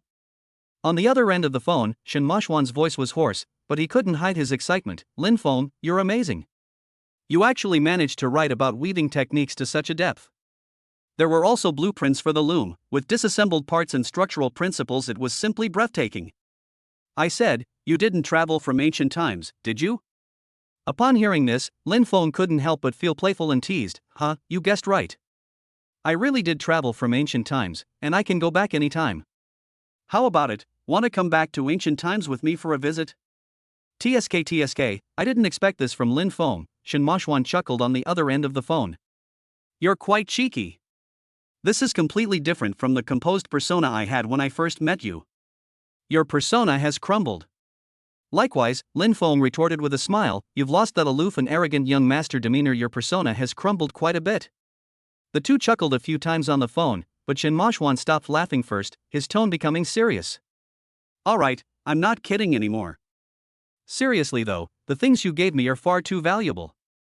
I barely slept last night, studying it carefully. I've already forwarded it to my father, and the family business will take immediate action. You've really helped my family a lot this time. I have to show my appreciation. Send me your bank card number." Lin Feng quickly declined. "Young Master Shen, there's really no need. I'm not helping you for that reason. We're friends, and I'm happy as long as I can help you solve your problem." Shen Mashuan's attitude was firm and stubborn. "Precisely because we are friends, I can't let you suffer a loss. Let's make money together. Send me your bank account number now, or I'll come find you myself. You know my personality, I mean what I say." Lin Feng understood Shen Mashuan's temperament and knew that he wasn't just being polite. Refusing again would only seem distant. He paused for a moment, then reluctantly agreed. "Well, okay, I'll send it to you right away." "Okay, that's settled then. I'll get back to work now." Shen Moshuan said decisively, preparing to hang up the phone. Oh, right, Lin Feng remembered the important matter. I'm checking what materials I need to prepare for the business license we talked about yesterday, and I plan to apply for it today. Shen Moshuan immediately understood, got it. Here's what you'll do, send me a selfie and I'll tell my uncle right away. Okay, thanks, Lin Feng replied. You're welcome. Shen Moshuan hung up the phone decisively. Lin Feng sent the card number, followed by a selfie. After doing all that, he took a deep breath and started searching for information on Baidu. A new day was filled with new challenges and opportunities. P.S. Please, dear readers, don't leave this book unread. Just click to urge me to update, add it to your bookshelf, I'm begging you. If you like it, you can also leave a book review. Chapter 53, 5 million yuan received, go to the regulatory bureau to find Dong Qingyu. Soon, Lin Feng's phone vibrated, and a bank deposit SMS message showed, account income of 5 million yuan. Despite being mentally prepared, Lin Feng's heart still skipped a beat when he saw the number. As expected of a powerful family, they really know how to spend money generously. Lin Feng looked at the text message and sighed softly. Just then, my phone rang again. It was a WeChat notification. I opened it and saw a message from Shen Moshuan. The first thing that catches the eye is a photograph. Shen Moshuan then left a message, the person in the photo is my uncle. When you get to the regulatory bureau, just say you're looking for Section Chief Dong, and someone will take you in. It's true that having connections in high places makes things much easier. Lin Feng thought to himself with another sigh. He quickly replied, thanks, young Master Shen. Shen Moshuan replied almost instantly, don't be so polite, we're friends now, just call me Moshuan from now on. Lin Feng smiled slightly and replied, okay, Mo Xian. A few minutes later, Lin Feng had found out the necessary information. He got dressed and went downstairs. He first printed and organized the documents at a copy shop, then hailed a taxi and headed straight for the Shanghai Municipal Market Supervision Bureau. 30 minutes later, the taxi came to a smooth stop. Lin Feng got out and looked up. This area is not the most bustling core area of Shanghai, but the streets are clean and the trees are shady, making it quiet and dignified. Before me stood an office building that looked quite old, with the words Magic City Market Supervision Bureau hanging above the entrance, exuding an imposing and authoritative aura. Lin Feng pushed open the glass door and walked in, and the cool air from the air conditioner hit him in the face. Hello, what service would you like to conduct? A young woman in a uniform approached us with a professional smile on her face. Hello, my name is Lin Feng. I'm looking for Section Chief Dong here. Upon hearing this, a hint of surprise flashed across the young woman's face. She maintained her smile and cautiously asked, Mr. Lin, did you make an appointment with Section Chief Dong beforehand? Yes. Lin Feng nodded affirmatively. Please wait a moment while I call to confirm, the young woman said politely. Okay, thank you for your help, Lin Feng replied. The young woman quickly walked back to the service desk, picked up the internal phone, dialed a number, and whispered a few words. She quickly returned, her smile becoming even more genuine. Mr. Lin, please come with me. Okay, thanks. The two took the elevator directly to the 8th floor and arrived at a door with a sign that read Section Chief's office. The young woman gently knocked on the door. Please come in. A deep, steady male voice came from inside. The young woman pushed open the door and turned to the side, saying, Section Chief Dong, this Mr. Lin Feng is here to see you. Okay, go ahead and get busy, Dong Qingyu's voice came from behind the desk. Yes, the young woman replied, gently closing the door behind her. Lin Feng turned his gaze to the person behind the desk. Dong Qingyu looks much the same as in the photo, in his 40s, wearing a white executive shirt with the collar buttoned up meticulously, giving off an air of quiet authority. He stood up, a warm smile on his face, and walked around the desk to greet him. Lin Feng quickly stepped forward, bowed slightly, and said respectfully, Section Chief Dong, hello, I am Lin Feng, a friend of Shen Moshuan. Dong Qingyu glanced at Lin Feng, a hint of appreciation flashing in his eyes, and said with a smile. Ah, great. As expected of Mo Xian's friend, you are indeed a handsome and energetic man. Section Chief Dong, you flatter me. Mo Xian is a true young talent, and I still have much to learn from him. Lin Feng responded humbly. Ha, no need to be so modest. Come on, Lin Feng, don't stand, let's sit down and talk. Dong Qingyu patted Lin Feng on the shoulder affectionately and pointed to the sofa next to him. Okay, thank you, Section Chief Dong. Lin Feng walked over and sat down on the sofa. Shen Maoxuan briefly shared some information about Lin Feng with Dong Qingyu, enough for Dong Qingyu to understand Lin Feng's unusual nature. Otherwise, given Dong Qingyu's status, he would never have been so enthusiastic towards a young man he had just met. Dong Qingyu took the initiative to start the conversation, asking Lin Feng about his ideas, positioning, and preliminary preparations for opening an antique appraisal company. Lin Feng answered truthfully. Throughout the process, Dong Qingyu only nodded occasionally and did not ask any further questions. Finally, Dong Qingyu got to the point. Lin Feng, did you bring all the necessary documents for starting the company? Lin Feng nodded and took out a file folder from his backpack. I checked this morning, I should have brought everything. Bring it here so I can take a look, Dong Qingyu said. Lin Feng got up and placed the file folder on his desk. Dong Qingyu had just reached for it, ready to open it and look through it, when his cell phone on the desk suddenly rang. Dong Qingyu gestured to Lin Feng to wait a moment, picked up his phone, glanced at the caller ID, and then answered the call. The call lasted very short, less than half a minute. Dong Qingyu hung up the phone, looked at Lin Feng, and casually explained, "It's Lao Chi from the Municipal Bureau. They're investigating a case involving the forgery of antiques.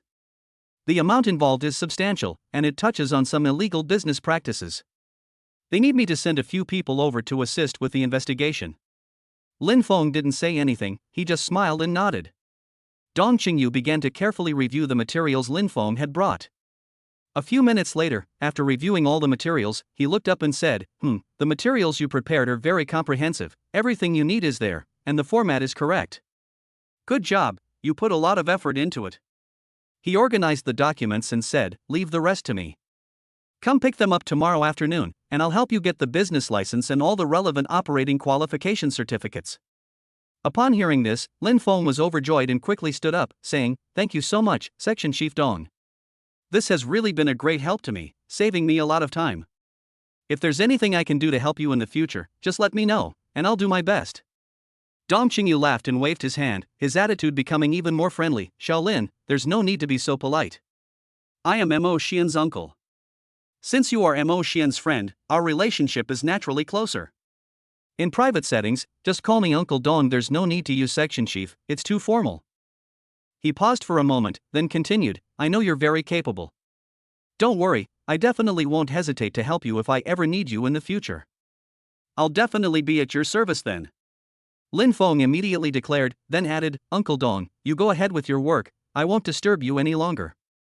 "Okay, that's settled then," Dong Qingyu said, standing up and seeing Lin Feng to the office door. "Uncle Dong, please wait a moment." Lin Feng thanked him again at the door. "Okay." Dong Qingyu stood at the door, smiling and waving. "As I left the regulatory bureau, I began to plan my next steps. The store is still under renovation, and the business license won't be available until tomorrow, so there's not much point in going back now. Let's go to the market." Lin Feng made a decision. He took out his phone, searched, and chose a place he hadn't been to before. I flagged down a taxi and said to the driver, "Driver, go to Jubao Antique Market." Chapter 54. Acquiring the Qingnong book, Li Zikan's maternal grandfather falls seriously ill. 20 minutes later, Lin Feng stood at the entrance of the Jubao Antique Market. This market was quite different from the ones he had visited before. Its layout was more like a large indoor farmer's market. The stalls inside were densely packed, with porcelain, jade, copper coins, and old books piled up haphazardly, and the noise of people was deafening. Lin Feng activated his eye of insight, moving from stall to stall like a scanner. 2 hours later, he had made some gains, acquiring a Qing Dynasty folk kiln blue and white porcelain brush pot and a Xianfeng treasure in good condition for a relatively low price. He roughly estimated that he could make a profit of about 1,000,000 yuan by reselling them. At this moment, most of the stalls in the market have been visited, with only a few remaining. With the idea of giving it another try, Lin Feng walked towards one of the stalls. His gaze swept over the items on the stall, and suddenly, his eyes were drawn to a seemingly ordinary landscape painting, causing his breath to catch in his throat. The information from the eye of discernment instantly flooded my mind. Item: modern imitation antique landscape painting. Material: ink and color on paper.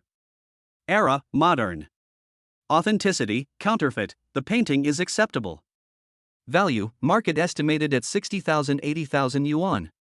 Hidden information: a handwritten copy of the Qing Nangshu is covered at the bottom of the painting using a special technique. The content is identical to the lost original and has great medical value. Hidden value, it cannot be measured in monetary terms. The stall owner listed the price at 80,000, and the actual value is within that range, so it's fair and honest, with no bargains to be found. But the real treasure lies not in the painting itself. The Book of Green Bags.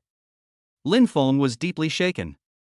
He had reached an advanced level in traditional Chinese medicine and knew what this legendary medical classic meant. Although the original book, written by Hua Tuo, has been lost, if this handwritten copy could see the light of day again, its value would far exceed any monetary figure. No need to hesitate, we must take it. He calmly picked up the painting, casually offered a few comments, and began haggling over the price with the stall owner. After some haggling, the deal was finally struck at 76,000 yuan. Holding the cloth bag containing the scrolls, Lin Feng finally felt hungry. He found a restaurant nearby to have lunch and then took a taxi home. As soon as he entered the house, he immediately threw himself into the work of retrieval of treasure. This requires a traditional and highly difficult technique exposing paintings. Fortunately, the system never disappoints him. Ding! Host needs detected. Traditional paper cutting technique unlocked. Proficiency plus 1000. Current level, beginner 1000 5000. Information flooded in, but Lin Feng frowned. Beginner level? He dared not take the slightest risk. Practice the skill level first. He made a quick decision, took out his phone, and began frantically searching for and studying all the videos and documents about exposing paintings. Ding! Painting skill proficiency plus 200. Plus 300. Plus 150. 2 hours later, as the knowledge and insights in my mind were integrated, the system notification sound became pleasant. Artwork unveiling skill level upgraded. Current level, advanced 5600 10,000 inch. It's done. Lin Feng took a deep breath, carefully laid out the landscape painting on the coffee table, and prepared the tools he had bought: a soft brush, clean water, a spray bottle, a special bamboo opener, tweezers, etc. His eyes were focused, and his movements became extremely gentle. First, use a soft brush to remove surface dust from the painting, then lightly moisten the backing paper with a fine mist of water and observe the water penetration. Once the humidity was just right, he carefully probed the seam between the painting and the backing paper with the tip of a bamboo pry bar, held his breath, and with even wrist strength, peeled the 2 layers of paper little by little. This process requires immense patience and dexterity. The slightest mistake could damage the painting or the manuscript hidden beneath it. His advanced paper peeling skills allow him to have a perfect grasp of paper properties, moisture content, and pressure. About an hour later, the last piece was successfully separated. Lin Feng gently moved the landscape painting on the top layer aside, revealing a book of yellowed words written in neat small regular script on special paper. The contents recorded therein are the long-lost Chengnang Shu. Very good. Lin Feng was extremely excited. Holding the thin yet incredibly heavy handwritten copy, his fingers trembled slightly, and his eyes shone with excitement and awe. This is not only a successful bargain, but also a rescue of a medical treasure. He carefully perused the contents, becoming increasingly alarmed as he read. Many of the theories and prescriptions were beyond his current understanding as a senior traditional Chinese medicine practitioner. He carefully put away the manuscript and decided to dispose of the pen holder, copper coins, landscape painting, and jewelry box he had found that day. Thinking of where to go, he remembered Li Mingyuan of Yungu Zhai. He might have been a little unhappy that I refused his offer last time, but Uncle Li is a really good person. Having more friends means having more options, so I might as well take this opportunity to ease the tension. He took out his phone, found Li Mingyuan's number, and dialed it. The phone rang for a long time before being answered. Hey, Uncle Li. Lin Feng, is something the matter? On the other end of the phone, Li Mingyuan's voice came through, but it was tense and anxious, and the background noise was also a bit chaotic. Lin Feng sensed something was amiss, but still said, "Oh, I recently found a few trinkets and was thinking of taking them to Yungu Zhai to have a look." Li Mingyuan understood Lin Feng's meaning, but he was really busy at the moment, so he explained. Lin Feng, I'm not at the shop today. Zhe Koen's grandfather suddenly fell ill, and his condition is very serious. He's in the ICU. Zhe Koen is out of town and can't come back, so I'm helping out at the hospital. Lin Feng hurriedly asked, Grandpa suddenly fell ill. Did something unexpected happen? Li Mingyuan explained, Zikin's maternal grandfather and a few comrades in arms had a meal together. The old guys had finally managed to get together, and in their excitement, they drank a few more cups than usual. Unexpectedly, perhaps due to excessive drinking and emotional distress, his grandfather fainted. When the doctor arrived at the hospital, the situation was very serious. Given his grandfather's advanced age, the treatment was extremely difficult, and he's currently in the ICU. So what exactly did the doctor diagnose? Lin Feng pressed. Li Mingyuan said, based on the doctor's current assessment, it is a stroke-induced coma. Stroke and coma? Lin Feng muttered to himself, from the perspective of traditional Chinese medicine, stroke-induced coma falls under the categories of high fever, convulsions, and delirium. These are exactly the symptoms caused by Anong Nilhuang. Thinking of this, Lin Feng quickly said, Uncle Li, which hospital is the old man in? Perhaps I have a way to save him. Li Mingyuan was somewhat surprised and asked in surprise, Lin Feng, you also know about medicine? I've never heard you mention it before. Lin Feng explained, we didn't need to use anything medical before, so there was no need to talk about it. I know a bit about traditional Chinese medicine, and I have some Anong Nilhuan, a traditional Chinese medicine, which is exactly what's causing the old man's symptoms. Which hospital are they at? I'm heading there right now. Although Li Mingyuan didn't understand traditional Chinese medicine, he had heard of Anong Nilhuan and knew that it was very effective and could even bring some seriously ill patients back from the brink of death. He hurriedly replied, in the 2nd Municipal Hospital, room 1256. Okay, I'll be right there. Lin Feng said and hung up the phone. Chapter 55 Commander Han takes Nilhuan. Lin Feng takes his pulse. After taking a pill of Anong Nilhuan with him and changing his clothes, Lin Feng went downstairs, hailed a taxi, and headed straight for the 2nd Municipal Hospital. Half an hour later, the taxi stopped in front of the hospital. Lin Feng paid the fare, walked quickly into the hospital building, and took the elevator directly to the floor where the intensive care unit was located. Bite. The elevator doors slowly opened, revealing a hospital corridor to Lin Feng, where doctors or nurses occasionally walked by. In the distance, Lin Feng saw a familiar figure pacing anxiously. It was Li Mingyuan. When Li Mingyuan saw Lin Feng, an expectant look immediately appeared on his face, and he waved to him vigorously. Lin Feng waved in response and quickened his pace. Many people were waiting outside the ward, among whom 2 elderly people attracted attention. One had burned scars on his face, while the other used a cane but still stood upright. They were the old man's comrades in arms, and their faces were full of worry. Besides the 2 elderly people, there were also some men and women of different ages and attire, whom Lin Feng did not recognize. Sensing the various gazes directed at him, Lin Feng nodded slightly in acknowledgement, then turned his attention back to Li Mingyuan and got down to business. Uncle Li, I've brought the Anong Nilhuan. Let's give it to the old man as soon as possible.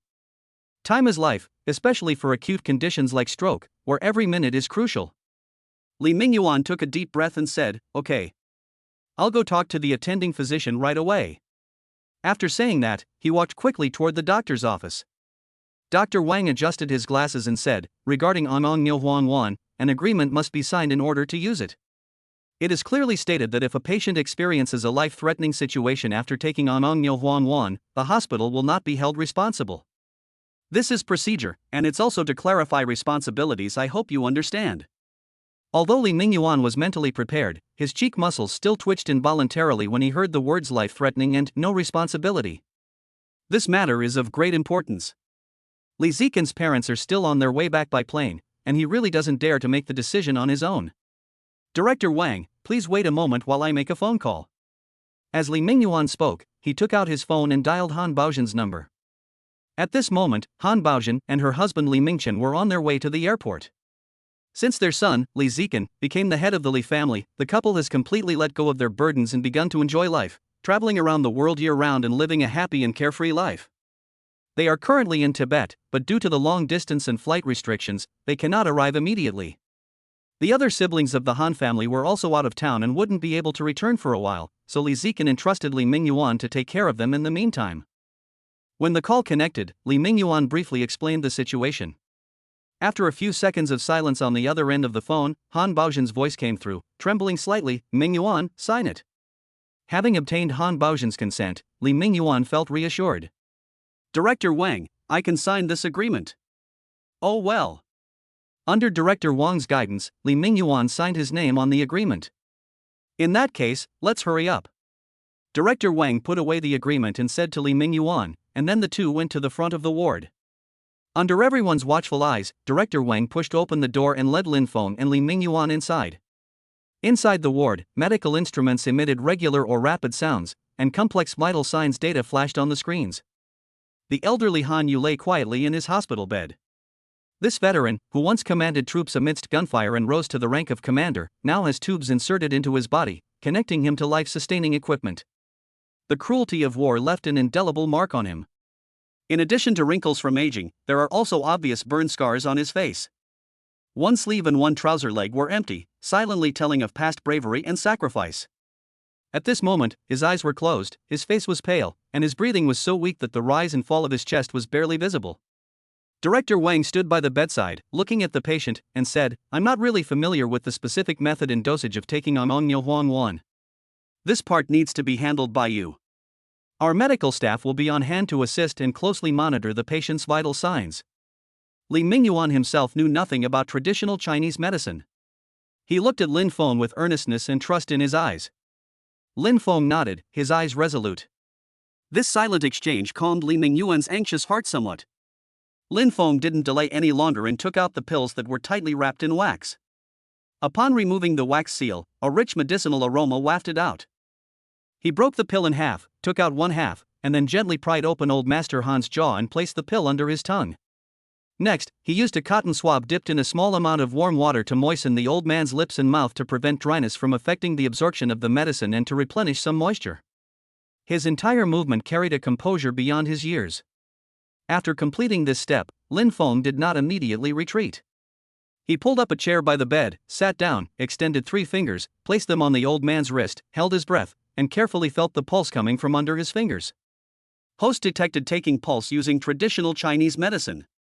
Proficiency plus 500, advanced traditional Chinese medicine 5700 10,000 inch. His brows furrowed slightly, and after a long while, he slowly withdrew his hand and gently exhaled. He turned to Li Mingyuan, his tone resolute, "The Huang has been taken now.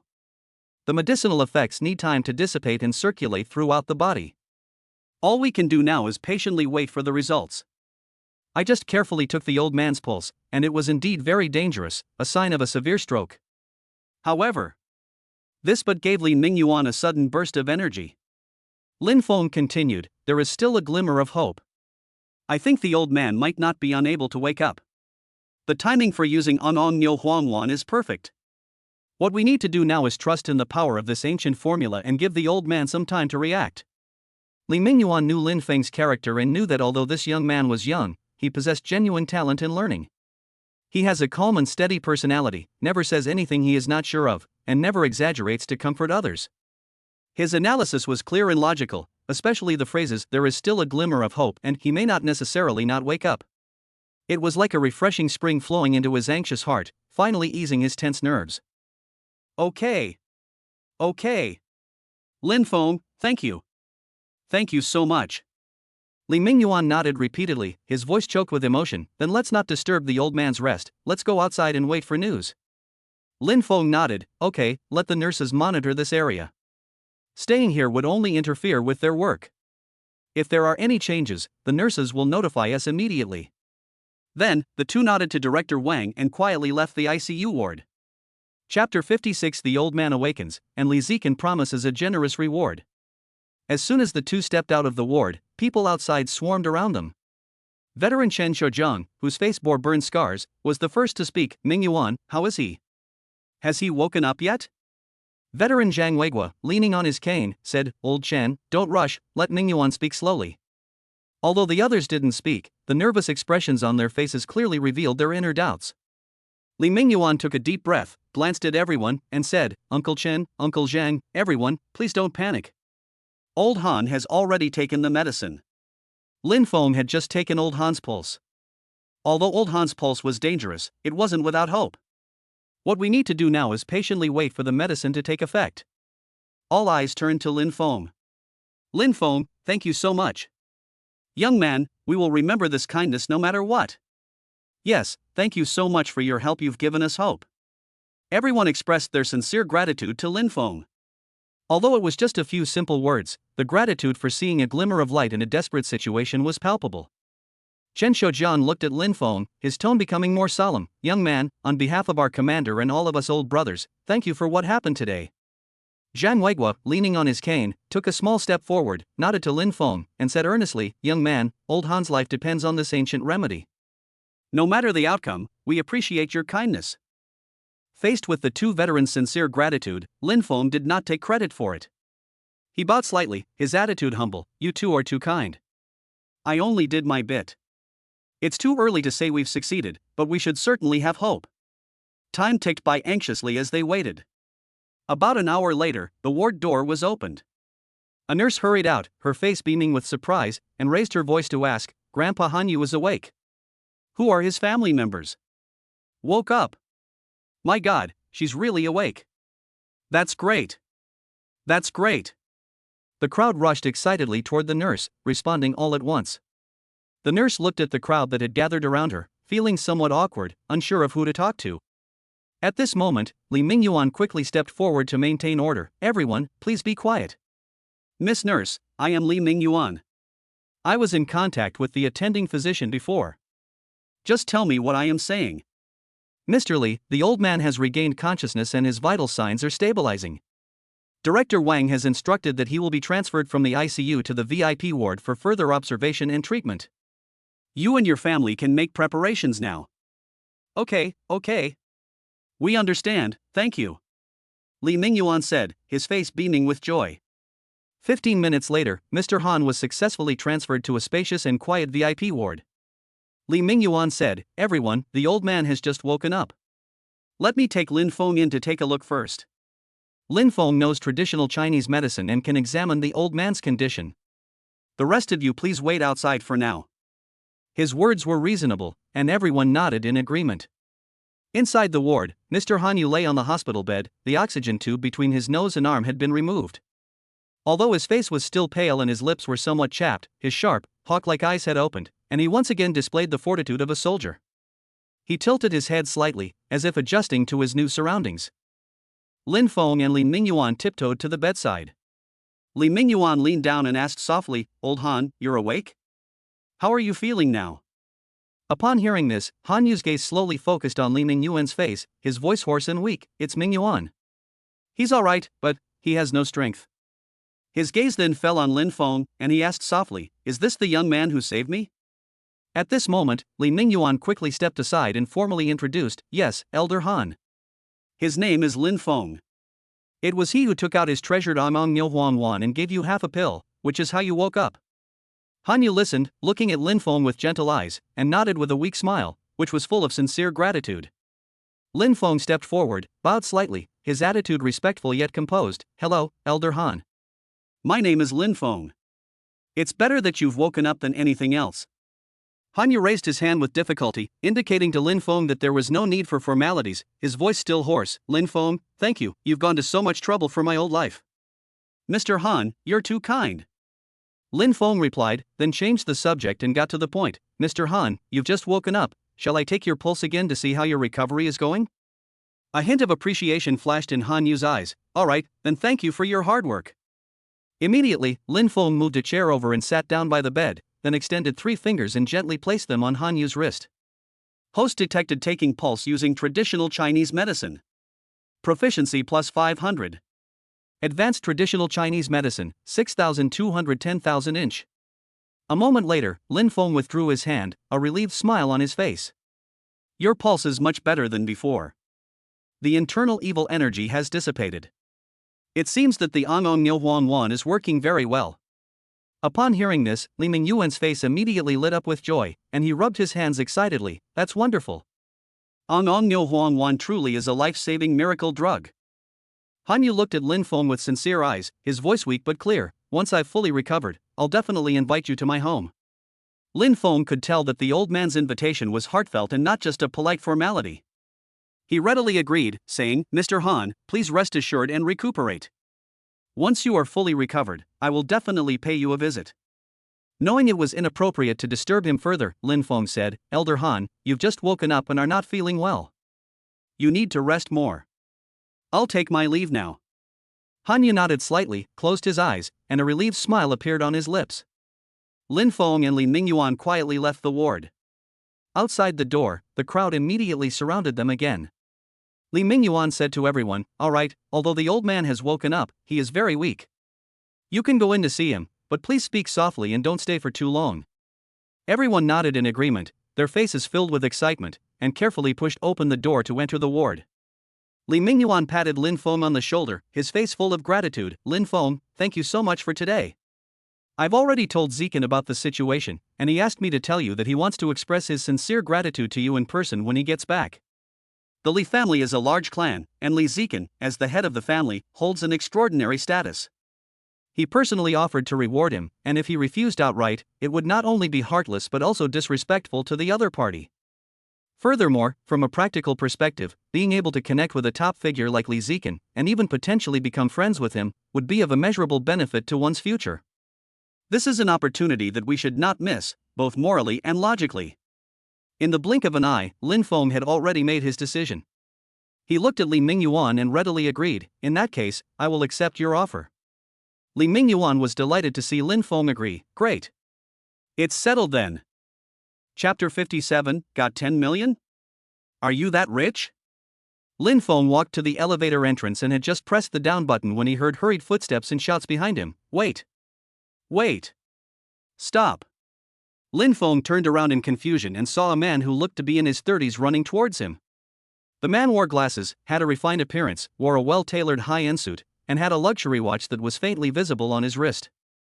His overall aura of elite status was unmistakable, all of which indicated that he was quite wealthy.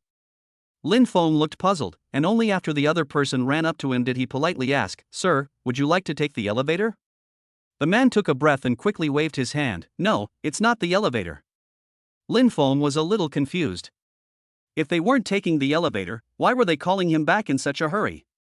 "So, do we know each other? Did you need something from me?" After catching his breath, the man urgently explained his purpose. "It's like this, my dad suddenly had a stroke and is in the ICU being treated. His condition is very critical. I just heard from Dr. Wang that you used Anong Nyo Huang Wan to revive an elderly person who was critically ill from a stroke. So, I've taken the liberty of coming up here to ask for your help, to see if you can also save my dad." His eyes were full of pleading and urgency. Upon hearing this, Lin Feng immediately understood the situation. He remembered the half pill of Anong Nyo Huang Wan he had left. Once the pill was opened, its efficacy would diminish over time, resulting in a waste. If it could be used to save a life right now, that would undoubtedly be its best purpose. "I see." Lin Feng nodded without much hesitation. "All right, I'll go with you and see what's going on. Thank you so much. This way, please." The man was overjoyed and quickly led the way. Lin Feng followed the man to another ICU. His condition was similar to that of Mr. Han. Both had suffered strokes and were in critical condition. Without delay, Lin Feng, after obtaining the family's consent and informing them of the risks, also gave the patient's father the remaining half of the Anong Nyo Huang Wan by sublingual administration. What followed was an anxious wait. An hour later, a miracle occurred again. The patient's father successfully regained consciousness and was out of danger.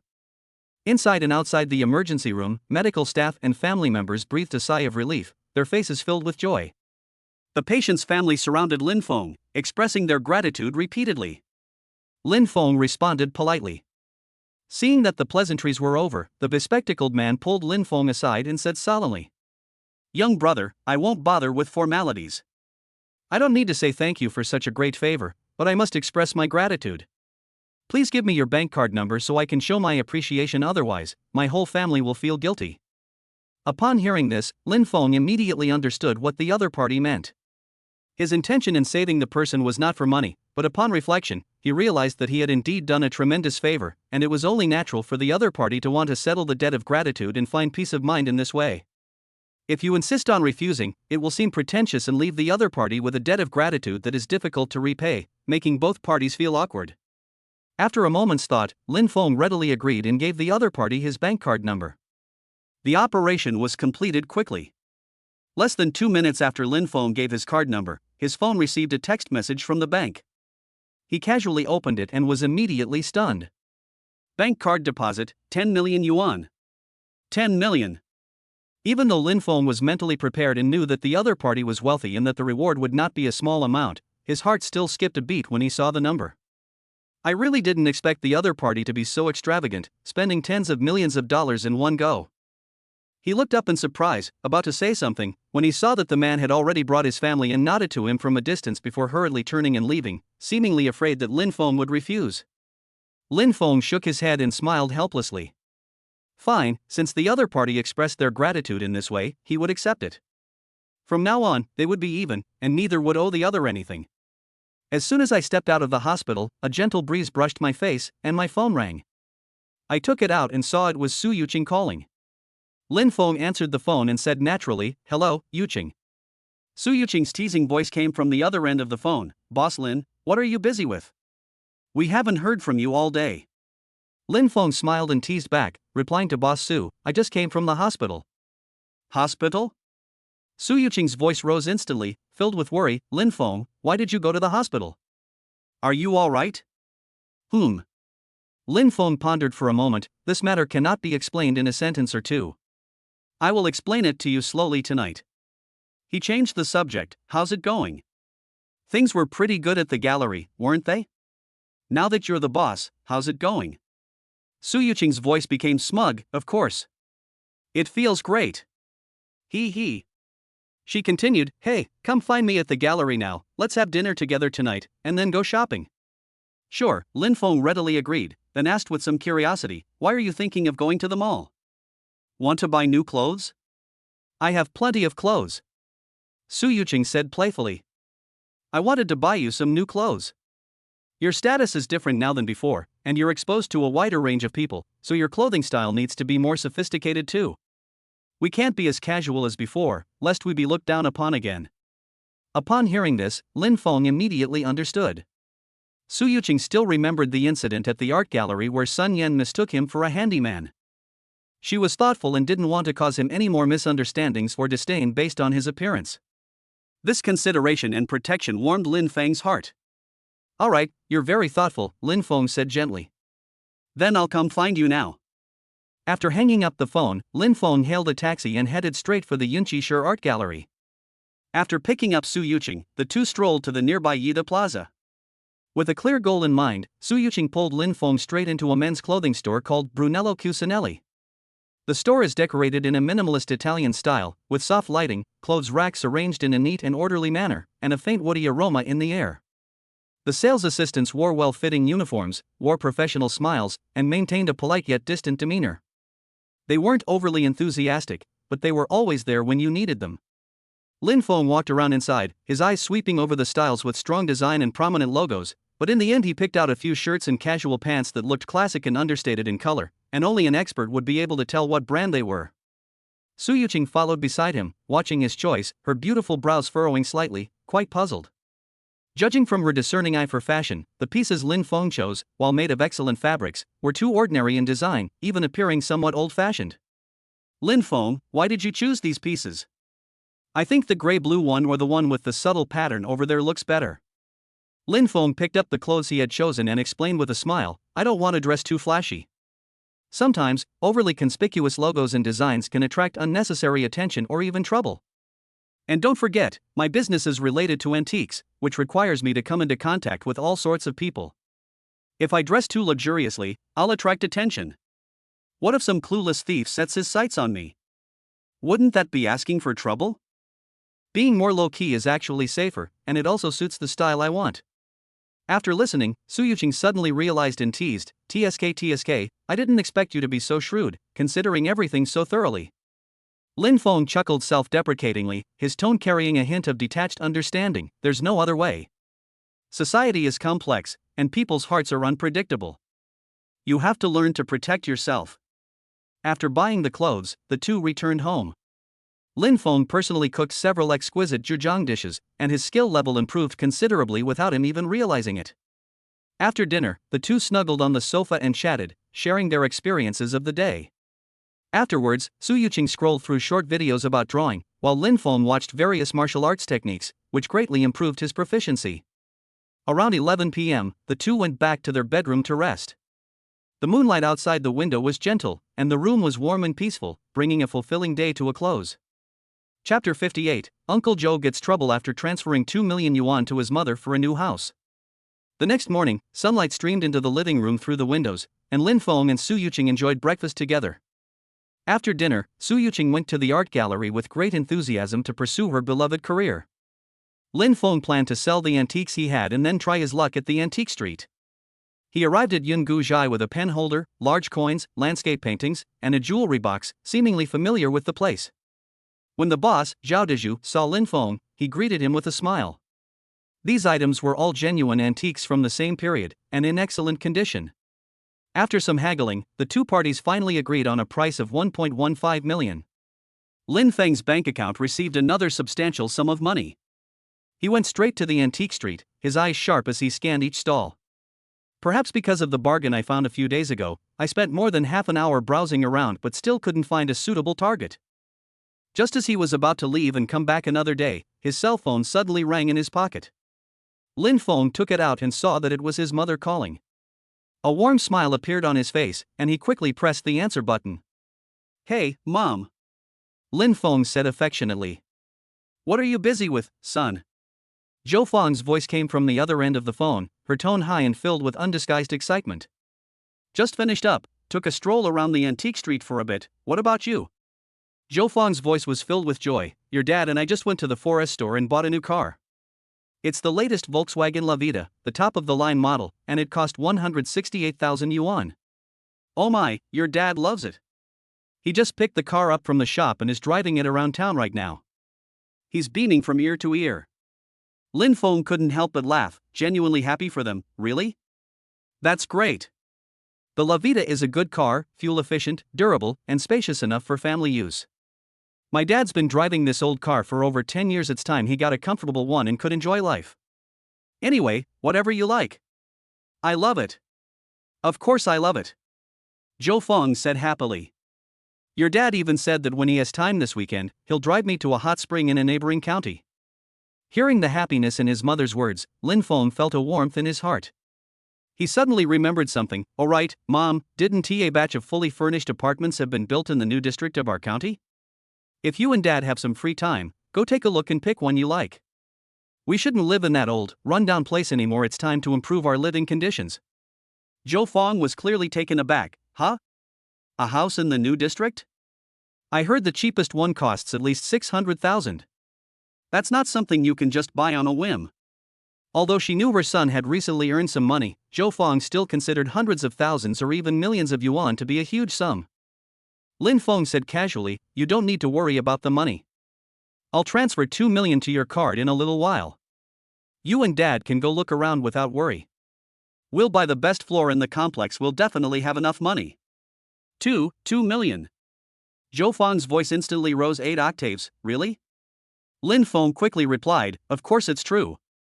You can spend the money I gave you without worry." After chatting for a few more minutes, Lin Feng immediately transferred 2 million yuan to his mother's account after hanging up the phone. After finishing this task, Lin Feng felt increasingly relieved. He happened to pass by a stall selling miscellaneous items, and a quick glance revealed a delightful surprise. It wasn't that I could find another great bargain, but rather that there was a rusty, antique-looking bronze crossbow lying prominently on the stall. Lin Feng's eyes lit up, and he immediately remembered that when he met Zhou Yong on the antique street that day, Zhou Yong had said that he liked these kinds of things, especially crossbows, and felt that they embodied the wisdom and bravery of the ancients. Lin Feng happened to come across it today, and since it was in pretty good condition, he immediately decided to buy it. After a heated debate with the stall owner, they started haggling over the price.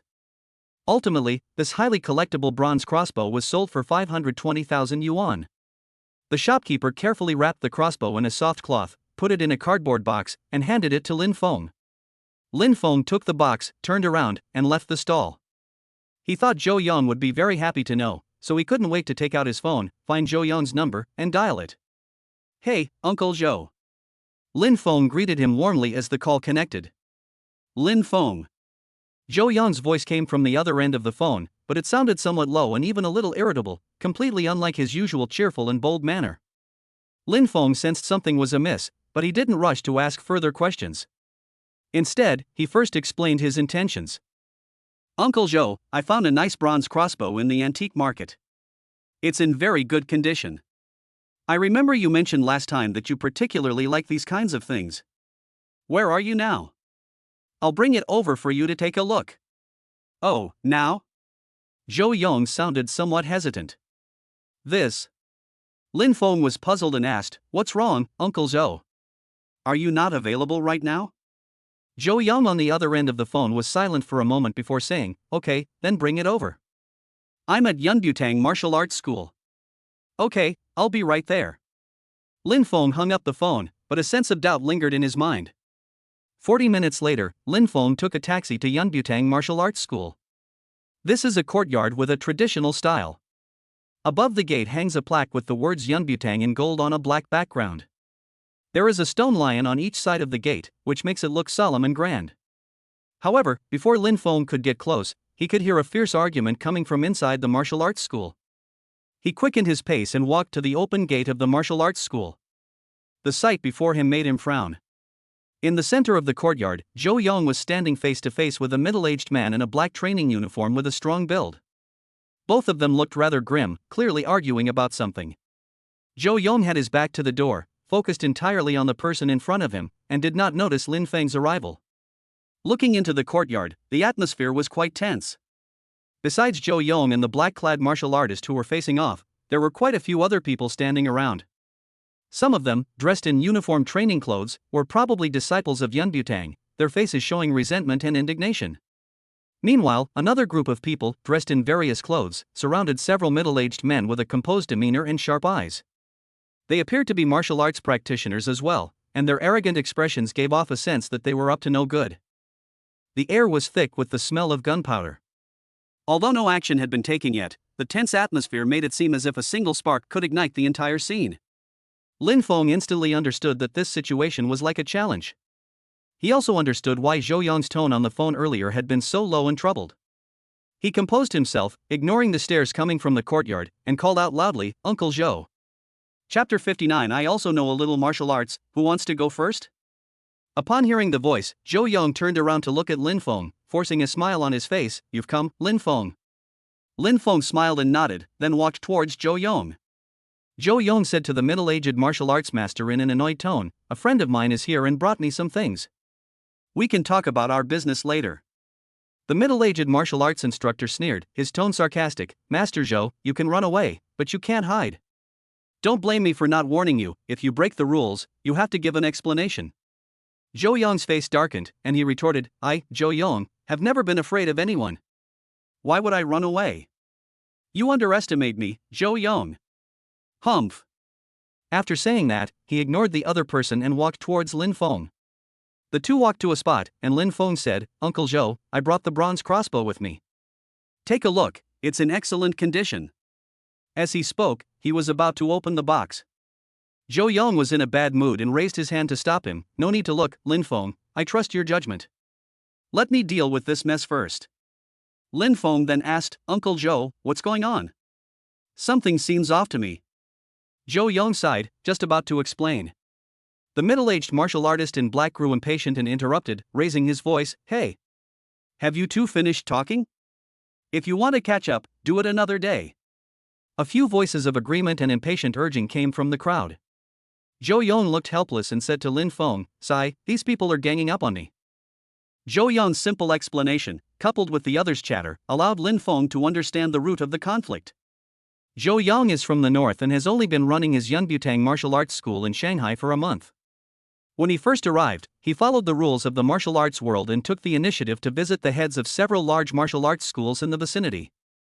However, most of these leaders are locals from Shanghai with strong regional ties, and they showed a hostile attitude towards Zhou Yong, an outsider, not wanting him to get a share of the pie on their turf. But we live in a society governed by the rule of law, and we can't forcibly prevent someone from opening a business. So these martial arts schools secretly joined forces and set a rule for Zhou Yong that he should pay a contribution fee every month. That is, half of Zhou Yong martial arts school's monthly revenue will be divided equally among the other 6 martial arts schools. Zhou Yong was new to the area and didn't want to strain the relationship too much right away. Although he was extremely dissatisfied, he didn't turn hostile on the spot.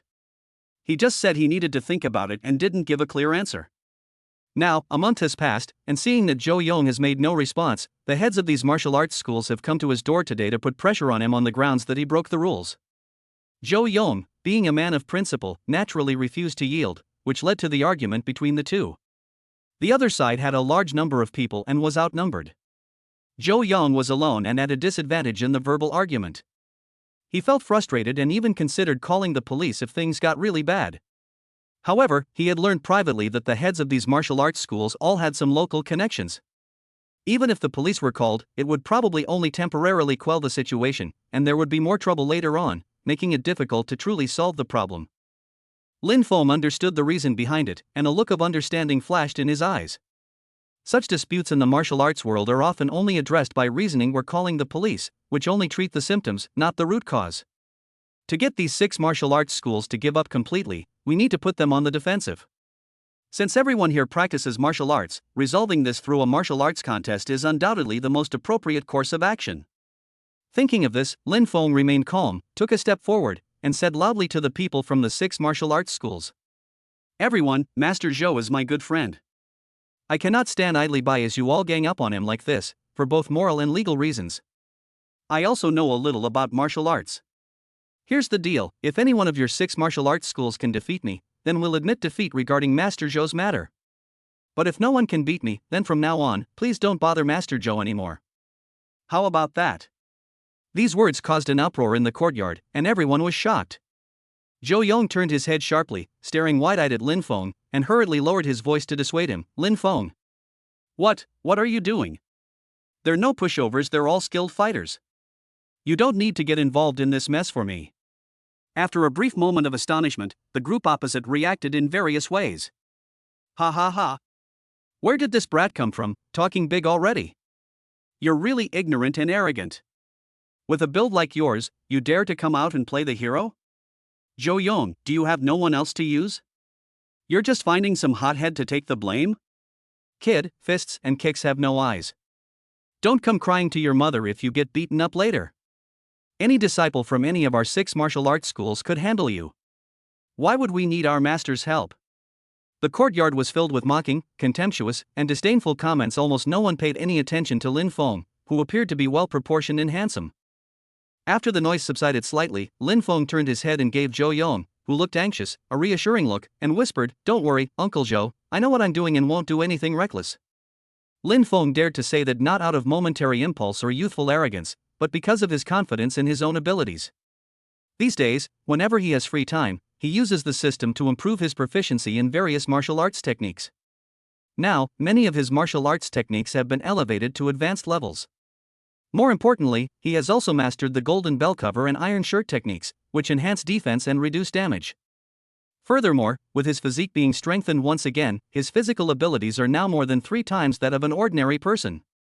Under the strange gazes of the crowd, Lin Feng calmly walked to the open space in the center of the courtyard.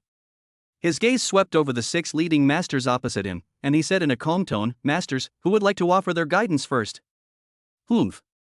You're courting death. I'll deal with you first," a loud voice rang out. Then, a middle-aged man wearing a white undershirt, black silk training pants, and cloth shoes with multi-layered soles stepped out from the crowd. He was about 50 years old, not very tall, but with broad shoulders, a thick back, and strong arms. He walked with a steady stance, clearly a master of external martial arts. The master stood still in the center of the field, clasped his hands together, and assumed the steady and powerful starting stance of Hung Kun. His voice boomed like a bell, "Hung Kun, Zhenjinshan." He didn't take Lin Feng seriously at all, and even skipped the word "ask for advice." Lin Feng's mind raced, and he unleashed the fierce and violent Hong Quan style, attacking head-on. To counter this kind of forceful style, Tai Chi, which uses softness to overcome hardness and stillness to control movement, is undoubtedly the best choice. If you were to use the same brute force and injure your opponent, it would probably backfire. So, Lin Feng slowly raised his hands, assuming the starting stance of Tai Chi, his movements smooth and gentle, and calmly announced his name, Lin Feng. Upon seeing this, Zhou Yong was momentarily stunned, his heart filled with doubt and uncertainty. That kid Lin Feng. I saw him use Bajiquan before. Why is he using Taijiquan today? Before he could think any further, the two had already clashed. Chen Jinshan let out a low shout, his fist whistling through the air. Lin Feng, however, did not take the blow head-on. He slightly shifted his body, his right hand gently guiding the opponent's wrist like a cloud, and then pulled it backward. At the same time, his left leg silently tripped the front of the opponent's supporting leg. Chen Jinshan staggered forward several steps, almost falling to the ground. Although he didn't fall, he looked quite disheveled. In just one exchange, Lin Feng effortlessly neutralized his opponent's fierce attack with his exquisite Tai Chi technique of redirecting and borrowing force, clearly demonstrating his superior skill. A chorus of exclamations erupted in the courtyard. Chapter 60, One-on-one against 6 martial arts schools, I'll let you hit me 3 times. Chen Jinshan took a deep breath, suppressing his surging blood and qi, and clasped his hands in a solemn voice, saying, "You've won this round. I, Chen Jinshan, keep my word, and from now on, I will never cause trouble for Master Zhou again." After saying that, he gave Lin Feng a deep look, retreated back into the crowd, and said nothing more. Lin Feng nodded slightly in return, then glanced at the others. Next, which master would be so kind as to offer their guidance? Humph. Kid, don't be so arrogant. I'll take you on. A lean, agile middle-aged man stepped forward in response. With his arms slightly bent and his palms poised, he assumed the starting stance of Baguazhang, shouting, "Baguazhang, Cheng Tianhong." Lin Feng's eyes flashed, and he immediately discerned his opponent's intentions. If he were to respond with Tai Chi again, he would likely get bogged down in a prolonged fight. His mind raced, and he instantly made a plan. Lin Feng assumed the two elements peak stance of Bajiquan, and a fierce and violent aura suddenly rose up. He changed his fighting style? Bajiquan? This kid knows Bajiquan? Zhou Yong felt much relieved. Having witnessed the power of Lin Feng's Bajiquan, he was now confident. Seeing Lin Feng change his move, Cheng Tianhong's eyes narrowed. He dared not be careless and moved quickly, his body spinning around Lin Feng like a dragon, searching for an opening. After a brief exchange, with a muffled thud, Cheng Tianhong felt a tremendous force strike him, sending him staggering back 7 or 8 steps, and he was defeated. The crowd was in an uproar again. They never expected that Cheng Tianhong, who was known for his agility, would be defeated so decisively by Bajiquan. Cheng Tianhong steadied himself with a grim expression, took a few deep breaths, and finally clasped his hands in resignation. "I accept my defeat." Lin Feng withdrew his stance and said calmly, "Thank you for your concession." At this moment, someone in the crowd shouted indignantly, "Hey! You're too cunning. You're using techniques that counter others to fight, that's not a fair victory." Exactly. You use Tai Chi for Hung-kun, and Bajiquan for Bagua, what kind of skill is that? If you're so capable, then stick to one style of boxing until the very end. The crowd chimed in, trying to regain some ground. Finally, a burly, imposing man stepped forward, his voice booming, "Kid! Enough with the nonsense. Show me your Bajiquan, do you dare to fight me head-on?" This man was in his early 30s, nearly 1.85 meters tall, with broad shoulders, a thick waist, and bulging muscles. Standing there, he looked like an iron tower, exuding a strong sense of oppression. Shaolin Fist, Lei Gang. Lin Feng looked at the other person's exaggerated muscles and imposing aura, but showed no fear on his face and calmly said, "Sure, no problem." Lei Gang snorted coldly, strode into the arena, and assumed the powerful and domineering starting stance of Shaolin Fist, his joints making a series of slight cracking sounds. However, after a moment's thought, Lin Feng changed his mind. The opponent is using Shaolin Kung Fu. If I were to use the same powerful Bajiquan to fight back, although I am confident that I could win, I would probably hurt the opponent. The other party harbors resentment and will inevitably cause trouble again in the future. He wants to resolve the conflict today, not to create new enemies. Thinking of this, Lin Feng said, "Master Lei, how about we change the competition method?" Upon hearing this, Lei Gang's face revealed a mocking expression. "What? Kid, are you scared after seeing my physique? Want to back down?" Lin Feng shook his head and smiled slightly. "How about this, Master Lei? I'll stand here and let you throw 3 punches. If you can knock me to the ground, you win. How about it?" "What? Has he gone mad? Let Lei Gang punch him 3 times? Who does he think he is? Is he made of iron?" These words shocked the entire room, and a murmur of discussion erupted instantly. Even Zhou Yong, who had great confidence in Lin Feng, was startled and hurriedly shouted, "Lin Feng! No! Lei Gang's external martial arts are extremely powerful. One punch can shatter stone tablets. You absolutely cannot take it head-on." Lei Gang felt insulted and laughed angrily. "Kid! What nonsense are you spouting? Who do you think you are?" Lin Feng remained calm, even taunting him in return. What? Is Master Lei scared? Bullshit. You think I'm scared? I'm scared of punching you to death. Lin Feng smiled calmly. You don't need to worry about that, just bring it on.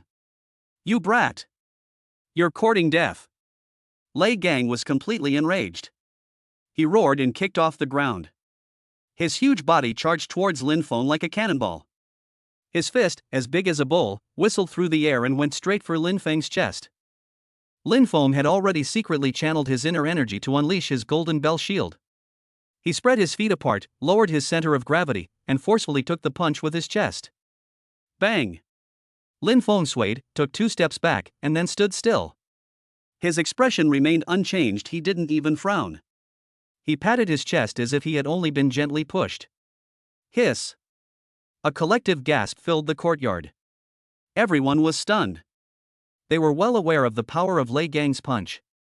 If it had hit an ordinary person, at least 3 or 4 ribs would have been broken, and coughing up blood on the spot would have been the least of their worries. But Lin Feng only took 2 steps back and was completely unharmed? Zhou Yun's mouth dropped open, his mind a complete mess. Lin Feng, what kind of creature is he? Lei Gang himself was also shocked. Although he did not use his full strength in this punch, he still used 6/10 of his strength. They had expected to at least knock Lin Feng to the ground, but this was the result they hadn't anticipated. The reason he didn't use his full strength wasn't because he was afraid Lin Feng would get hurt, but because he was worried that a single punch might actually kill someone. Seeing that Lin Feng was unharmed, Lei Gang was a little embarrassed. He growled, "Good lad. You've got some skills. Take another punch from me." This time, he used 8/10 of his strength to slam into Lin Feng's chest again. Bang! Another muffled thud. Lin Feng staggered and took 3 or 4 steps back before regaining his balance. His face flushed slightly, but he quickly recovered and stood ramrod straight, showing no signs of injury. The crowd erupted in uproar once again, looking at Lin Feng as if he were a monster. Zhou Yong screamed inwardly, "This is fucking illogical." Lei Gang was both shocked and furious. He roared and threw a punch with all his might, as if he could even shatter the air. Lin Feng naturally saw the terror of this punch and dared not be careless in the slightest. He frantically circulated his internal energy, pushing the defensive power of the golden bell shield to its limit. Boom! Lin Feng was sent flying 5 or 6 meters away from the ground like a kite with a broken string. He landed lightly, without the slightest trace of dishevelment, and even with a touch of nonchalance. The entire room fell silent. Everyone was stunned. The power of that punch was so great that even a strong ox would probably die on the spot if it took it. But this young man in front of them, after enduring the hardship, was still able to stand up calmly, which was completely beyond their comprehension. Zhou Yong is starting to question the meaning of life. Lei Gang's arm was half numb, his joint was dislocated, and he was in so much pain that cold sweat poured down his forehead. He grimaced and couldn't even speak for a moment. Master Lei. Senior brother Lei. How are you? The crowd then realized what was happening and swarmed around, asking questions with concern. Seeing this, Lin Feng quickly stepped forward and said, "Don't move, it will hurt more if you move." He approached Lei Gang and quickly finished the task. A soft click sounded. Lei Gang's right arm joint has been reset. Thank you so much. Lei Gang stretched his arms, his tone somewhat stiff and awkward. This time, the damage was not significant, but the insult was extremely strong. It's a huge joke that you punch someone 3 times and they're unharmed while you get hurt. He was actually grateful to Lin Feng, but after all, he had lost the competition and made such a fool of himself, which was really embarrassing. Lin Feng didn't bother arguing with him. He turned his gaze to the middle-aged martial arts master who was arguing with Zhou Yong. "Master, when I arrived you seemed the most imposing. Now that the fight has begun, you can't back down." The middle-aged martial arts master's face turned pale and then red, but he stepped forward with a stiff upper lip and roared, "Fight if you want." Who's afraid of who? Although he put on a very imposing air, he was actually panicking inside. Even a monster like Lei Gang was defeated. How could he possibly win in a head-on fight? But now that things had come to this, under the watchful eyes of everyone, he had no choice but to accept the situation. The result was predictable. Immediately afterwards, a master who used Tong Bei Quan's style of Chinese martial arts stepped into the arena, and was also quickly defeated. In the blink of an eye, 5 of the 6 martial arts schools had fallen, leaving only the last female master. He looked to be in his late 20s, with a tall and straight posture and an air of heroism that rivaled any man. She knew she was no match for Lin Feng, but her martial arts pride prevented her from running away.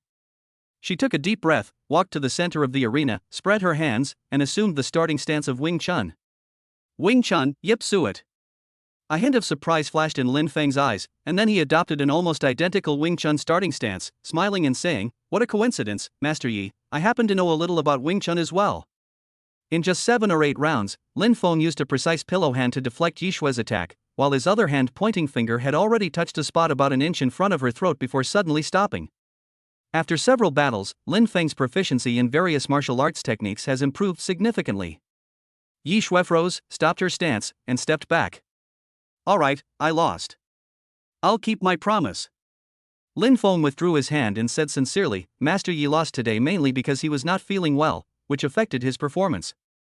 Upon hearing this, a hint of surprise flashed in Yi Shue's eyes. "Oh? Tell me, what's wrong with my health?" Lin Feng used the traditional Chinese medicine diagnostic technique of observation, combined with the subtle changes in his opponent's aura that he had sensed during their earlier exchange, to conduct a brief analysis. Upon hearing this, Yi Shue was instantly shocked. You also know traditional Chinese medicine?" Chapter 61, Turning Swords into Plowshares, Offering Help in Times of Need. Lin Feng smiled modestly, "I only know a little bit." Although he said that, everyone present could see that this was not something that could be done with just a little knowledge. Yi Shue sighed and said frankly, "I haven't been feeling well lately, and I'm in a terrible mood too. My husband recently started an antique business, hoping to earn more money to supplement our household income. However, he was not skilled enough and lacked discernment. He not only lost all of his family's savings but also incurred a debt of 2 million. I argued with him a lot about this, and my parents constantly criticized him for being useless. The atmosphere at home was very tense." She rubbed her temples and continued to complain, "Plus, there's my naughty child at home, who's mischievous and doesn't like to study. I've tried everything, hitting him, yelling at him, but he won't listen to me. I'm so worried." Lin Feng listened patiently and explained, "Master Yi, your illness is not serious. It is mainly caused by emotional distress, stagnation of liver qi, and excessive heart fire. However, if left untreated, it may affect the blood and internal organs, leading to more serious illnesses." He then changed the subject and offered a solution. "I have some knowledge of massage and guiding techniques, which are somewhat effective in relieving liver stagnation and regulating qi.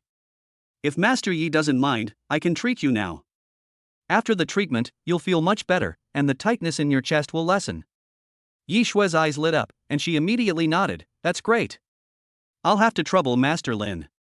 Seeing that Lin Feng was still going to treat Yi Shue's illness and that the conflict had been resolved, the masters from the other martial arts schools all stepped forward, clasped their hands in farewell, and took their leave, their attitudes much better than before.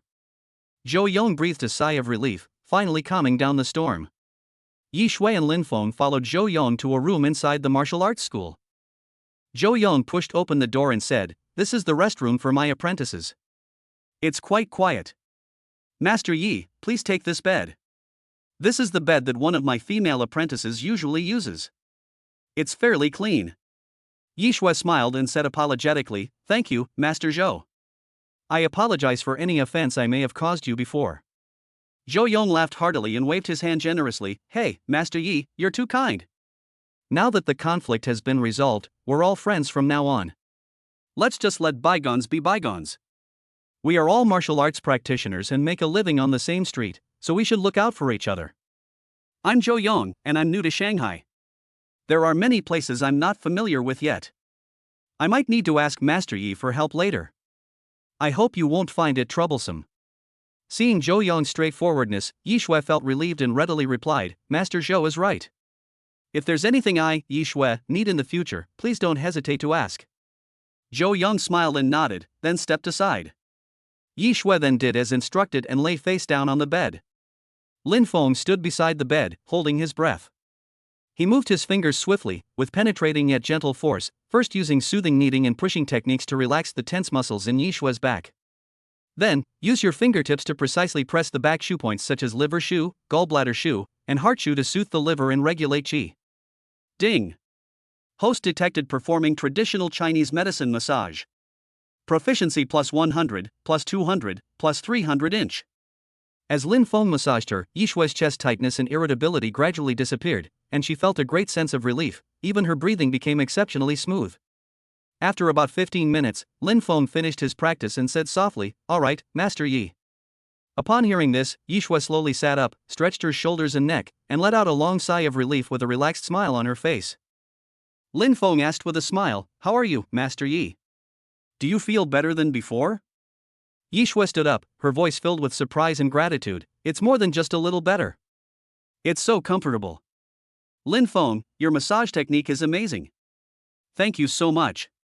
The look in her eyes as she looked at Lin Feng was filled with genuine admiration. Lin Feng waved his hand and said calmly, "Master Yi, you don't need to be so polite. It was just a small favor." Yishue nodded repeatedly and said sincerely, "Lin Feng, you went easy on me during the fight today, and now you're even helping me heal. I'll remember this favor. If you ever need my help in the future, just let me know. Then I'll take my leave. My husband is alone at the martial arts gym. He's very down because of the money he lost, and I'm worried about him. I need to go back and talk to him." With that, she turned to leave. Lin Feng's heart stirred, and he called out to her, "Master Yi, please wait." Yishue stopped and turned back in confusion. "Lin Feng, is there something else?" Lin Feng asked, "You just said that your husband lost money in the antique business, is that right?" A hint of embarrassment and helplessness flashed across Yishue's face as she nodded and said, "Yes. We lost everything and are now drowning in debt." "What happened?" Lin Feng pondered for a moment and said, "How about this, Master Yi? If it's convenient, please have your husband come over now. I'd like to have a talk with him." Upon hearing this, Yishue was taken aback for a moment, then teased, "What's this, Lin Feng? You can even give advice?" Zhou Yong also looked at Lin Feng with a blank expression, unable to figure out what he was up to. Lin Feng smiled and explained, "You misunderstood. I'm not trying to comfort him, I want to talk to him about something serious. Here's the thing, I'm preparing to open an antique appraisal company. The shop is almost finished with renovations, and I should get the business license this afternoon. I plan to officially open tomorrow." He looked at Yishue, his tone becoming serious. "Since your husband has been in the antique business, he must have a basic understanding of this industry. I'd like to talk to him, and if we both feel it's a good fit, I'd like to invite him to help me." Upon hearing this, Yishue was first surprised, then looked troubled. She waved her hand and said sincerely, "Lin Feng, I can tell you're quite capable, and you seem to be quite wealthy as well.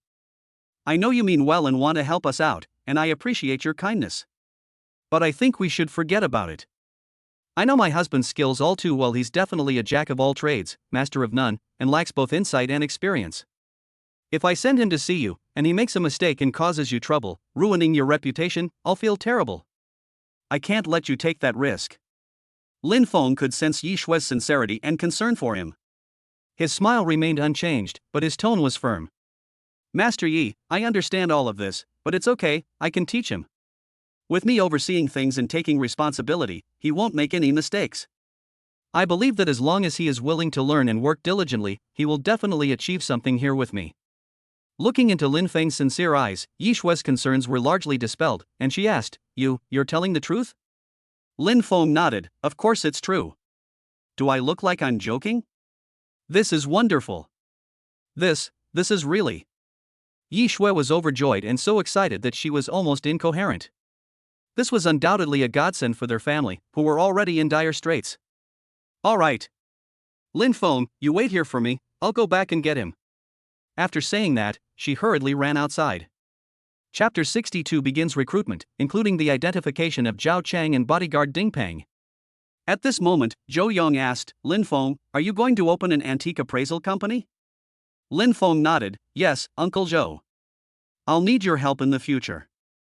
If any of my friends need antique appraisals, please help me with the introductions." Upon hearing this, Zhou Yong patted his chest and readily agreed, "Of course.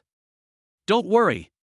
As the two were talking, a disciple quickly walked over and respectfully said to Zhou Yong, "Master, someone has come from outside. He says his name is Ding Peng, and he is your disciple. He came specifically to see you." "Ding Peng?" Zhou Yong looked surprised. "Why is he here? Wasn't he in the US?" He immediately instructed his apprentice, "Quick, invite him in." After his apprentice left, Zhou Yong explained, "That kid Ding Peng used to learn martial arts from me when he was in the north. He was quite talented, and later he learned mixed martial arts, which made him even more versatile. A year ago, I was introduced to a job as a bodyguard in the United States, and the pay was supposedly quite good. I don't know why he suddenly came back. He didn't even give me any prior notice. As they were talking, the apprentice led Ding Peng over. Ding Peng was about the same age as Lin Feng, about 1.85 meters tall, with a straight posture like a pine tree and a steady and powerful gait.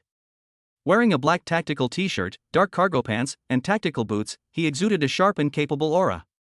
Master. When Ding Peng saw Zhou Yong, a warm and respectful smile appeared on his face, and he quickly stepped forward. Zhou Yong burst into laughter upon seeing his long-lost apprentice, patting Ding Peng's muscular arm. Ding Peng. Ha, I really didn't expect you to suddenly come back. You've given your master a wonderful surprise. Master, I'm sorry for coming so abruptly without informing you beforehand. Ding Peng said apologetically, but his smile remained cheerful. Hey, what are you saying? Why are you being so polite with your master? Do you think I would find fault with you? Zhou Yong patted him hard on the back, looking very happy. He remembered Lin Feng beside him and quickly introduced the two. Come, Ding Peng, let me introduce you. This is Lin Feng, my good friend, he's very capable. Lin Feng, this is the apprentice I just mentioned to you, Ding Peng. Lin Feng and Ding Peng nodded to each other, thus becoming acquainted. Zhou Yong then took Ding Peng to catch up, while Lin Feng remained alone in the lounge. Thinking about Yi Shui's situation, he found paper and pen and wrote down a recipe for a tea substitute, intending to give it to Yi Shui later. Not long after, Yi Shui's joyful voice came from outside. Lin Feng. Lin Feng. I've brought my husband. Lin Feng walked out of the lounge upon hearing the sound and waved to them with a smile. Upon closer inspection, Yi Shui enthusiastically introduced them. Lin Feng, this is my husband, Zhao Chang. Husband, this is Lin Feng, the man I told you about. Lin Feng sized up Zhao Chang. He was about 30 years old, of medium height, and had a decent appearance. But at this moment, his brows were slightly furrowed, his face was filled with worry, and his smile was somewhat forced, revealing a sense of dejection and unease. Lin Feng took the initiative to speak, his tone amiable. Brother Zhao, from now on I'll call you brother and Master Ye's wife, is that alright? Yi Shui readily agreed, sure. Calling me that makes it sound more intimate. At this moment, Zhao Chang, as if afraid of missing an opportunity, hurriedly stepped forward and said in a pleading tone. Lin Feng. I'm willing to work for you. Don't worry, I'll definitely learn well. Please don't think I'm stupid, hee. He rubbed his hands together, his smile a little awkward. Just as Lin Feng was about to speak, Yi Shui rolled her eyes at Zhao Chang, then directly pointed out his shortcomings. Ha! Now you agree so readily. Just now at the martial arts gym, who was all coy and reluctant, even suspecting that the other person was a fraud. Seeing that his secret had been exposed, Zhao Chang was afraid that Lin Feng would get angry and change his mind, so his face turned red and he hurriedly explained to Lin Feng. Lin Feng. Please don't misunderstand. I'm definitely not trying to disrespect you. It's just that, I've been scammed too many times lately, losing everything. I'm so scared of being scammed, my guard has suddenly become high, and I'm worried that you might be the same kind of person. He scratched his head sheepishly and continued, but the moment I saw your demeanor and appearance here, I knew you were different from them. You're definitely a good person, someone I can trust. Lin Feng nodded understandingly and said frankly, Brother Zhao, I understand your concerns. You can rest assured that I, Lin Feng, act with integrity and honesty. My company is a legitimate business, and I am definitely not a swindler. Zhao Chang nodded repeatedly, then turned to Yi Shui and said with a somewhat ingratiating smile, Shuer, don't be angry. Look, with Lin Feng willing to help me, our family will soon be able to get through this difficult time. As he spoke, he subconsciously reached out to put his arm around Yi Shui's shoulder, a gesture that was quite intimate. If this were at home, Yi Shui might have appreciated it, but in front of Lin Feng, she suddenly felt embarrassed, her face flushing red. She playfully slapped his hand away and scolded him. Go away. Get out of here. Stop being so mushy. Or I'll beat you up. She symbolically raised her fist, looking every bit the fierce wife.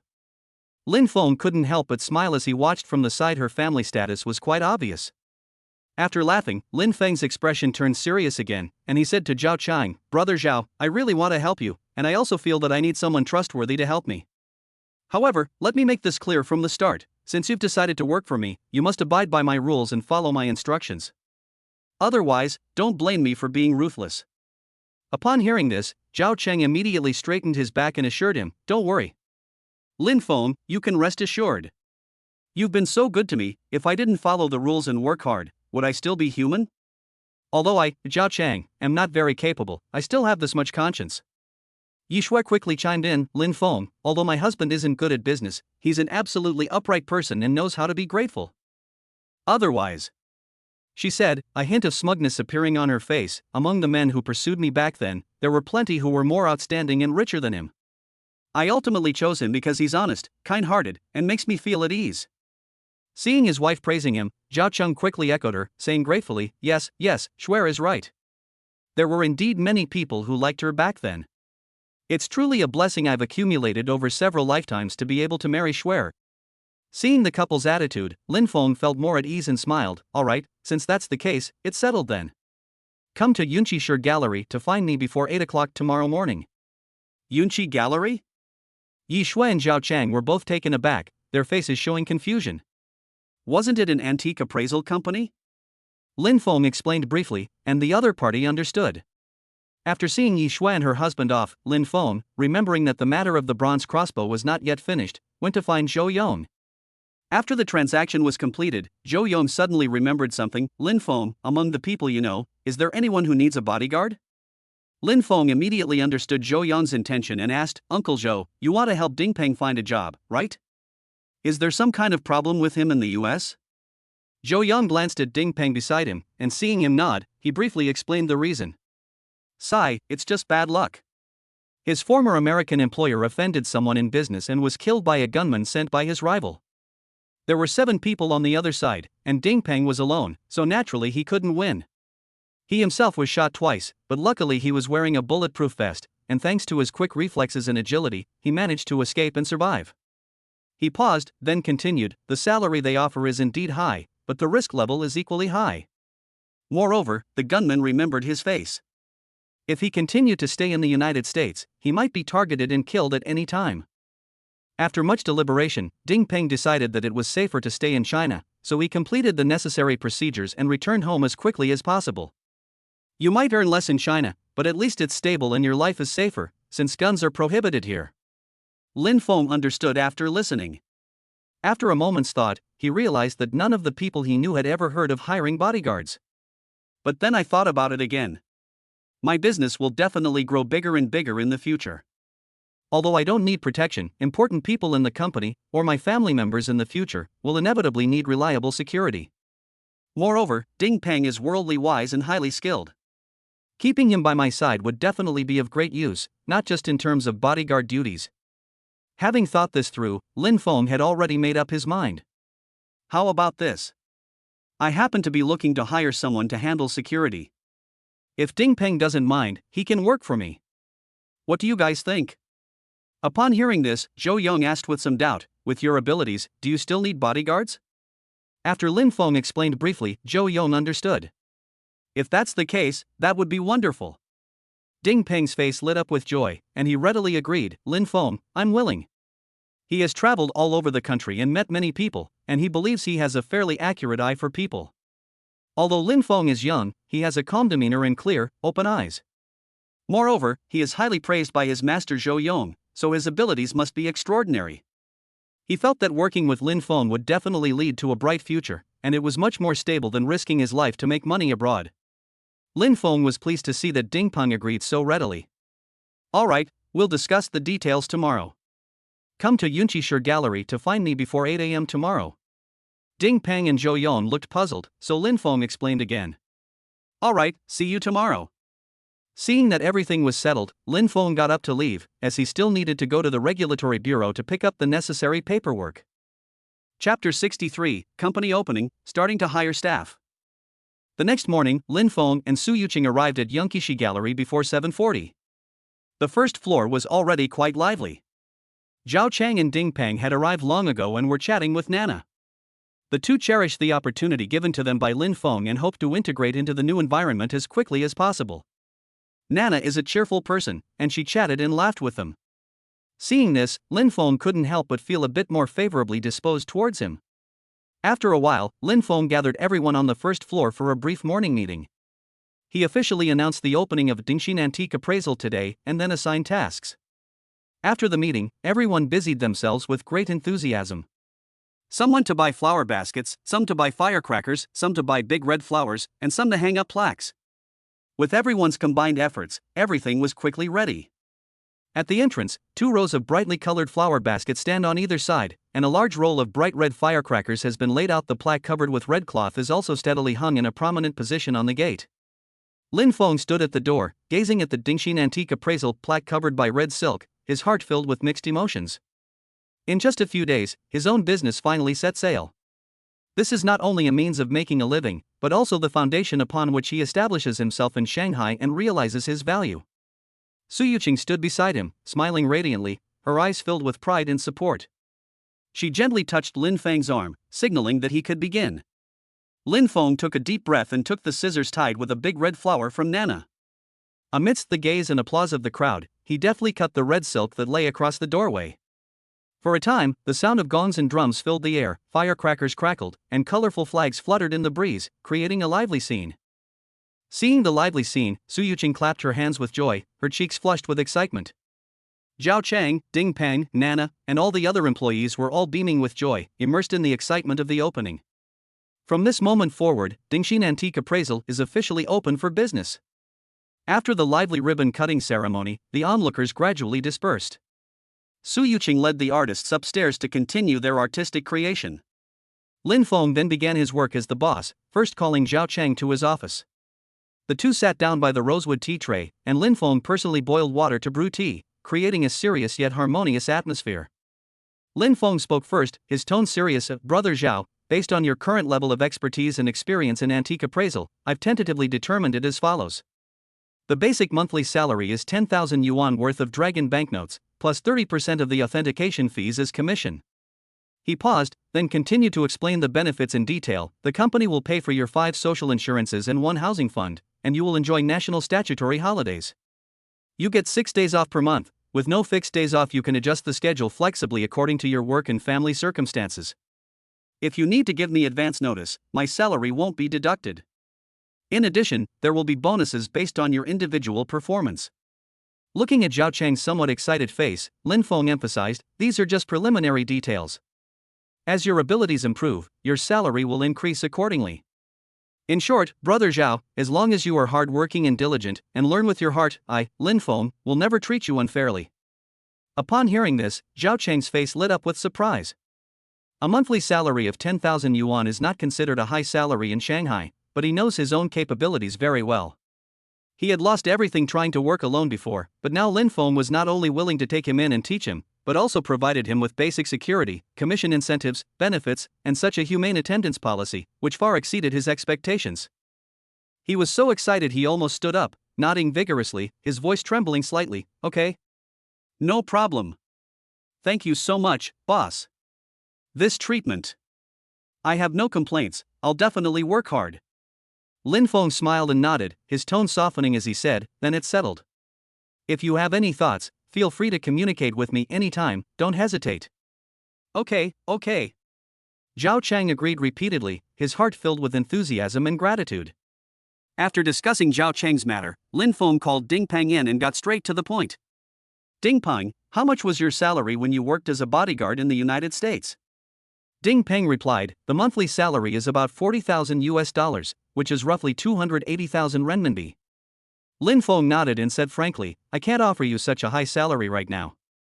My initial salary for you is 50,000 dragon coins per month, plus social insurance and housing fund contributions, and 6 days off per month. Regarding the bonus, it depends on the specific circumstances. What do you think? Ding Peng did not show any disappointment after hearing this. He had already given it a lot of thought. The environment in China was different from that in the United States, the risks were much lower, and the salary levels were naturally different as well.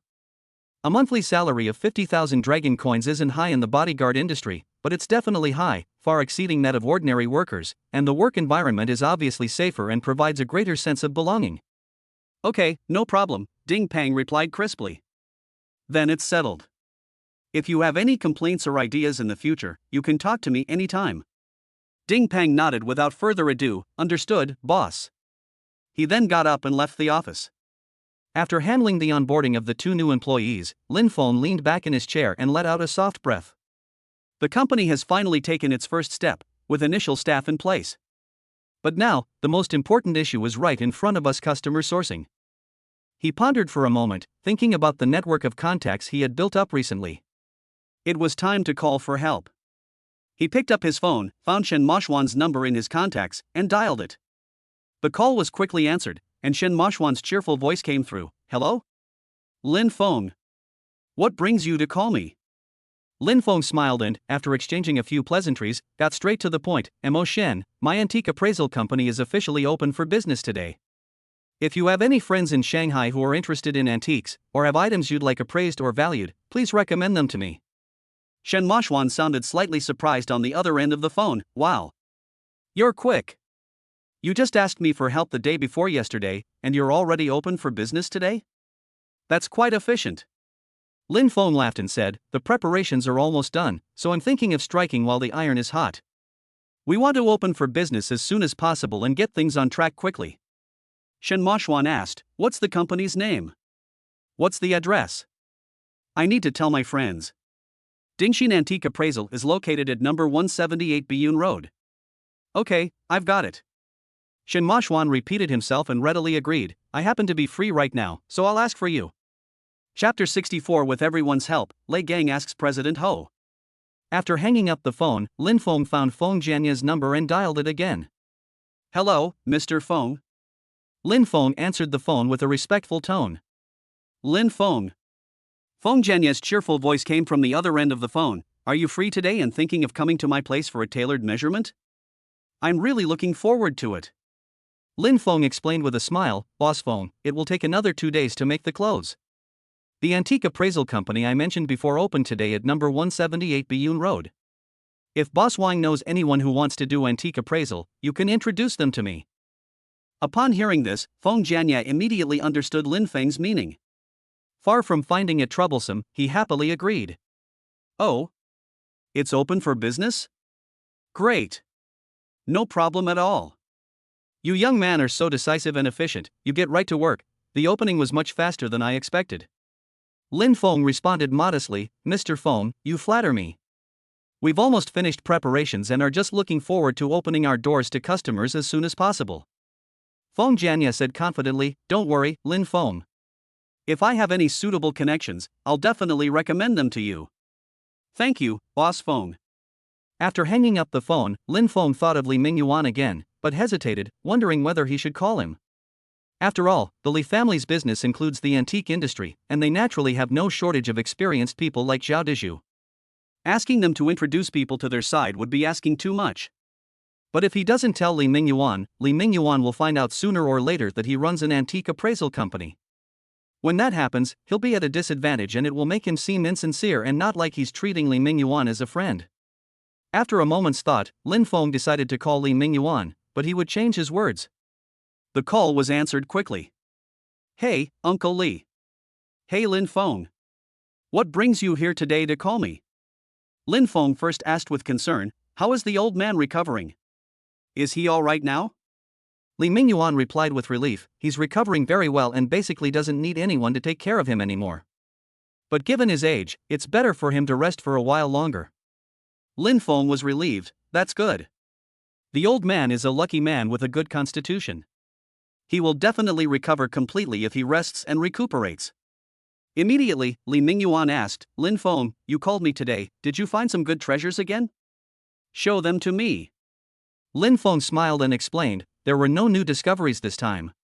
Uncle Li, I called you about something else.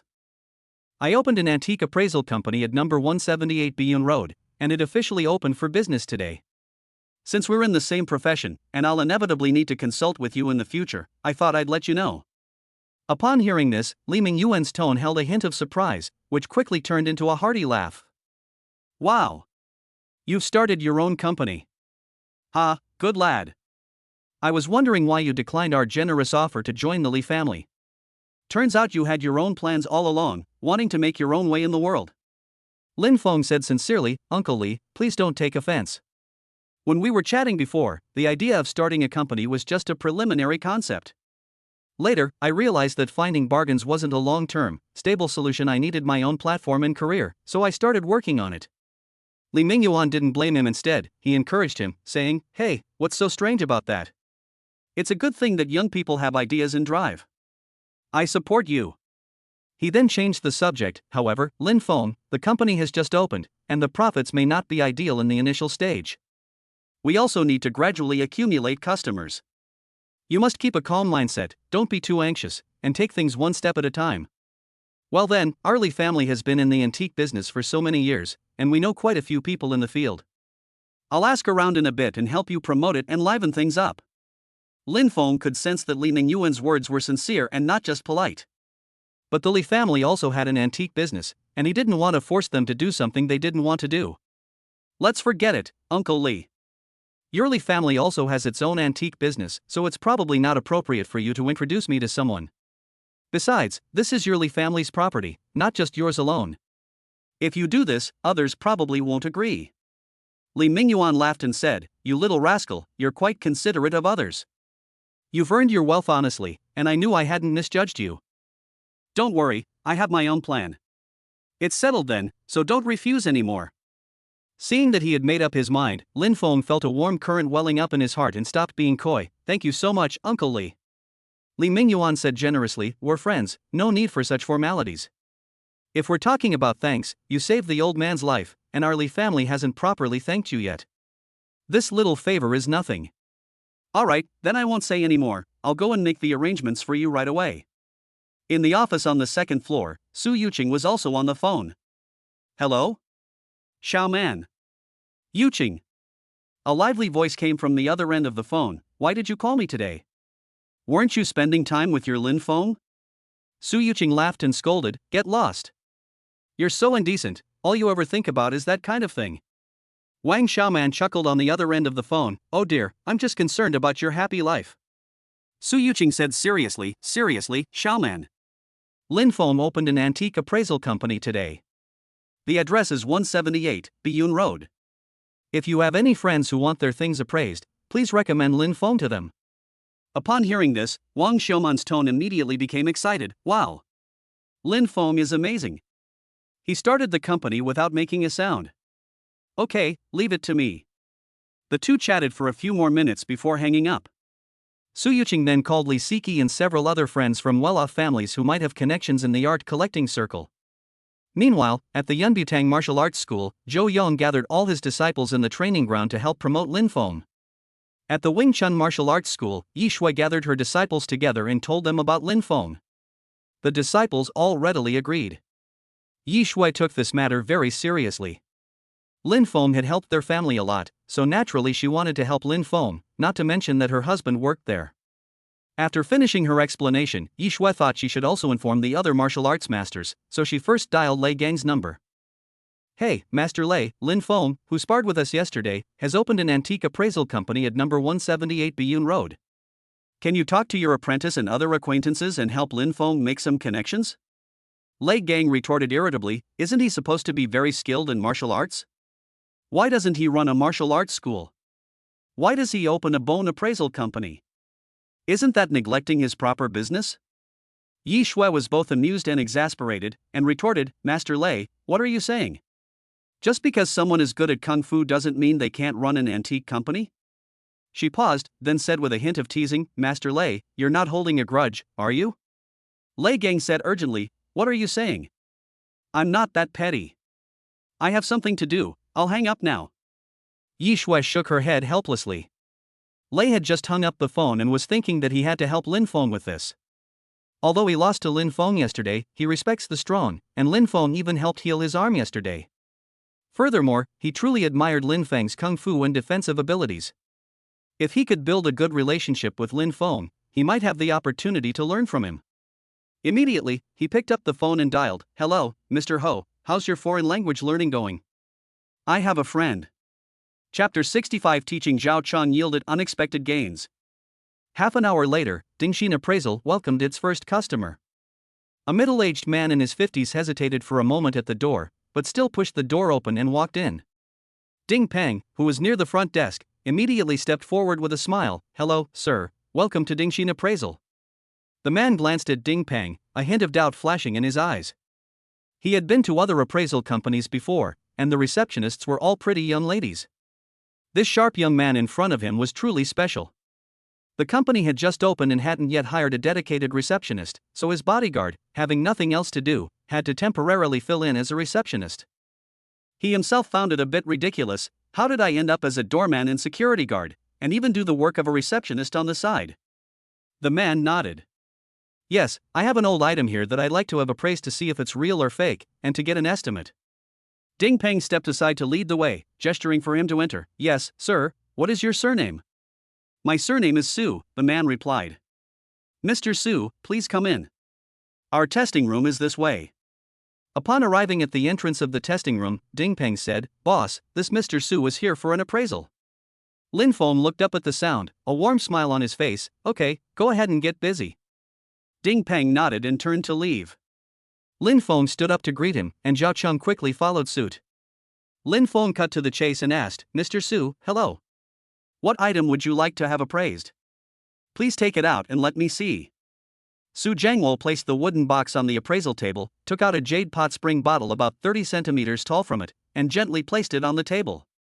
"Mr. Su, we will carefully appraise your items and then charge 3% of the market value as an appraisal fee based on our assessment of its fair market value.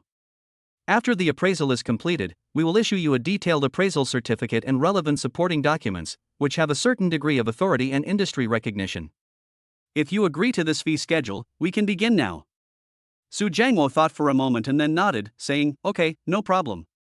We'll do it your way." "All right." Lin Feng said no more, focusing his gaze on the porcelain vase.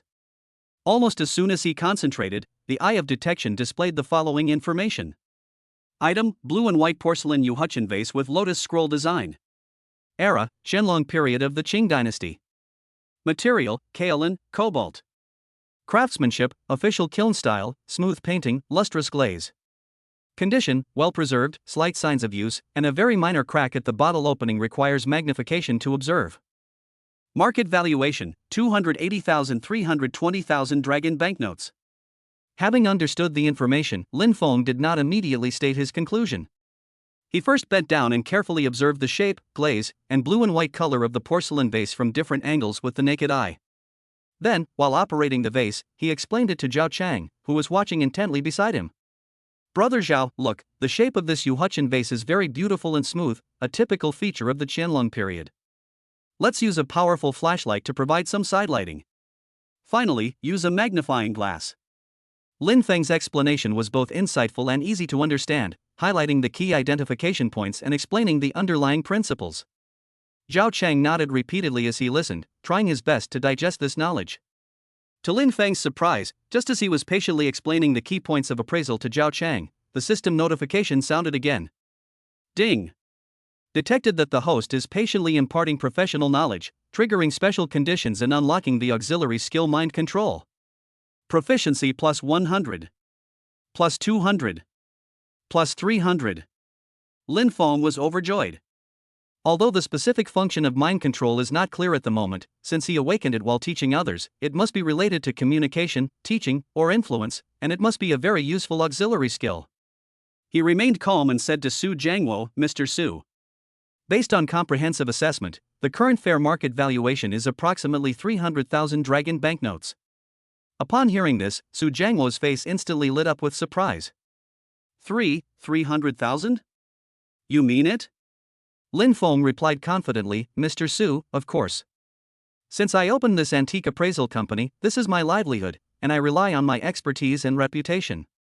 If I didn't have some real expertise, I wouldn't dare to operate here. Furthermore, all the certificates and procedures I provide are comprehensive and standardized, you can rest assured." "That's great. That's really great." Su Jiangwo rubbed his hands excitedly and became more talkative. "To tell you the truth, before I came here, I went to an antique shop nearby. The owner tricked me into thinking it was a fake and worth at most 30,000 yuan. I immediately felt something was wrong. The things passed down from my ancestors shouldn't be worth more than this. Luckily, I didn't believe him. I just happened to be passing by and saw that it was newly opened, so I came in to give it a try. I never expected. I never expected to actually find an expert. Ha ha. Thank you so much. Lin Feng smiled and said, that's because Mr. Su is lucky, and the items are genuine. What we do here is fair appraisal.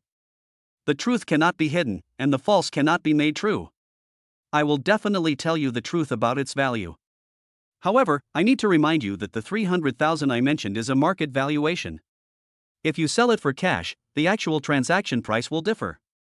After all, those who buy and sell goods also need to leave a certain profit margin. I hope you can understand this. Su Jiangwo nodded repeatedly. I understand.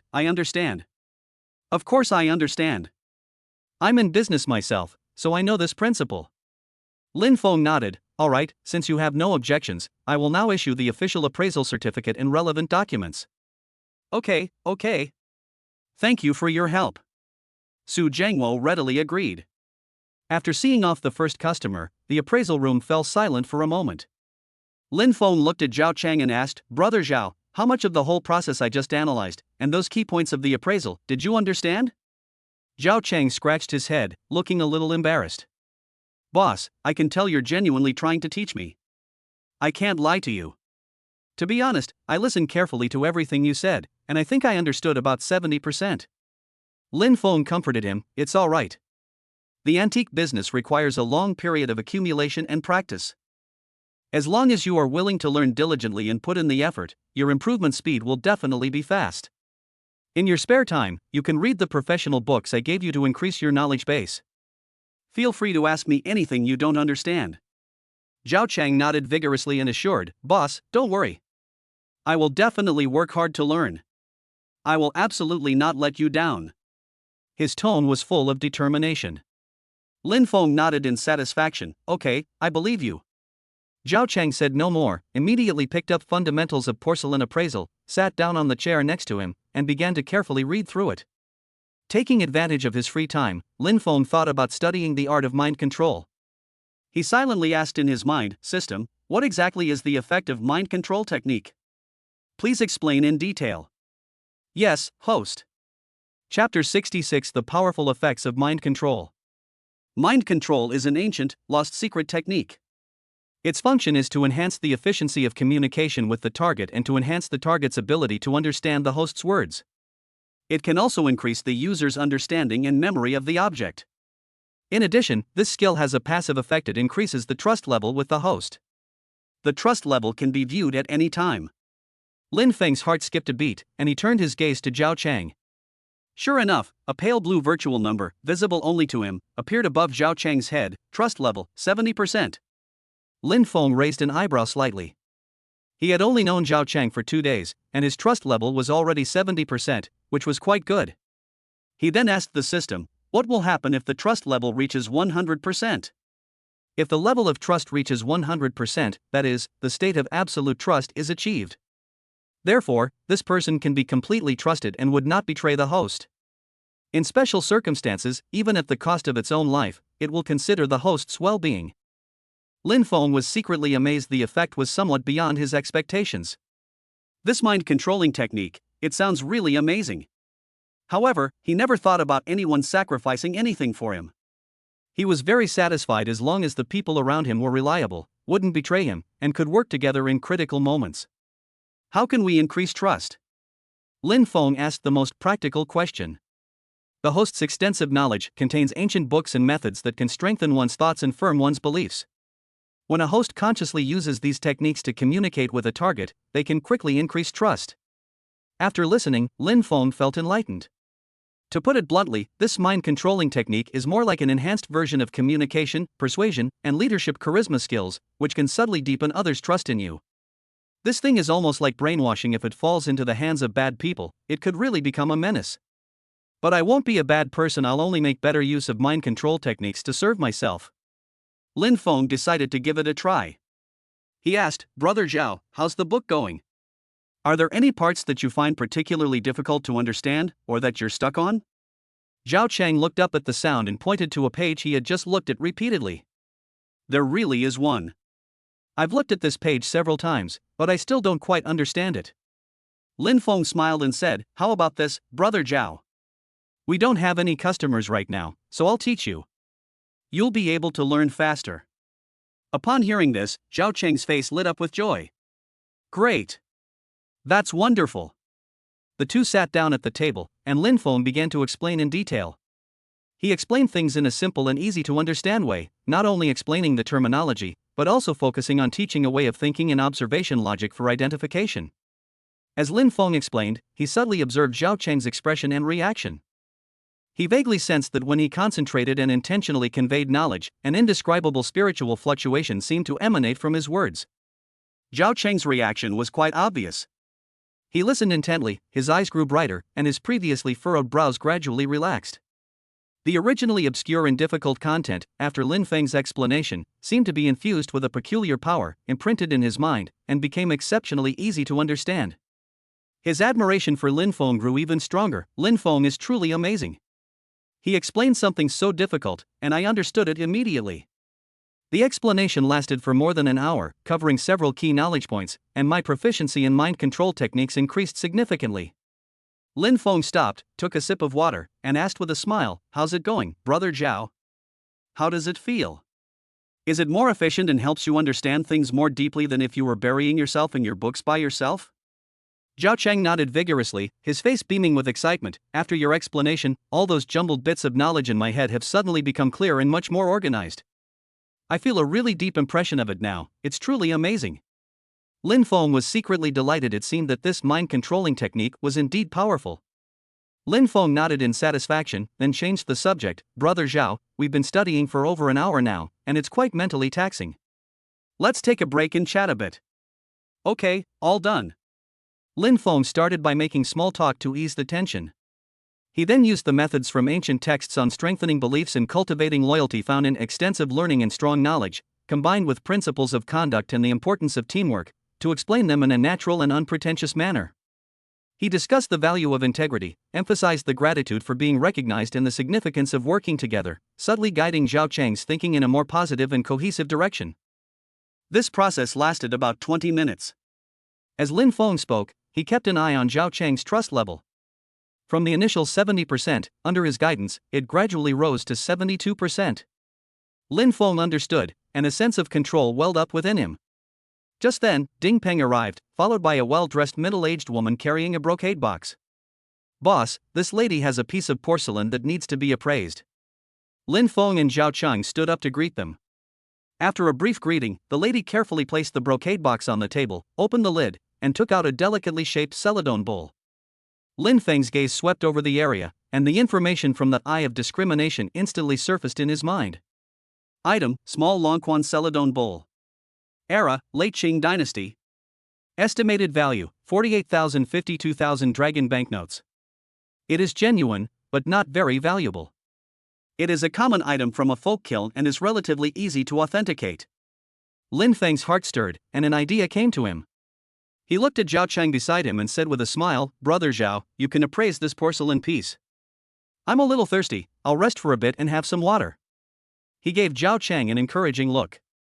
Zhao Cheng was taken aback at first, but then he understood Lin Feng's intention. This was a test for him, and also an opportunity for him to put his skills to use.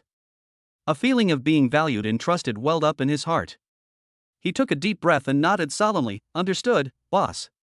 Immediately, Zhao Cheng walked to the appraisal table and, just like Lin Feng had done before, began to appraise the celadon bowl in a professional manner. As he worked, he explained to the lady the characteristics of the porcelain's body, glaze, decoration, and the criteria for determining its age. Lin Feng held his water glass, seemingly drinking leisurely, but in reality, he was secretly observing Zhao Cheng's every step and every word of his explanation. He was pleased to find that although Zhao Cheng's descriptions of some details were not yet precise and fluent enough, and he would occasionally stumble and need to think, the overall approach to identification and the grasp of key points were already taking shape. He's already able to make fairly accurate assessments and valuations of these relatively simple antiques. This is progressing much faster than he expected. Soon, Zhao Cheng completed the appraisal and came to a conclusion that was almost identical to Lin Feng's eye of identification, and gave the lady an estimated value of around 50,000 dragon banknotes. The woman accepted the results, paid the appraisal fee, and left with the certificate. At that moment, Lin Feng had a sudden inspiration. Chapter 67: Lin Feng's Ambition. 1. How's elegance? Since the mind-controlling technique is so powerful, it can easily cultivate Zhao Chang into a top talent in the antique world in a short period of time. Moreover, it's not limited to Zhao Chang. Lin Feng is confident that anyone who is willing to follow his teachings can be trained into a leader in the field with the powerful assistance of the mind control technique. This idea has been extended further, and its scope has gone far beyond the antique appraisal industry. Furthermore, as the level of mind control increases, the speed at which it enhances the abilities of others also increases. This is undoubtedly a great boost to one's career development. If Zhao Chang is cultivated into an authority in the antique world, then I can extricate myself from appraisal work, expand my network in business, and explore other areas of traditional Chinese culture. Lin Feng was extremely excited, and felt even more that this skill had unlimited potential. In the following period, Dingxin Appraisal welcomed several more customers. Based on the information from the Eye of Identification, if the delivered items were of low value and the identification process was not particularly difficult, Lin Feng would let Zhao Chang put it into practice. In his spare time, he seized every opportunity to use the effects of mind control to conduct high-intensity, high-efficiency cramming teaching on Zhao Chang. Zhao Chang's progress was remarkable. He grasped many complex concepts with ease and his memory was exceptionally strong, often surprising even himself. In between instructing Zhao Chang, Lin Feng also began to think about the company's staffing. Having Ding Peng handle the reception was indeed a waste of his talents and lacked professionalism. We still need to hire a full-time female receptionist. In addition, the development of the appraisal company's business also requires a role that can coordinate and manage it. Lin Feng thought of his former roommate, Wang Hao. Wang Hao majored in business administration and had always dreamed of becoming a leader and displaying his management skills. However, ideals are often grand, while reality is often harsh. Wang Hao came from an ordinary family and had no connections or background, so he could only start as an unknown, low-level employee who was bossed around. His abilities, lacking practical experience, did indeed appear mediocre. But what Lin Feng valued was the character of the person and the deep friendship they had forged. He believed that appointing Wang Hao as the company's general manager was appropriate. While shortcomings could be addressed gradually, trust and loyalty were the more valuable assets in the early stages. In terms of finances, the company currently has an accountant, Ms. Chen, who was previously in charge of the gallery's accounts.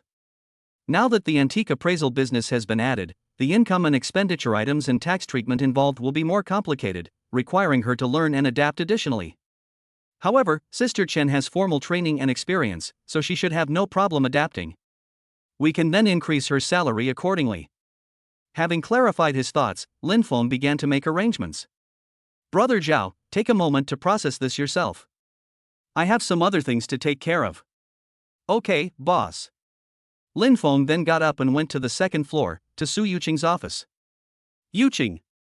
Lin Feng pushed open the door and entered, a smile on his face. Su Yuqing looked up, saw it was him, smiled sweetly, and teased, "Oh, Mr. Lin, what brings you here?" Lin Feng deliberately leaned closer, a roguish smile on his face. "Missed my wife, huh? Come on, let me give you a kiss." He then made a move to lean in. The office door was still open, and Su Yuqing's pretty face immediately flushed red. She playfully raised her little fist and said, "Lin Feng, are you looking for a beating?" Seeing this, Lin Feng immediately raised his hands in surrender, resuming his serious demeanor. All right, enough joking. I need to talk to you about something." "What is it?" "Speak." Su Yuqing lowered her fist and tidied her slightly disheveled hair. "We need a receptionist on the first floor. Could you ask the artists if there are any young girls with good looks, temperament, and communication skills who are looking for work? If they are suitable, I would like to hire them as receptionists." Su Yuqing thought for a moment and nodded. "Okay, I'll take care of it. I'll ask around in a bit and ask a few of my friends too." "Okay, then thank you for your hard work, my dear wife." Lin Feng then went to the finance office and told Sister Chen his thoughts. The work would be more difficult than before, but the salary would also increase. As an accountant, Sister Chen's job is relatively easy, since she only manages the gallery. However, while the job is easy, the salary is not very high. Lin Feng has given her more work now, which means she needs to learn more and will be busier than before, but her salary has increased, which is a good thing for her. After all, he has a family to support, so he definitely wants more income. After speaking with Sister Chen, Lin Feng returned to his office and dialed Wang Hao's number. "Hey, Mouse, what are you busy with?" A slightly tired voice came from the other end of the phone. "What else could I be busy with?" "Going to work, of course." Sigh, only a third of the day has passed. His internship salary was only 4,000 yuan. In a high-cost city like Shanghai, after deducting basic expenses, being able to save 1,000 yuan or so would be considered thrifty. Forget about getting a girlfriend, I have to think long and hard just to buy myself a decent piece of clothing. Every time he sees couples walking hand in hand, interacting sweetly, he feels a pang of sadness, like a cat scratching at his heart. He can only sigh to himself, sigh, when will I ever have the money and free time to seriously date a girlfriend? Even if you survive the internship, your salary after becoming a full-time employee will probably only be 6 or 7,000 yuan. You'll still be struggling to make ends meet in Shanghai, with no hope of getting ahead. In short, he sees no hope for his current life. Lin Feng asked, Rat, do you want a different way of life? Not to be a beast of burden anymore? Wang Hao was taken aback. Not work like a beast of burden? Then what will you do?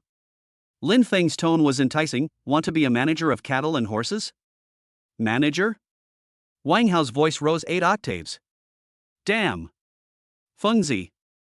You're implying something. Have you made a fortune and are you trying to help your buddies out? Lin Feng remained humble, but his tone was certain. It's not a lot of money, but it's definitely much better than before. I opened an antique appraisal company, and I'm currently short-staffed. So, interested in working together? We can discuss the details in person over there. Holy crap. Really? Lin Feng, you're amazing. Wang Hao was so excited he almost jumped up from his workstation. So that's why you packed your things and left so quickly the other day.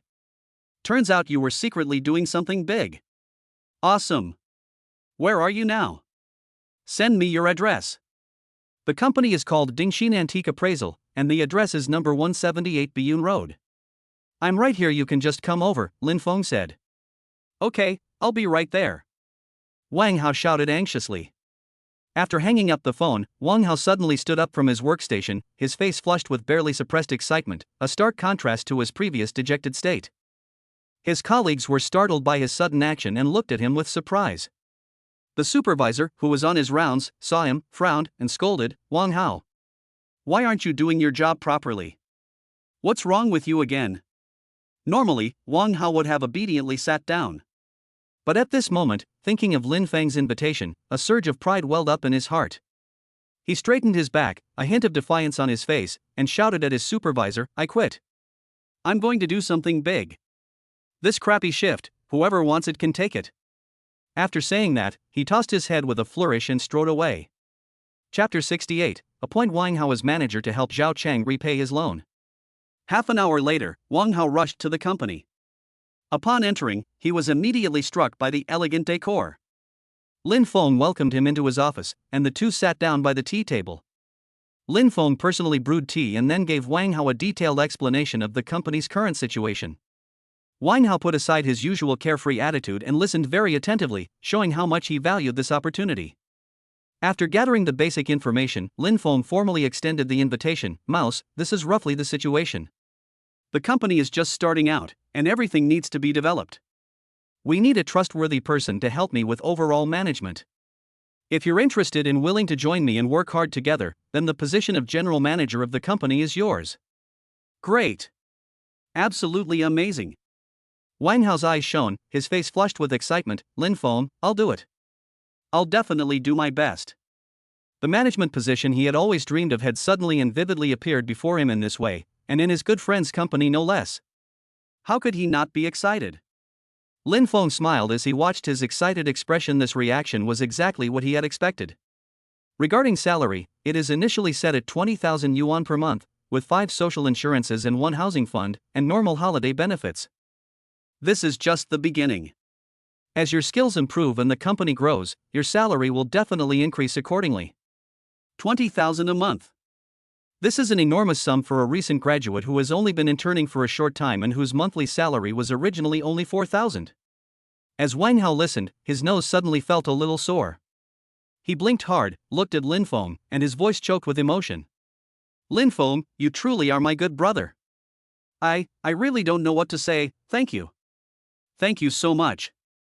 This expression of gratitude contained both the kindness shown to him and the affection that pulled him out of the monotonous workplace. Lin Feng waved his hand, interrupting his sentimental speech in a relaxed tone. Come on, Mouse, let's not do this between us. Aren't you cheesy, being a grown man? Now that you're general manager Wang, you have a lot of responsibility. You need to improve your abilities as soon as possible and not let me down. Wang Hao immediately straightened his back and solemnly guaranteed as if making an oath, "Boss, don't worry. I, Wang Hao, may not be able to say anything else, but I am definitely hardworking, willing to learn and work hard. I will definitely get into the role as soon as possible and manage the company in an orderly manner for you." Lin Feng smiled at being called boss and teased, "So you're calling me boss now? Okay, then from now on in the company, I'll have to respectfully call you General Manager Wang too." Wang Hao scratched his head and smiled sheepishly, but he was secretly delighted. Then it's settled. Lin Feng made the final decision. "Let's go, I'll show you around the company and introduce you to your colleagues. As for your previous job, complete the resignation procedures as soon as possible, and you can officially start work tomorrow." Then, Lin Feng took out his phone, made a few gestures, and said to Wang Hao, "I've transferred 50,000 yuan to your card." Wang Hao immediately received a bank transfer notification on his phone. He glanced at it, and his eyes widened instantly. 50,000? Lin Feng, what did you do? Lin Feng explained, "Consider this your settling in allowance and clothing allowance. You are now the company's general manager, representing the company's image, so you can't afford to lose face. If I have some free time this afternoon, I'll go to the mall and buy a few decent suits, so I can look more presentable." Looking at the long string of zeros on his phone screen, Wang Hao was deeply moved. His lips moved as if he wanted to say something to express his gratitude, but he felt that any words would be inadequate. In the end, he simply nodded heavily, keeping this kindness in his heart. Afterwards, Lin Feng took Wang Hao on a tour to get acquainted with the others. When Wang Hao learned that Su Yuqing, the gallery owner with an exceptional temperament and stunning beauty, was actually Lin Feng's girlfriend, his jaw nearly dropped. He secretly gave Lin Feng a thumbs up and whispered, "Damn! Lin Feng, you're really something else. You've got both a successful career and a great love life, that's awesome. I'm impressed." After seeing Wang Hao off, it was already past 4 in the afternoon. The company's working hours were from 8 in the morning to 5 in the evening. Lin Feng glanced at the time, pondering how he needed to help Zhao Cheng grow up faster. He found Zhao Cheng, who was still engrossed in his book, and said to him, "Brother Zhao, how about you work overtime with me tonight? I want to teach you a few more things so you can improve faster." Zhao Cheng understood that Lin Feng was giving him special treatment, and seeing this as a rare opportunity, he immediately agreed without hesitation, "Okay, boss. No problem." He couldn't be happier to learn from a master like Lin Feng. Lin Feng added, "Don't worry, I'll pay you overtime pay. I won't take up your rest time for nothing." Zhao Cheng quickly waved his hand and declined, No. Boss, this is too inappropriate. You sacrificed your time to teach me for my own good, to help me improve my skills. I'm grateful enough, how can I ask for overtime pay? I absolutely cannot accept this money." Seeing his resolute attitude and sincere eyes, Lin Feng stopped insisting and patted him on the shoulder. "All right, I'll remember this kindness. Let's hurry up." At 5 o'clock sharp, the other employees left work one after another. Lin Feng and Zhao Cheng grabbed a quick dinner nearby, then returned to the testing room and worked late into the night. Around 7 p.m., Zhao Cheng's phone rang. It was his wife, Yi Shui, calling. Seeing that her husband hadn't come home so late and hadn't even called, Yi Shui couldn't help but feel a little anxious. She wasn't suspicious that Zhao Cheng was up to anything bad, she was mainly worried that this hothead might accidentally cause some trouble or get into some kind of mess. As soon as the call connected, Yi Shui asked anxiously, "Honey, why aren't you home yet? It's so late."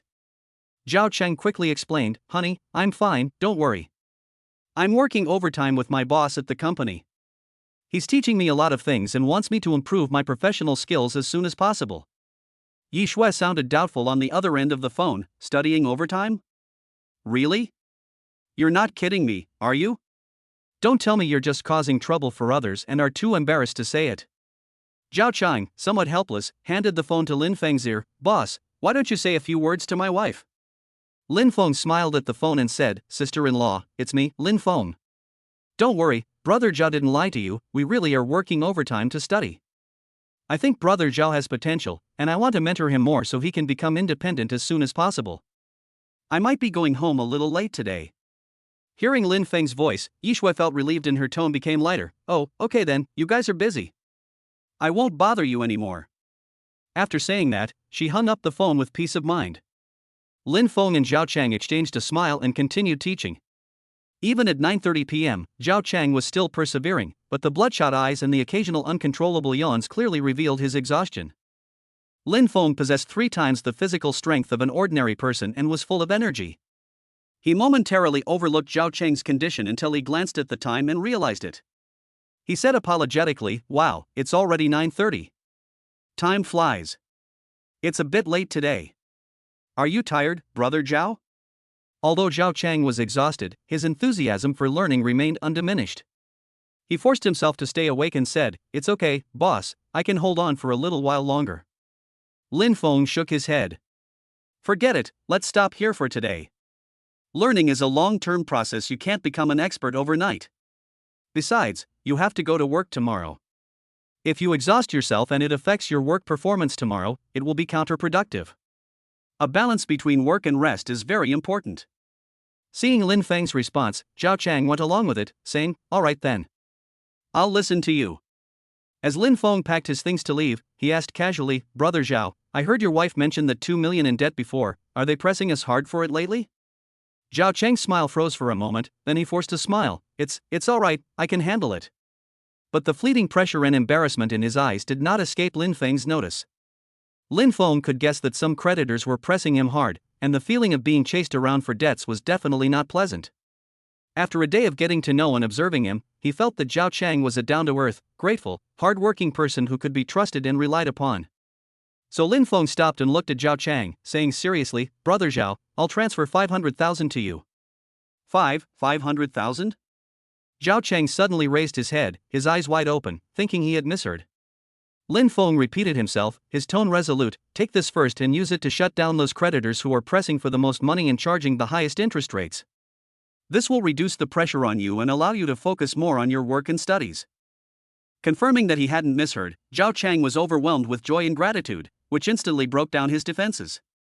His lips trembled, his eyes instantly reddened, and his voice shook. Boss, what am I supposed to say? I. He was so excited he was almost incoherent. 500,000.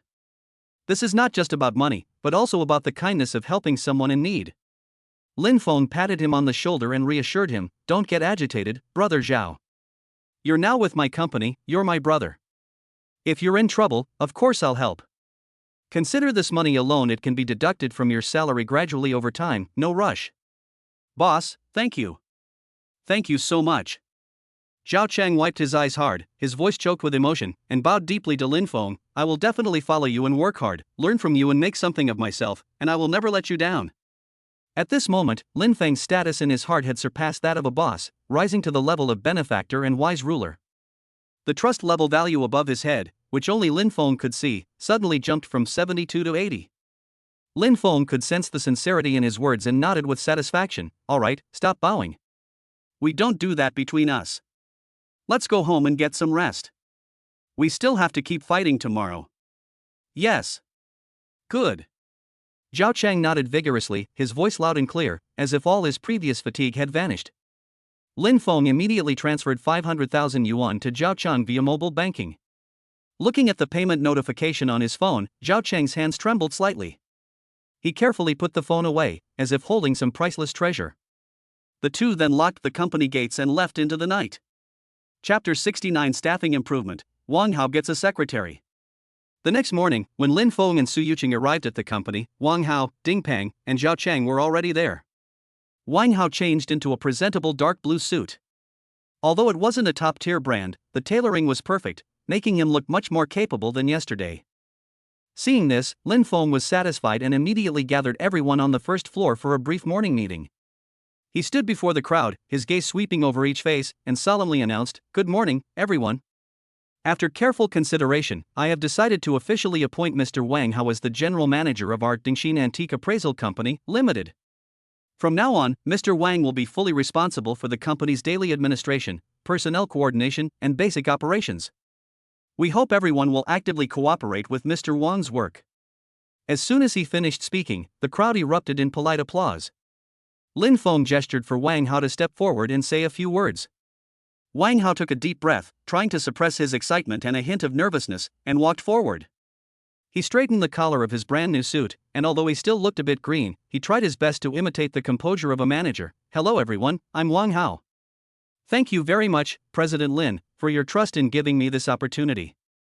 His speech was brief and sincere, which won everyone's favor. After the morning meeting, everyone returned to their respective posts. Lin Feng continued to give Zhao Chang extra lessons in the testing room. As Lin Feng's mastery of the mind control technique grew, his skill level quietly rose to an advanced level, and its effects became even more pronounced.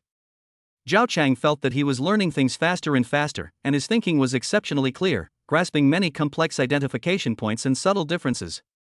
Lin Feng only needs to give him a word or two, and he can quickly understand and remember it. This efficient progress surprises even himself. Around 9 o'clock in the morning, Mu Shui walked in with a girl of similar age who looked lively and cheerful, followed by a girl with delicate features. "Boss Lin." Mu Shui greeted her with a smile. "This is my good friend, Awei. She's very interested in hosting and came here today specifically to see." She pointed to the lively girl beside her. Awei smiled gracefully at Lin Feng. "Hello, Mr. Lin. My name is Awei. I heard from Mu Shui that your place has just opened and the atmosphere is really great, so I thought I'd give it a try." Lin Feng smiled and chatted with Awei for a few minutes, inquiring about her basic information and understanding of the reception work. Awei was quick-witted, spoke eloquently, and had a very infectious smile. Lin Feng felt that she was indeed very suitable to be a receptionist. Awei was also satisfied with the elegant environment and Lin Feng's gentle attitude. With both parties interested, Lin Feng took the opportunity to discuss specific salary and benefits. During this process, he specifically had Wang Hao by his side, partly to familiarize him with the recruitment process and partly to teach him how to communicate with employees. However, Lin Feng soon realized that Wang Hao's attention did not seem to be entirely on the content of the conversation. His gaze kept drifting unconsciously towards the quiet girl standing next to Awei. The girl's name was Xia Xiaoyu, and she was Awei's best friend. She had a pretty face and a gentle temperament, and she was indeed very eye-catching. Wang Hao, a veteran bachelor who has been single for over 20 years, found Xia Xiaoyu pleasing to the eye no matter how he looked at her, and his heart began to race involuntarily. He kept telling himself that he was working, that he needed to be professional, and that he couldn't get distracted, but his gaze seemed to be out of control, always wanting to look in that direction. Xia Xiaoyu also noticed Wang Hao's frequent glances, but she was neither angry nor impatient. She glanced at Wang Hao discreetly and saw that he was well-dressed and had a decent appearance. Although he couldn't be considered a great handsome man, he was still above average. Especially at this moment, the way he wanted to look but didn't dare to look openly made him seem rather simple and cute, which made her feel a little amused. Lin Feng witnessed all of this and was speechless. "But then I thought about it again, and realized that my brother had been single for so long, so it was only natural for him to lose his composure when he met a girl he liked, and I could understand." His mind shifted, and he no longer focused solely on Awei, but turned his gaze to Xia Xiaoyu, asking in a gentle tone, "Ms. Xia, if I may ask, what do you do for a living?" Xia Xiaoyu seemed surprised that Lin Feng would ask her that question, paused for a moment, and then answered softly. "I used to work as a clerk at a company. But the manager later felt that the environment, wasn't quite right, so I quit." Her tone was somewhat ambiguous, tinged with a hint of helplessness. Lin Feng didn't ask any more questions, but from her expression and tone, he could guess that she had probably encountered something unpleasant, such as workplace sexual harassment, which was why she resigned. So he went along with it and said, "Is that so? I think Miss Xia has a quiet temperament and must be very meticulous in her work. As it happens, our general manager Wang has just taken office, and the affairs are quite complicated. He needs a secretary to assist him. I wonder if Ms. Xia would be interested?" Xia Xiaoyu was actually willing when she heard this. Based on her observations, Lin Feng and Wang Hao seemed like upright and easygoing people, unlike her previous boss. Moreover, this job offers more opportunities for career advancement than a simple clerical position. But being a young woman, she felt a little shy about becoming a secretary to a young man, so she said tactfully, "Thank you for your consideration, Mr. Lin. May I think about it?" Avi, who was standing nearby, knew her best friend's thoughts best. Knowing that she was just embarrassed, she quickly took her hand and advised her. "Oh, Xiaoyu, what's there to think about? Boss Lin and manager Wang are such great people, and look how wonderful the company environment is. You might not find such a reliable boss and such a great working environment elsewhere. Besides, if we both worked in the same place, we could look out for each other. Wouldn't that be great?" After hearing what Wei said, Xia Xiaoyu secretly glanced at Wang Hao, who was looking at her expectantly, and finally stopped hesitating. She nodded shyly and said in a voice as soft as a mosquito's buzz, "Then, okay. Thank you, President Lin and President Wang. Very good." When Wang Hao heard Xia Xiaoyu agree, he was so excited that he almost blurted it out, but he managed to hold it in.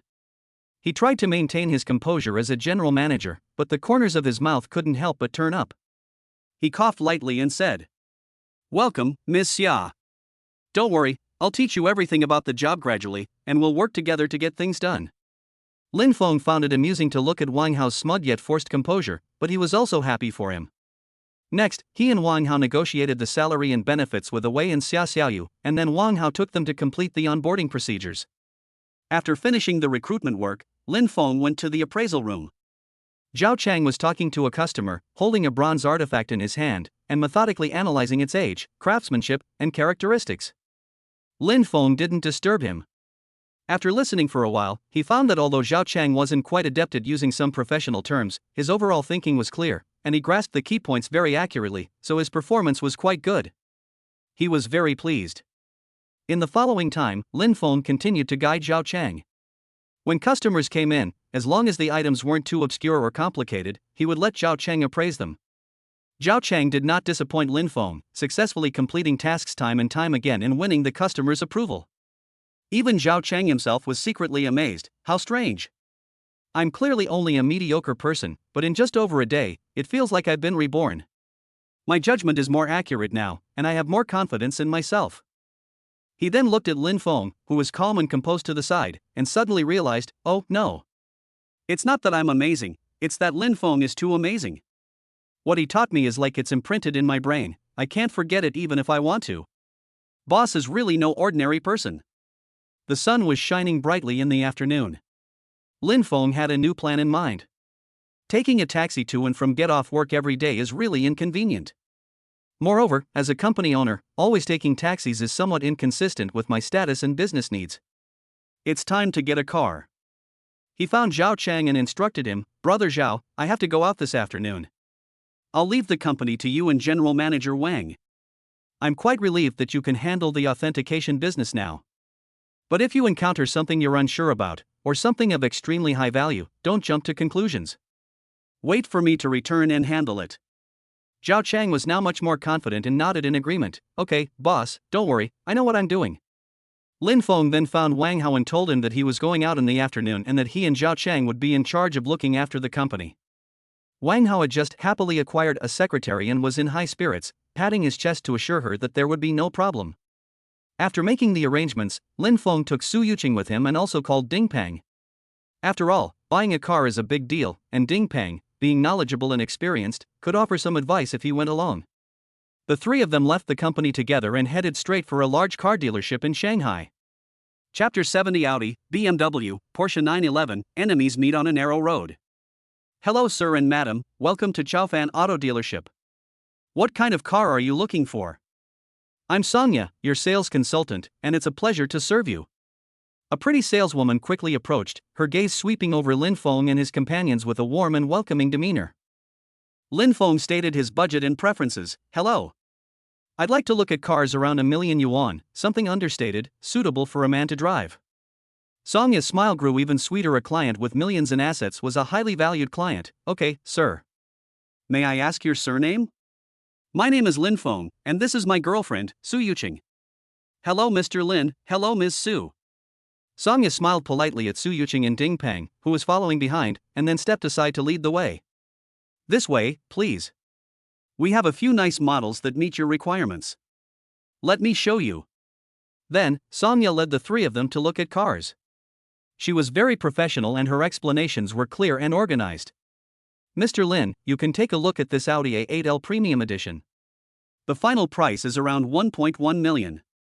It has a dignified and sophisticated appearance.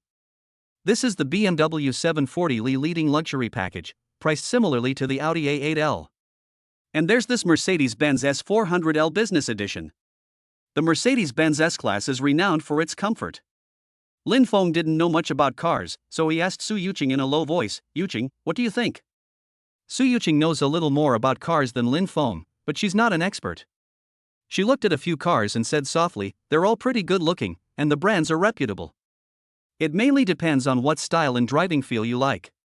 Lin Feng then turned his gaze to Ding Peng. "Ding Peng, what do you think?" Ding Peng's sharp eyes swept over the cars, and he quickly gave a professional and concise analysis. "Mr. Lin, these are all flagship sedans from German luxury brands, and their quality is beyond doubt. Taking your identity into consideration. Personally, I think this Audi A8L Premium Edition might be more suitable for you. Its exterior is unassuming, but its internal capabilities are substantial, making it suitable for both business and family use. The top-of-the-line model will cost around 1.2 million yuan. After listening to Ding Peng's analysis, Lin Feng turned his gaze to the Audi A8L, which had sleek lines, a jet black body, and a calm luster under the lights. "Okay, this one, the top-of-the-line model." Lin Feng made the decision without hesitation. Upon hearing this, Songya was overjoyed, and a smile bloomed on her face. "Mr. Lin, you have such excellent taste. I'll take you to complete the formalities right away." Before she could finish speaking, Lin Feng raised his hand and gestured, "Wait a moment, Miss Song. This car is ordered, but I need to buy 2 more." "You want to buy 2 more? Su Yuqing, who was standing next to him, turned her head in surprise, her beautiful eyes full of doubt. "Lin Feng, why do you want to buy 2 more? Isn't this one good enough?" Lin Feng looked at her with gentle yet earnest eyes and said his thoughts. "Yuqing, this A8 is for myself. But I also want to buy one for you. You run an art gallery now, and you'll also be helping me manage some things at the company in the future. Without your own car, getting around will always be inconvenient." He paused, his tone becoming more sincere. "Besides, since we started dating, I haven't given you a decent gift yet, which makes it seem like I don't value you enough." He took Su Yuqing's hand, his gaze deep. "Besides, this car is not only a gift for you, but also, in a way, a gift for your family to see. I want my aunt and uncle to know that I, Lin Feng, am willing to spend money on you and that I genuinely care about you. I have the ability and strength to give you a good life and ensure you don't suffer any injustice." Hearing Lin Feng's frank words, Su Yuqing felt a complex mix of emotions. There was a feeling of being cherished, a slight unease about whether it was too much money, but more than anything, there was a sense of his determination to prove himself to his family. Looking into Lin Feng's determined eyes, she knew he wasn't showing off. Finally, she nodded gently and grasped Lin Feng's hand in return. "Okay, Lin Feng, I'll listen to you." She chose to believe in and support his decision. Lin Feng sensed her trust, smiled and nodded, and gently stroked her hair with his hand. Then he turned to Songya, the saleswoman who was waiting to the side, her mind already in turmoil, and asked, "Ms. Song, what cars over 5 million are suitable for young women to drive here?" 5 million or more? Songya's eyes widened instantly, her tone apologetic. "Mr. Lin, I'm so sorry. The most expensive car we have in stock is over 3 million. If you really need that price range, you may need to pre-order from headquarters or other channels, which will take a relatively long time." Upon hearing this, Lin Feng couldn't help but show a hint of disappointment on his face. He didn't insist on buying Su Yuqing a car worth over 5 million just to save face or show off. Rather, he genuinely felt that with Su Yuqing's family background, temperament, and appearance, she was fully deserving of a car in that price range. Moreover, as he just mentioned, this car was also for his family to see. If the price was less than 5 million, he felt it wouldn't be enough to show his sincerity and strength. At this moment, Su Yuqing gently tugged at Lin Feng's arm and said softly, "Lin Feng, it's okay. How about we take a look at the one worth over 3 million? A car costing 3 million is already very good. It will definitely make you look good on the road. I really don't mind." She could tell that Lin Feng genuinely wanted to give her the best, but she didn't want to put him in a difficult position, nor did she want to appear too materialistic. Seeing how understanding Su Yuqing was, showing no dissatisfaction whatsoever, and even lowering her demands, Lin Feng felt a surge of warmth and relief. He nodded. "All right, Yuqing, I'll do as you say." Then he said to Songya, "Then please introduce a car model worth over 3 million that would be suitable for Miss Su." Songya breathed a sigh of relief and quickly recommended, "If it's a gift for Miss Su, I suggest you take a look at our Porsche 911 Carrera 4S. Its sleek and dynamic design, precise handling, and stylish, sporty aesthetic make it a favorite among young, elite women." "All right then, let's go take a look." The group moved to a display vehicle. It was a crimson Porsche 911, its vibrant color perfectly complementing the sleek, classic lines of a sports car.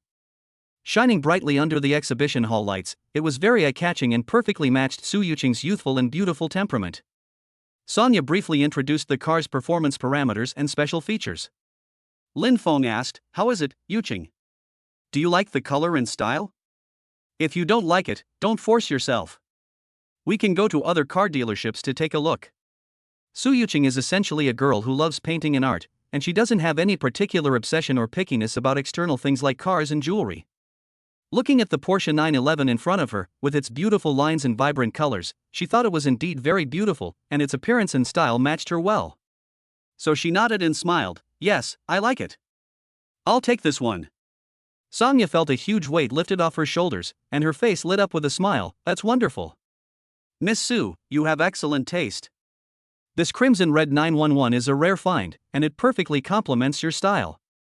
Driving it on the road will definitely make you a beautiful sight to behold." At this moment, Lin Feng spoke again. "Also, Miss Son, what cars do you have around 500,000 yuan? I'd like to buy one for company personnel to use for daily business travel." Sonia was numb at this moment, only filled with ecstatic joy. She had truly met her lucky star today. Her voice was filled with barely suppressed excitement. Okay. Mr. Lin, please come this way with me again." Sonia then introduced several business sedans or SUVs priced around 500,000 yuan. Lin Feng looked around and his gaze fell on a black BMW 5 Series 530 Li Leading Edition. This car has a business-like appearance, ample space, and a well-known brand. "Yuqing, what do you think of this as a company vehicle?" Su Yuqing wasn't very knowledgeable about cars. After looking at it, she said, "I don't know much about this car, but it looks quite impressive. As a company vehicle, I think it should be sufficient." Lin Feng then asked, "Ding Peng, what do you think?" Ding Peng quickly analyzed. The BMW 5 Series has good handling, a good brand image, and a well-established maintenance and repair network. The space and power are more than enough for daily business receptions and employee travel, and its resale value is also above average among similar models. His conclusion was clear: it offers good value for money and is quite suitable as a company vehicle. After thinking it over and considering everyone's opinions, Lin Feng said to Sonia, "Okay, let's go with this BMW 530 Li." Sonia felt so happy she was about to faint, her voice trembling slightly. Okay. Mr. Lin, you're so generous. I'll prepare the paperwork for all 3 cars for you right away." She tried to calm her excited emotions and said to Lin Feng, "Well, Mr. Lin, please come with me to the VIP room to rest for a while, and we'll sign the car purchase contract and complete the payment procedures." "Okay." Lin Feng nodded, preparing to go with Sonia to complete the formalities. Just then, a furious engine roar came from afar, and a blue Maserati Quattroporte sped towards them like a wild horse. A sudden stop, accompanied by the screeching sound of tires, arrogantly halted at the entrance of the car dealership, drawing the attention of everyone inside the showroom. Lin Feng and his companions were also startled by the sudden commotion, and they stopped in their tracks to look around. The Maserati door opened, and 5 arrogant young men stepped out. One of them had a cynical smirk on his lips as he scanned the exhibition hall, exuding an air of arrogance. When Lin Feng's gaze fell on the young man's face, his eyes instantly narrowed. He recognized this person. It was Wu Kai, the man he had a conflict with on the antique street that day. Chapter 71. Speak more humbly. Not everyone will indulge you. Wu Kai also saw Lin Feng being respectfully led by Sonia, and a look of surprise and nervousness flashed across his face. He subconsciously touched his cheek, which had been hit by Lin Feng's fist earlier, and said in a fierce but weak voice, "Lin Feng. What are you doing here?" Lin Feng didn't even bother to lift his eyelids, as if he hadn't heard the dog barking. He simply put his arm around Su Yuqing's shoulder and said in a flat tone, "Ignore it, let's go." This utter disregard was more humiliating to Wu Kai than any verbal rebuttal. He felt his face burning, and hatred grew wildly like a poisonous vine. He didn't dare to yell at Lin Feng anymore. Instead, he turned around abruptly and said urgently to a young man who was nearly 1.9 meters tall with striking white hair and a cold expression, "Brother Dafei." "That's Lin Feng. Damn it, he's the one who hit me last time in the antique street." The young man known as Brother Dafei is named Huang Fei. He was wearing a black Givenchy t-shirt, ripped jeans, and limited edition Air Jordan shoes. His outfit was quite expensive and exuded a rebellious and unruly vibe. Huang Fei is a typical second-generation rich kid. His family is deeply involved in the antique industry and owns the entire industry chain, including 2 antique shops and an appraisal company. Their assets are estimated to be over 1 billion yuan. Wu Kai's swindling and deception of selling counterfeit goods on the antique street was largely inspired by Huang Fei's unscrupulous approach to achieving his goals. Huang Fei narrowed his eyes slightly as he sized up Lin Feng, who was standing not far away. He wasn't a pure playboy like Wu Kai. He could tell at a glance that Lin Feng was far superior to ordinary people in terms of clothing and temperament, and was definitely not a pushover. Therefore, he did not look down on him. However, no matter how useless Wu Kai is, he is still Huang Fei's underling. Even when beating a dog, one must consider its owner. His underlings were being taught a lesson, and this person was standing right in front of him. This was undoubtedly a slap in Huang Fei's face. A sense of protectiveness and hostility rose in his heart. His gaze then fell on Su Yuqing. Su Yuqing's beautiful appearance and elegant temperament instantly filled him with intense amazement and jealousy. He was never short of female companions, but those women who wore heavy makeup or tried to please him were worlds apart from the girl in front of him, who was as beautiful as an orchid in a secluded valley. Why would such a wonderful woman be with this guy named Lin Feng? At this moment, Songya, with an apologetic expression, whispered to Lin Feng, "Mr. Lin, I'm so sorry, that young Master Huang is our store's distinguished VIP customer. I'll go say hello first and make him a cup of tea to settle him in. Then I'll be right back to handle the formalities for you. It won't take long at all, you see." This request is not excessive. Although Lin Feng disliked Huang Fei and his gang, he didn't want to put Songya in a difficult position, so he nodded and said calmly, "Okay, I'll wait for you for a while." Songya felt as if she had been granted a pardon. She bowed slightly to Lin Feng, revealing a grateful smile, and then jogged over to Huang Fei, her face beaming with a warm smile. "Young Master Huang, you've arrived. Please come to the VIP room and have a seat. I'll pour you a cup of the finest Longjing tea. I have a few orders to sign right now. I'll come over as soon as I'm done. I promise I won't delay your car viewing." Huang Fei's gaze remained fixed on Lin Feng, his chin slightly raised, as he asked, "Is it his order?" Songya's heart tightened, and she quickly replied, "Yes, young Master Huang. This Mr. Lin just ordered 3 cars and is about to sign the contract and make payment." "What? 3 cars?" Wu Kai, standing to the side, gasped in surprise, then glared at Lin Feng and said sarcastically, "Lin Feng, you've got some nerve lately. Buying 3 cars in one go, that's quite a business." His shout immediately attracted the attention of other sales staff and customers. Upon hearing that Lin Feng might be suspected of stealing, and considering his youthful appearance and the fact that he bought 3 cars at once, everyone cast strange glances at him.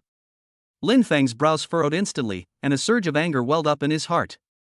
The accusation of stealing is not only a great insult to his character, but also a baseless slander. He was naturally very unhappy to be looked at like that by everyone. Su Yuqing was also so angry that her pretty face turned pale, and she glared at Wu Kai, who had spoken without thinking. Ding Peng's eyes sharpened, he clenched his fist, took a half step forward, and exuded a dangerous aura. Lin Feng naturally wouldn't let him smear him. He turned around, his gaze sharp as a knife as he stared directly at Wu Kai. His voice wasn't loud, but it carried a sense of oppression. "Wu Kai, what the hell are you spouting? Watch your mouth. If you keep spewing filth, believe me, I'll make you crawl out of here today." Lin Feng's aura suddenly erupted, and the coldness in his eyes instantly terrified Wu Kai, who felt a dull ache return to his body. He opened his mouth, made a gurgling sound in his throat, but faced with Lin Feng's intimidation, he ultimately didn't dare to utter a single word and subconsciously shrank back behind Huang Fei. Huang Fei glared at Wu Kai with a look of exasperation. "What a coward! Even arguing back and forth won't get you anywhere." This made him feel even more embarrassed in front of Lin Feng. The hatred in his eyes intensified, but he was confident in his status and unlike Wu Kai, who only knew how to talk big. He glanced at Lin Feng with hostility, then coldly said to Songya, who looked troubled, "Is this the first day you've met me? Don't you know my rules? When have I, Huang Fei, ever needed to wait for others here?"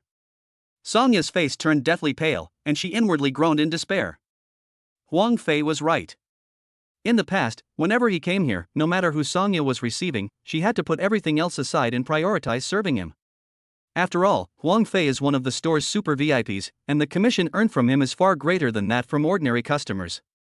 Both morally and logically, giving him priority service would maximize profits. But today is a special case. Lin Feng ordered 3 cars in one go, with a total value of over 5 million. The commission from this deal is enough to make her a fortune. Moreover, Lin Feng's spending power itself reached the level of a super VIP, and she couldn't afford to offend either side. She dared not look directly into Huang Fei's domineering gaze, and with a hint of panic and pleading, she subconsciously turned her gaze to Lin Feng. Lin Feng roughly understood Huang Fei's meaning and knew that the female salesperson was caught in the middle and in a dilemma. He stepped forward, looked calmly at Huang Fei, and spoke in a tone that was neither humble nor arrogant. "Friend, my car purchase process has reached the signing and payment stage. Please wait a moment. Once we've completed the formalities, Ms. Song will naturally come to serve you." His words sounded like a discussion, but his tone was more like an announcement. Upon hearing this, Huang Fei reacted as if he had heard the biggest joke in the world. A contemptuous smile curled at the corner of his lips as he sized Lin Feng up and down. "Your name is Lin Feng, right? You beat up Wu Kai before, and now you want to steal my services? You've got some nerve." Lin Feng remained fearless, meeting Huang Fei's provocative gaze with a calm and unhurried response. "I hit Wu Kai because he started a fight, and I had no choice but to take action. As for your claim about stealing services, that's not true. There's always a first come, first served order. I arrived first today, so my transaction process should be completed first. Is there a problem with that?" Huang Fei stared into Lin Feng's eyes, the playfulness on his face gradually fading, replaced by a coldness of being offended. "Kid, I've never had anyone dare to talk to me like that in my entire life. If he were a nobody, his teeth would have flown away by now. I see you have a certain magnanimity, unlike most people, which is why I'm patiently talking to you a bit longer. Don't push your luck." He paused, then offered a solution in a condescending tone. "Okay, I'll give you a chance. Kneel down and call me brother, admit your mistake, and I'll pretend nothing happened. From now on, I'll protect you in Shanghai." Lin Feng sneered inwardly after hearing this. He finally understood that Huang Fei wanted to use this as an excuse to suppress him, regain the face he and his underlings had lost, and also wanted to recruit him into his ranks so that he could be at Huang Fei's beck and call. But who is Lin Feng? He's got cheat codes, he's going to be the strongest man on earth, he'd be someone else's lackey, and he'd even have to kneel down? Lin Feng's eyes instantly sharpened, and a murderous intent emanated from him, causing Su Yuqing, who was standing next to him, to feel a chill run down her spine. He spoke slowly, his voice icy. "I'll give you a chance too. Take your people and wait obediently in the VIP room right now. Be more humble in the future, not everyone will tolerate you." Huang Fei's expression froze. He glared at Lin Feng with a sinister look, then waved to his three henchmen behind him. Chapter 72. Only those with extraordinary courage are worthy of a wealthy heiress. Those three henchmen exuded a fierce aura that was completely different from that of street thugs. Their eyes were fierce, their muscles were bulging, their posture was steady, and various scars were faintly visible on their exposed skin. They are by no means kind people, they are all ruthless characters who have worked in the dark world and have more or less done things that cannot be brought to light. Huang Fei spent a lot of money to support them in order to deal with anyone who dared to offend his authority. In his life motto, face is of paramount importance, and if he suffers a loss, he must make up for it tenfold or 100-fold. Moreover, his uncle held an important position in the municipal bureau, which gave him the confidence to act recklessly. Even if someone were to die, he was confident he could handle it. The three menacing thugs approached Lin Feng in a triangular formation, their heavy footsteps thumping on the floor. Huang Fei took out a picaron, lit it, took a deep drag, and exhaled wisps of smoke. His face was relaxed, as if he could already foresee Lin Feng being beaten to the ground, howling and begging for mercy. Wu Kai rubbed his hands together excitedly, his face twisted with pleasure, looking forward to Lin Feng being taught a lesson. Lin Feng looked at the three approaching thugs, but instead of showing any fear, a cruel smile curled at the corner of his mouth, which made Su Yuqing beside him feel a chill. "Lin Feng, what do we do? You're going to fight again?" Su Yuqing gripped Lin Feng's arm tightly, her voice filled with anxiety and worry. Although she knew Lin Feng was skilled, the other party was clearly not an ordinary person, and they outnumbered her. Lin Feng gently patted the back of her cold hand, his tone eerily calm. "What can we do?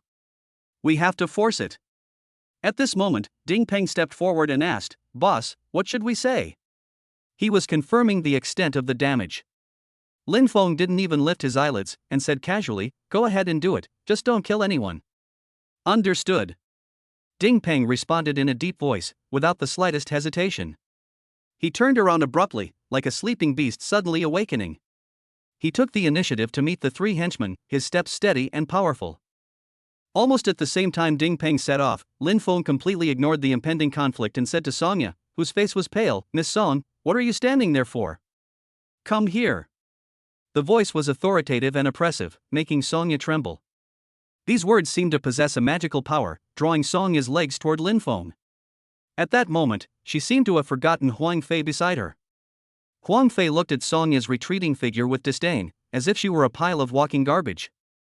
Sonia walked to Lin Feng's side, her hands still trembling slightly, and forced a smile as she took out the prepared contract and pen.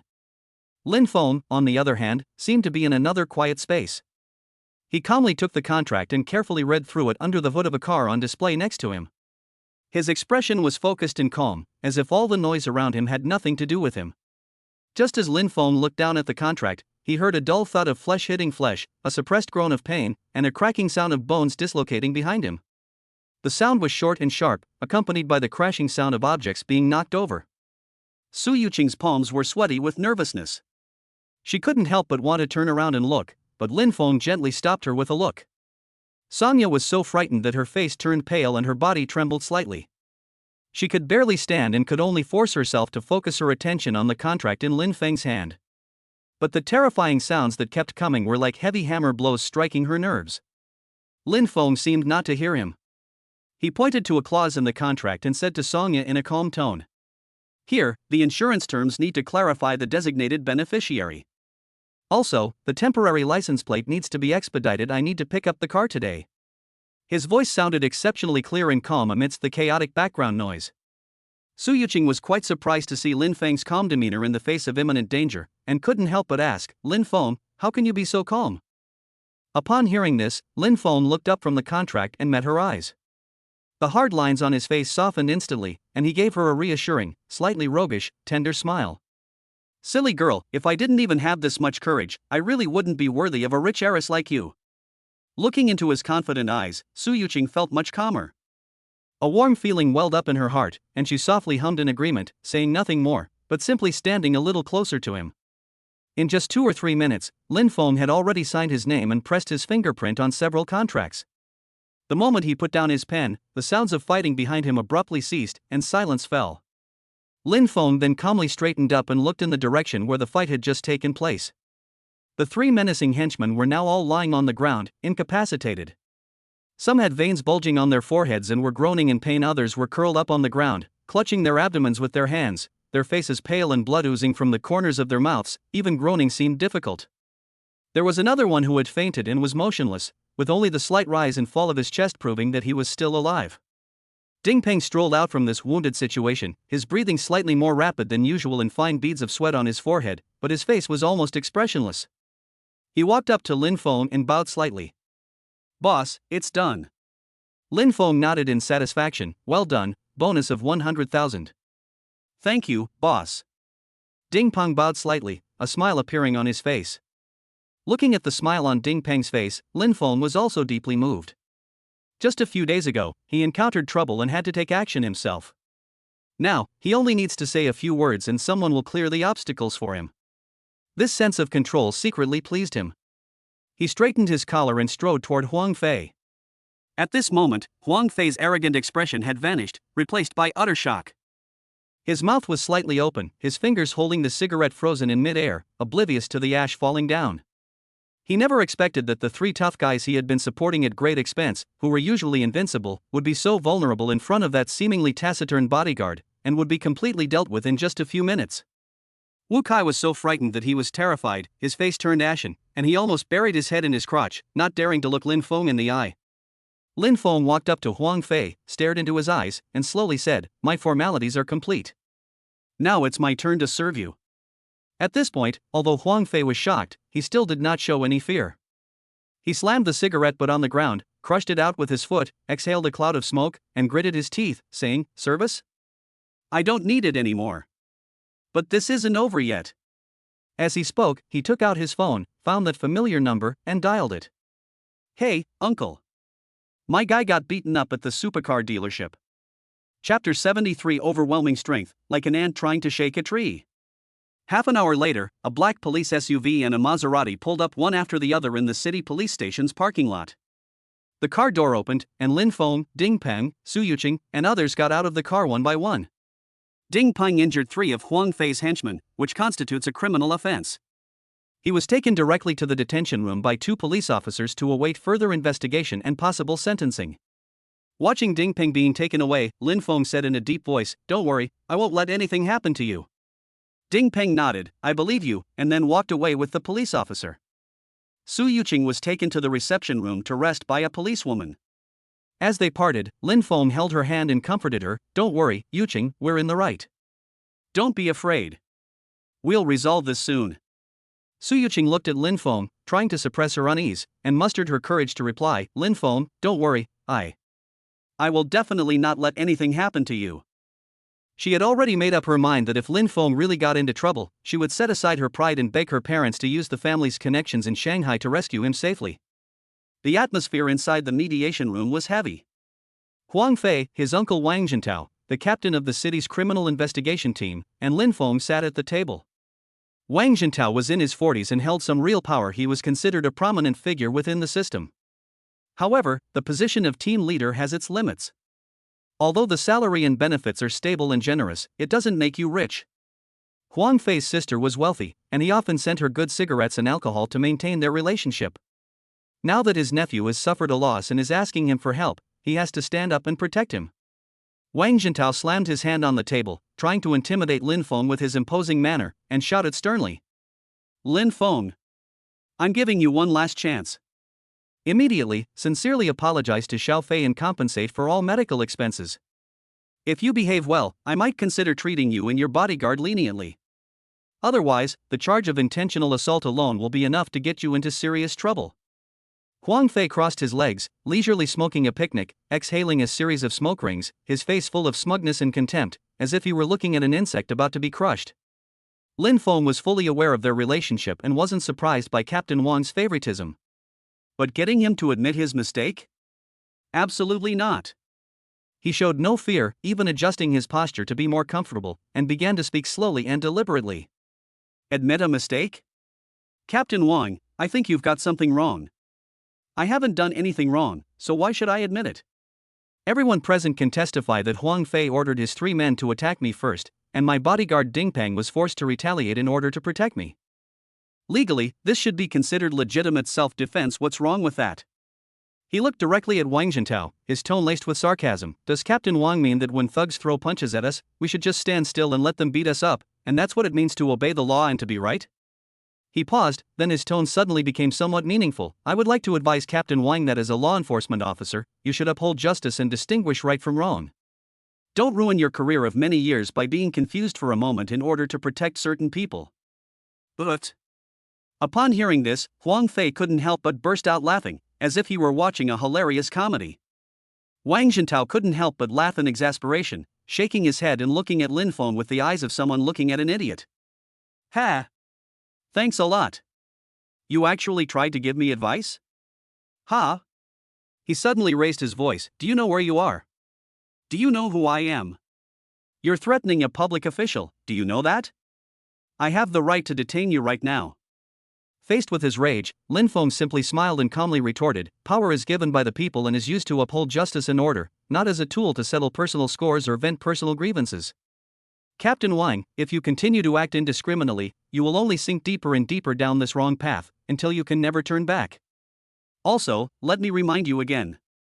I have recorded all our conversations from the moment we entered this mediation room. I urge you to immediately release my bodyguard, Ding Peng, and handle this matter fairly. Otherwise, I cannot guarantee whether this recording will be leaked. Recording. Huang Fei's smile froze instantly. He truly hadn't expected Lin Feng to pull such a stunt.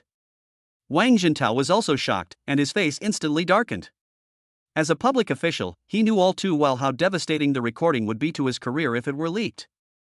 His gaze was fixed on the hand that seemed to be casually resting on the phone, his eyes blazing with anger, and he shouted sharply, "Hand over the phone." Lin Feng shook his head, his tone indifferent. "I'm sorry, this is my private property, and you have no right to confiscate it without cause." "Hand over your phone."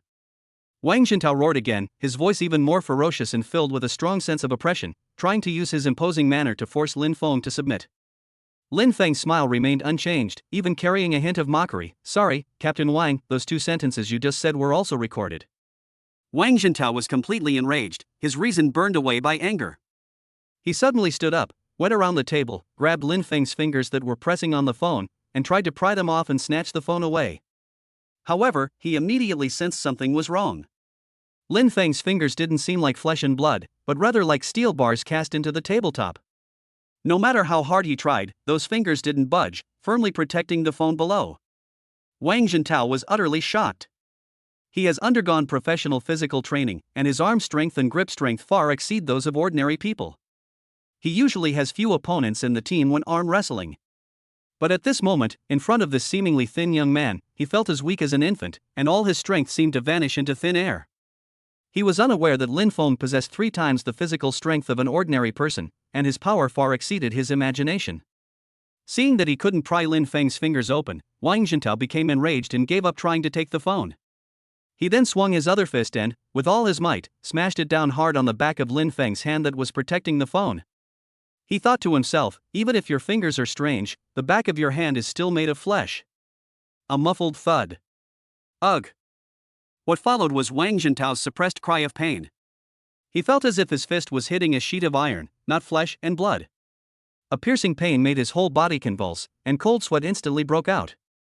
If it weren't for his good physical condition and strong bones, he probably would have suffered a broken hand bone. How could he know that Lin Feng had already secretly activated the iron shirt technique, and the defensive power of the back of his hand had been raised to the limit the moment the fist landed? Let alone his flesh and blood fist, even if a real iron hammer came down, it might not be able to hurt Lin Feng in the slightest.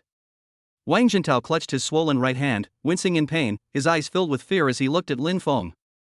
Huang Fei, who was standing to the side, was already dumbfounded, his mouth agape enough to fit an egg. For the first time, he felt fear towards Lin Feng.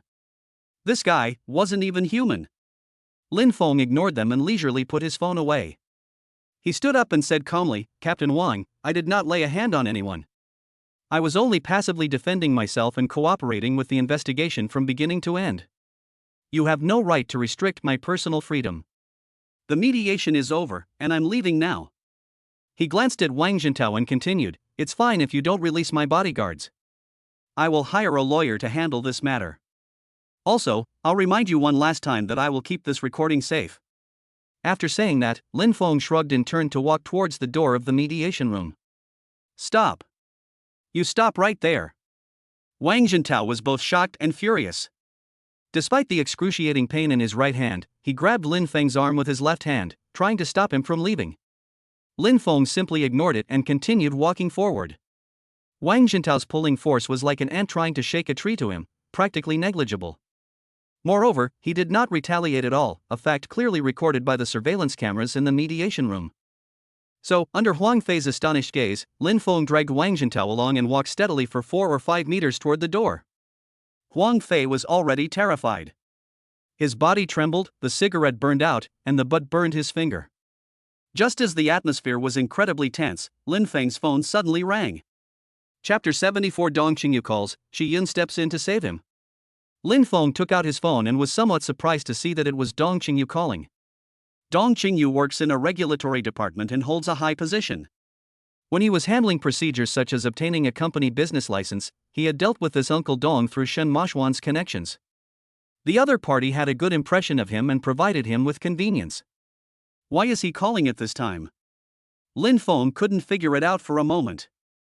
However, considering Dong Qingyu's identity and the fact that he was Shen Mashuan's uncle, Lin Feng felt it was more appropriate to answer the call. Seeing that Lin Feng was about to answer the phone, Wang Jintao, who had been holding onto his arm tightly, suddenly let go as if he had been electrocuted. He then rushed to the door of the mediation room, quickly locked the door from the inside, and pulled out the key and put it in his pocket. This was a last resort for him. Lin Feng was too strong, and he simply couldn't control him. If Lin Feng dragged him into the corridor and other colleagues saw him, Captain Wang would lose all face. "Lock the door first, at least that will keep people inside. Then we can discuss the rest further." Lin Feng was both amused and exasperated by Wang Jintao's series of alarming actions. However, his mind was on the phone and he didn't have time to pay attention to Wang Jintao at the moment. "Hello, Uncle Dong." Lin Feng pressed the answer button, maintaining the polite tone that a junior should have towards an elder. "Lin Feng, did I disturb you? What are you busy with now?" Dong Qingyu's gentle voice came from the other end of the phone. Lin Feng felt it wasn't convenient to go into details in the current situation, so he vaguely replied, "I'm not busy with anything, Uncle Dong, I'm just staying here." Dong Qingyu didn't ask any further questions and went straight to the point. "Lin Feng, if you have some time now, I'd like to ask you for a favor. Help? Lin Feng was even more surprised to hear this. What kind of favor could Dong Qingyu, a leader in a regulatory department, possibly need? He thought for a moment, then tentatively asked, Uncle Dong, what kind of antique do you want to have appraised? Dong Qingyu chuckled on the other end of the phone. No, it's not that. It's something else, to be precise. Someone asked me to ask you for help. Someone asked him to contact me? Lin Feng was even more puzzled. Then tell me, Uncle Dong. If I can help, I will do my best.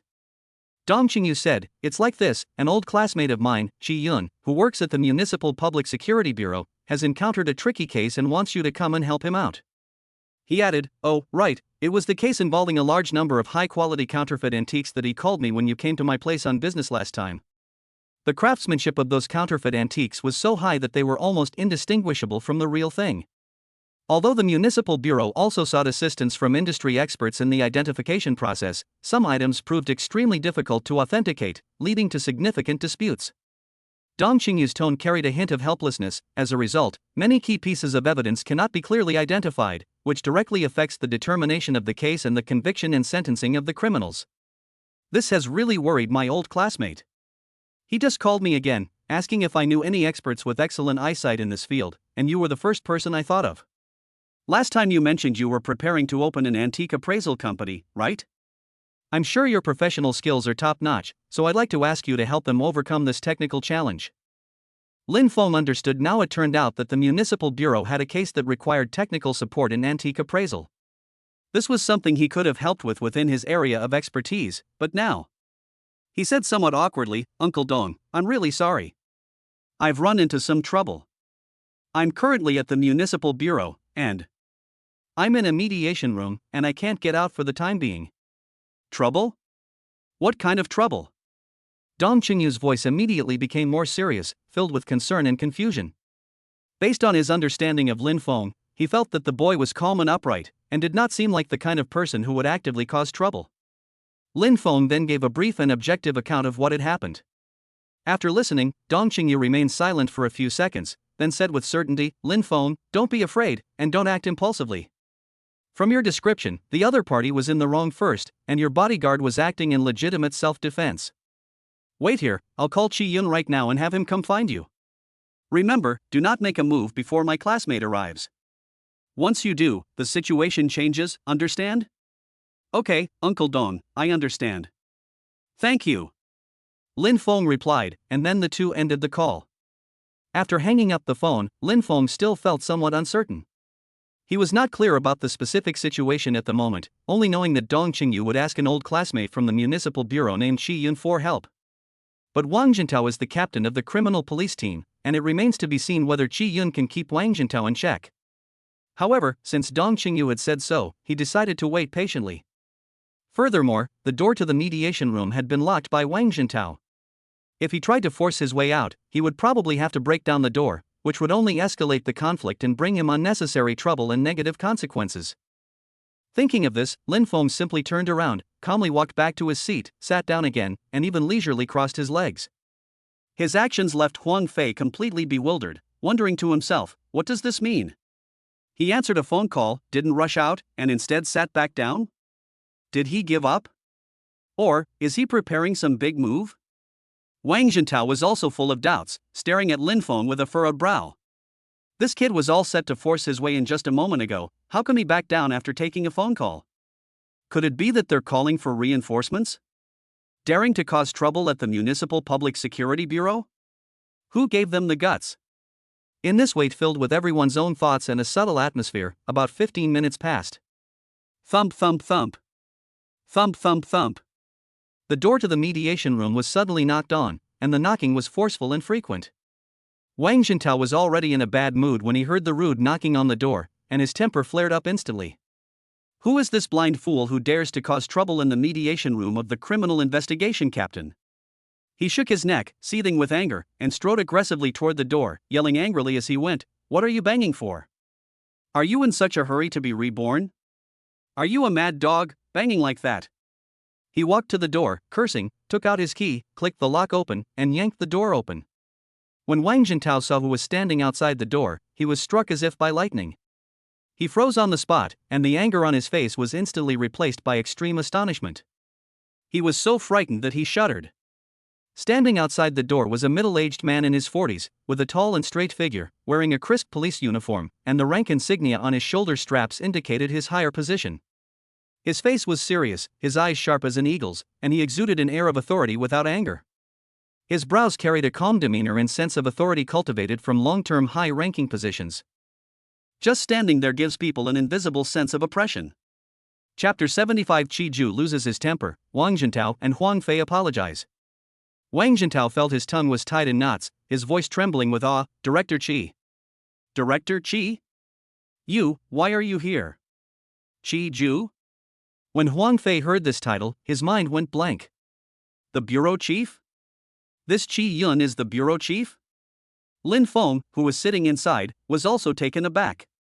On the phone, Dong Qingyu only said it was old classmate Qi Yun, but he didn't tell him that this Qi Yun was actually the director of the municipal bureau. Qi Yun glared at Wang Jintao expressionlessly, his voice low but icy. Captain Wang, you've got quite a temper, haven't you? I can feel your imposing manner even through the door. Wang Jintao was terrified and broke out in a cold sweat. Trying to redirect Qi Yun's anger towards Lin Feng, he forced a smile and cautiously said, Director Qi, you've misunderstood. Hey, it's all that kid inside's fault. He's suspected of hiring someone to commit assault, and his attitude is terrible. He refuses to cooperate, which has really infuriated me. Well, I accidentally took my anger out on you knocking on the door. I really shouldn't have. Please don't take it to heart. Qi Yun was too lazy to listen to his excuses. As she walked into the mediation room, her tone was clearly sarcastic as she directly exposed his lies. Hiring someone to commit assault? Captain Wang, I heard that someone instructed 3 thugs to attack someone, and the bodyguards were only acting in legitimate self-defense to protect their employer. How come the nature of the incident has completely changed in your case? Upon hearing this, Huang Fei's heart clenched as if gripped tightly by an invisible hand, and he was so tense that he could hardly breathe. He realized that things had completely spiraled out of his control, and even his uncle might not be able to keep up. Wang Jintao was terrified, his face turning deathly pale in an instant. He stammered, Director Qi, how did you know so much? Qi Yun walked to the center of the room, stopped, glanced at the calm Lin Feng, and then looked back at Wang Jintao. His tone was calm but carried immense pressure. Didn't brother Lin Feng just make a phone call? How do you think I knew? Wang Jintao was completely bewildered, his mind blank for a moment. He was just calling someone surnamed Dong, wasn't he? How did it become you? He simply couldn't understand how a seemingly ordinary young man could alarm the bureau leadership with just one phone call. Qi Yun waved his hand impatiently, his tone carrying the authority of a superior. Do I need to explain to you what I do, Captain Wang? He stared at Wang Jintao with a scrutinizing gaze. Wang Jintao felt uneasy under that gaze and dared not ask any more questions. He could only awkwardly force a smile that looked worse than a grimace and nodded repeatedly. Yes, Director Qi, it was my fault for being so talkative, Qi Yun didn't have time to waste with him right now. He had important business to discuss with Lin Feng. The case of those high-quality counterfeit antiques still needed Lin Feng's assistance in the appraisal. But before taking Lin Feng away, he had to clean up this injustice and give Lin Feng an explanation, which would also be a way of repaying Dong Qingyu's favor. So he stopped looking at Wang Jintao, turned his gaze to Huang Fei, and finally returned it to Wang Jintao, ordering in an unquestionable tone, Captain Wang, and you too, white hair, hurry up and apologize to Lin Feng. Director Qi, this might not be appropriate, is it? Wang Jintao's face showed extreme difficulty and resistance. For a criminal investigation team leader to publicly apologize to a young man he had just been trying to control was simply too much to ask. Upon hearing this, Qi Yun laughed in anger. Inappropriate? What's inappropriate about it? Just because you're Captain Wang and have some power, you think it's inappropriate to apologize to someone? I'm telling you, if you're wrong, you have to admit it. Just because you have power doesn't mean you can be arrogant and distort the truth. This is the most basic principle and bottom line, understand? Wang Jintao was rendered speechless by Qi Yun's righteous and stern words, his face turning pale and then red. Although he was unwilling, he had no room to resist Qi Yun's absolute authority. He took a deep breath, forcibly suppressing his anger, and forced an extremely awkward smile. He lowered his head and said, Director Qi, you're right. I was confused for a moment. I've learned my lesson today. He walked up to Lin Feng, who had already stood up. Seeing that he had the upper hand, Lin Feng stood up at the right moment, displaying the proper demeanor. Wang Jintao gave a forced smile and said in a dry voice, Lin Feng, what happened today was, I used a bit too simplistic and crude methods, and I went a little too far. I apologize. I hope you can't hold a grudge and let this matter be over, okay? Seeing this, Huang Fei knew that the situation was hopeless and that continuing to resist would only make things worse. He reluctantly moved closer, head bowed, and said, I'm sorry, Lin Feng. I was too impulsive today and behaved rudely towards you and your friends. I sincerely apologize to you. If you don't mind, we can be friends, and I'll treat you to a meal as an apology. Looking at the two people in front of him who were arrogant at first but obsequious later, Lin Feng felt little pleasure, only a sense of irony. He smiled slightly, showing his magnanimity, and said, It's all right, it was all a misunderstanding. I was young and impetuous, and I might have spoken a bit rashly. Now that we've talked it out, let's just leave it at that and move on. Seeing that Lin Feng's attitude had softened, Wang Jintao felt a little relieved, and quickly added in a low voice, that recording. Lin Feng wore a perfectly timed look of confusion. A recording? What recording? Captain Wang, are you sure you're not mistaken? Wang Jintao was taken aback at first, then realized that Lin Feng wasn't going to pursue the matter, and quickly said with a sigh of relief, Oh. Right. Look at my memory, I remembered it wrong. Lin Feng then made his request, Captain Wang, now that the misunderstanding has been cleared up, please release my bodyguard Ding Pang. Also, my girlfriend, Su Yuqing, is still in the reception room. I hope you can help me make proper arrangements and tell her that I'm alright. No problem. Leave it to me. I'll get right on it.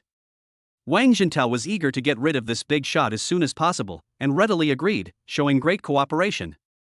Lin Feng nodded, ignoring Wang Jintao and Huang Fei, and walked straight toward Qi Yun, who was patiently waiting.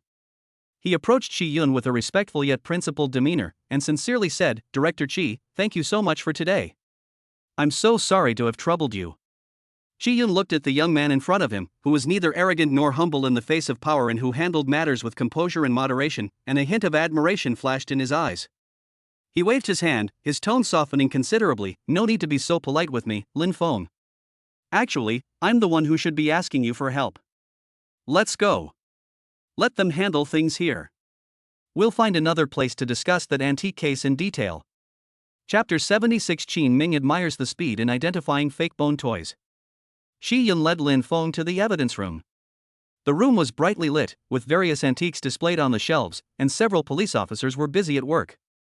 This antique forgery case had an extremely negative impact, involved a huge amount of money, and employed sophisticated forgery techniques, making it very difficult to investigate. Otherwise, it wouldn't have allowed Deputy Director Qi Yun to oversee the case. Qi Yun said to one of the police officers, Qin Ming, this is Lin Feng, the expert I invited to assist you.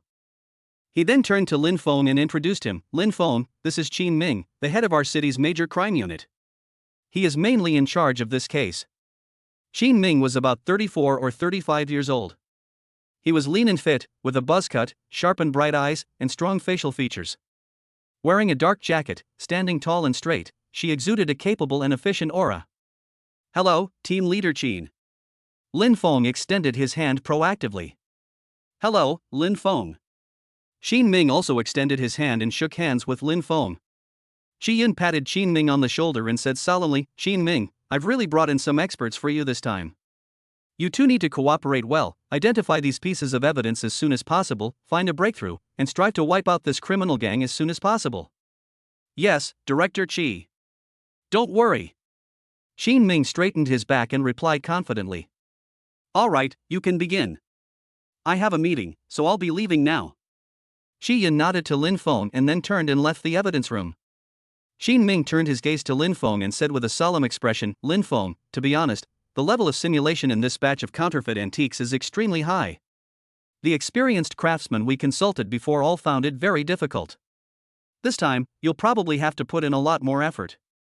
Lin Feng smiled calmly and said, Team Leader Qin, Director Qi already gave me a general overview of the situation on the way here, so I have a good understanding. Don't worry, now that I'm here, I'm sure I can handle it. Seeing Lin Feng's confidence, Qin Ming felt somewhat relieved and nodded, saying, That's great. Shall we begin now? Okay. Lin Feng didn't waste any more time and immediately got to work. He walked to the shelf, his eyes sweeping over each antique, and his eye of connoisseurship instantly activated, revealing detailed information about the items. But to avoid appearing unusual, he put on white gloves and picked up professional tools such as a high-powered flashlight and a magnifying glass, carefully inspecting each item one by one. However, even with all the pretense, Lin Feng's appraisal speed was still astonishingly fast. He hardly needs to repeatedly caress, observe for a long time, or discuss with each other like traditional appraisers. Often, after picking up an object and simply examining a few key parts with tools, one can write an authentication conclusion on the label. This left Qin Ming, who was standing to the side, dumbfounded, and he couldn't help but feel a little suspicious. Is such a fast authentication speed really reliable? Even the top authentication experts in China couldn't possibly make such a quick and decisive judgment when faced with such a high-quality counterfeit item, right?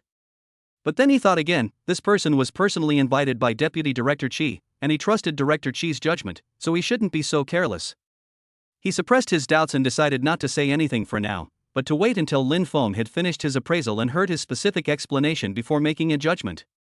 In just half an hour, Lin Feng had completed the appraisal of more than half of the antiques and attached a label with specific information to each item. Qin Ming couldn't help but pick up a few labels and examine them closely, becoming more and more shocked the more he looked. The description on the label is extremely professional, not something that was written haphazardly. He began to look at the young man in front of him with new respect and was genuinely shocked. However, to ensure everything went smoothly and out of a sense of rigor in the investigation, Qin Ming decided to ask Lin Feng a question to verify his identity. Lin Feng, you've been busy for a while, take a break and have some water. Qin Ming handed him a bottle of mineral water. Lin Feng didn't even look up, still focused on a bronze artifact in his hand, and casually replied, no need, Team Leader Qin, I'm not thirsty. He just wanted to finish his work as soon as possible and then go find Su Yuqing.